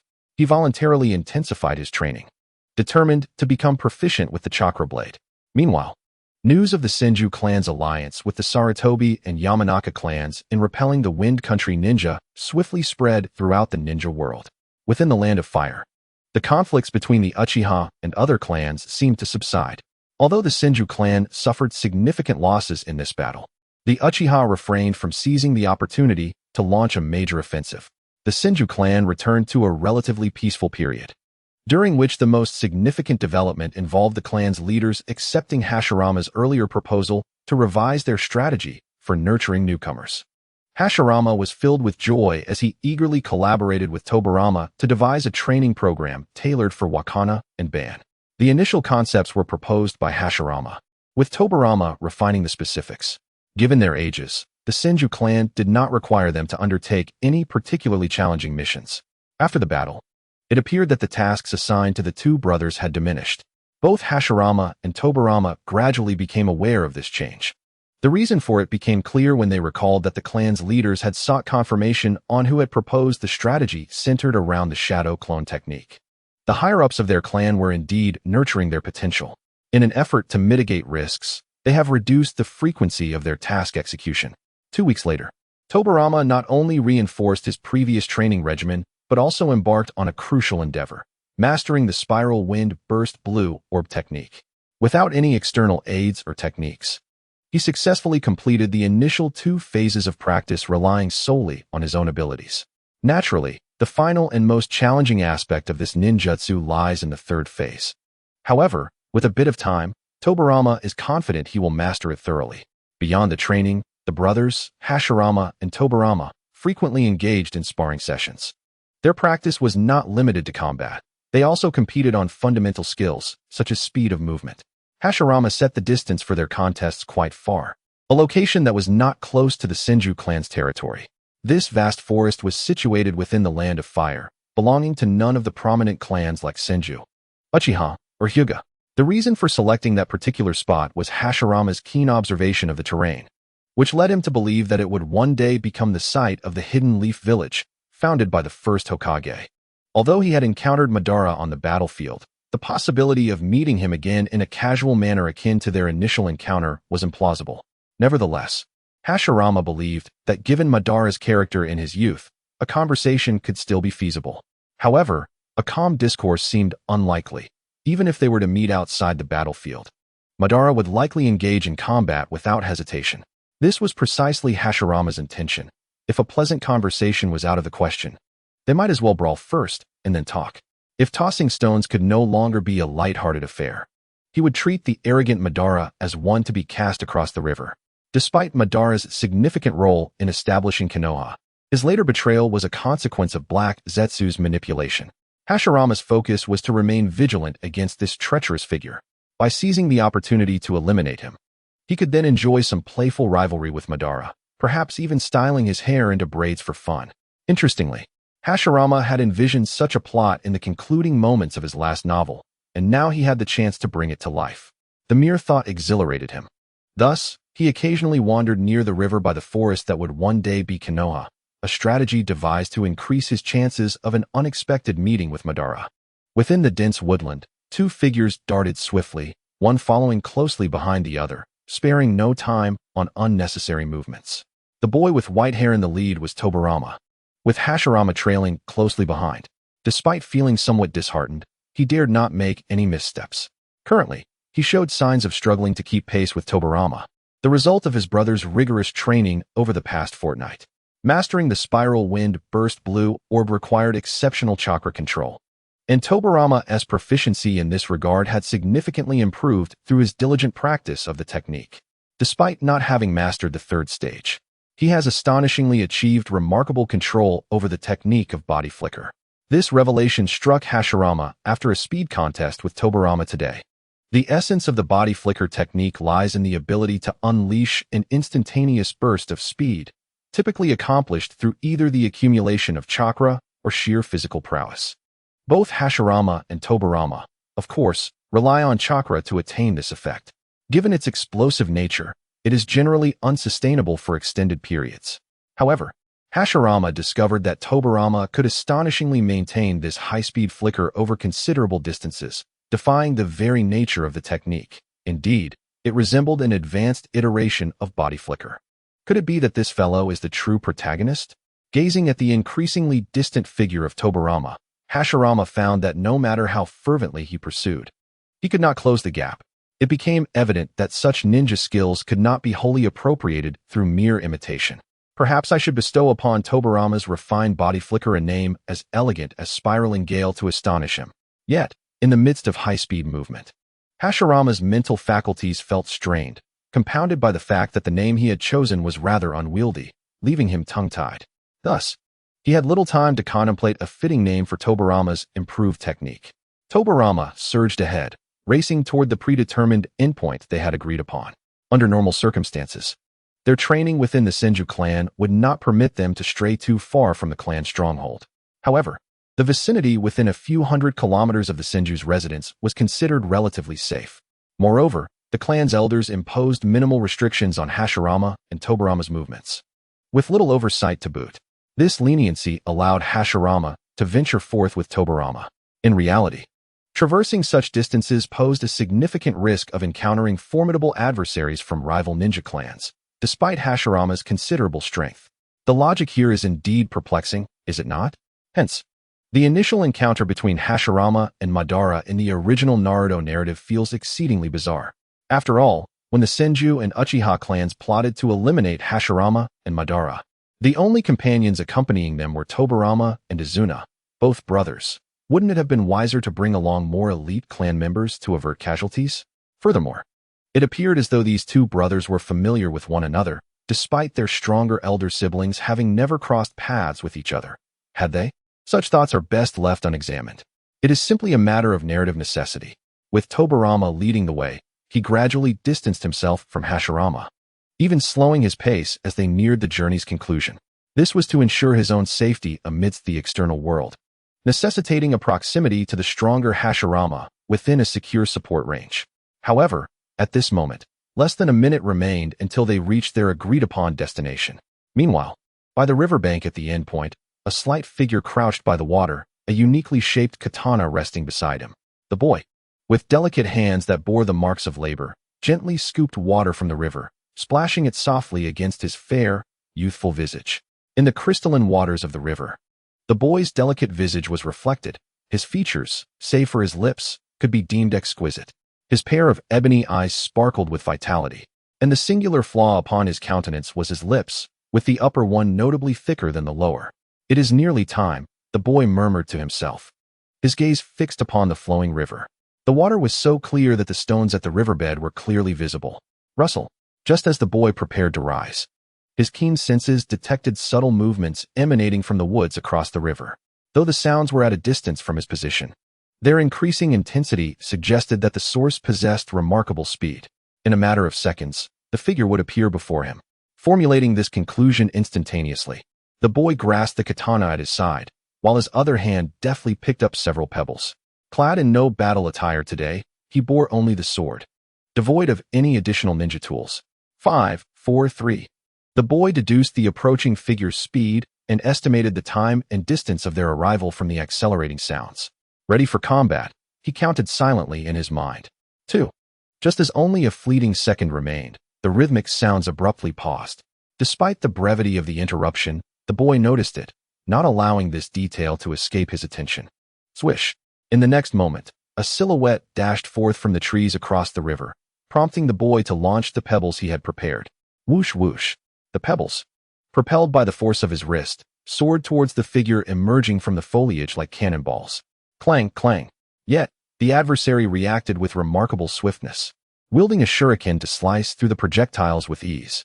After observing the opponent's actions, the boy then scrutinized the figure before him. What met his gaze was a white-haired boy, seemingly of similar age. This revelation momentarily stunned the boy, but he quickly regained his composure and retreated, calling out towards the forest behind the white-haired boy. "Come forth." Though your technique is executed rapidly, the flaws in a standard shadow clone technique are glaringly apparent. The disparity in ability between the clone and the original is too vast. From the movements and speed displayed, it is impossible for this to be the true self. His voice was notably calm as he spoke. As he finished, the white-haired boy, who had just severed the stones, landed gracefully, his youthful face reflecting a tinge of astonishment. Boom!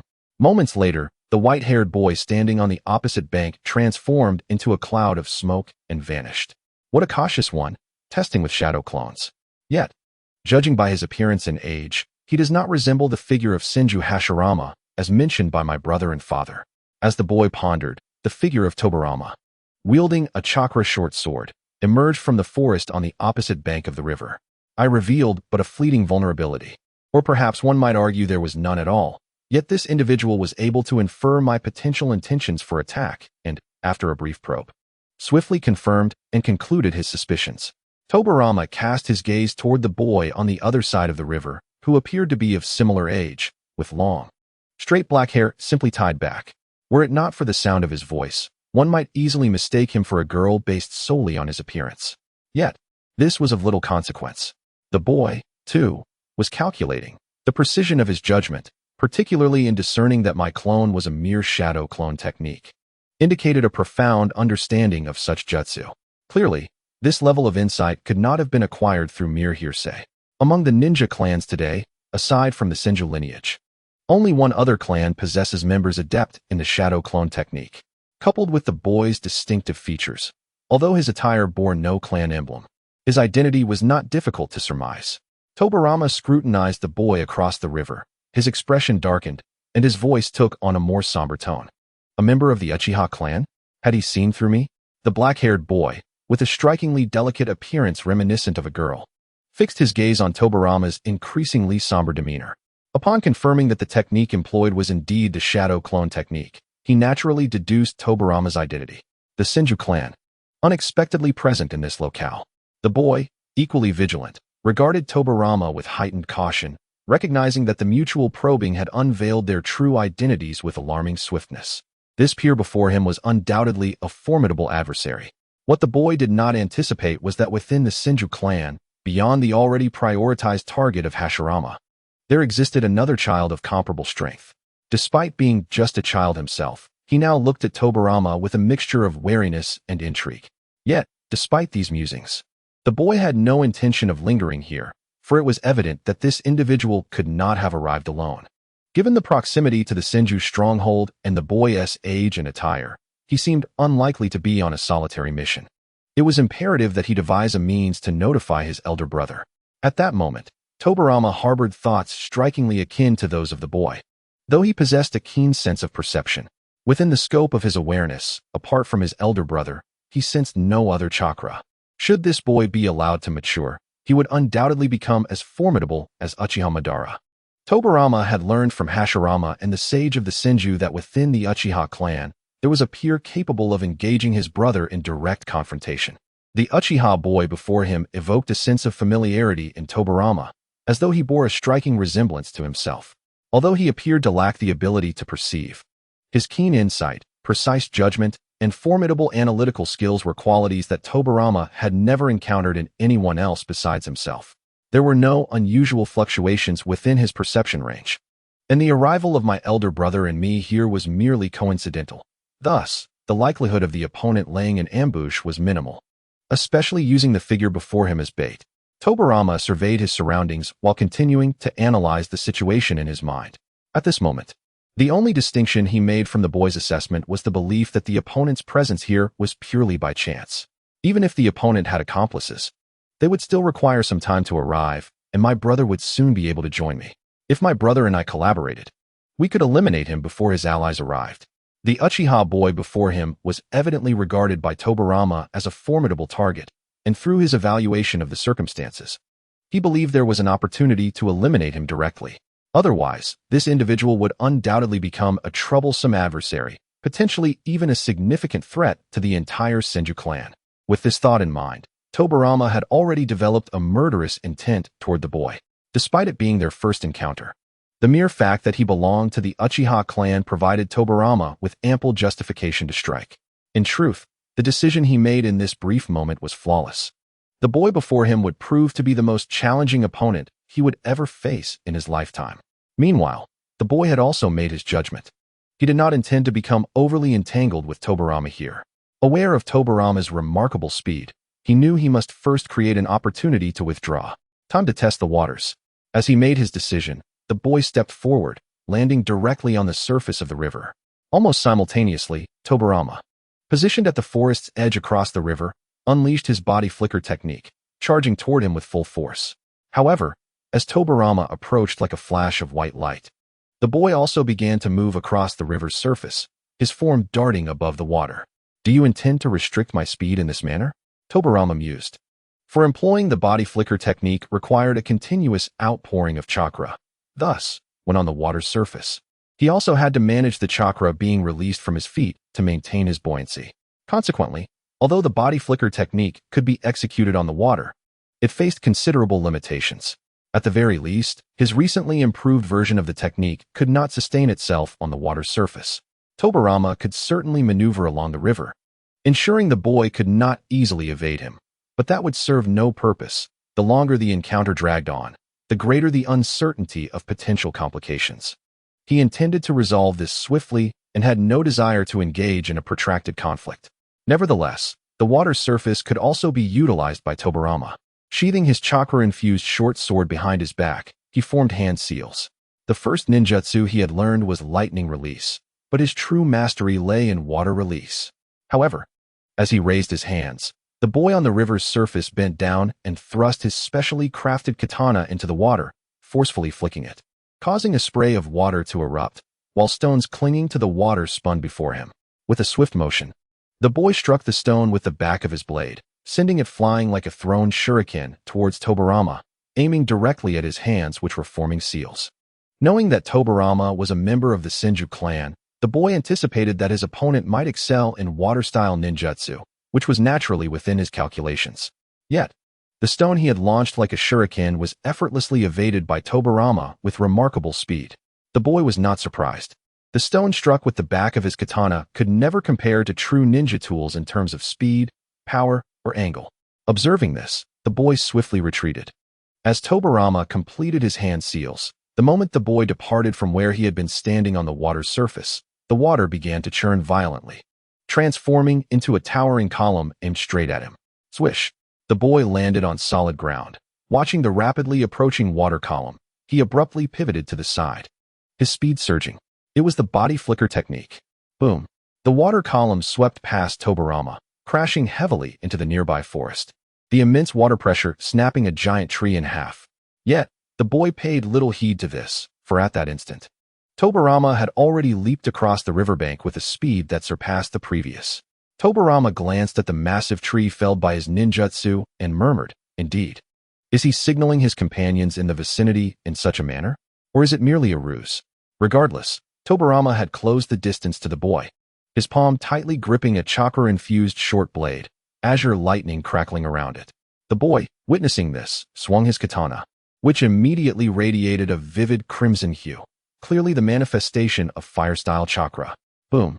The two weapons, imbued with lightning and fire attributes respectively, clashed violently. The gazes of Tobarama and the boy intertwined at a remarkably close range. Swish! Meanwhile, Hashirama, racing through the forest, sensed a sudden and intense fluctuation in Tobarama's chakra. He immediately expanded his perception, quickly detecting another chakra signature in proximity to Tobarama. Upon sensing that wave, Hashirama paused momentarily. The sensation was strikingly reminiscent of Uchiha Madara, whom he had encountered on the battlefield, yet it was certainly not Madara. Typically, such a close resemblance in chakra indicated a very close blood relation to him. Judging from the size of this chakra, it could only belong to the second pillar of the Senju, like himself. Hashirama exclaimed in astonishment, never expecting that his endeavor to encounter Madara by the river in this narrative would bear fruit so swiftly. However, the first encounter was not with Madara, but rather with his younger brother, Uchiha Izuna. Tobarama had already engaged in combat with the boy. The intense fluctuations in their chakra indicated that a battle had undoubtedly commenced. Fate is indeed a curious thing.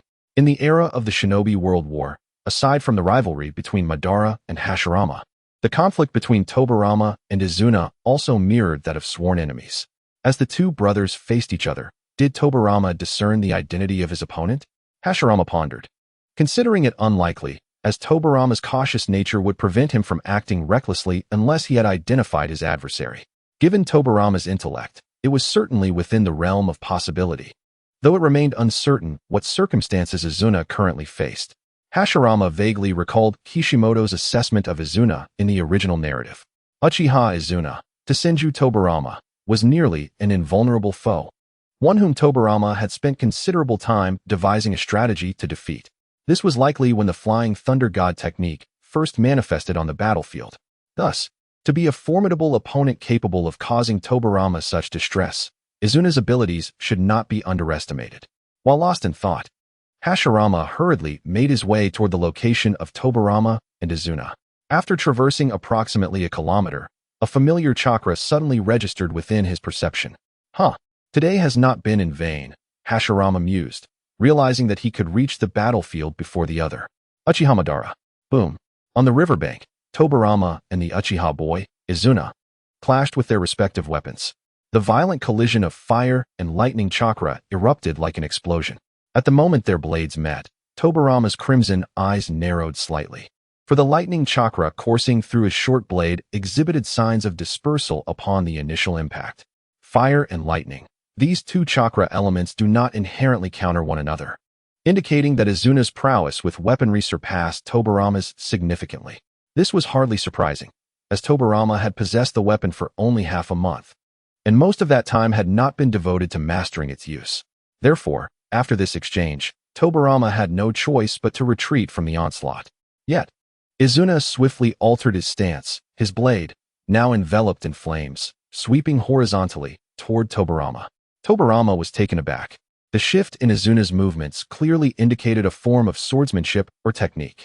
Although he had also practiced the art of the sword, it was evident that he lacked the experience of Izuna. Swish. He could only channel his chakra and employ the body flicker technique to evade. Even though Tobirama understood that Izuna's strike was unlikely to land, just as he suspected, the flaming blade was only swung halfway before being retracted. Izuna pivoted, unhesitatingly darting into the forest behind him. As Tobirama discerned his intention, he swiftly changed direction to pursue, but Izuna had already countered with a swift slash. Thud! Tobirama parried with his blade and pressed on. Although his speed slightly exceeded that of Izuna, Tobirama could not fully restrain him, given that Izuna was unwilling to engage in a prolonged confrontation. Nevertheless, under Tobirama's influence, Izuna's movements were considerably affected, as he had to constantly contend with Tobirama's onslaught with each stride. Just as the two figures vanished deeper into the woods, Hashirama emerged from the trees.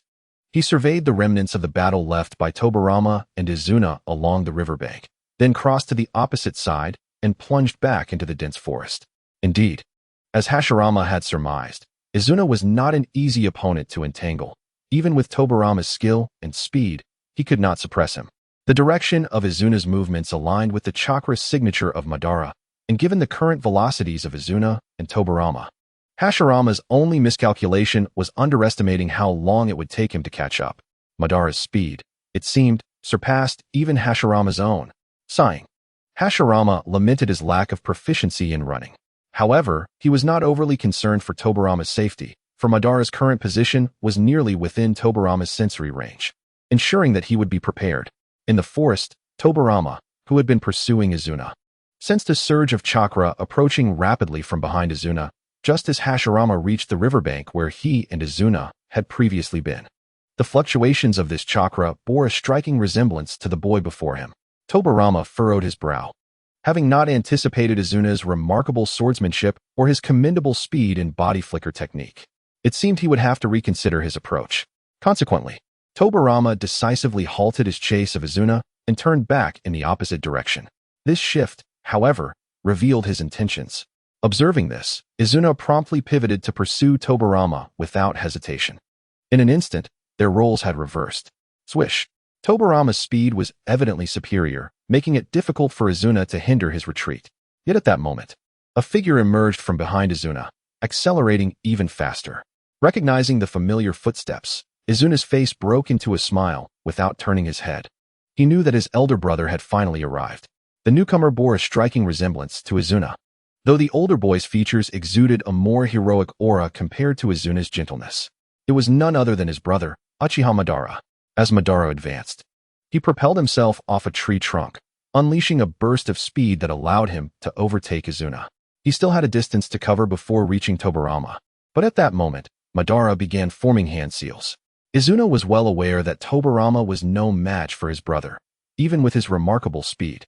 He would find it impossible to escape the combined might of himself and Madara. However, Izuna quickly noticed that Tobirama, who was originally darting along the tree trunk, suddenly descended at the base of a colossal tree. There is someone. Izuna made the judgment almost instantaneously and alerted the others. At that moment, the hand seals held by Madara were already completed, and fireballs erupted from his mouth, rapidly swelling in the wind to transform into massive fireballs. Fire release, Phoenix Fire Technique. The fireballs fell like raindrops upon Tobirama, who had just stabilized his stance. Yet, he remained utterly unfazed, for Hashirama had already appeared beside him, his hands also forming seals. The ground before Hashirama began to writhe, and a dragon's head sculpted from rock suddenly emerged. Earth release, Earth Dragon Bullet Technique. While executing the technique, Hashirama raised his gaze to see Madara diagonally above him, and with a tone of jest, he addressed Madara. Hey, if you have the audacity to bully my brother in front of me, you better not run away this time. Boom. From the dragon's mouth. Projectiles made of earth chakra were unleashed, colliding with the fireballs. Prior to this, upon hearing Hashirama's playful voice, Madara's expression darkened to a deep shade of anger, prompting him to alter his hand seals once more. Noticing Madara's furious yet exceptionally serious demeanor, Izuna swiftly sidestepped. Fire release, Great Dragon Fire Technique. A surging inferno unfurled, the leading edge of the flames forming a menacing dragon's head, emitting a piercing roar. The fire dragon descended from above Hashirama's head, exuding an astonishing presence. Undoubtedly, compared to 3 years prior when Hashirama first encountered him on the battlefield, Madara's strength had escalated significantly. However, Hashirama had long devised a countermeasure against such an onslaught. He completed his hand seals and elegantly pressed one hand against the ground, causing a wall of earth to rise before him. Carved upon the surface of the earthen wall were several distinct faces, like those from before. The owners of these faces were individuals from Hashirama's past readers group who had once solicited characters from him. Whoosh! At Hashirama's side, Tobirama transformed into a streak of white light. Maneuvering past him, having sensed Izuna's trajectory as he circled around from behind Hashirama, behind the earthen wall, as the raging flames gradually subsided. Hashirama wasted no time in charging forth. Almost simultaneously, he locked eyes with Madara, who had already positioned himself before the earthen wall. Instead of resorting to shuriken techniques, Madara lunged directly at him. Bang! They struck simultaneously, their arms colliding. The scene mirrored the climactic battle between Naruto and Sasuke at the Valley of the End. Yet, Hashirama never anticipated that such a familiar tableau would one day unfold before him. There was no room for distraction, for Madara's movements began to shift, graceful and elaborate, akin to a dance, yet concealing lethal strikes beneath. Even with his recent surge in power, Hashirama dared not underestimate this sole potential rival from the Warring States period, and his actions swiftly adapted. Just as Hashirama and Madara engaged in their confrontation, Izuna and Tobirama also came face to face. As the blade, entwined with flames, descended with lethal intent, Tobirama decisively chose to evade, acutely aware of his current disadvantage. This, however, did not imply that Tobirama was inferior to Izuna in strength. Both possessed their own merits and shortcomings, yet Tobirama's advantages were distinctly pronounced. His speed was remarkable. Was that figure truly Uchiha Madara, Senju Hashirama? During their skirmish, both Tobirama and Izuna remained partially focused on their elder brother, for to them, Hashirama and Madara were the most formidable reinforcements at that moment. Their previous encounters had made it clear that even with their utmost efforts, it was exceedingly difficult to exploit any vulnerabilities in their opponents, leaving them to place their hopes on their two brothers. Thud, thud, thud. Madara and Hashirama exchanged blows relentlessly, neither gaining a definitive upper hand. Yet, Madara was acutely aware that he could not engage Hashirama in a true test of strength from the moment they clashed in close quarters. He recognized that Hashirama's power far surpassed his own. Nevertheless, even while avoiding a direct confrontation, Madara skillfully seized opportunities to attack the latter. The fluidity of Madara's movements drew admiration, even from Hashirama, who acknowledged that his own training over the past 3 years had significantly enhanced his capabilities. Yet Madara's prowess in taijutsu remained superior. 3 years prior, their skills had been evenly matched on the battlefield, since Madara refrained from a direct clash with Hashirama. The latter naturally maintained his advantage. Could it be that a child could contend with an elder brother to such an extent? The realization struck them. They had indeed found a worthy opponent in the elder brother whom Tobirama and Izuna believed to be unmatched by any peer. It became evident that placing the ultimate outcome of their battle entirely in their hands would not be an easy feat. Thus, Tobirama and Izuna simultaneously arrived at a conclusion. They understood that overcoming their opponents was unlikely, and it appeared that Hashirama and Madara would also struggle to determine a victor. In such circumstances, the only viable strategy to triumph was to adopt a two-on-two approach. It would ultimately depend on which pair exhibited greater synergy. However, having discerned each other's intentions, the tussle between Izuna and Tobirama did not wane. Instead, it intensified. Even with a strategy in mind, they held no confidence that joining forces with their elder brother would guarantee victory over the opposing duo. Therefore, as they engaged in combat, they continuously shifted positions, biding their time for the optimal moment. Izuna and Tobirama were acutely aware that the first to reunite with their elder brother would gain a significant advantage in their forthcoming joint efforts, at the very least allowing them to coordinate effectively. Thus, during their positional exchanges, they communicated their intentions to Hashirama and Madara. These two young prodigies are indeed evenly matched. At this moment, Hashirama has already discerned that Tobirama and Izuna are remarkably similar. They both seize every detail during combat and continuously analyze their surroundings to identify the optimal moment to strike. The heart. While tactics and strategy are fundamental to a ninja, such an approach is not universally suitable for all. For instance, Hashirama, although he seeks opportunities in battle, does not consider his battle intelligence to be particularly exceptional. In the myriad of previous encounters, the strategies he employed to vanquish his foes were largely drawn from his familiarity with the original narratives of the Hokage. To ascertain the most appropriate methods amidst fierce combat is akin to developing ninjutsu. It demands profound creativity.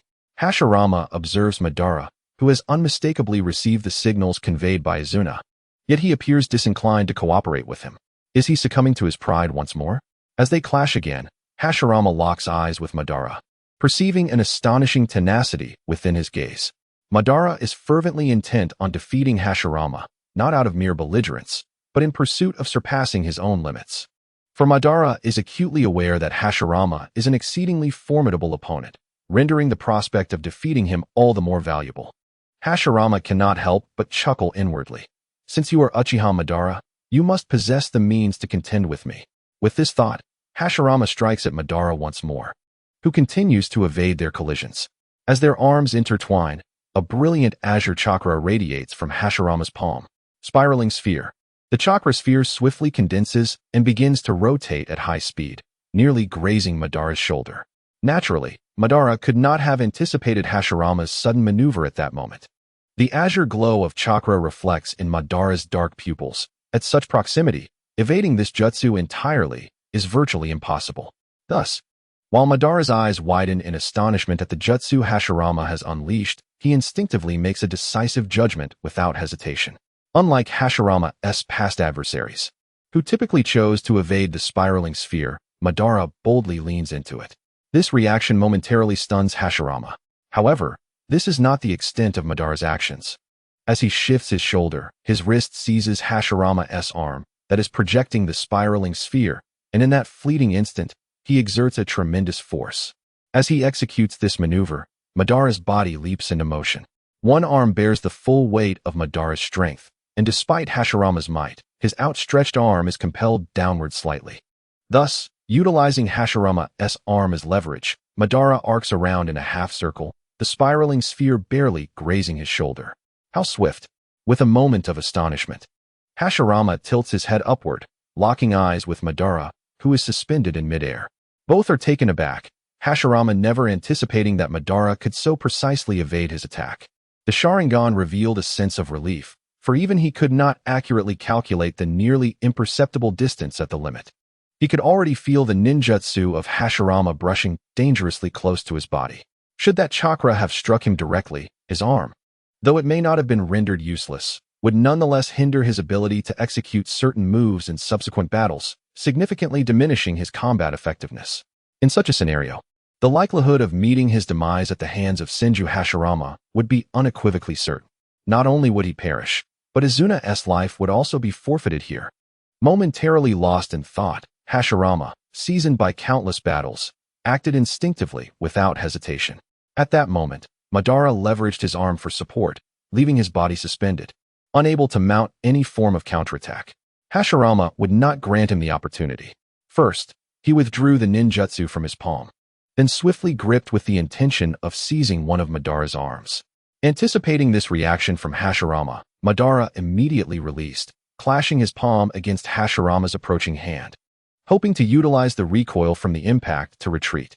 However, this was merely a feint. Hashirama exerted little force in his grasp.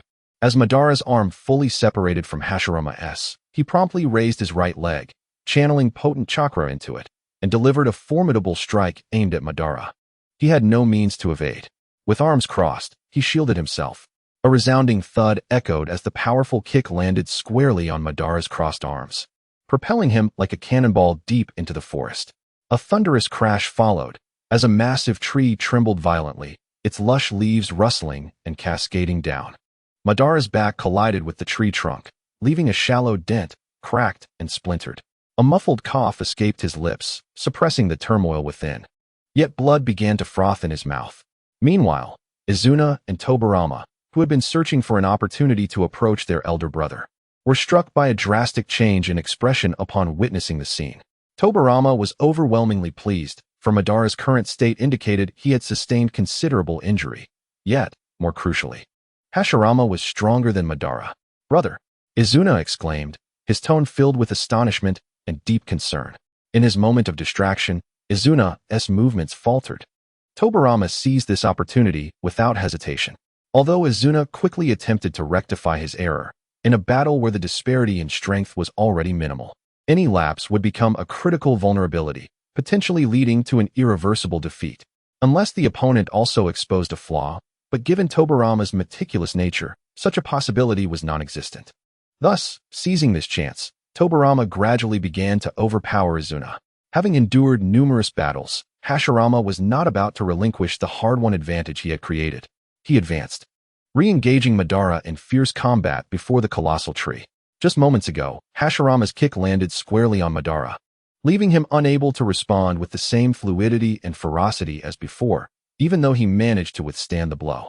With a resounding impact, the clash resumed, and within only a few exchanges, Hashirama firmly subdued Madara.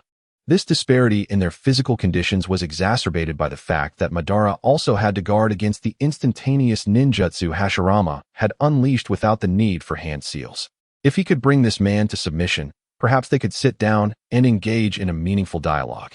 Hashirama harbored no intent to kill Madara, for over the years, he had come to a profound realization. To truly conclude this era of warring states, he would indeed require the strength of his adversary. Even if Hashirama's power were to reach a level where he could single-handedly dominate the entire ninja world, he did not believe that he and the Senju clan alone could accomplish his aspirations. Despite the Senju clan being one of the mightiest ninja families in the current ninja world, as evidenced by their recent bloody confrontation with the Wind Country's ninjas, they still found themselves in precarious situations.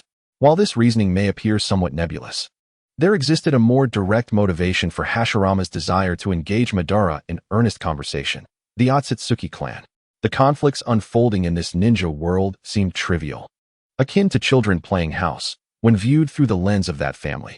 Even if Hashirama could attain a power level comparable to that of the original Hokage, he recognized that facing an opponent of Otsutsuki's caliber would leave him with scant chances of victory. Thus, preserving Madara's life became imperative, for within him lay a latent power that Hashirama sought. Only by amalgamating the strengths of the Senju and Uchiha clans could he hope to contend with the formidable adversaries of the Otsutsuki clan. Indeed, Hashirama now regarded Madara as a vital resource. Were Madara to discern Hashirama's true intentions, his character would likely lead him to choose death rather than allow Hashirama to succeed. Of course, Hashirama could not articulate these thoughts. Aside from the enigmatic old man whose spirit might be wandering nearby, no one understood the situation better than Hashirama himself. Although Hashirama was determined not to end Madara's life, he was acutely aware of the formidable challenge posed by Madara. His grand vision of braiding Madara's long hair into intricate twists seemed increasingly unattainable. The ease with which he subdued Madara stemmed merely from his advanced techniques surpassing those of this era. However, during their battle, Hashirama gradually recognized his rapid adaptation to the significant enhancement of his abilities resulting from his awakened healing powers. As their movements intertwined, Hashirama's speed and strength surged, leaving Madara with no possibility of counterattack. Completely dominated, Madara's countenance darkened with gravity, yet the deeper emotions reflected in his eyes were filled with intense fury. 3 years ago, on the battlefield where the Senju and Uchiha clans clashed, Hashirama managed to subdue Madara. Had it not been for an unknown distraction that caused Madara to lose focus during their battle, Hashirama might have had the opportunity to eliminate him. Madara, unaware of Hashirama's thoughts, had etched every detail of that confrontation into his memory, relentlessly honing his skills over the past 3 years. In this span of time, Madara had grown stronger, and thus, when he encountered Hashirama once more, he naturally sought to defeat him in a fair contest. Yet, despite his increased power, he found himself once again overwhelmed by Hashirama, who had progressed even more rapidly than he had. At this moment, Madara was not incapable of accepting his circumstances. He believed that his training had not yet reached its zenith, allowing the same peer to confront him twice. However, he understood that should he falter in the impending battle, not only would he lose his life, but his brother Izuna would also fall victim to their adversary. This realization filled Madara with self-loathing and fury. Yet he knew that once a person begins to doubt themselves, that marks the true onset of failure. Nonetheless, even if he reached that point, it was the destiny he shared with Izuna as ninjas. What truly incensed him was Hashirama's demeanor. Despite exhibiting a serious attitude during their confrontation, Hashirama remained remarkably composed, revealing no hint of murderous intent towards his foe. This lack of malice from Hashirama ignited Madara's rage. While Madara fought with the resolve to risk both his and his brother's lives, he found himself subjugated. This was a situation he could not accept. In a perplexing turn, Hashirama sensed Madara's emotions with surprising clarity, yet he could not comprehend the source of Madara's fury. Momentarily lost in thought, he instinctively focused on the depths of Madara's dark eyes. Realization dawned upon him. Was the surge of anger triggering a unique chakra in Madara's mind? Hashirama could distinctly perceive a special chakra emanating from Madara's head, rushing towards the nerves connected to his eyes. The implications of such a phenomenon were all too familiar to any fan of the Hokage. Was Madara on the verge of awakening his Sharingan? Hashirama pondered this, connecting the emergence of this unique chakra to their shared destinies as the reincarnations of Indra and Ashura. This bond, seemingly fated, heightened his vigilance. For once the Sharingan was activated, the wielder's power would exponentially increase in a fleeting moment. Even Obito, who initially displayed limited prowess, had demonstrated this, let alone Madara before him. Hashirama sighed inwardly.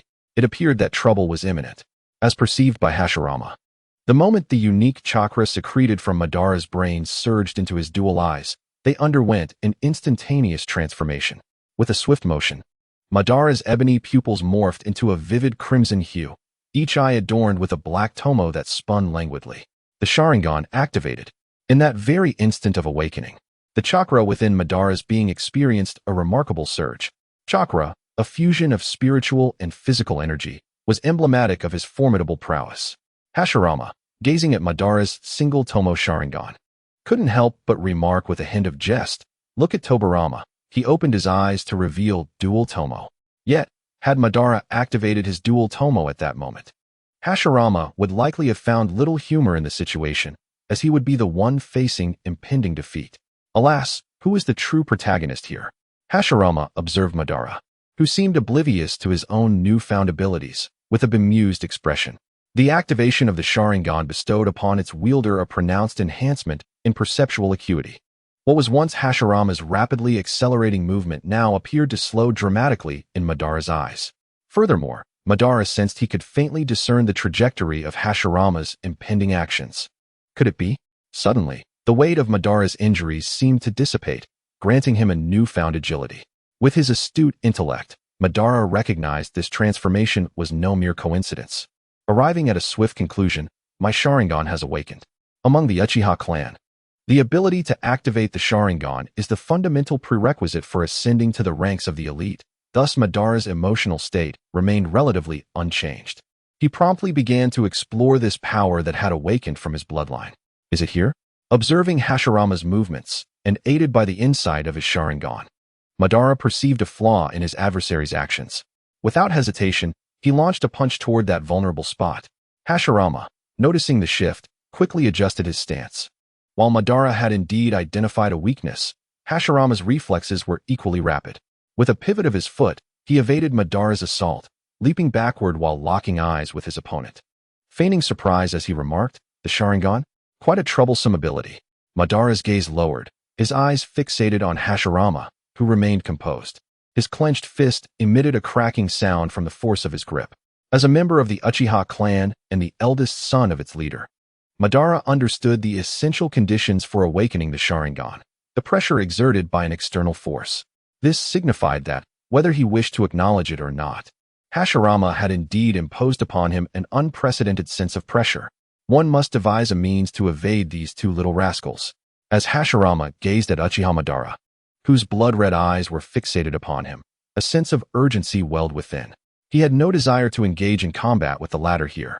Although persuading Madara under the current circumstances seemed improbable, he felt it imperative to convey his intention to alter this warring era to him. Thus, it was certainly not suitable to express such thoughts in front of Tobirama and Izuna. However, if he failed to articulate his thoughts today, the opportunity to replicate such an encounter in the future would be exceedingly rare. After all, Hashirama had already provoked Madara significantly, with the newly awakened Sharingan serving as a testament to that. The notion of maneuvering during battle to create sufficient distance from Tobirama and Izuna seemed daunting. Nonetheless, Hashirama had devised a strategy. He swiftly clasped his hands together and executed a series of hand seals. The method was rather simple: to unleash a devastating ninjutsu that would compel Izuna and Tobirama to retreat from the battlefield between him and Madara. This was a classic case of celestial beings clashing while mere mortals suffer the consequences. With Hashirama's current chakra reserves, he was well equipped to meet the requirements for such a technique. Moreover, since Madara's Sharingan had just awakened, the immediate enhancement he could attain would be heightened perception, making a tactical competition of physical prowess ill-advised. Thus, Hashirama planned to employ ninjutsu as his strategic advantage against Madara, leaving little trace of intent for Tobirama and Izuna to discern. As Hashirama prepared to unleash his ninjutsu, Madara sprang into action. Although the newly awakened Sharingan could not yet perceive the flow of chakra within the human meridians, it was evident to Madara just how formidable Hashirama's chakra was. Thus, he could not afford to grant Hashirama the opportunity to complete his hand seals.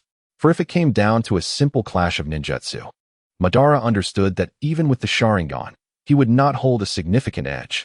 Earth Release, Earth Flow Spear. Yet, as Madara initiated his assault, Hashirama had already completed his hand seals.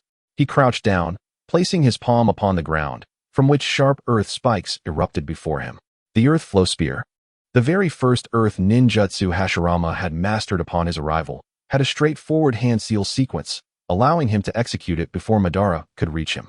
To Madara's astonishment, however, Hashirama's Earth Flow Spears were not intended to strike him. Rather, spikes erupted all around Hashirama, forming a veritable forest of thorns. Indeed, from the outset, Hashirama had not believed that the speed of the Earth Flow Spear could ever hit someone as alert as Madara, who had already activated his Sharingan. Thud! Thud! The earth spikes continued to surge from the ground, swiftly encircling Hashirama, creating a formidable barrier composed of Earth Flow Spears. The spikes towered above Hashirama's head, their density far less than that of Madara's form. This was Hashirama's true intention, to utilize what was initially an offensive ninjutsu for defensive purposes, thereby rendering Madara's shuriken techniques ineffective against him. As for the spikes looming overhead, Madara, fearing he could not evade them, dared not venture into the area enveloped by the menacing thorns. Since the creation of forests remains an impossibility, one must resort to using earthen spikes as a substitute. Hashirama murmured softly, his hands weaving through a series of intricate hand seals. Having closed off his vision, was he intending to rely on his perception instead? Madara gazed at the defensive structure crafted by Hashirama's earthen spikes, murmuring quietly before retreating without hesitation.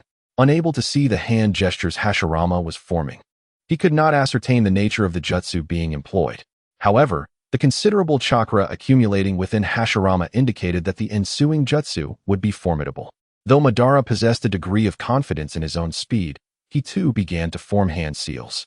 Nearby, Tsunade and Tobirama were taken aback by the sudden shift in combat style between Hashirama and Madara. Tsunade, observing the defensive formation of Earth-style bullets surrounding Hashirama, felt a flicker of astonishment. Although the Earth-style bullets were not particularly chakra-intensive, their sheer quantity could lead to significant consumption. The chakra emanating from Hashirama was palpable, and Tobarama's expression mirrored Tsunade's astonishment. Even though he could typically sense Hashirama's chakra levels, the explosive release during battle felt markedly different. Only Tobarama, with his heightened perception, understood the vast reservoir of chakra Hashirama was currently channeling. Within the protective earthen spikes, Hashirama completed the complex series of hand seals and then opened his mouth. Water release, great waterfall technique. With a thunderous roar, torrents of water surged forth like a raging flood, instantly submerging the earthen defenses before him, dwarfing their scale. In that moment, amidst the dense forest, the sound of the violent water flowed echoed, the speed of the jutsu far surpassing Madara's response. At this juncture, Tsunade stood in stunned silence. A mere glance was enough for her to identify the jutsu being unleashed by Hashirama. Yet, even as a member of the Senju clan, was this not an excessive display? According to intelligence reports, he was of an age comparable to her elder brother, 8 years old, and here he was, unleashing such an expansive water jutsu in a place devoid of water. This defied all logic. Even Tsunade, with her calm and rational demeanor, could not help but entertain such thoughts. Moreover, had Hashirama suddenly lost his sanity? Surely, even if he could execute the great waterfall technique, it would deplete his chakra reserves entirely. Did he truly believe that this one technique could vanquish her brother? At that moment, Madara had retreated to the depths of the forest, yet the violent torrents surged forth, toppling trees in their wake, now before him. Despite his prior preparations, he found himself somewhat astonished. Madara had indeed underestimated the scale of the jutsu Hashirama had prepared. Fire release, great fireball technique. As the floodwaters surged towards him, Madara exhaled a blazing inferno. Although the great fireball technique was classified as a C-rank jutsu, its rank merely indicated the level of difficulty in mastering it. Thus, the scale of the fireball unleashed by Madara is not insignificant. However, when juxtaposed with the overwhelming torrent before him, it pales in comparison. Hiss! Immediately thereafter, the collision of water and flame engenders an effect of evaporation, sending forth an abundance of mist. As Hashirama perceives that Madara has successfully countered his ninjutsu, he promptly ceases his generation of water flow. Nevertheless, Madara must now maintain his own jutsu to withstand the disparity in the magnitude of their respective releases. When the great waterfall technique is unleashed, the distance between the two and Tobarama and Izuna has already become considerable. Hashirama, having halted his technique, darts towards Madara's position, an involuntary smile gracing his lips as he mutters incomprehensible words of this era. Old man, what does it truly feel like to be devoid of chakra? I am quite curious. What manner of monster is this Senju Hashirama? As Izuna observes Hashirama entering the woods in a state that scarcely resembles chakra depletion, her thoughts are consumed by this singular inquiry. Today marks the first time Tobarama witnesses Hashirama fighting with full force. He begins to question himself, for Hashirama is the target he intends to pursue. Even between brothers, Tobarama understands that in a contest of chakra, he is in no way comparable to his elder brother. Presently, Hashirama's chakra levels rival those of the most elite within the Senju clan. Yet his age. Such thoughts flit fleetingly through their minds. Both continue their battle, entirely devoid of any intention to execute their prior strategies. The disparity in their combat prowess is stark. Within the forest, the collision of flames and water has generated a significant amount of mist, resulting in extremely low visibility. However, for Madara, who possesses the Sharingan, and Hashirama, endowed with keen sensory abilities, this poses little hindrance. In fact, Madara holds a slight advantage over Hashirama, as sensory perception cannot accurately discern the actions of the opponent. Nevertheless, Madara remains steadfast in maintaining his jutsu to counter the water flow, his position unchanged. Thus, Hashirama once again forms seals. Under these circumstances, he dares not approach Madara recklessly. Water style, water pillar. A powerful stream of water, akin to a potent water gun, shoots forth in a straight line towards Madara's location. Even with his line of sight obstructed, Hashirama is able to sense the ongoing clash of water and fire ninjutsu, knowing they have yet to entirely negate each other. At this moment, he decides to attack from the side, leaving Madara with but one option. Whoosh!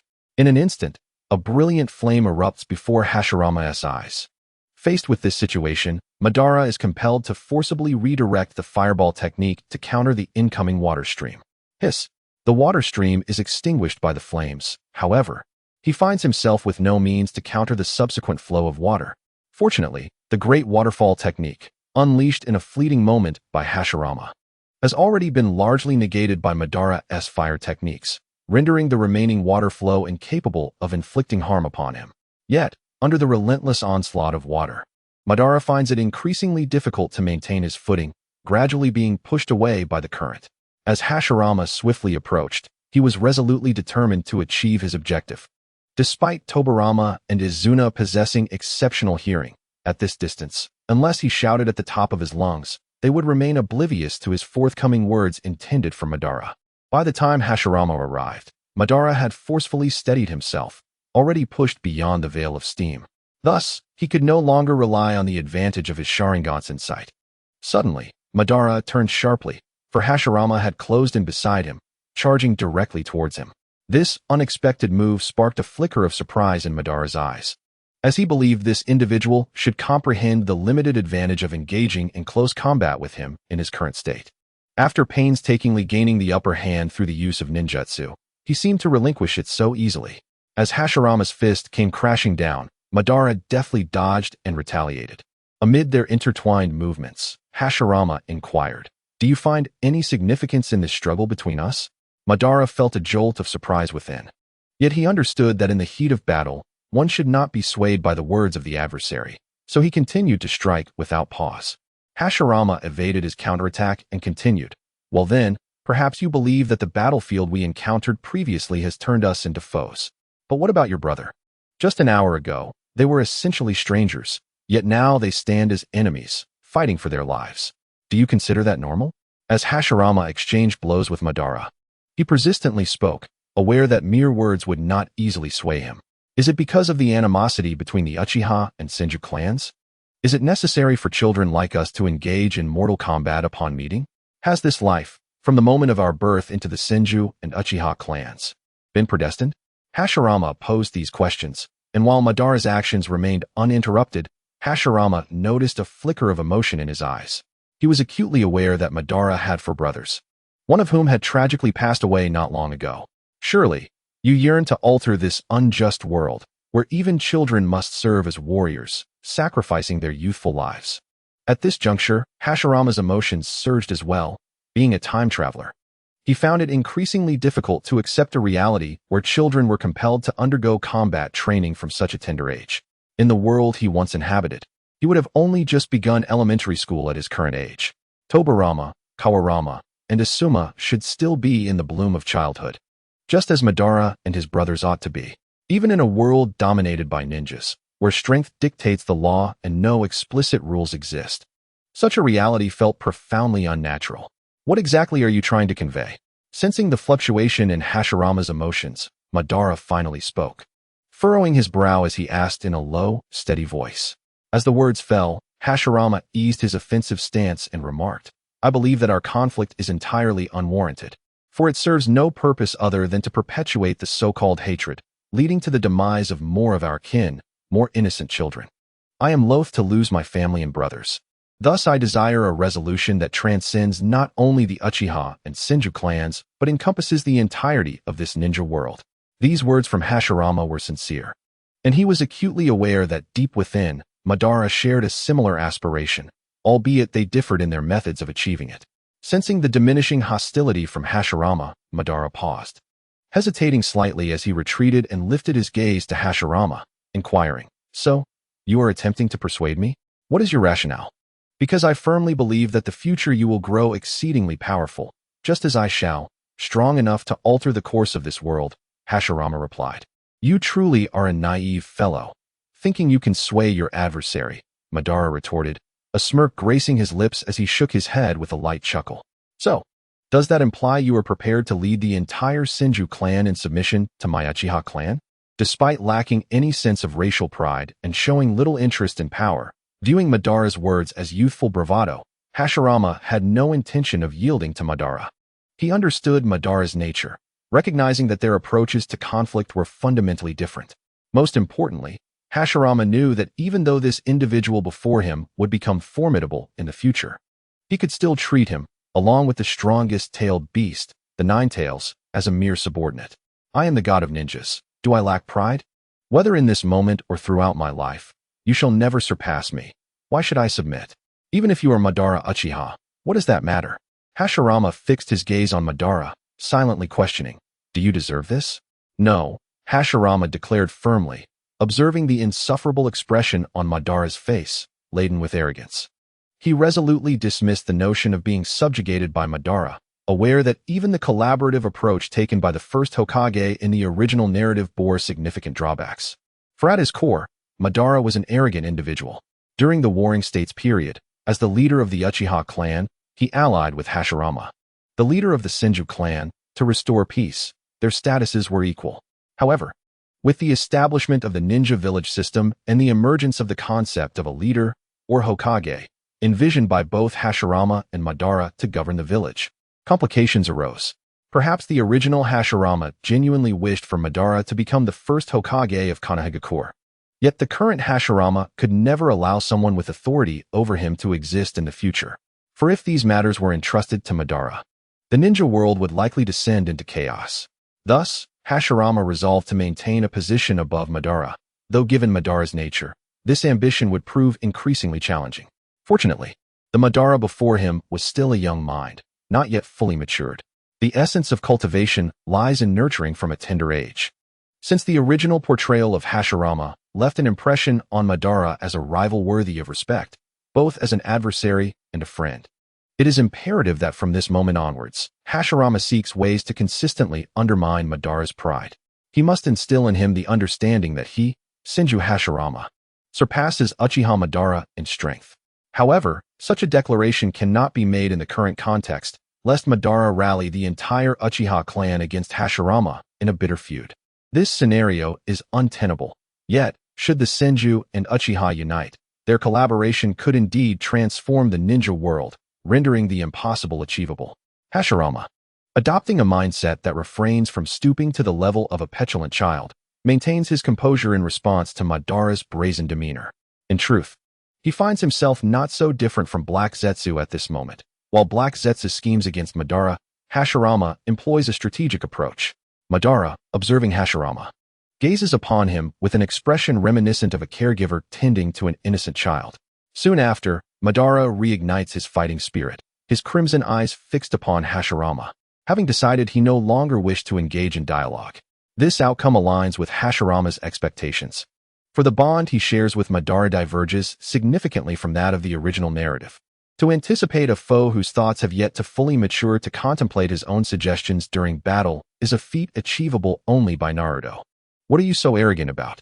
Hashirama pondered seriously, recognizing that while arrogance defines Madara's character, it becomes mere bluster when directed at someone of superior strength. To challenge someone like me, the reincarnated Senju Hashirama, is pure folly. In the instant their gazes collided, both parties reacted accordingly. Madara sought to close the distance, knowing that only in close combat could he hope to gain the upper hand. Hashirama, conversely, aimed to maintain distance, engaging Madara with ninjutsu from afar. Although evading ninjutsu requires minimal physical exertion and chakra from Madara, sustaining the use of his Sharingan demands a constant expenditure of chakra. Despite Madara being among the elite within the Uchiha clan, the recent use of his chakra to counter Hashirama's great waterfall technique had already taken its toll. Of course, the consecutive casting of large-scale ninjutsu had also drained Hashirama considerably. However, his physique allows him to recover health and chakra during combat. This recuperative ability is not limitless. Yet as the battle progresses, Madara gradually finds himself at a disadvantage. Indeed, even with his Sharingan activated, he struggles. The black tomo within Madara's blood-red eyes whirled frantically, aiding him in discerning Hashirama's next moves. Yet he remained under Hashirama's pressure. Despite any inner resentment Madara harbored, his single tomo Sharingan could not evolve within a single day, nor could it undergo further evolution, as Hashirama refrains from indiscriminately using large-scale ninjutsu. The ongoing skirmish between Tobirama and Izuna also draws them closer to the area where the two titans clash. The two brothers engaged in a fierce contest. Yet from the outset, They comprehended that the crux of victory lay in the strength of their respective elder brothers. Observing the entangled struggle between Madara and Hashirama, they noted that while the former appeared somewhat passive, he showed no signs of defeat. When Madara, who was currently entangled with Hashirama, sensed Izuna and Tobirama approaching, he hesitated momentarily before darting towards their location. Hashirama had been employing ninjutsu to maintain distance during his battle with Madara. Thus, if Madara chose to retreat, Hashirama would find it challenging to effectively ensnare him. As Madara exhibited his intention to withdraw from the fray, Hashirama naturally pursued, calling out, "Continue to dance, Madara." Madara's expression flickered between pale and flush, yet he ultimately allowed reason to prevail over pride. Although they were quite far from the Senju clan's stronghold, the duration of their entanglement with the Senju brothers had been sufficiently lengthy. Had it been solely Madara, he might have opted to continue an honorable battle with Hashirama. Despite being at a slight disadvantage, there remained a glimmer of victory. However, considering Izuna's safety, Madara found no need for further contemplation. In comparison to his brother, he could temporarily relinquish his so-called dignity. With the involvement of both Madara and Hashirama, the confrontation between Izuna and Tobirama could not persist. Each pair joined their respective siblings and then established a certain distance, standing opposed to one another. "Brother, your eyes," Izuna exclaimed, astonished, as he noticed the transformation in Madara's pupils. The Sharingan. With his brother awakening the Sharingan, Izuna was overjoyed, though this sentiment was swiftly supplanted by other thoughts. Even though his brother had activated the Sharingan, would it suffice against this individual? As Izuna gazed at Hashirama, he suddenly felt an oppressive aura emanating from that seemingly benign face. Hashirama was also assessing Izuna, thinking how remarkably similar he was to Sasuke, albeit with slightly thicker lips. Nevertheless, even so, that visage would undoubtedly elicit countless screams from admirers in the realm Hashirama inhabited. Izuna's appearance was, without a doubt, the epitome of popularity in Hashirama's world. "Let us go." At this moment, Madara glanced at Izuna and declared, "Elder brother." Tobirama, standing beside Hashirama, turned to him, and the latter shook his head, saying, "Let it be, we cannot detain them." There was little choice, for Hashirama was not particularly adept at running. The instantaneous techniques of Madara, Izuna, and Tobirama surpassed Hashirama's. Thankfully, he had not transmigrated as Minato. That would have been too embarrassing. As thoughts swirled in his mind, Hashirama lifted his gaze to watch Madara and Izuna swiftly departing. Just before the former vanished from his sight, he indeed turned back. "Alas, do you people always leave harsh words in such scenarios?" "How lowly," Hashirama remarked, preempting Madara's retort with a nonchalant tone and an indifferent demeanor. "I know you wish to say you will defeat me next time, right? Spare me the theatrics. I advise you to contemplate how to escape at the appropriate moment, as that would be far more pragmatic." This fellow. Upon hearing Hashirama's provocative remarks, Izuna felt a surge of indignation, for he could not tolerate anyone insulting his elder brother. Madara's expression also shifted, yet he did not believe that Senju Hashirama's intent was solely to provoke him.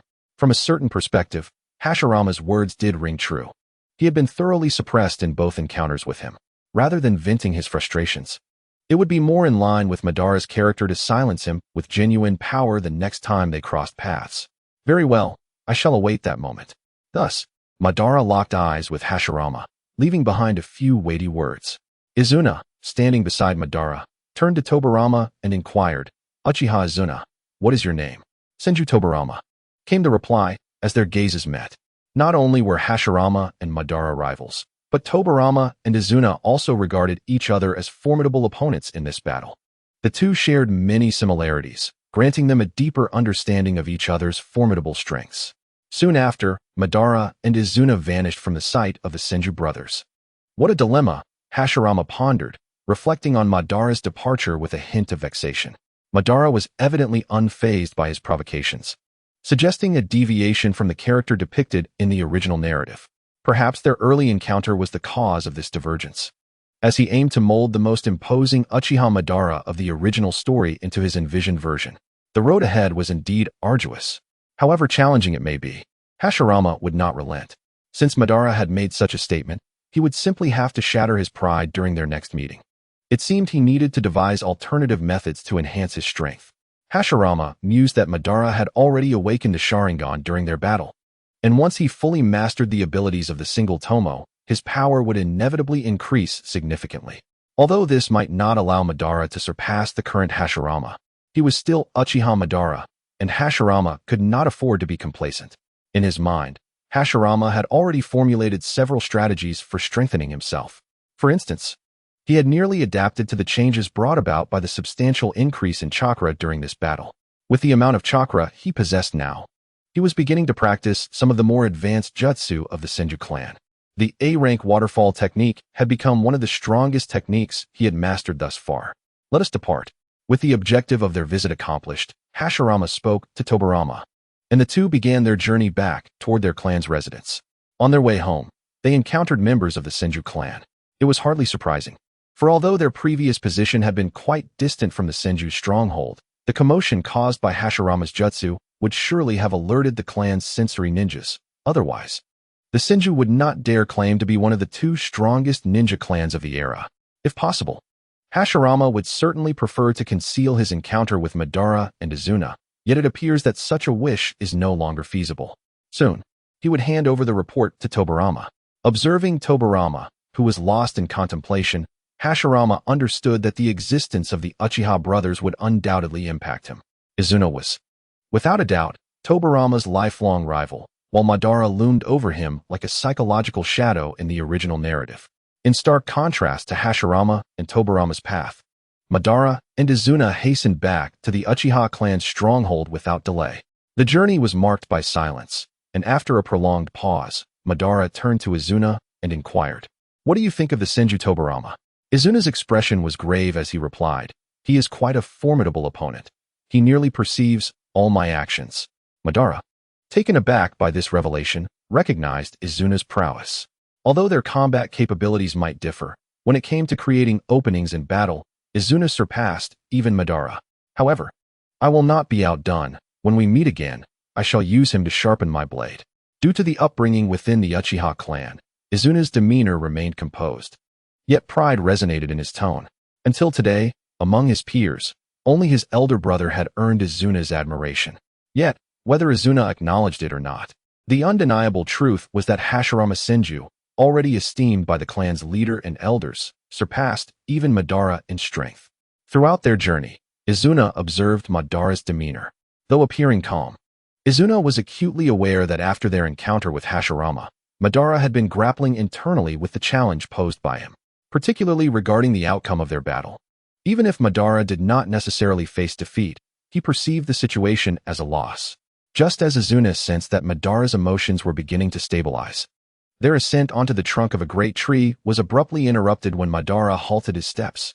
Leaning against the tree, his previously steady breathing turned labored. Izuna quickly supported Madara, asking, "Is it a side effect of the Sharingan?" Indeed, while the Kekkei Genkai was immensely powerful, granting the wielder remarkable strength in an instant, it was not without its costs. The laws of this world have always been fair.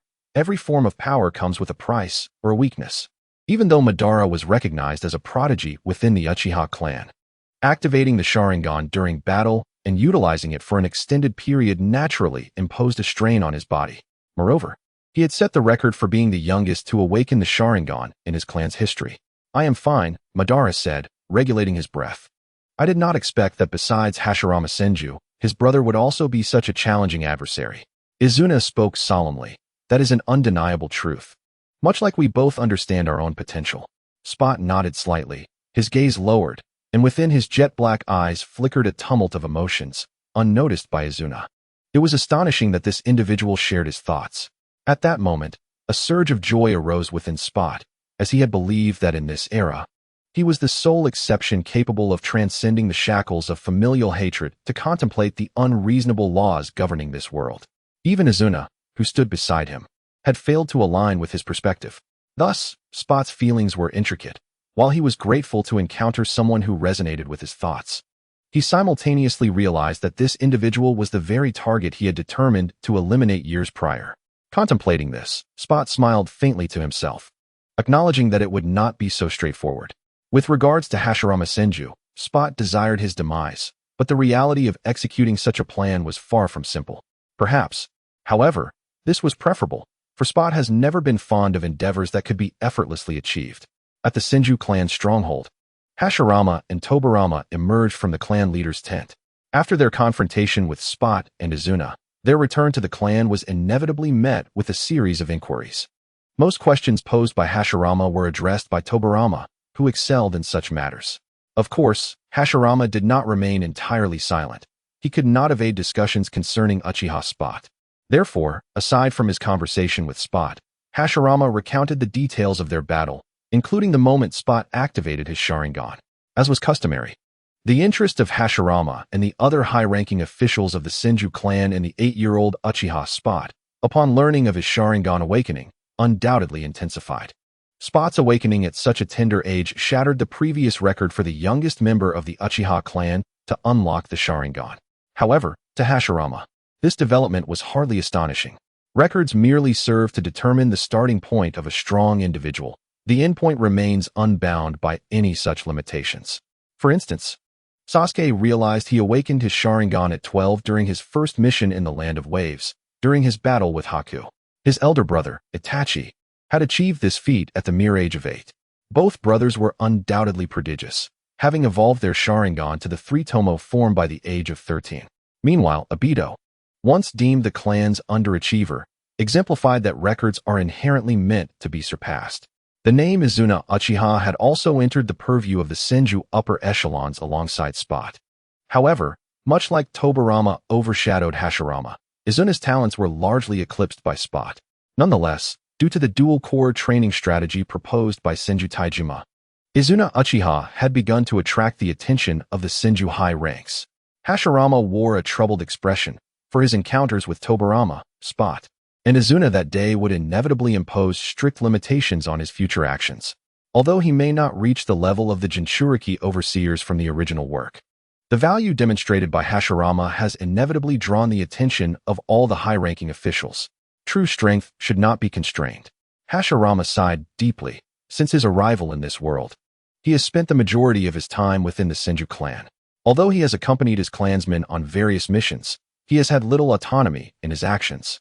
Once a recluse, Hashirama was not particularly fond of movement, yet he has been immersed in training and battle for the past 6 or 7 years. Nevertheless, he has never forgotten the grand aspiration he vowed upon taking another life for the first time, a goal that was once unimaginable for an ordinary person like him. To this end, Hashirama must hasten his journey to strength. However, what constitutes true training? Is it merely a continuous cycle of practice and combat, perpetually pushing the limits between life and death? Thus far, this is the understanding Hashirama has gleaned. As a child of a ninja clan, it seems that one is destined to experience a life of ceaseless combat and preparation for battle from birth to death. It is rather tragic. Hashirama questions this way of existence, yet he recognizes he has no authority to dismiss it, as it is a legacy forged over countless generations by all ninja clans. I shall take my leave. After emerging from the tent, Tobirama departed with those parting words. Today's encounter with Izuna has made Tobirama acutely aware of his own shortcomings. His swordsmanship and mastery of the chakra-infused blade pale in comparison to Izuna's, compelling him to rely solely on speed to compensate for these deficiencies. While Tobirama possesses his own strengths relative to Izuna, he is clearly unsatisfied with such an outcome. The notion of leveraging strengths while mitigating weaknesses applies only when abilities are closely matched. When facing his elder brother and Uchiha Madara, Tobirama understands that even if he is faster, it amounts to little more than a means of escape, if he can escape at all. Had Hashirama been privy to Tobirama's current thoughts, he might have offered some counsel. For no matter how hard Tobirama strives, it may ultimately prove futile. This so-called ninja world is fundamentally a realm governed by bloodlines. No amount of effort or talent can surpass those who possess extraordinary advantages. Disbelieve it? Just remember, I was once a mere idle keyboard warrior. However, after my encounter with Uchiha Madara, Hashirama has resolved to dedicate himself to rigorous training for a period, planning to master all the advanced ninjutsu of the water and earth elements currently within his grasp. For ordinary ninjas, the number of jutsu mastered does not equate to strength. But Hashirama is different. Few ninjas can wield jutsu in battle without concern for chakra consumption as he does. In simpler terms, a life of happiness does not necessarily require vast wealth, yet a life devoid of money is unlikely to be joyful. 3 months later, boom. On the western side of the Senju residence in the forest, as the minor tremors gradually subsided, the intense fluctuations of chakra permeating the earth also began to dissipate. At the epicenter of the tremors, Hashirama cast a glance at the cracked ground surrounding him, along with the fallen giant trees, casualties of his earth-style ninjutsu, and murmured to himself, if this were in the past, I would have faced significant consequences. In the world of Naruto, towering trees were abundant. Thus, the damage caused by Hashirama was negligible.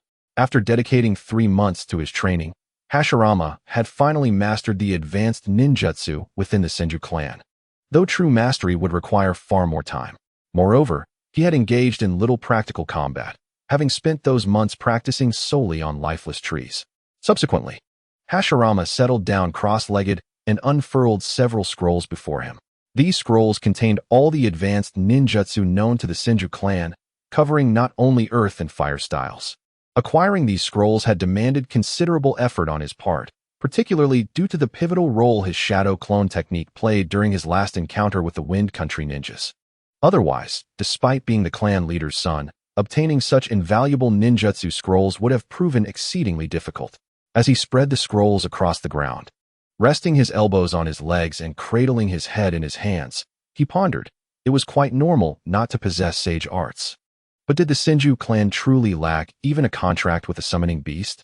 He had inquired about this with Tobirama, who proudly asserted that the Senju clan did not require such external assistance.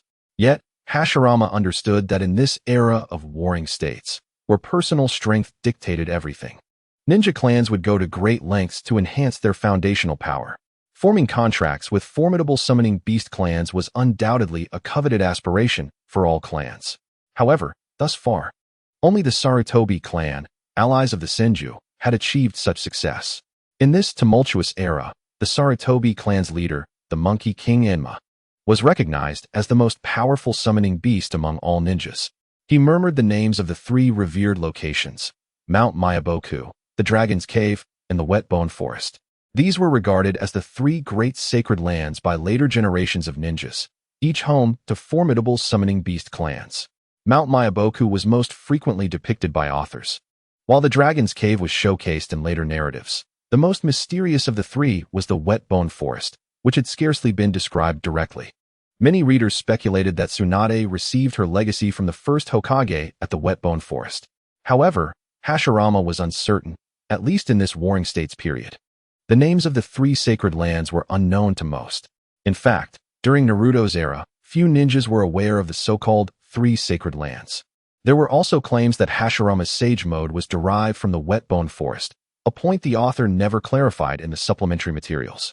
Regarding the sage techniques of Hashirama, the description is rather succinct. Hashirama possesses the remarkable ability to instantaneously enter sage mode. Is this truly human? Even the protagonist Naruto adheres to the fundamental principles of sage techniques, whereas Hashirama seems to bypass this entirely. Perhaps this is due to the fact that Naruto's sage techniques originate from Mount Myaboku. Nonetheless, the foundational composition of sage chakra remains unchanged. It requires a harmonious balance of physical energy, mental energy, and natural energy. The ability to instantaneously enter sage mode implies that Hashirama can rapidly absorb vast quantities of natural energy and flawlessly convert it into sage chakra. This is quite understandable. Given that sage techniques have their limitations, at least those from Mount Myaboku, if one's chakra reserves do not reach a certain threshold, they risk being consumed by nature. As a man endowed with an abundance of chakra, Hashirama need not fear being overwhelmed by natural energy. However, the question arises, why can Hashirama instantly transform the absorbed natural energy into controllable sage chakra? This may relate to his unique physique or his bloodline limit. After all, the curse mark of Jinchuriki is fundamentally an innate sage technique, a natural ability. While Hashirama possesses a distinctive constitution, he does not inherently possess the so-called sage transformation skills like Jinchuriki does. It is indeed remarkable that he can heal his injuries without hand signs and enter sage mode in an instant. He truly embodies the protagonist's script. As he reflects on this, Hashirama feels a tinge of melancholy. If he were to traverse the era mentioned in the original work, during the establishment of Konoha, even if the timeline were set around the First Shinobi World War, he would be capable of accomplishing far more than he can now. Fan authors are generally well-versed in the original plot, yet the Warring States era that Masashi Kishimoto did not elaborate upon relies solely on conjecture. Ahem. If Kishimoto himself never contemplated these aspects, as someone who once worked closely with the original creator, Hashirama speculates that perhaps these plot points were never fully envisioned by Kishimoto. This is not mere conjecture. As a fan fiction writer, Hashirama has penned original narratives as well. Thus, he understands that certain settings are often gradually developed as the story progresses, especially in a long-running series like Naruto. Coincidentally, Kishimoto is known for indulging in his own established lore. If one doubts this, they need only peruse the essential guides such as the Book of the Last, the Book of the Heroes, and the Book of the Arrangements. Pitfalls abound. Despite being a devoted fan of Naruto, Hashirama is immensely grateful to Kishimoto for crafting this world and holds a deep admiration for its characters. Yet he is now a traveler from another time. These pitfalls must be navigated through his own experiences. Thus, Hashirama harbors the desire to venture beyond the Senju clan. After all, remaining solely within the clan and relying on the Senju's extensive information network may yield much knowledge, but some unknown elements from the original work require his personal exploration. After all, having finally traversed to this world, it would be rather dull to solely ponder how to grow stronger, wouldn't it? Though the emergence of such ideas may seem ill-timed, given that the ninjas of the Warring States period were accustomed to a life on the edge. The combination of exploration and mission presents no issue. With this rationale, Hashirama approached the clan leader with a proposal to select his own mission assignments. Typically, the assignment of missions is determined by the clan leader and the elders, who assess the abilities of their members and finalize the composition of the teams. Proposals like Hashirama's are generally deemed unacceptable. However, Hashirama was acutely aware that he was valued by Senju Tobarama and the higher-ups, emboldening him to make such requests. Yet, more than half a month had passed without any response from the clan leader, neither acceptance nor rejection. The uncertainty was quite unsettling. Although this was not an excuse for lethargy, his training efficiency had dwindled significantly of late. Hashirama, rolling up his scroll, reflected on the limitations of the human body, particularly as he was merely an 8-year-old child, with inherent boundaries to his capabilities. Simply forcing oneself to train may not necessarily yield greater strength. Perhaps it was time to seek clarification. Since his last encounter with Madara and Izuna, he had not left the clan's stronghold for 3 months. He was curious about the attitudes of the clan leader and the higher-ups regarding his previous suggestion. Thus, he sought an opportunity to inquire. He had already prepared his rationale. He would need to rely on the Rasengan. From the moment Hashirama decided to teach Tobarama the Rasengan, it could no longer be regarded as a secret technique solely under Hashirama's control. The upper echelon of the Senju clan would eventually learn of it. Fortunately, 3 months prior, Hashirama had openly discussed it, motivated by the desire to obtain the scrolls containing numerous advanced ninjutsu techniques that he currently possessed. When Tobarama and the others witnessed the Rasengan perfected to its utmost form, they were once again taken aback. However, unlike the shadow clone technique, the mastery and complexity of the Rasengan were on an entirely different plane. Therefore, after careful consideration, Tobarama did not intend to promote the Rasengan to the level of widespread use among the elite. After all, each ninja possessed a unique combat style. And while the Rasengan's sudden nature was advantageous for Hashirama, it might not hold the same value for others. Ultimately, the crux lay in the difficulty of mastering the Rasengan. The elite members simply did not have the time or energy to dedicate several months to mastering an A-rank ninjutsu. Incorporating chakra nature transformation into the Rasengan was a compelling topic. This was Hashirama's prepared argument, to first bewilder the Senju elite, including Tobarama, before proceeding. Although Hashirama was certainly no match for these cunning individuals in terms of strategy, he held the distinction of being the Rasengan's developer, who could possess greater persuasive power than the creator himself. Are you implying that the current Rasengan is not yet a finished product? A voice of astonishment resonated within the clan leader's tent, as Senju Tobarama and several members of the Senju clan fixed their gaze on Hashirama, struggling to maintain their composure. Indeed, if fully developed, the destructive power of the Rasengan could achieve a qualitative enhancement. Hashirama was quite pleased with the reactions of those before him, for they aligned perfectly with his intentions. The incorporation of elemental changes indeed possessed feasibility. Senju Tobarama gazed at the composed Hashirama and inquired, Is this what you conceived during your 3 months of training in ninjutsu and perusing scrolls? Indeed, Hashirama replied, accustomed to the art of performance, navigating it with ease. As he spoke, he retrieved the meticulously studied ninjutsu scrolls from his robe and returned them to Tobarama in the presence of the high-ranking officials. Are you certain you can execute this ninjutsu? Tobarama asked, stepping closer to Hashirama. Perhaps, Hashirama feigned uncertainty, admitting, but I have yet to determine the most suitable elemental nature to incorporate. My experiences may still be lacking. Thus, he expressed a desire to broaden his horizons swiftly to enhance the probability of successfully developing this technique. While the high-ranking officials remained somewhat puzzled by Hashirama's intentions, Tobarama appeared to comprehend the underlying message. A subtle shift in Tobarama's gaze did not go unnoticed by Hashirama. What do you mean? Hashirama inquired, sensing Tobarama's tacit acknowledgement.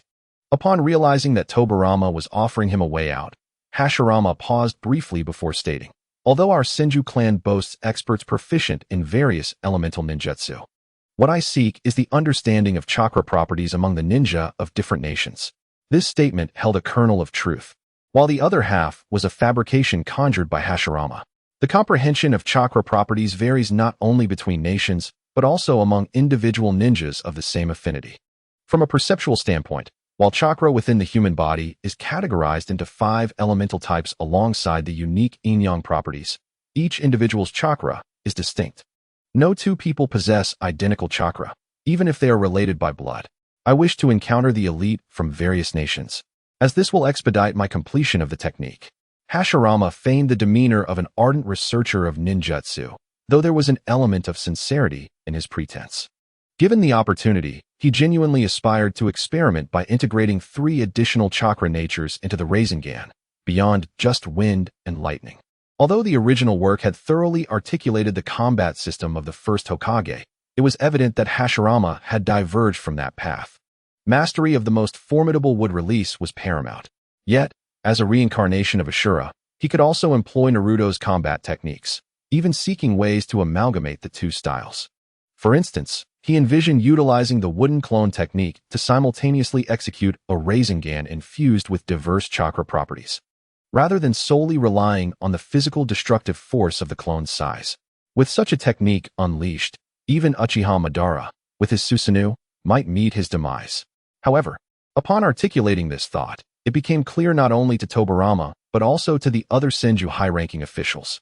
They instantly grasped that Hashirama was subtly alluding to the proposition he had previously presented to them. Consequently, the room fell into a contemplative silence. If Hashirama could indeed imbue the Rasengan with transformational properties, its significance would transcend mere bursts of power. It would become an ultimate jutsu capable of vanquishing the foremost masters of the ninja world, categorically an S-rank technique. If Senju Hashirama were to master this skill, he might even possess the potential to slay Uchiha Taijima. Therefore, this incomplete technique of Hashirama holds profound importance for the Senju clan. However, the proposition Hashirama put forth may be something he has yet to fully comprehend, though the upper echelons of the Senju clan, as well as the Uchiha and other prominent ninja families, are acutely aware of what Hashirama's abilities portend for the clan's future. There exists a substantial possibility that Hashirama may surpass Senju Butsuma, which similarly bears great significance for the clan. Hashirama's intent is clear. He desires the autonomy to choose his missions and traverse the various nations. Yet, he has drawn the attention of the Uchiha leadership. While remaining within the Senju clan would afford him protection through their power, allowing him to roam freely outside would jeopardize his safety. The only one among them who remained composed, Butsuma, pondered for a moment before speaking. Regarding the matter you mentioned previously, I have conferred with the elders. Do you not think your aspirations are somewhat premature? Without hesitation, Hashirama replied, esteemed clan leader, I recall you often stating that age is irrelevant. As long as one wields a weapon, one is a warrior. Indeed, yet warriors are differentiated by their levels. Thus, it is prudent not to undertake endeavors beyond one's capacity. Ah, so you too believe my current abilities are insufficient? Hashirama responded in a neutral tone, merely posing a counter-question. He was acutely aware of Butsuma's nature. The greatest taboo before him was to display excessive confidence. Confidence is commendable, but when it becomes arrogance, it transforms into a fatal vulnerability. His retort momentarily astonished Senju Butsuma, for as both clan leader and father, he naturally wished for Hashirama to mature swiftly. Despite treating Hashirama with utmost seriousness and not perceiving him as merely a child, the response he received from someone merely 8 years of age, with scant life experience, was indeed remarkable. This counter-question carries a dual meaning. Firstly, as a warrior of the Senju clan, Hashirama was inquiring whether Butsuma deemed him unworthy of that title, which simultaneously called into question the judgment of Butsuma and the clan's elders. Secondly, as Butsuma's son, he was asking whether his father lacked faith in his abilities. Undoubtedly, he did not.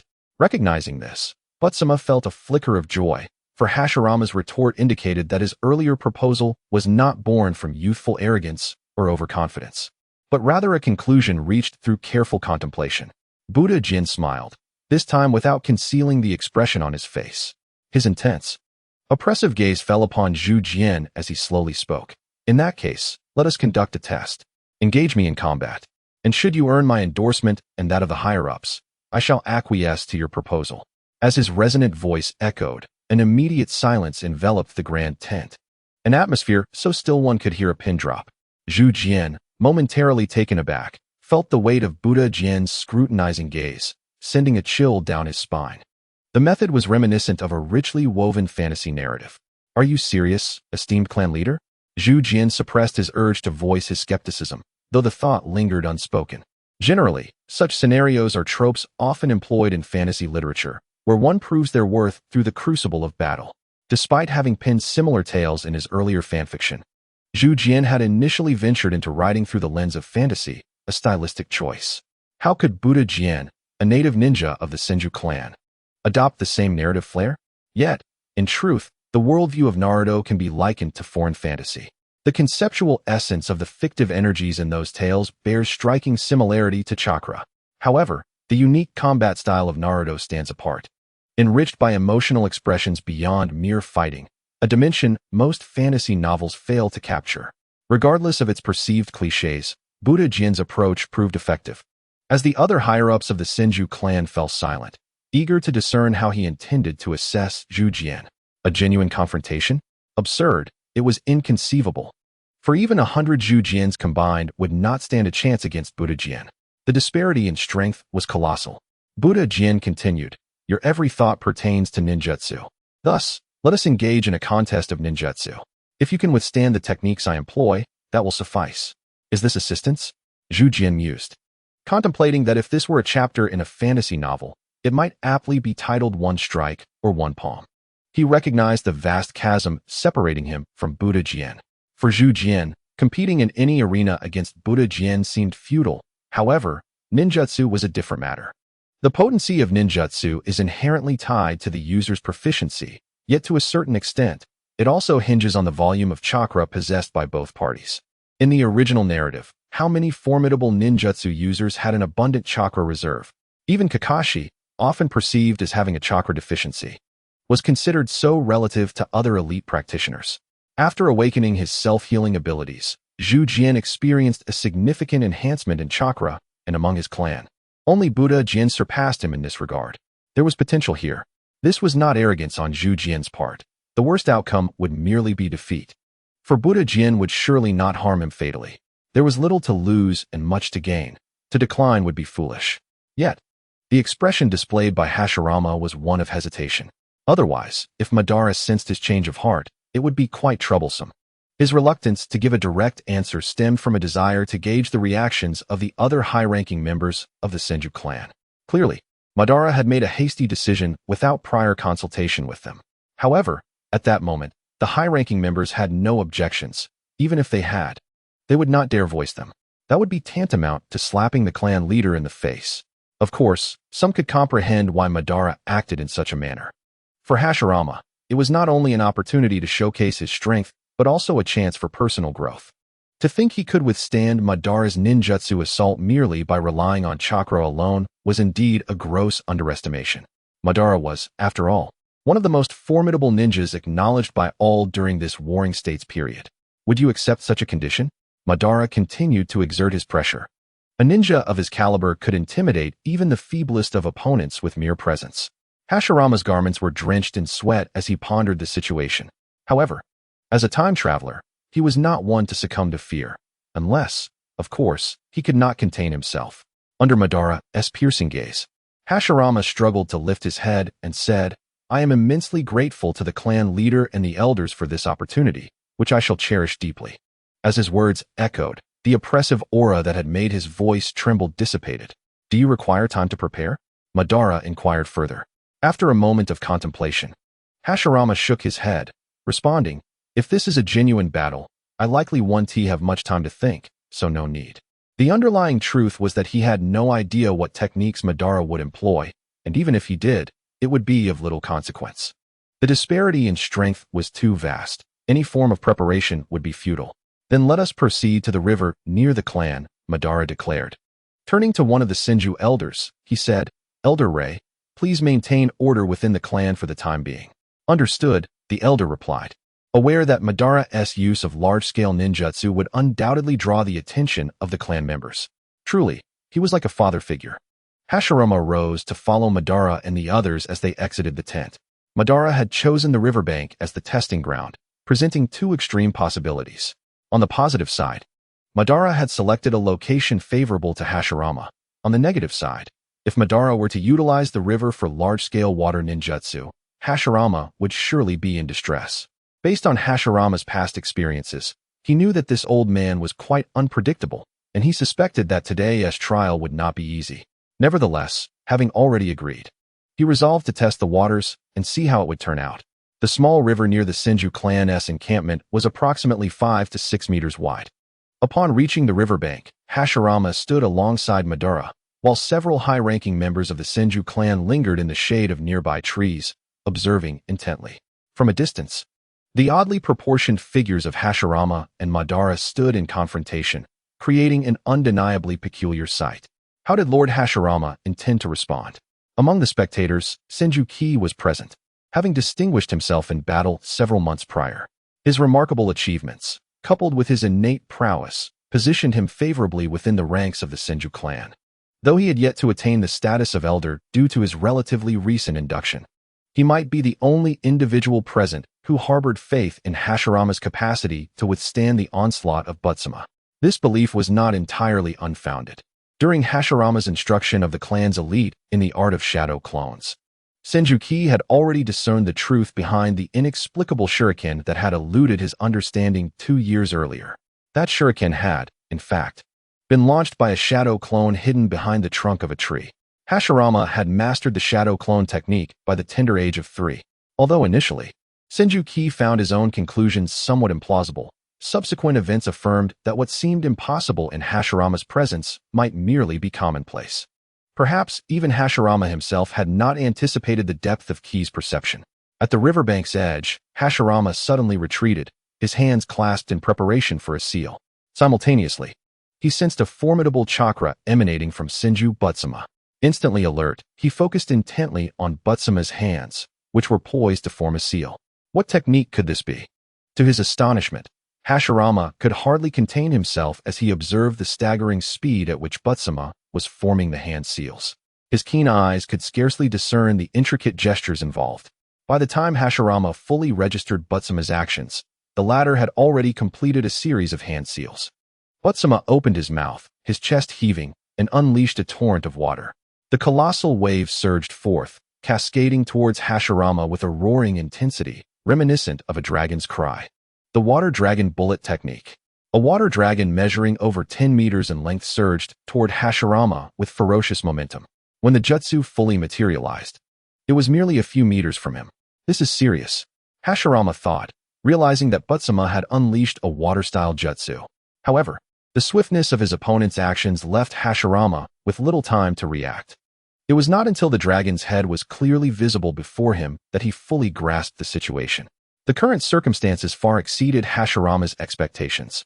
He had considered that Butsuma might utilize the riverbank to his advantage for a water-style technique, perhaps opting for something akin to the waterfall technique, which was more focused on suppression. Yet, Butsuma had not merely capitalized on the terrain. He had unleashed an offensive water dragon bullet technique.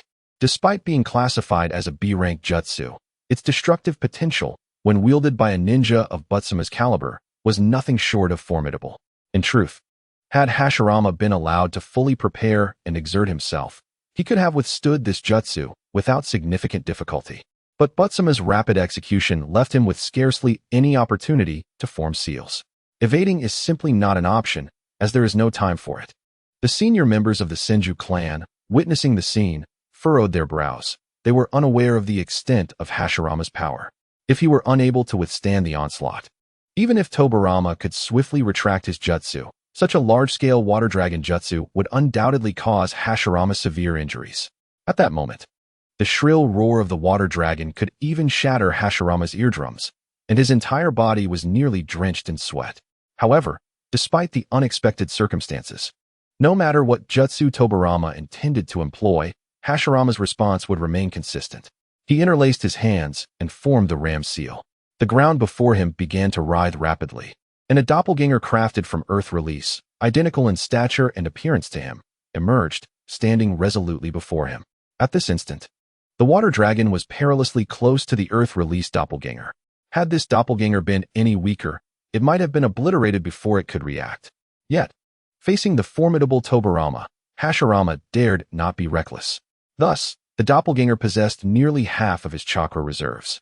As the water dragon surged forward, the doppelganger raised its right arm, the palm mere inches from the dragon's head. Yet, despite this proximity, formidable resistance manifested. A low hum reverberated as chakra coiled and rapidly gathered, compressing and rotating in a near limitless manner, culminating in the release of the jutsu at the most critical distance. Spiraling sphere. Boom. The spiraling sphere collided with the water dragon jutsu, unleashing a tremendous shockwave at the point of impact, sending water splashing everywhere. However, the rapidly spinning chakra sphere did not dissipate. Instead, it managed to hold its ground. Although the scale of this jutsu clash was entirely disproportionate, the spiraling sphere, classified as an A-rank jutsu, while lacking the grandiose spectacle of most attack-type A-rank jutsus, was undeniably powerful. Unable to withstand it, Hashirama let out a sigh of relief behind the earth-released doppelganger.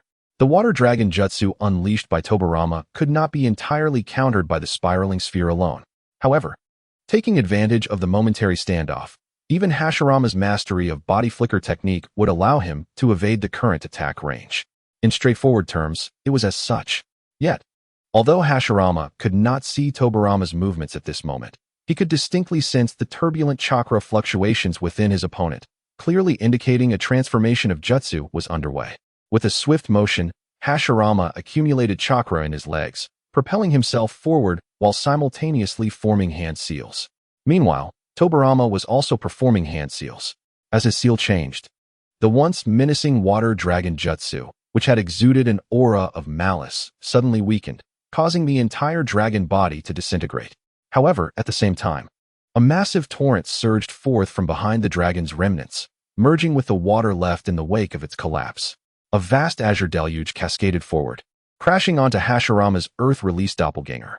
The doppelganger was utterly incapable of withstanding such an overwhelming force and quickly succumbed to the torrent, transforming into yellow mud.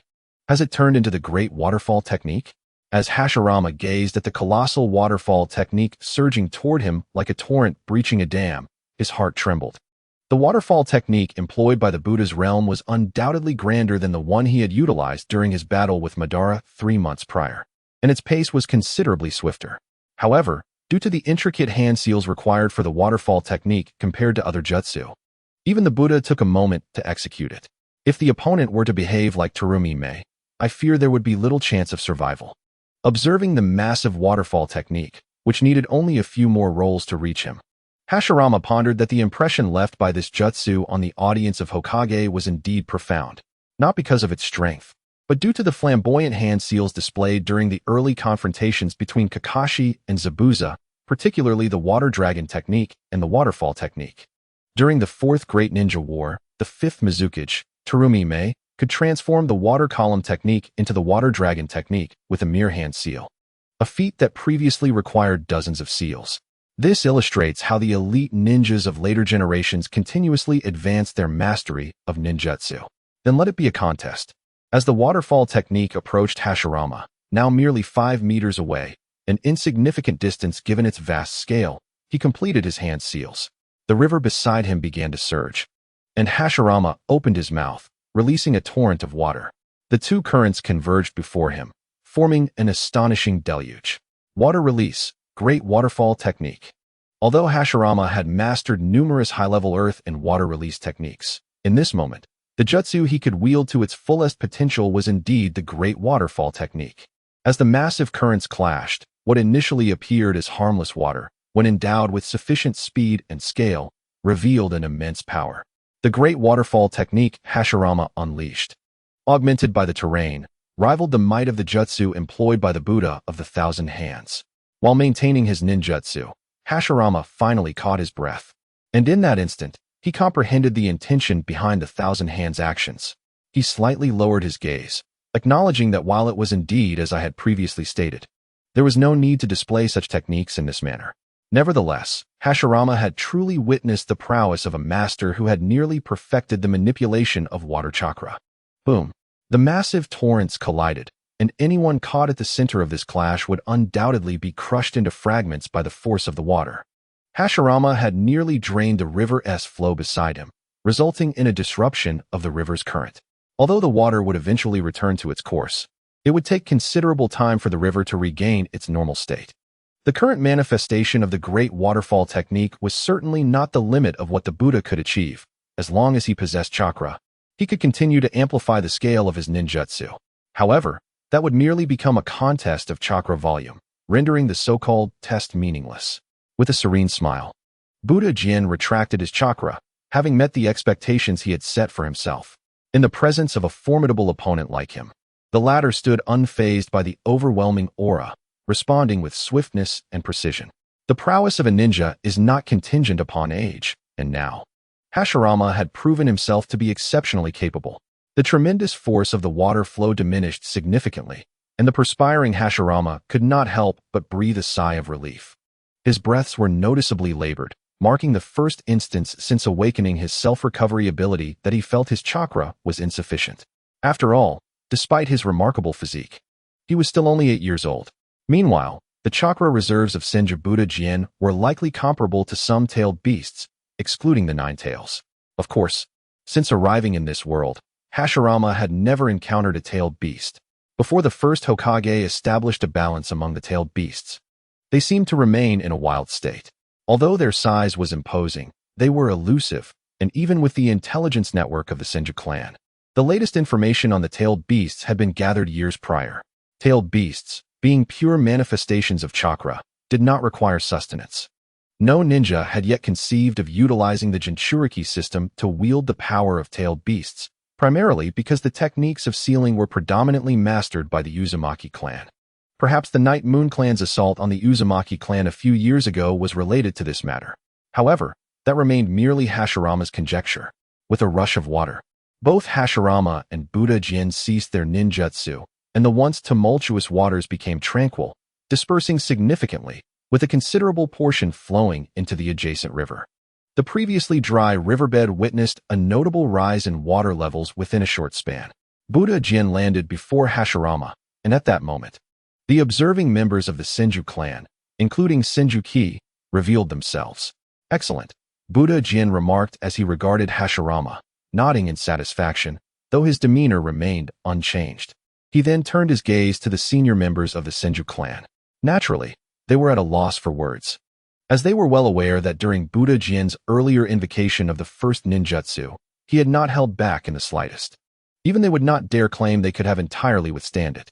Thus, Hashirama's achievement in this regard was irrefutable, and his strength no longer warranted any doubt. Even amidst the elite ranks of the Senju clan, Hashirama's prowess was undoubtedly commendable. Such a ninja, possessing this level of skill, had the capability to undertake high-difficulty missions. Although the senior members harbored concerns, given that this was the decision of the clan leader and Hashirama had already validated himself, they felt no reason to object. "I have granted your request, but I have one condition," Buddha Jin stated to Hashirama.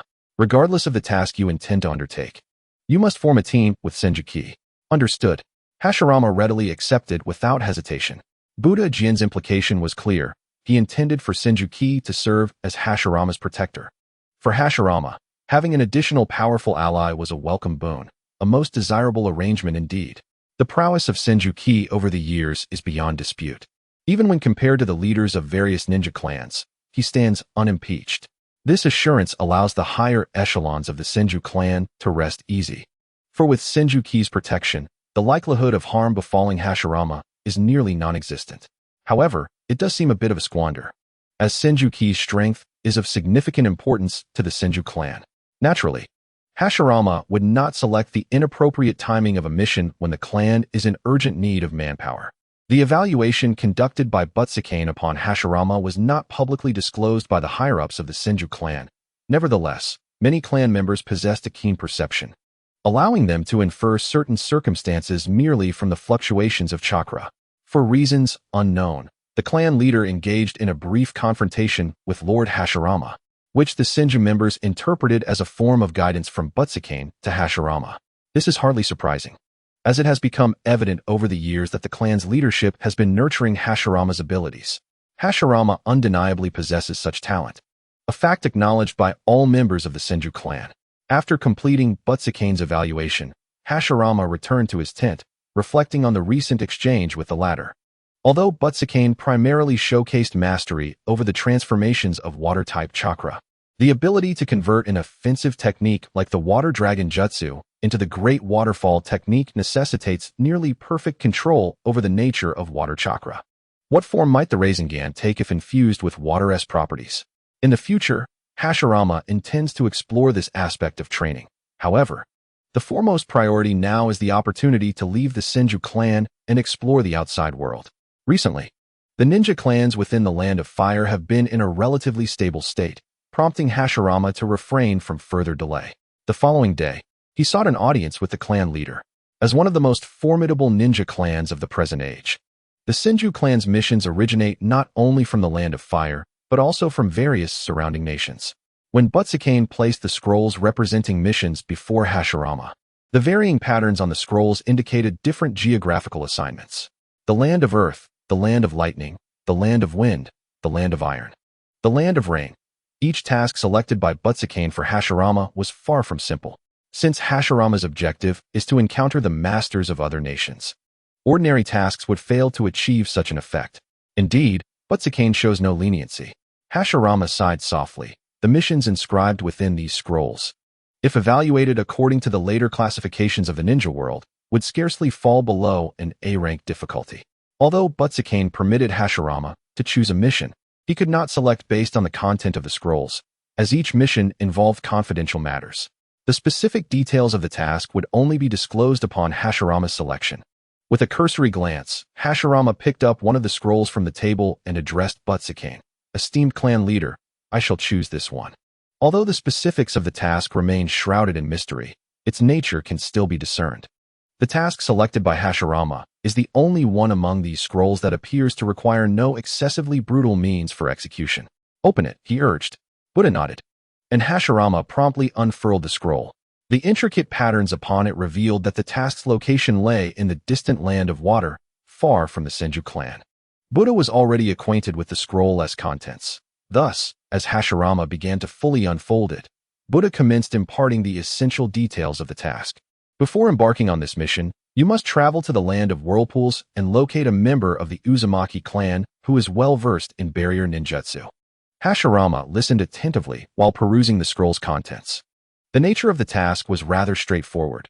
Journey to a major city within the Land of Water and dismantle a barrier located therein. However, the scroll provided no information regarding the client or the conditions within the barrier.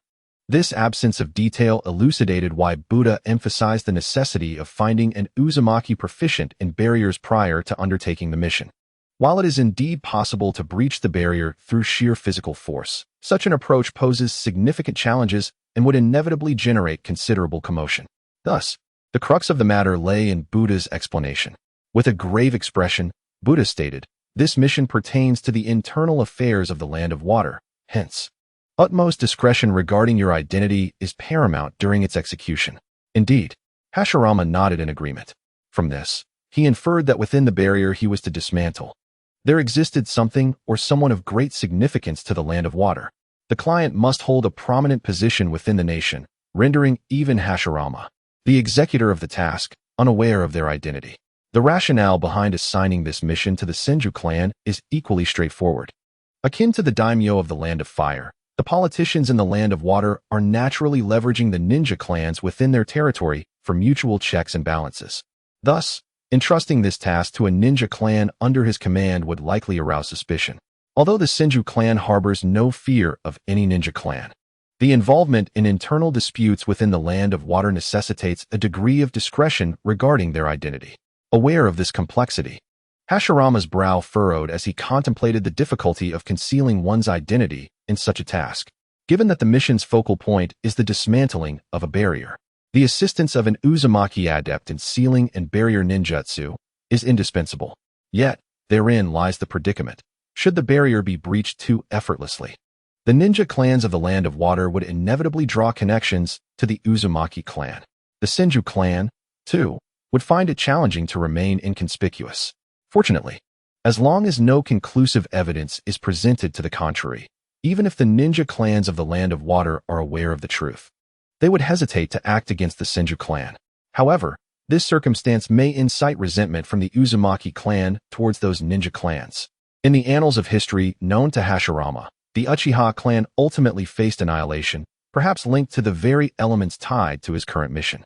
Due to the formidable powers of sealing techniques and barriers, the Uzumaki clan had incurred the resentment of numerous ninja families. Hashirama sighed inwardly. Of course, the Senju clan could not overlook such matters. However, given the Senju clan's overwhelming strength, even if the Uzumaki clan was despised, those ninja families dared not act openly against them. Yet, as the 5 great ninja countries began to form, should the Senju clan, for various reasons, gradually fade from the ninja world, the Uzumaki clan might become a casualty of political maneuvering among the nations. This was merely a historical account Hashirama gleaned from the original narrative. The future history was something he must live through himself. The fates of the Senju, Uzumaki, and Uchiha clans remained uncertain. "Prepare yourself," said Tobirama. "Though the task is of your choosing, during its execution, all your actions must comply with Senju Hashirama's directives." Despite having some experience with missions, Hashirama recognized the complexity of this particular endeavor. He bore no dissatisfaction, acknowledging that Tobirama's status, experience, and strength surpassed his own at that moment. Hashirama promptly set about his preparations, and during this time, Tobirama summoned Senju Hashirama to brief him on the task's details. Once ready, Hashirama cast a glance at the still training Kurama and Banbutsu. As for Tobirama, he had already departed days earlier with other clan ninjas on a mission. The two immediately journeyed to the Land of Whirlpools. Unlike the perilous situation faced by the Uzumaki clan a few years prior, this mission allowed ample time for completion. So Hashirama and Tobirama were not compelled to rush recklessly. However, they needed to exercise greater caution this time, avoiding the attention of other ninja families, particularly the Uchiha clan, while traveling through the Land of Fire. Thus, they chose to circumvent the cities. Approximately 3 days later, Hashirama and Tobirama arrived at the eastern coastline of the Land of Fire, where shipping vessels controlled by the Senju clan set sail.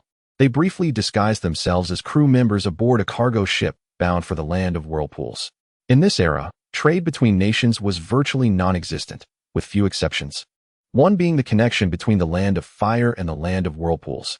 The establishment of trade between the two was undoubtedly due to the Senju clan's formidable power, coupled with the intervention of the Land of Fire's daimyo in mediating among the other ninja clans. This illustrates that the current daimyo of the Land of Fire was not merely a figurehead, in an age where strength and ninja prowess reigned supreme. Achieving such a feat required considerable skill. It is noteworthy that the Land of Whirlpools was centered around the Uzumaki clan, widely recognized as allies of the Senju clan. Thus, the collaboration between the Senju clan and the daimyo of the Land of Fire did not commence with the first Hokage, Senju Hashirama. The cargo ship moved at a leisurely pace, and Hashirama had little prior experience with maritime travel. Fortunately, he did not suffer from seasickness. After approximately a week, the vessel gradually docked at the shores of the Land of Waves.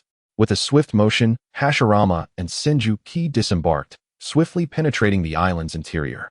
They made no effort to conceal their presence, and soon encountered members of the Uzumaki clan stationed along the coast for surveillance. At this point, both Hashirama and Senju Ki had donned their customary mission attire. After exchanging the designated signal with the Uzumaki clansmen, the two proceeded directly towards the direction of Uzumaki village. About half a day's journey later, as evening approached, the outline of the village emerged before Hashirama's eyes. Uzumaki village. After passing the scrutiny of the guards at the village entrance, they were ushered inside.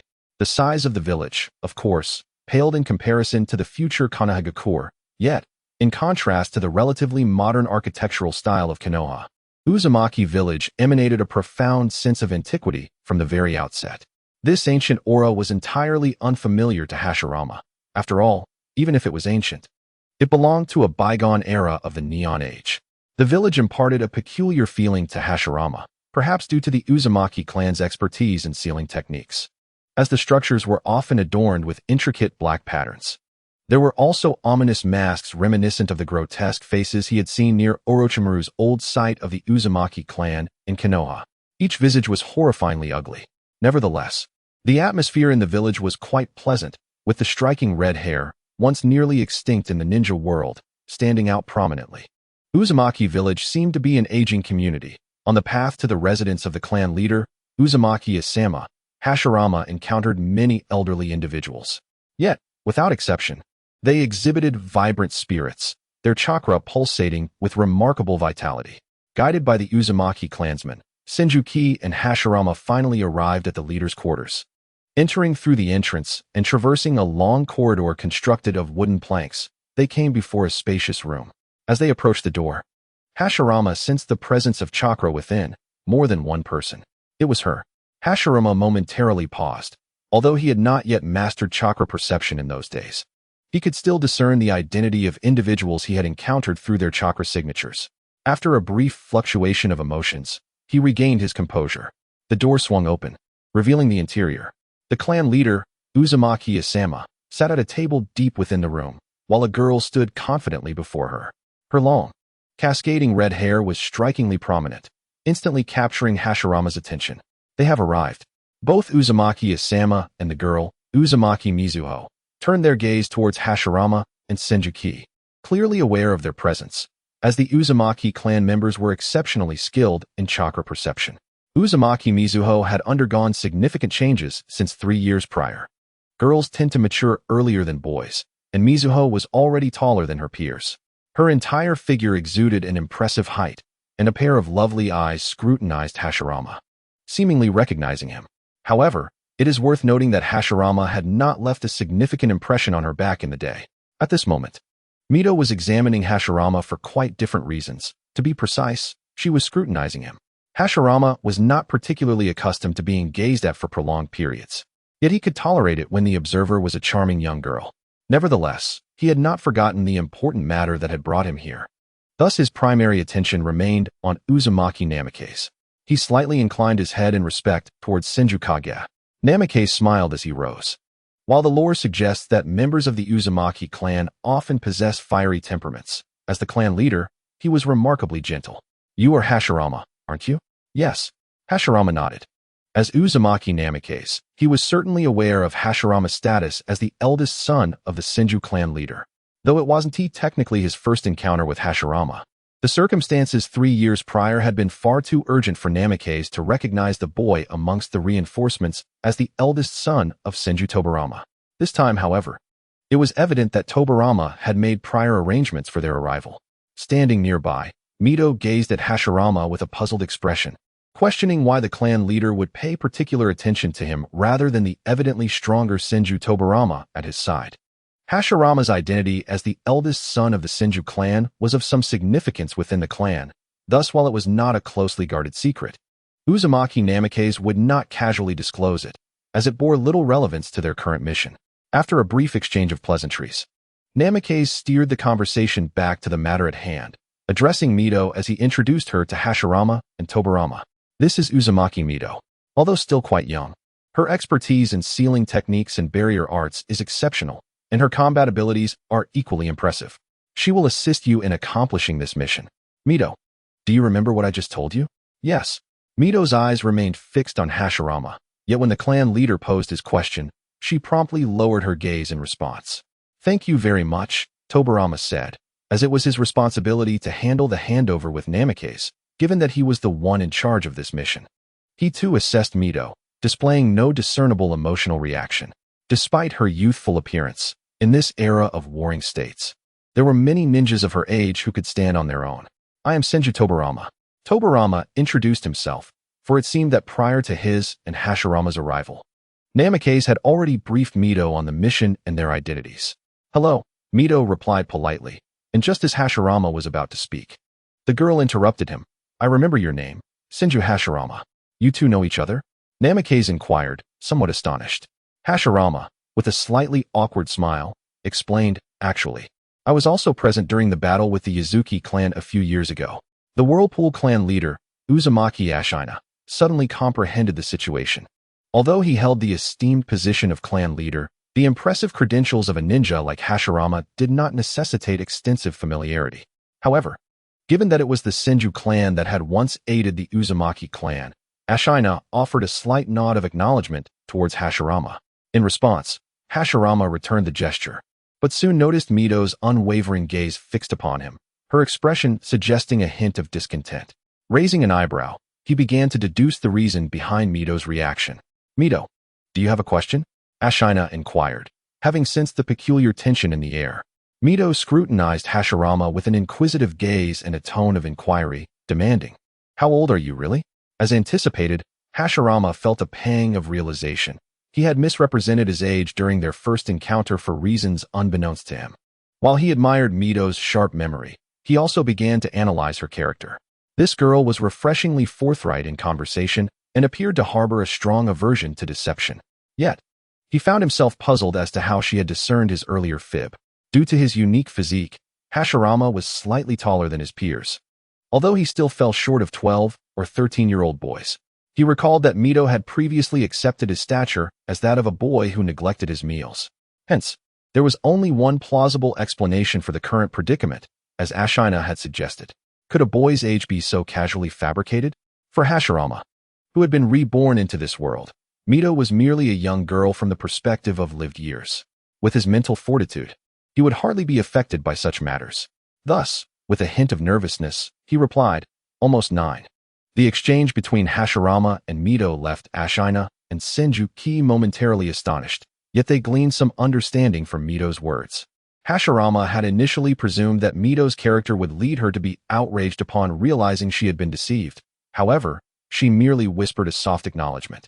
Consequently, Hashirama found himself bewildered, having prepared for a more intense interrogation. What was happening? As the daylight began to fade, Ashina interjected, It is getting late. You should rest for the night before setting off. Thank you, but that won't be necessary. We will depart once she is ready, Hashirama replied, despite his confusion. Although the urgency of their mission was not pressing, it was prudent to conclude such significant tasks as soon as possible. However, he found himself at a loss for how to address Mito. Calling her by her full name felt awkward, while addressing her simply by her first name seemed inappropriate. I understand, Ashina said with a smile, turning to Mito. Go ahead, we shall wait for you here. Mito nodded and set off to prepare. Typically, women and girls require an extensive amount of time to get ready for outings, but female ninjas are an exception. Mito quickly organized her belongings, tying her hair back with a simple headband and donning her mission attire. Following this, Senju Ki and Hashirama bid farewell to Uzumaki Ashina and swiftly navigated through the village of the Uzumaki clan, departing in haste. Once they left the confines of the Uzumaki clan, the trio advanced rapidly along the coastline of the island. Here lies the island of the Land of Whirlpools, guided, of course, by Mito. Initially, given their pace, they could have departed from the mainland before dusk. However, the subsequent journey could not be traversed by boat, necessitating their passage across the water on foot. Thus, as night cloaked the surroundings, the three took refuge for the night within the forest, a distance from the opposing shore of the island. A bonfire was kindled, and the trio, who had scarcely exchanged words along their journey, sat huddled together. Suddenly, Mito nestled beside Hashirama, her delicate visage drawing near. As Hashirama turned his gaze, an inexplicable tension enveloped him, for he presumed Mito had come to hold him accountable. Having previously refrained from expressing her displeasure in the presence of the Uzumaki clan, your chakra fluctuations hardly suggest you are merely 9 years of age, Mito remarked with an air of nonchalance, her fair cheeks betraying no trace of anger for Hashirama's earlier deception regarding his age. Rather, it seemed he was overly concerned. Not long ago, upon discovering the ruse, he had appeared quite vexed. Yet, Mito remained unperturbed and possessing a maturity beyond her years. Hashirama chose not to dwell on it excessively, as he regarded the innocent countenance of the girl before him, her eyes clear and seemingly devoid of any ulterior motives. A soft chuckle escaped his lips. "Indeed, you possess quite the spirited personality," he noted, responding in a rather blunt manner. For he was not particularly adept at conversing with girls, even those as young as she. When he first encountered Mito, he found her reminiscent of a figure etched in his memory, largely due to their physical resemblance and a somewhat similar manner of speaking. Thus, observing Mito became a small consolation for Hashirama, who felt he might never return to that world. Of course, he never considered Mito as a mere substitute for another girl. Given his psychological maturity, he could not possibly harbor romantic feelings for someone so young. Even as Senju Hashirama, he would not hastily deem Mito as his destined wife. As for the girl from his past, there was no resolution to their story, another tale altogether, fraught with complications. In retrospect, it seemed to be a one-sided yearning on his part. Yet, such unreciprocated longing is still longing. It had persisted for several years since Hashirama arrived in this world, and he was uncertain how much longer it could endure. A lifetime? That might be a beautiful fairy tale, but Hashirama never believed that something without resolution could last forever. A person's thoughts evolve with experiences, regardless of whether one is 10, 20, 30, or older. Until the final breath, one remains uncertain of the thoughts that occupy the mind. Therefore, Hashirama engaged with Mito as though she were a newly acquainted girl, his manner of speaking reflecting this approach. Nevertheless, he was not mistaken. Even as a member of the Uzumaki clan, Mito's chakra capacity was indeed remarkable. That is true, she concurred, her mind unclouded, finding merit in Hashirama's observations. She then sat down beside Hashirama and continued her inquiry. "Why does the clan leader seem to pay so much attention to you?" Hashirama hesitated slightly. "Is it inconvenient to discuss?" she added. "If so, I won't press further." Despite Mito's lively disposition, she possessed the fundamental qualities expected of a ninja. "No," Hashirama replied with a smile, shaking his head. "It's not exactly a secret. It's likely because the clan leader of the Senju, Senju Butsuma, is my father." His hesitation stemmed from a concern that it might sound like he was boasting about his lineage, akin to the misunderstanding of claiming, "My father is Li Gang." In truth, Hashirama shared the sentiments of a victim of online scrutiny. He did not wish for anyone to perceive him as special solely due to his connection to Senju Butsuma. However, given Mito's character, she was not overly preoccupied with such matters. "Ah, that makes sense," Mito smiled, her expression and emotions unchanged upon learning that Hashirama was the son of the clan leader. Perhaps due to her upbringing, Mito was not a direct descendant of the clan leader, Uzumaki Mito, but due to her exceptional talents, she had trained alongside the clan leader's grandson since childhood. The grandson of Mito was akin to a little brother to her. "At such a young age, you are capable of undertaking such significant tasks. You seem quite impressive," she remarked, playfully patting Hashirama's shoulder, adopting a somewhat elder-like demeanor. "I manage," Hashirama replied modestly. By the campfire, Mito and Hashirama engaged in conversation, her thoughts and mannerisms as lively as ever, posing questions to Hashirama that bore little logical connection to previous discussions. After chatting for a while, Hashirama felt somewhat uneasy with the quiet presence of Senju Ki, who sat beside him like an uninvited light bulb, casting occasional glances that added an odd tension to the atmosphere. He turned to Senju Ki and asked, "How will we keep watch tonight?" Although they were on an island in the land of whirlpools, which should pose little danger, the routine of night watch was still essential. Senju Ki responded, "The first shift will be handled by her," glancing at Mito, unsure of how to address her. Normally, Senju Ki would not be this way, but Hashirama's earlier reaction had made him somewhat flustered. Mito immediately smiled and said, "You can all just call me Mito." Senju Ki nodded with a gentle smile and told Hashirama, "Mito will take the first shift, I will handle the second, and you will take the third." Though Mito was a girl, she was still a ninja, and entrusting her with the earliest shift was a gesture of true chivalry. Neither Hashirama nor Mito objected. After answering Mito's questions for a while, Hashirama and Senju Ki retired for the night. The night passed peacefully, with no unusual occurrences. By the break of dawn the next day, the three, having restored their energy, set off once more. Ninjas can endure several days without rest, so a few hours of sleep were more than sufficient, especially since they belonged to the Senju and Uzumaki clans, whose physical capabilities surpassed those of ordinary ninjas. The island of the Land of Whirlpools was relatively close to the Land of Fire, yet there still lay a considerable distance to their destination, the Land of Water.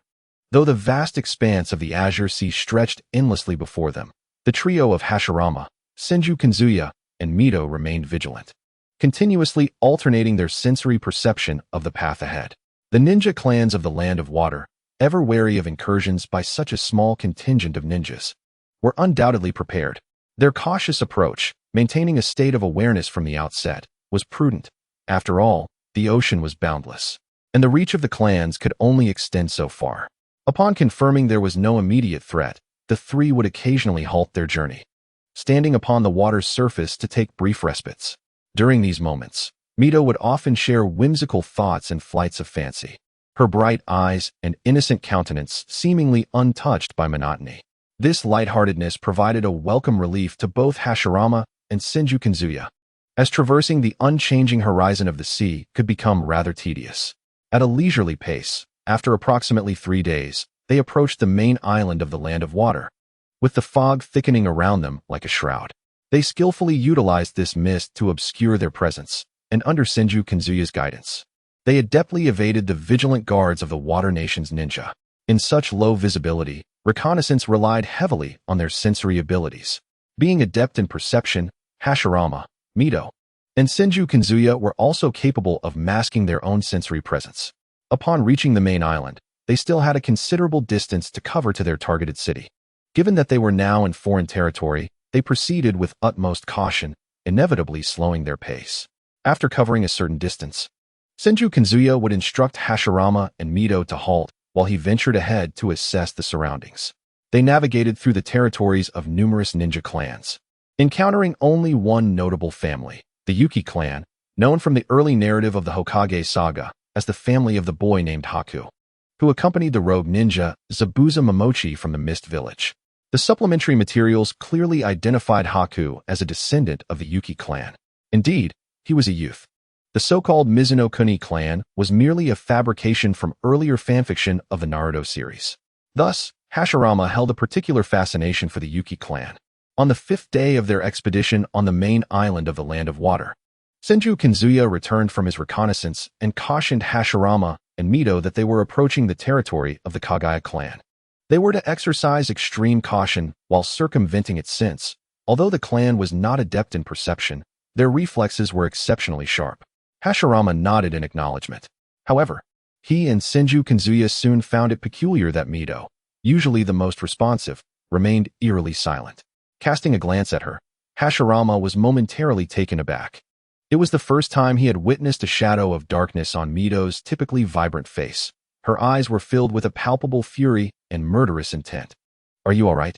Hashirama inquired with concern, fully aware of the reason behind Mito's unsettling reaction. 3 years ago, during the war launched by the Yatsuki clan against the Uzumaki clan, the Kagaya clan played a significant role. This was not the first encounter between the Uzumaki and Kagaya clans. The Uzumaki clan rarely initiated conflicts with other ninja families. Thus for Mito, the Kagaya clan undoubtedly represented an invading force. In the wake of their aggression, she lost many loved ones and companions. Mito remained silent, her fists clenched tightly, her eyes glistening with unshed tears. Hashirama, though unsure how to console a woman, felt a deep reluctance to see the innocent and cheerful Mito wear such a sorrowful expression. Over the days they had spent together, the girl had undeniably become one of the few friends Hashirama had made since arriving in this world. Yet, Hashirama was not entirely without recourse. Perhaps he could promise Mito that he would seek vengeance on her behalf in the future. Such a declaration might offer her some solace. However, Hashirama's ultimate aspiration was to quell all strife in the world. He could not allow himself to be ensnared by familial hatred. Even if the path of a warrior often involved sacrificing countless lives, he understood, as Minato had once said, that in the world of ninjas, hatred perpetuated an unending cycle of retribution. Even Uchiha Madara had managed to endure the loss of his brother Izuna and the collaboration with the Senju clan. As a ninja, one must learn to endure. suppressing what might have been the only words capable of comforting Mito. Hashirama chided himself internally for lacking the assertiveness expected of a god of ninjas.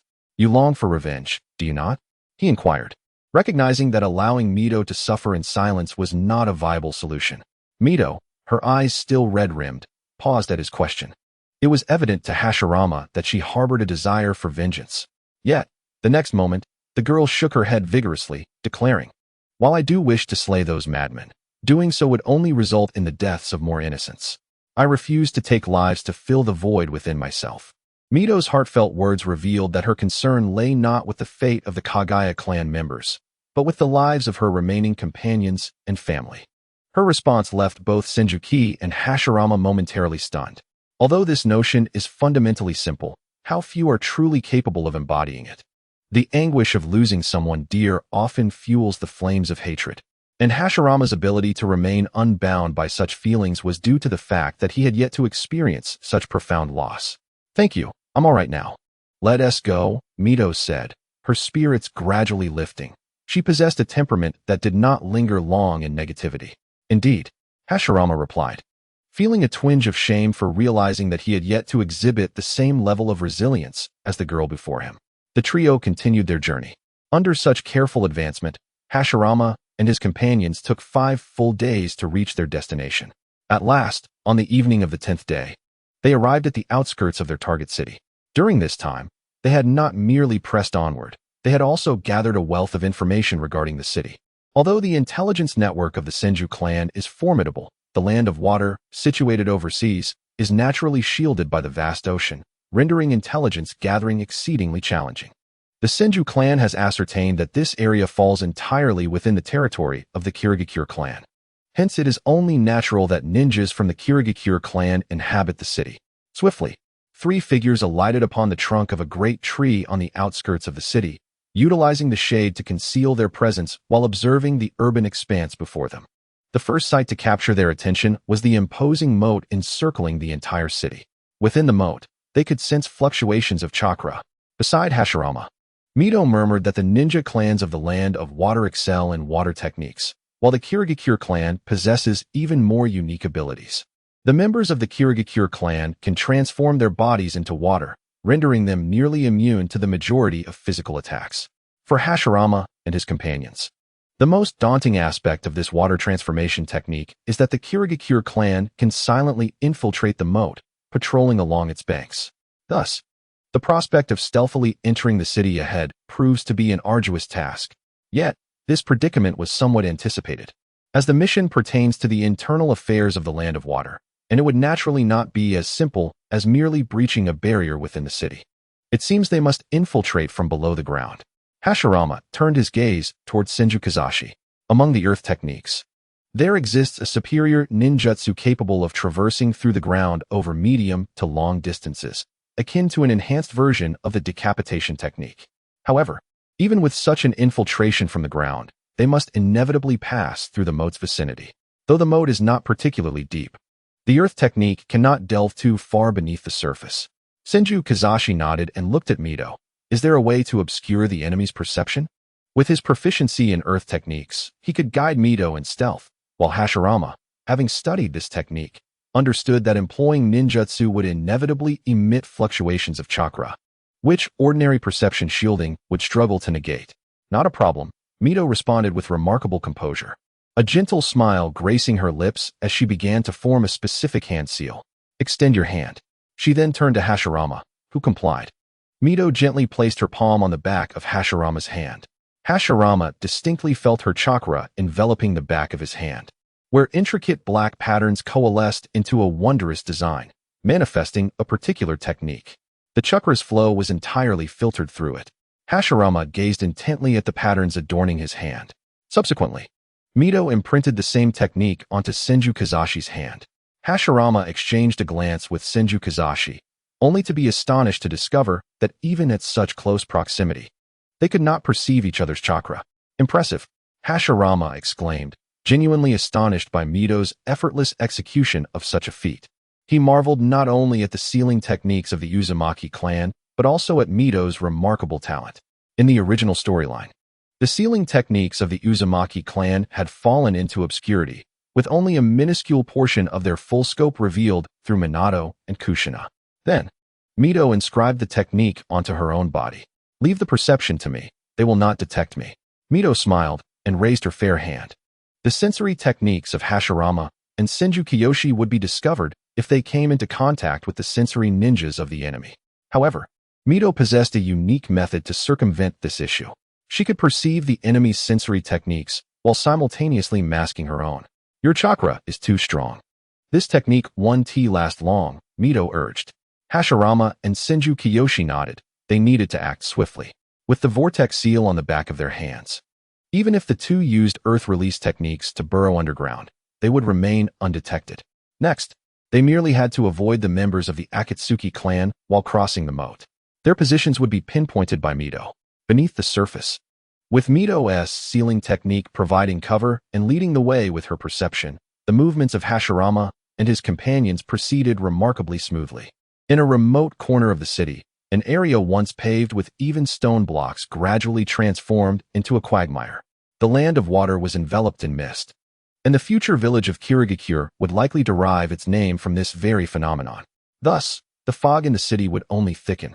This facilitated the infiltration of Hashirama and his allies. In the corner, the ground cracked open, and the three figures emerged from the mire-like area. Senju Kiyoshi pressed down, causing the quagmire to vanish rapidly. The ground returned to its original state, leaving no trace behind.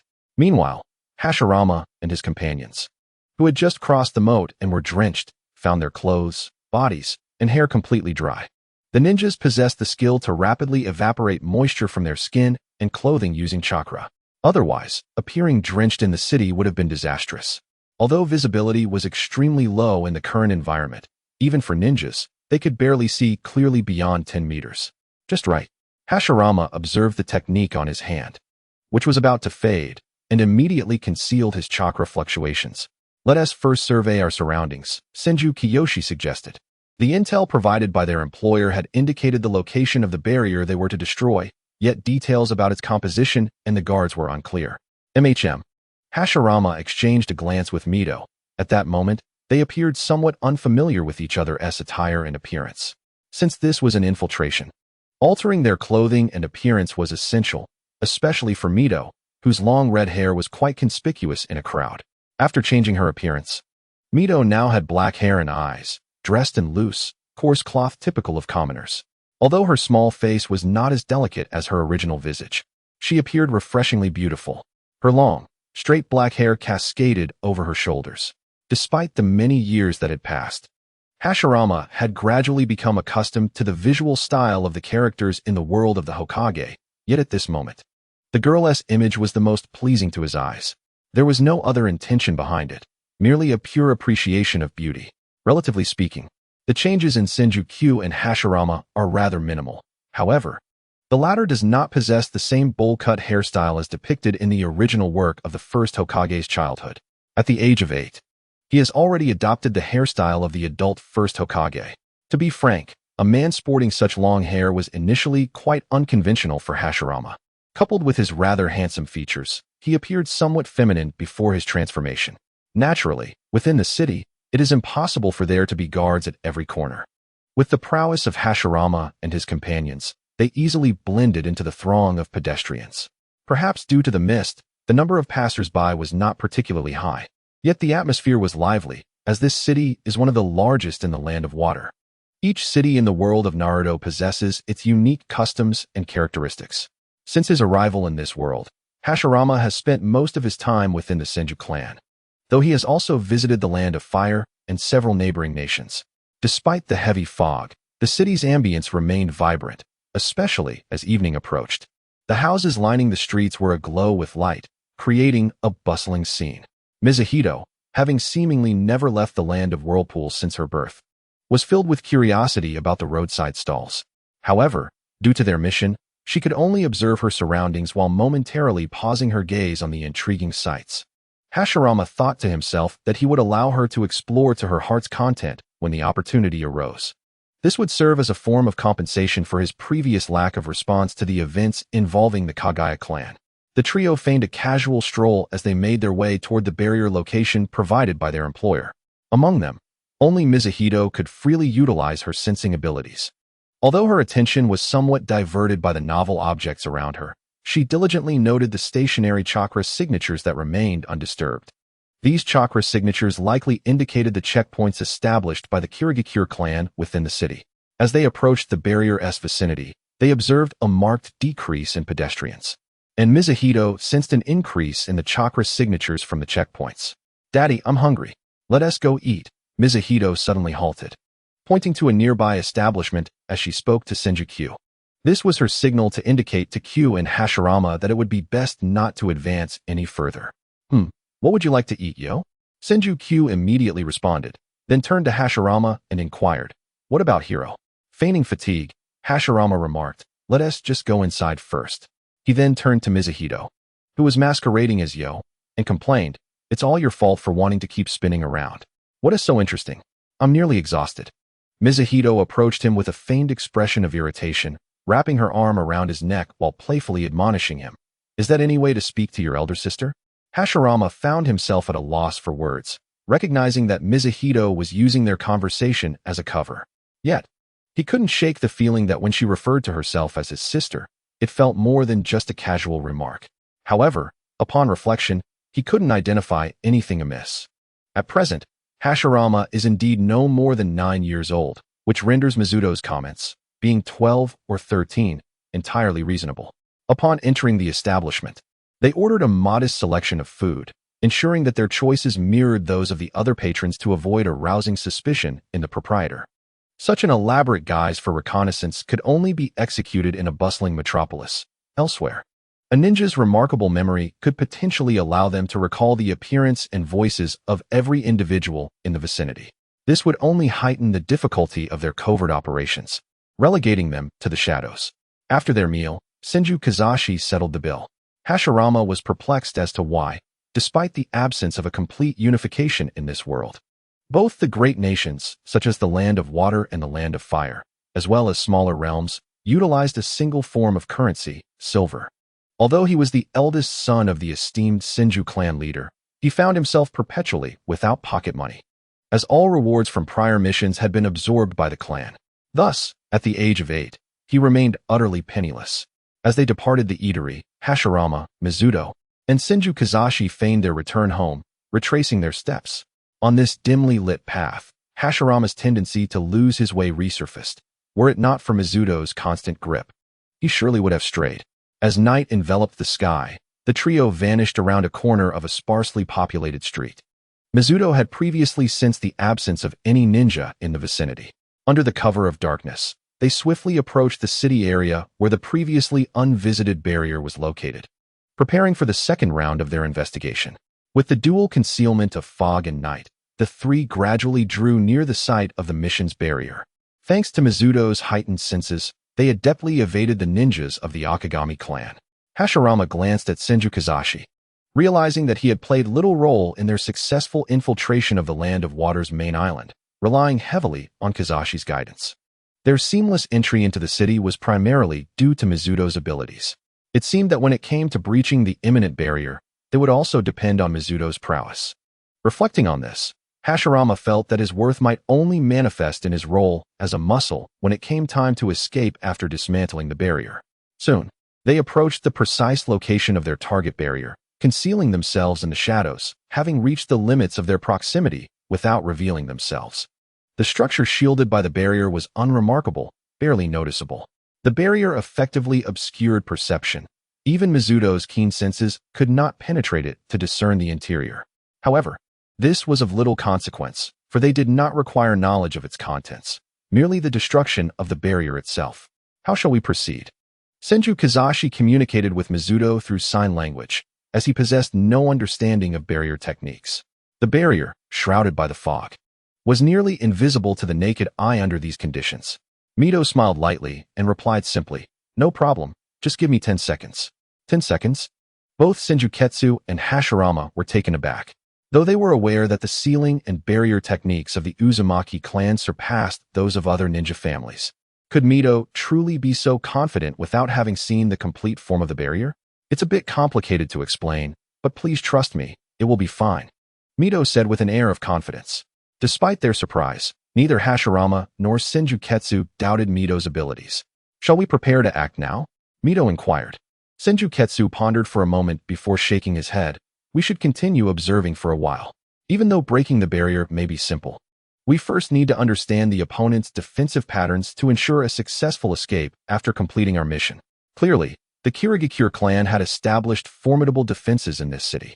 Extricating themselves after accomplishing their task would not be an easy feat, even for a ninja of Senju Ketsu's caliber. Both Hashirama and Mito agreed. The three of them temporarily departed from the area and began to scout the entire city. By midnight, they had gained a rough understanding of the city's security situation. Subsequently, they arrived at a corner of the city where Mito constructed a barrier. This barrier could completely obscure sound, chakra fluctuations, and even their movements. Senju Ketsu finalized the mission plan, intending to commence their operation when night fell the following evening. Do you have a way to disguise the barrier as if it were physically damaged?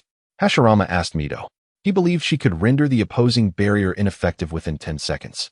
But such an act would undoubtedly reveal her identity as a member of the Uzumaki clan. The clever Mito understood Hashirama's implication. After a moment of thought, she replied, I could give it a try. The principle behind the barrier's construction was quite simple. Aside from the core within the barrier, it required special points, much like a foundation, for support. If these points were destroyed, the foundation of the barrier would be shaken. At that point, a certain degree of physical attack could be employed for destruction. However, this method would be more time-consuming than directly destroying all the points. Thus, Mito expressed her concerns, but doing so will prolong the time needed to dismantle the barrier. Wouldn't that be too dangerous?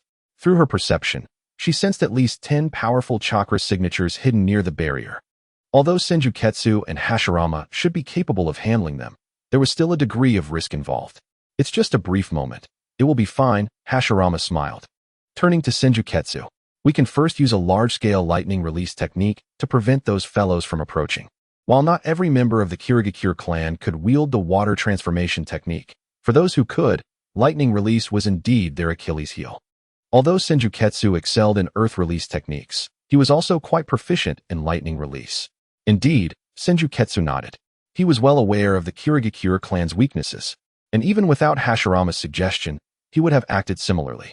Today, let us indulge in a well-deserved respite, for come tomorrow evening, we shall find ourselves ensnared in a relentless whirlwind of activity.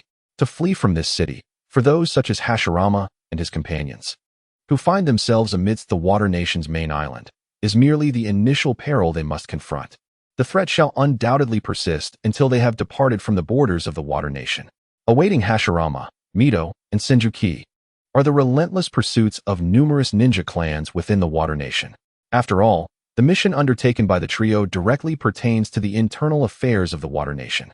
Hence, the upper echelons of the Water Nation will undoubtedly mobilize every ounce of their power to thwart their progress, presenting an array of formidable dangers. Thus, Hashirama and his comrades remained ensconced within the barrier constructed by Mito, and as the second day gradually descended into twilight, their operation commenced. The three arrived at the vicinity of the structure housing the barrier with remarkable swiftness. They exchanged glances before dispersing. Senjuki swiftly approached the edifice, forming hand seals. On the back of his hands lay the intricate seals laid out by Mito, rendering it so that even as Ki harnessed a vast reservoir of chakra, no adversary could perceive his presence. With Ki's agility, he reached the base of the structure unnoticed. With a sudden thrust, Ki pressed his palm against the ground, unleashing a torrent of lightning that surged forth like a frenzied web, rapidly enveloping the area.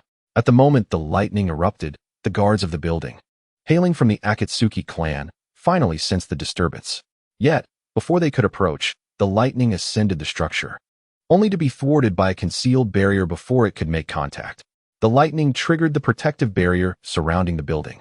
Yet this barrier was incapable of absorbing Ki's lightning chakra.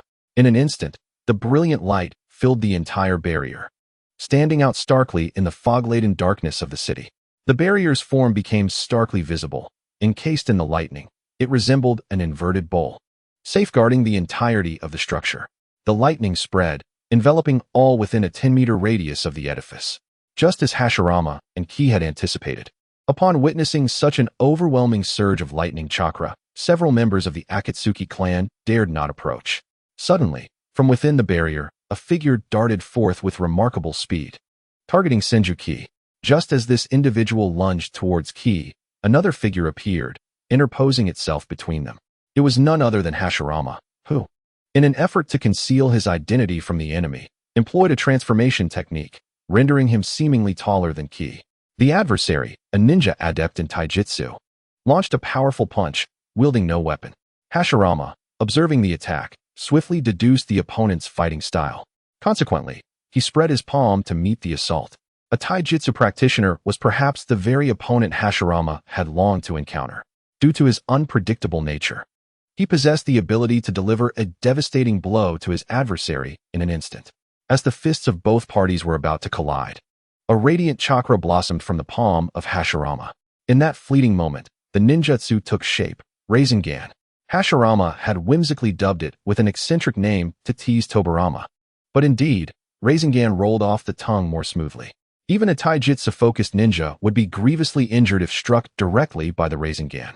Hashirama unleashed the ninjutsu at nearly point-blank range. However, the enemy ninja exhibited astonishing reflexes. Upon witnessing the jutsu in Hashirama's palm, he swiftly pivoted, evading the attack with a sidestep. The strike missed its mark, prompting Hashirama to withdraw immediately. Engaging in close combat with such a quick-reacting opponent offered little advantage. At that moment, Mito also sprang into action. She formed hand seals, puffed her cheeks, and unleashed a torrent of water. The majority of the Whirlpool clan specialized in offensive water-based ninjutsu. The deluge cascaded down, forcefully crashing upon the barrier activated by the lightning release ninjutsu of Senju Kage. Boom. Initially, the barrier remained immovable, but as the water completely enveloped it, it trembled violently, akin to a house quaking in an earthquake. Mito, with a mere glance, could discern the barrier's construction and the positions of all its foundational points. Although her water release appeared to be a wide-ranging, indiscriminate assault, it had already disturbed a specific point of the barrier with the weighty torrents. However, it was still insufficient to breach it. At that moment, Senju Kage, whose lightning release enveloped the entire barrier, detected an exceedingly faint, unfamiliar chakra emanating from the area covered by Mito's water flow. Clearly, this was the barrier's foundational point. Consequently, Senju Kage altered his hand seals, and lightning surged forth, enveloping the water, as a torrent of chakra surged violently toward the fluctuating point. The barrier shuddered once more, and the foundational point beneath the water was utterly compromised by Senju Kage's efforts. No longer needing to maintain the release of lightning chakra, Senju Kage arose. For at that moment, members of the Hozuki clan had forcibly torn through the range of the lightning release, converging toward him. With a change in hand seals, Senju Kage unleashed the Earth Release, Earth Dragon Bullet technique. The ground beneath him writhed and rose, forming the head of a rocky dragon, from whose maw projectiles of Earth Release chakra were rapidly fired. Even the taijutsu ninja, who had previously clashed with Hashirama and initially targeted Senju Kage, found himself within the range of the Earth Dragon bullets. He effortlessly encompassed all nearby opponents with his ninjutsu. Despite this, none among the ninjas dared to underestimate Senju Kage's offensive capabilities, for even the current leader of the Hozuki clan might not surpass him in strength. Seizing this opportunity, Hashirama began to gather an immense amount of chakra, preparing to unleash a powerful attack upon the barrier behind him to compensate for Mito's inability to destroy it. Boom, boom, boom. The surrounding members of the Akatsuki clan employed various ninjutsu techniques to counteract or evade the attacks of Senju Hashirama. Their objective was to dismantle the barrier. Amidst the mist, an urgent voice pierced through, alerting the nearby ninjas to the intentions of Hashirama and his companions. Upon hearing this voice, Hashirama chuckled and replied, "Could your reactions be any slower? Is this not redundant? There are merely 3 of us infiltrating. We are either here to dismantle the barrier or to engage in combat with you.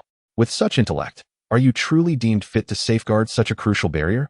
Even the antagonists in third-rate novels possess greater cunning than you lot." As Hashirama's thoughts raced, the ninjutsu in his hands was already complete.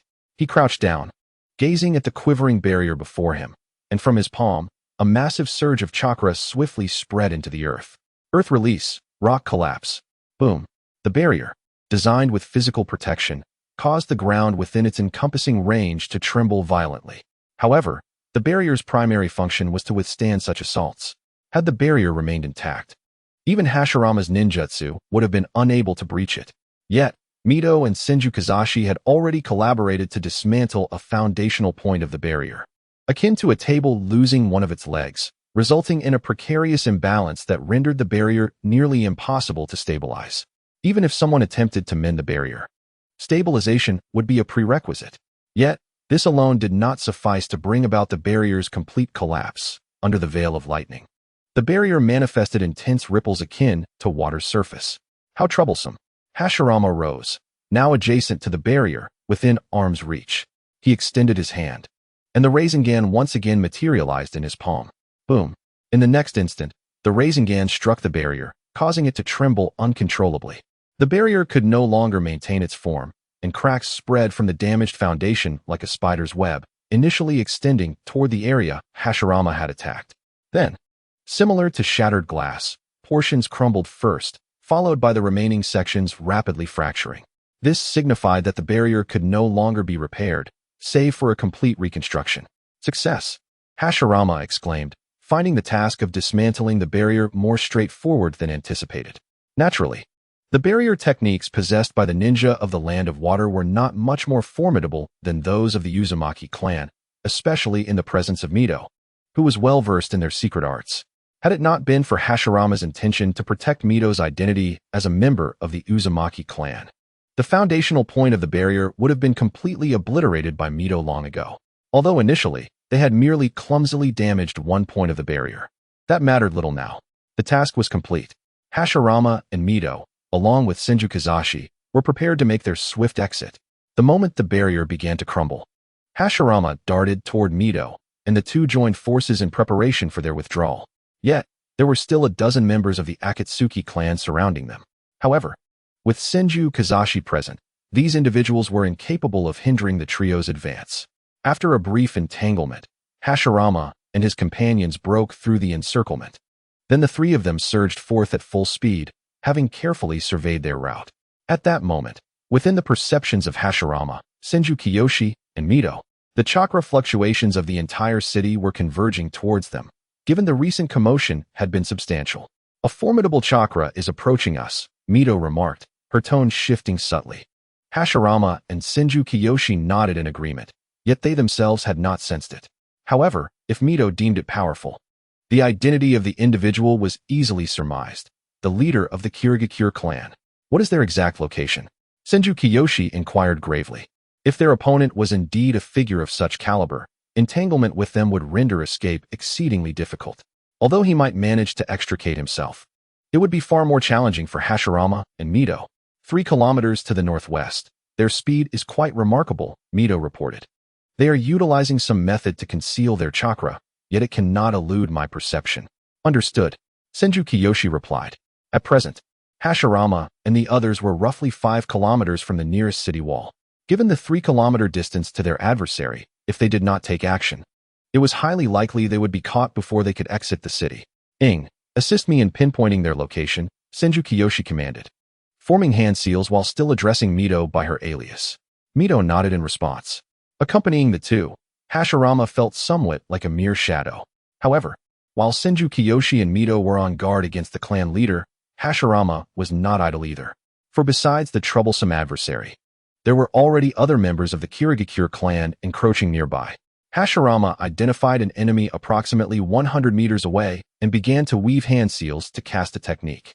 Doton no Yari. Though he was in motion and unable to draw upon the earth's rock for his ninjutsu, this posed no issue for Hashirama, whose chakra was immense.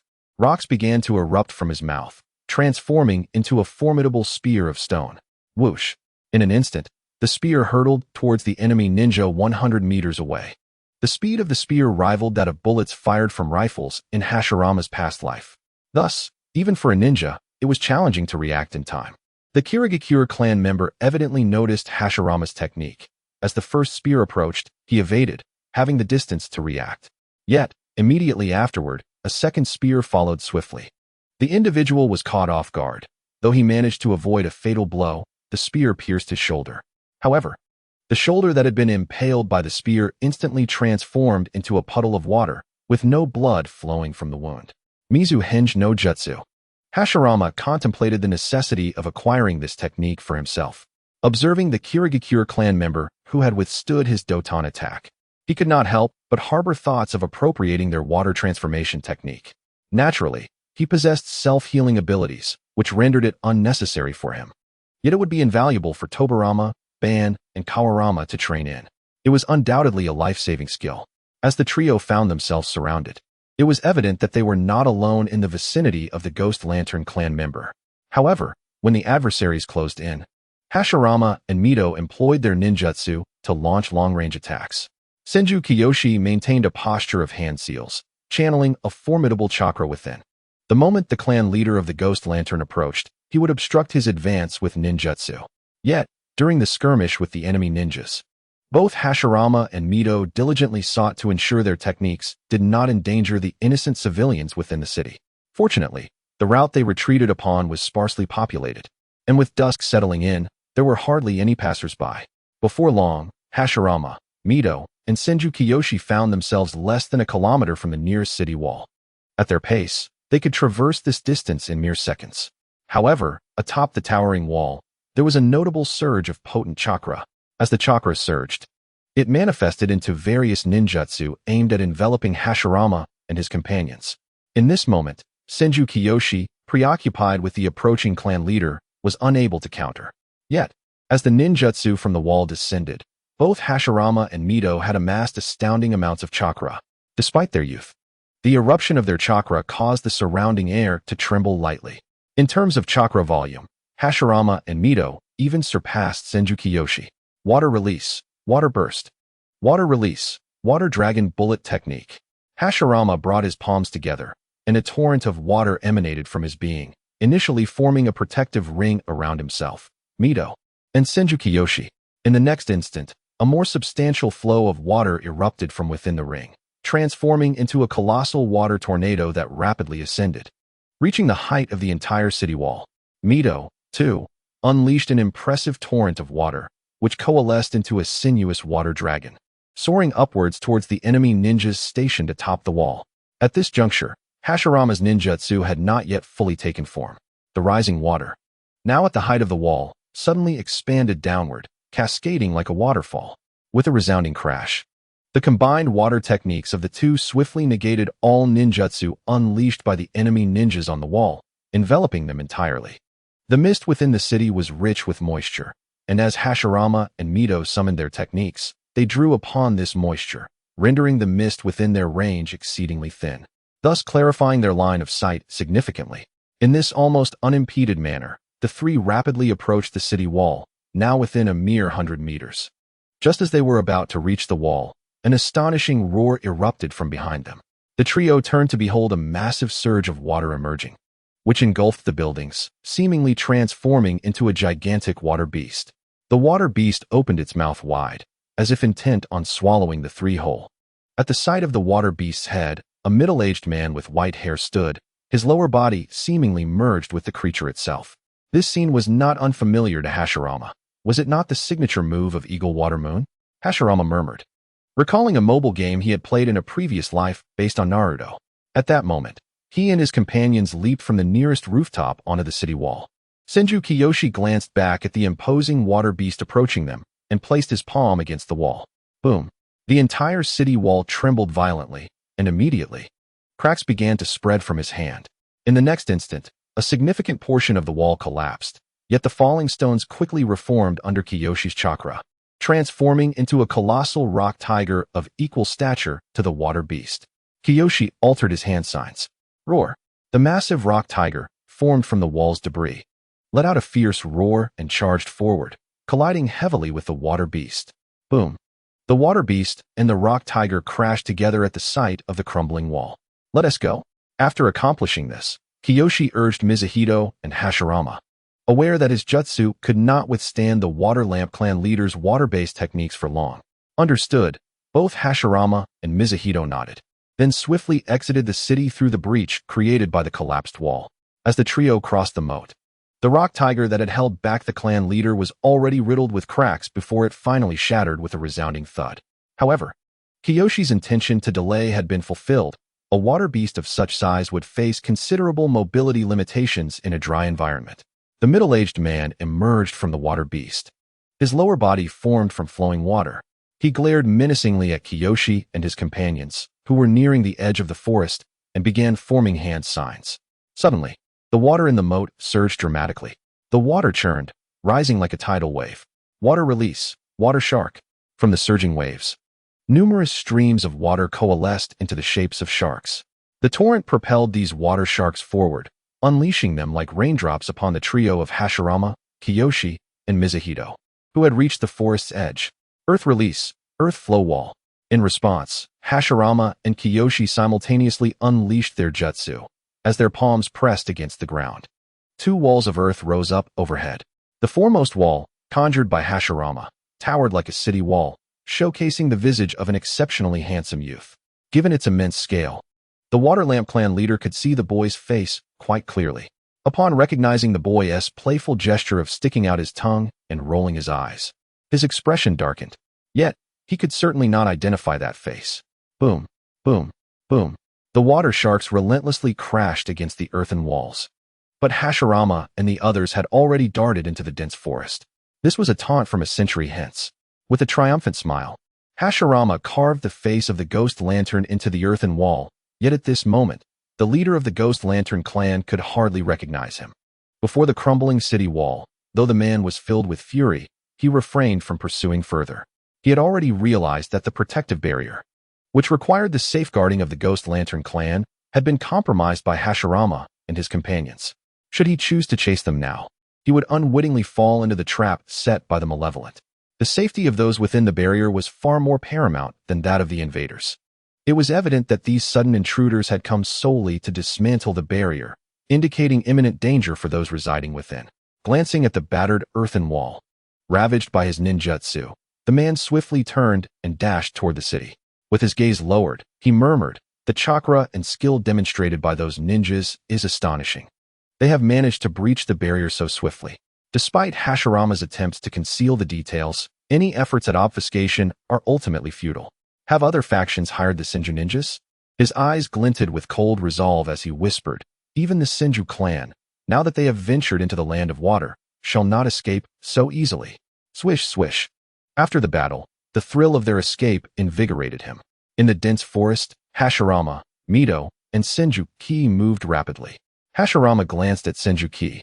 Although he was already aware of Ki's formidable strength, the manner in which he had transformed the city wall into a weapon was undeniably impressive. Mito, having dispelled her transformation technique, resumed her original appearance and sighed in relief. Finally, they could return home.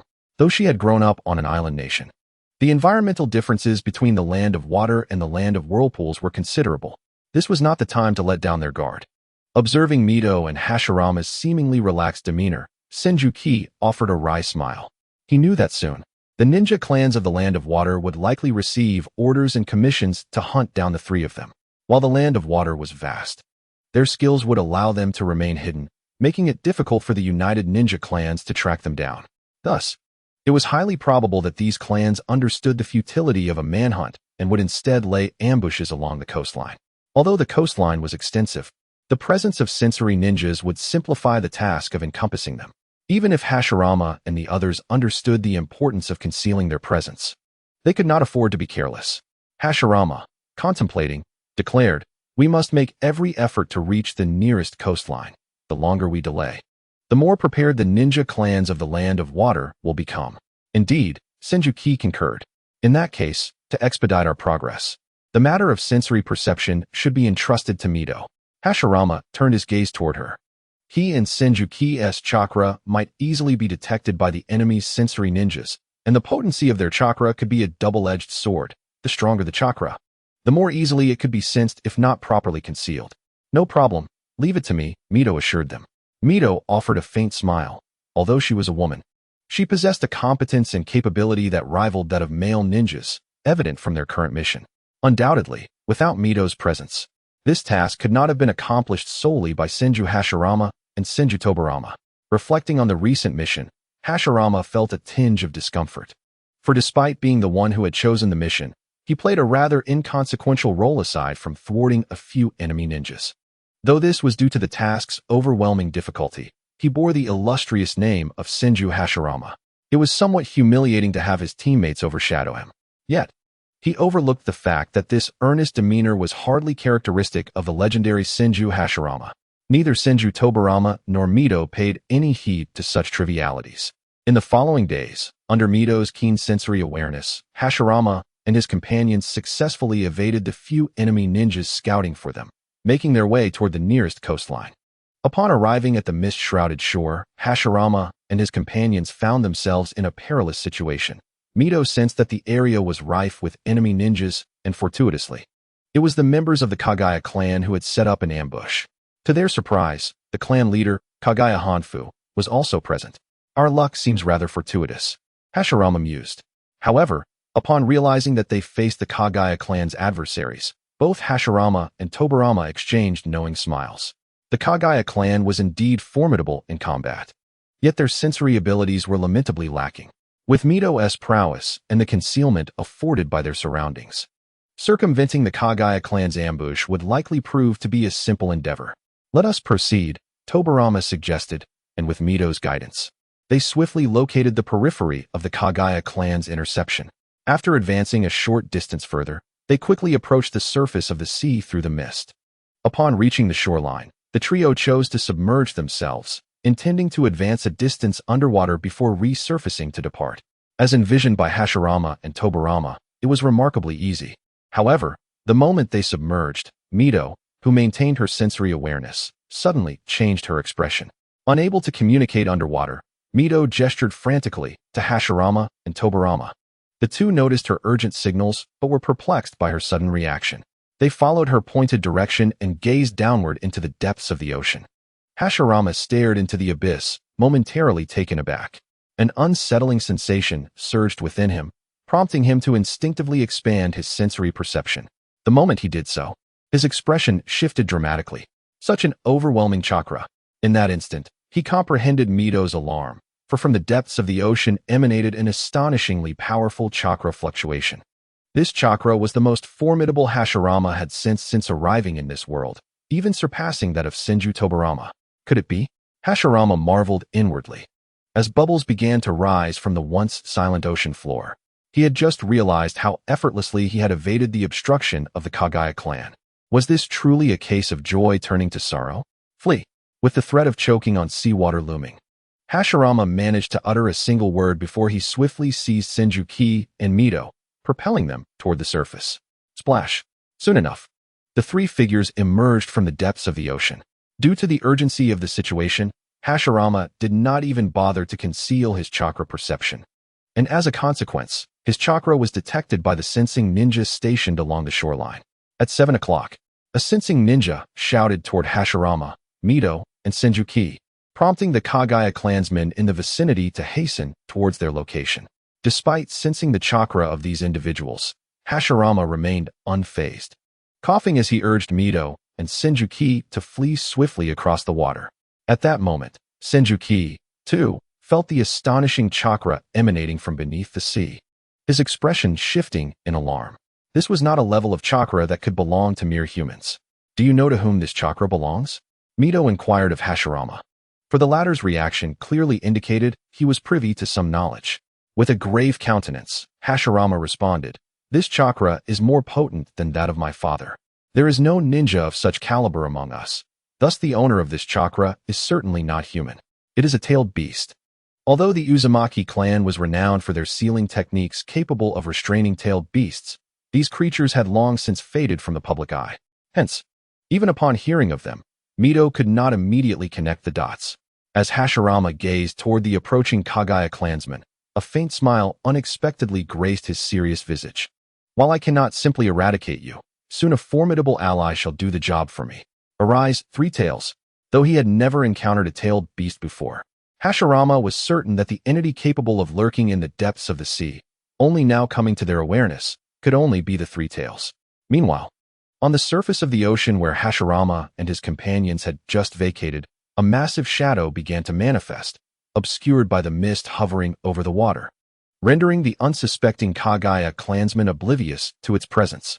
Nevertheless, the Three Tails had ascended to this level. And even if the sensing ninja who first detected Hashirama's party was not as adept in perception as they were, he should have sensed something amiss. This is bad. There is something beneath the surface. In his haste, he failed to ascertain the identity of the entity radiating such formidable chakra from the depths. Yet by the time he voiced his warning, it was already too late. Splash! The colossal shadow finally breached the surface of the water, its immense form causing a tumult among the surrounding sea. The creature, predominantly gray, emerged with a resounding roar. Roar! Subsequently, the Three Tails unleashed a sharp, piercing wail. And from the water behind it, three pillar-like tails suddenly surged forth. With a swift flick of its tail, it summoned towering waves that surged forth, engulfing the Kagaya clansmen in their wake. Even though the members of the Kagaya clan are adept in physical techniques and possess remarkable reflexes, the mere flick of the Three Tails' tail unleashed a staggering wave that overwhelmed them before they could evade. They were swiftly engulfed by the surging water. The early reacting Hashirama and others had managed to distance themselves somewhat from the Three Tails, while Mito and Senju Kagaya gazed in astonishment at the colossal creature that loomed amid the mist. Hashirama, however, appeared unfazed. He scrutinized the monstrous entity before him, Isabu, the Three Tails. Indeed, its true form was even more grotesque than depicted in the original manga. It resembled a gigantic water beast, sporting an oddly humanoid face and exaggerated features that evoked a sense of unease. This peculiar appearance reminded Hashirama of a villain from an anime he had watched long ago, the main antagonist from the first part of the 6th season of Digimon. The aesthetic sense of the Sage of Six Paths was truly peculiar. Despite resembling an extraterrestrial himself, he had designed a creature that would surely leave the denizens of the Land of Light in utter shock. Unbeknownst to Hashirama, the Three Tails seemed to sense his inner musings. After it had submerged the Kagaya clan members with a sweep of its tail, its attention shifted directly towards Hashirama and his companions. The massive tail emerged from the water and swung heavily towards Hashirama, Mito, and Senju Kagaya. The speed of the Three Tails' tail was astonishing, casting an immense shadow over them. They were still too close, and even the nearest Kagaya could not form seals in time to defend themselves. With a swish, the colossal tail descended, prompting Hashirama and his comrades to employ the body flicker technique to evade. A resounding crash echoed across the surface of the sea, sending up a tremendous wave.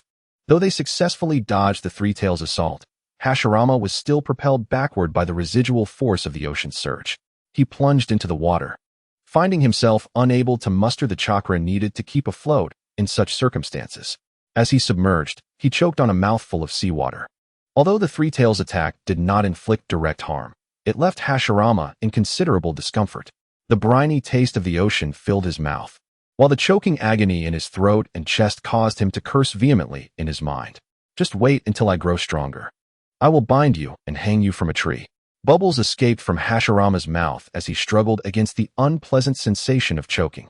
He continued to curse the Three Tails, vowing that once he matured, he would ensnare it and hang it under the sun from a newly grown tree. However, his indignation was futile at present, for he lacked the capability to act. Alert! He exerted himself to rise to the surface, while keeping a watchful eye on the Three Tails' movements through the reflections in the water. Fortunately, the Three Tails showed no inclination to pursue further. It had not attacked out of an understanding of Hashirama's thoughts, but merely because he and his companions were the closest targets after the Kagaya clan members. Through perception, Hashirama could distinctly sense the positions of Mito and Senju, their fluctuations remaining undisturbed, indicating they had not sustained any serious injuries. Hashirama swiftly emerged from the water. Suddenly, as he broke through the surface, the sea roiled violently once more, though fortunately it was not directed at him, prompting him to retreat backward. Not far behind, Mito also approached swiftly. "Are you all right?" she inquired with concern. "Yes," Hashirama replied, turning to Mito. However, an unintentional glance caused his cheeks to flush crimson, compelling him to avert his gaze. Like him, Mito had also been thrown into the water by the Three Tails, her body drenched in seawater. The thin fabric of her ninja attire clung to her form, accentuating her figure. Despite being merely 12 or 13, she appeared more developed, resembling a girl of 15 or 16. For Hashirama, who still harbored remnants of a youthful, bashful spirit. This scene was overwhelming. Unbeknownst to Mito, who perceived Hashirama as merely 8 years old, she failed to notice the sudden change in his expression. Her attention quickly shifted back to the three tails. The earlier commotion had been caused by a figure being repelled by it, though the person's face remained obscured. Hashirama's perception was undeniably clear. "Well done," Mito exclaimed, her demeanor brightening as she found the massive creature somewhat endearing, especially since the one it had repelled was none other than Kagaya's clan leader, Kagaya Hanfu. While the three tails had also attacked Hashirama and Mito, it had directly slain one of Kagaya's kin with its initial assault, and several others displayed abnormal chakra fluctuations, clearly having been severely injured. "Let's South leave this place," Hashirama urged Mito, turning his face away, for who could say whether the three tails would continue its onslaught. Just as he spoke, the three tails' gaze shifted towards them. The enormous tail swung once more. "No way, did I just jinx myself?" Hashirama exclaimed, quickly warning Mito, "Run." Yet, judging by the previous situation, they remained within the range of the three tails' tail, unable to escape. Thus, Hashirama immediately formed hand seals. "You go first," he shouted to Mito. As the three tails' tail descended again, Hashirama pressed his palm against the water's surface, a violent surge of chakra emanating from him. Water release, water barrier technique. Mito, aware that escape was impossible, initiated her own defensive jutsu almost simultaneously. With a tumultuous rush, the water coalesced before them into a massive barrier. The tail of the three tails struck the two barriers with a resounding crash, and despite the substantial chakra from both Hashirama and Mito, bolstered by their advantageous position, the defense was effortlessly shattered by the three tails. However, the water barrier's resilience provided them a moment of reprieve. Hashirama and Mito retreated as the tail of the three tails slammed down before them, sending waves surging around them. "Is this creature insane?" Hashirama gazed intently at the three tails. The world perceives the tailed beasts as colossal creatures endowed with immense chakra. However, Hashirama is well aware that these beasts, created by the Sage of Six Paths, possess intelligence that rivals that of humans. Thus, he remains perplexed as to why the three tails has descended into a frenzy, indiscriminately targeting both them and the members of the Kagaya clan. At that moment, Senju, who had just been hurled away by the three tails, circled back to stand behind Hashirama and Mito. Meanwhile, Kagaya Hanfu and his kin retreated toward the shoreline. Although a ninja of Hanfu's caliber is certainly not inferior to the Kage of the 5 great shinobi nations, and indeed relishes combat, he is not foolish enough to confront the three tails head-on. The ocean is undeniably the three tails' domain, and coupled with its vast chakra, the beast's power is truly formidable. Hanfu has not yet reached the point of foolishly engaging the three tails in direct confrontation.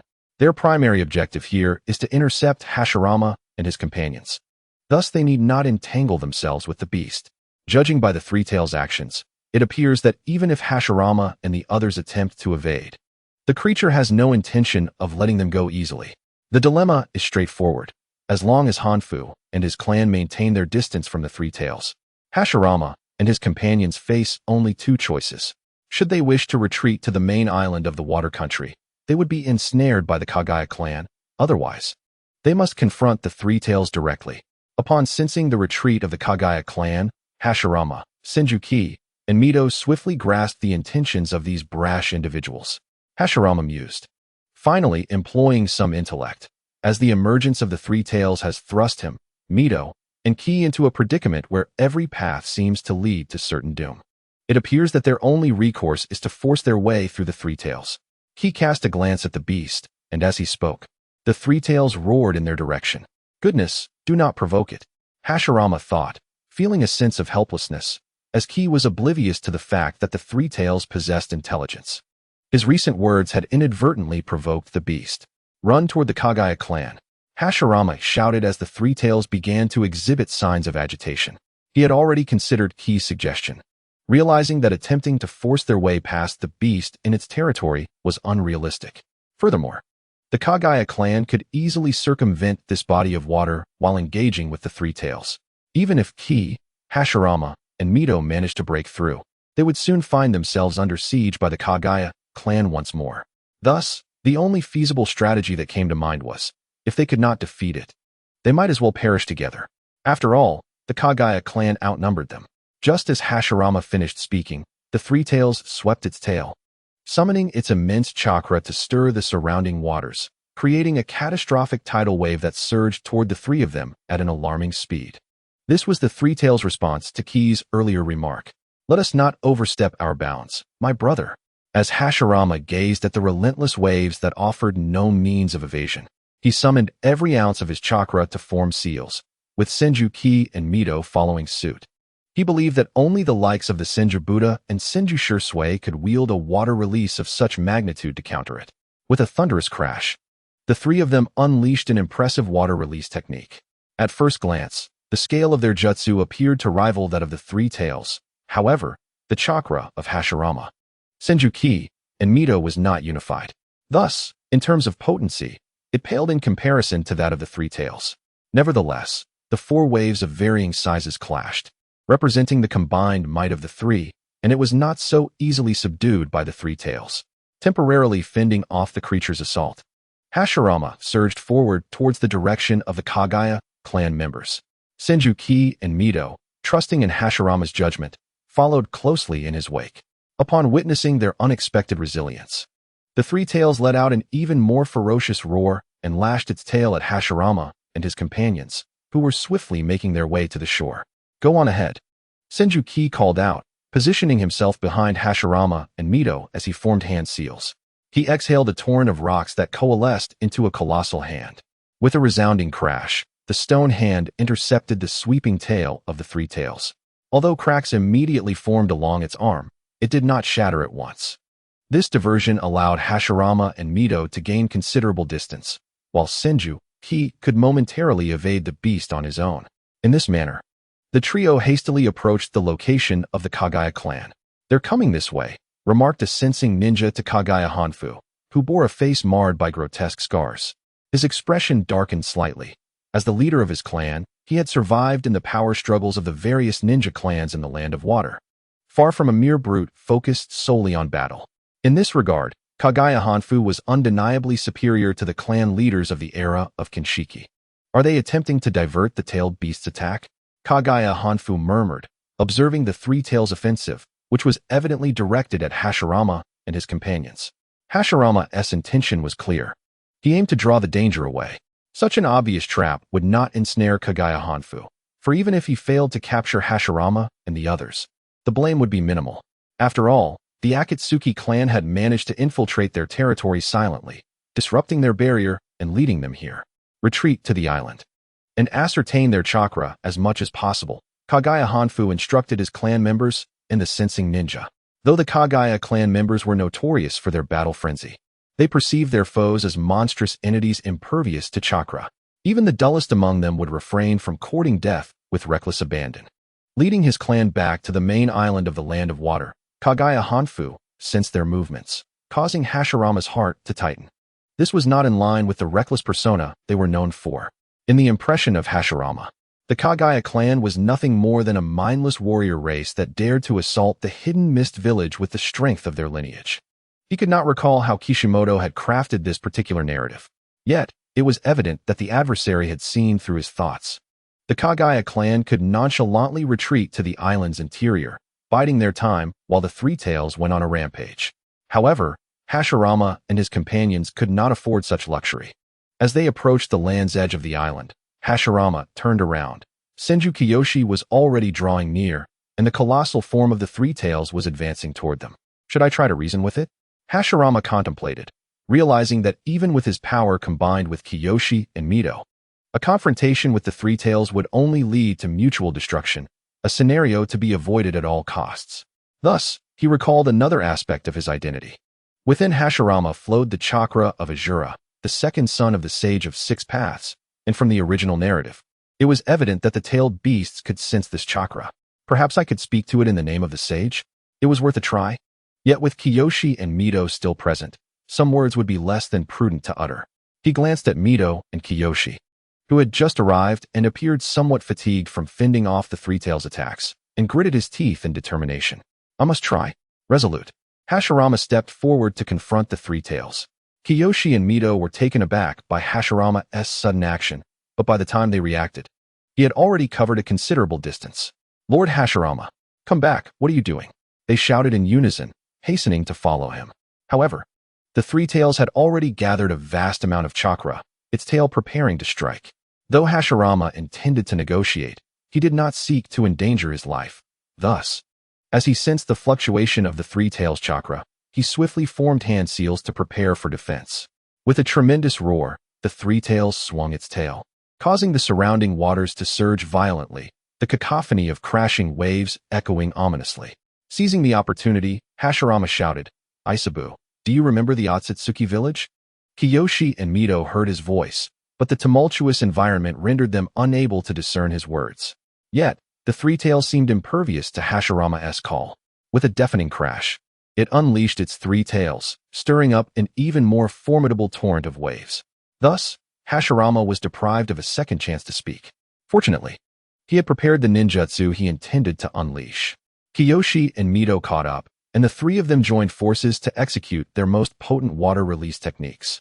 The clash of their jutsu reverberated through the air, but this time, their combined water release failed to effectively counter the three tails' might. The waves summoned by the trio were overwhelmed by the sheer scale of the three tails' onslaught, and they barely had time to retreat fully before being engulfed by the deluge. In a desperate attempt to shield Mito and Kiyoshi, Hashirama positioned himself in front of them, but at merely 8 years of age, his form was far too diminutive. With a resounding crash, the waves descended upon them.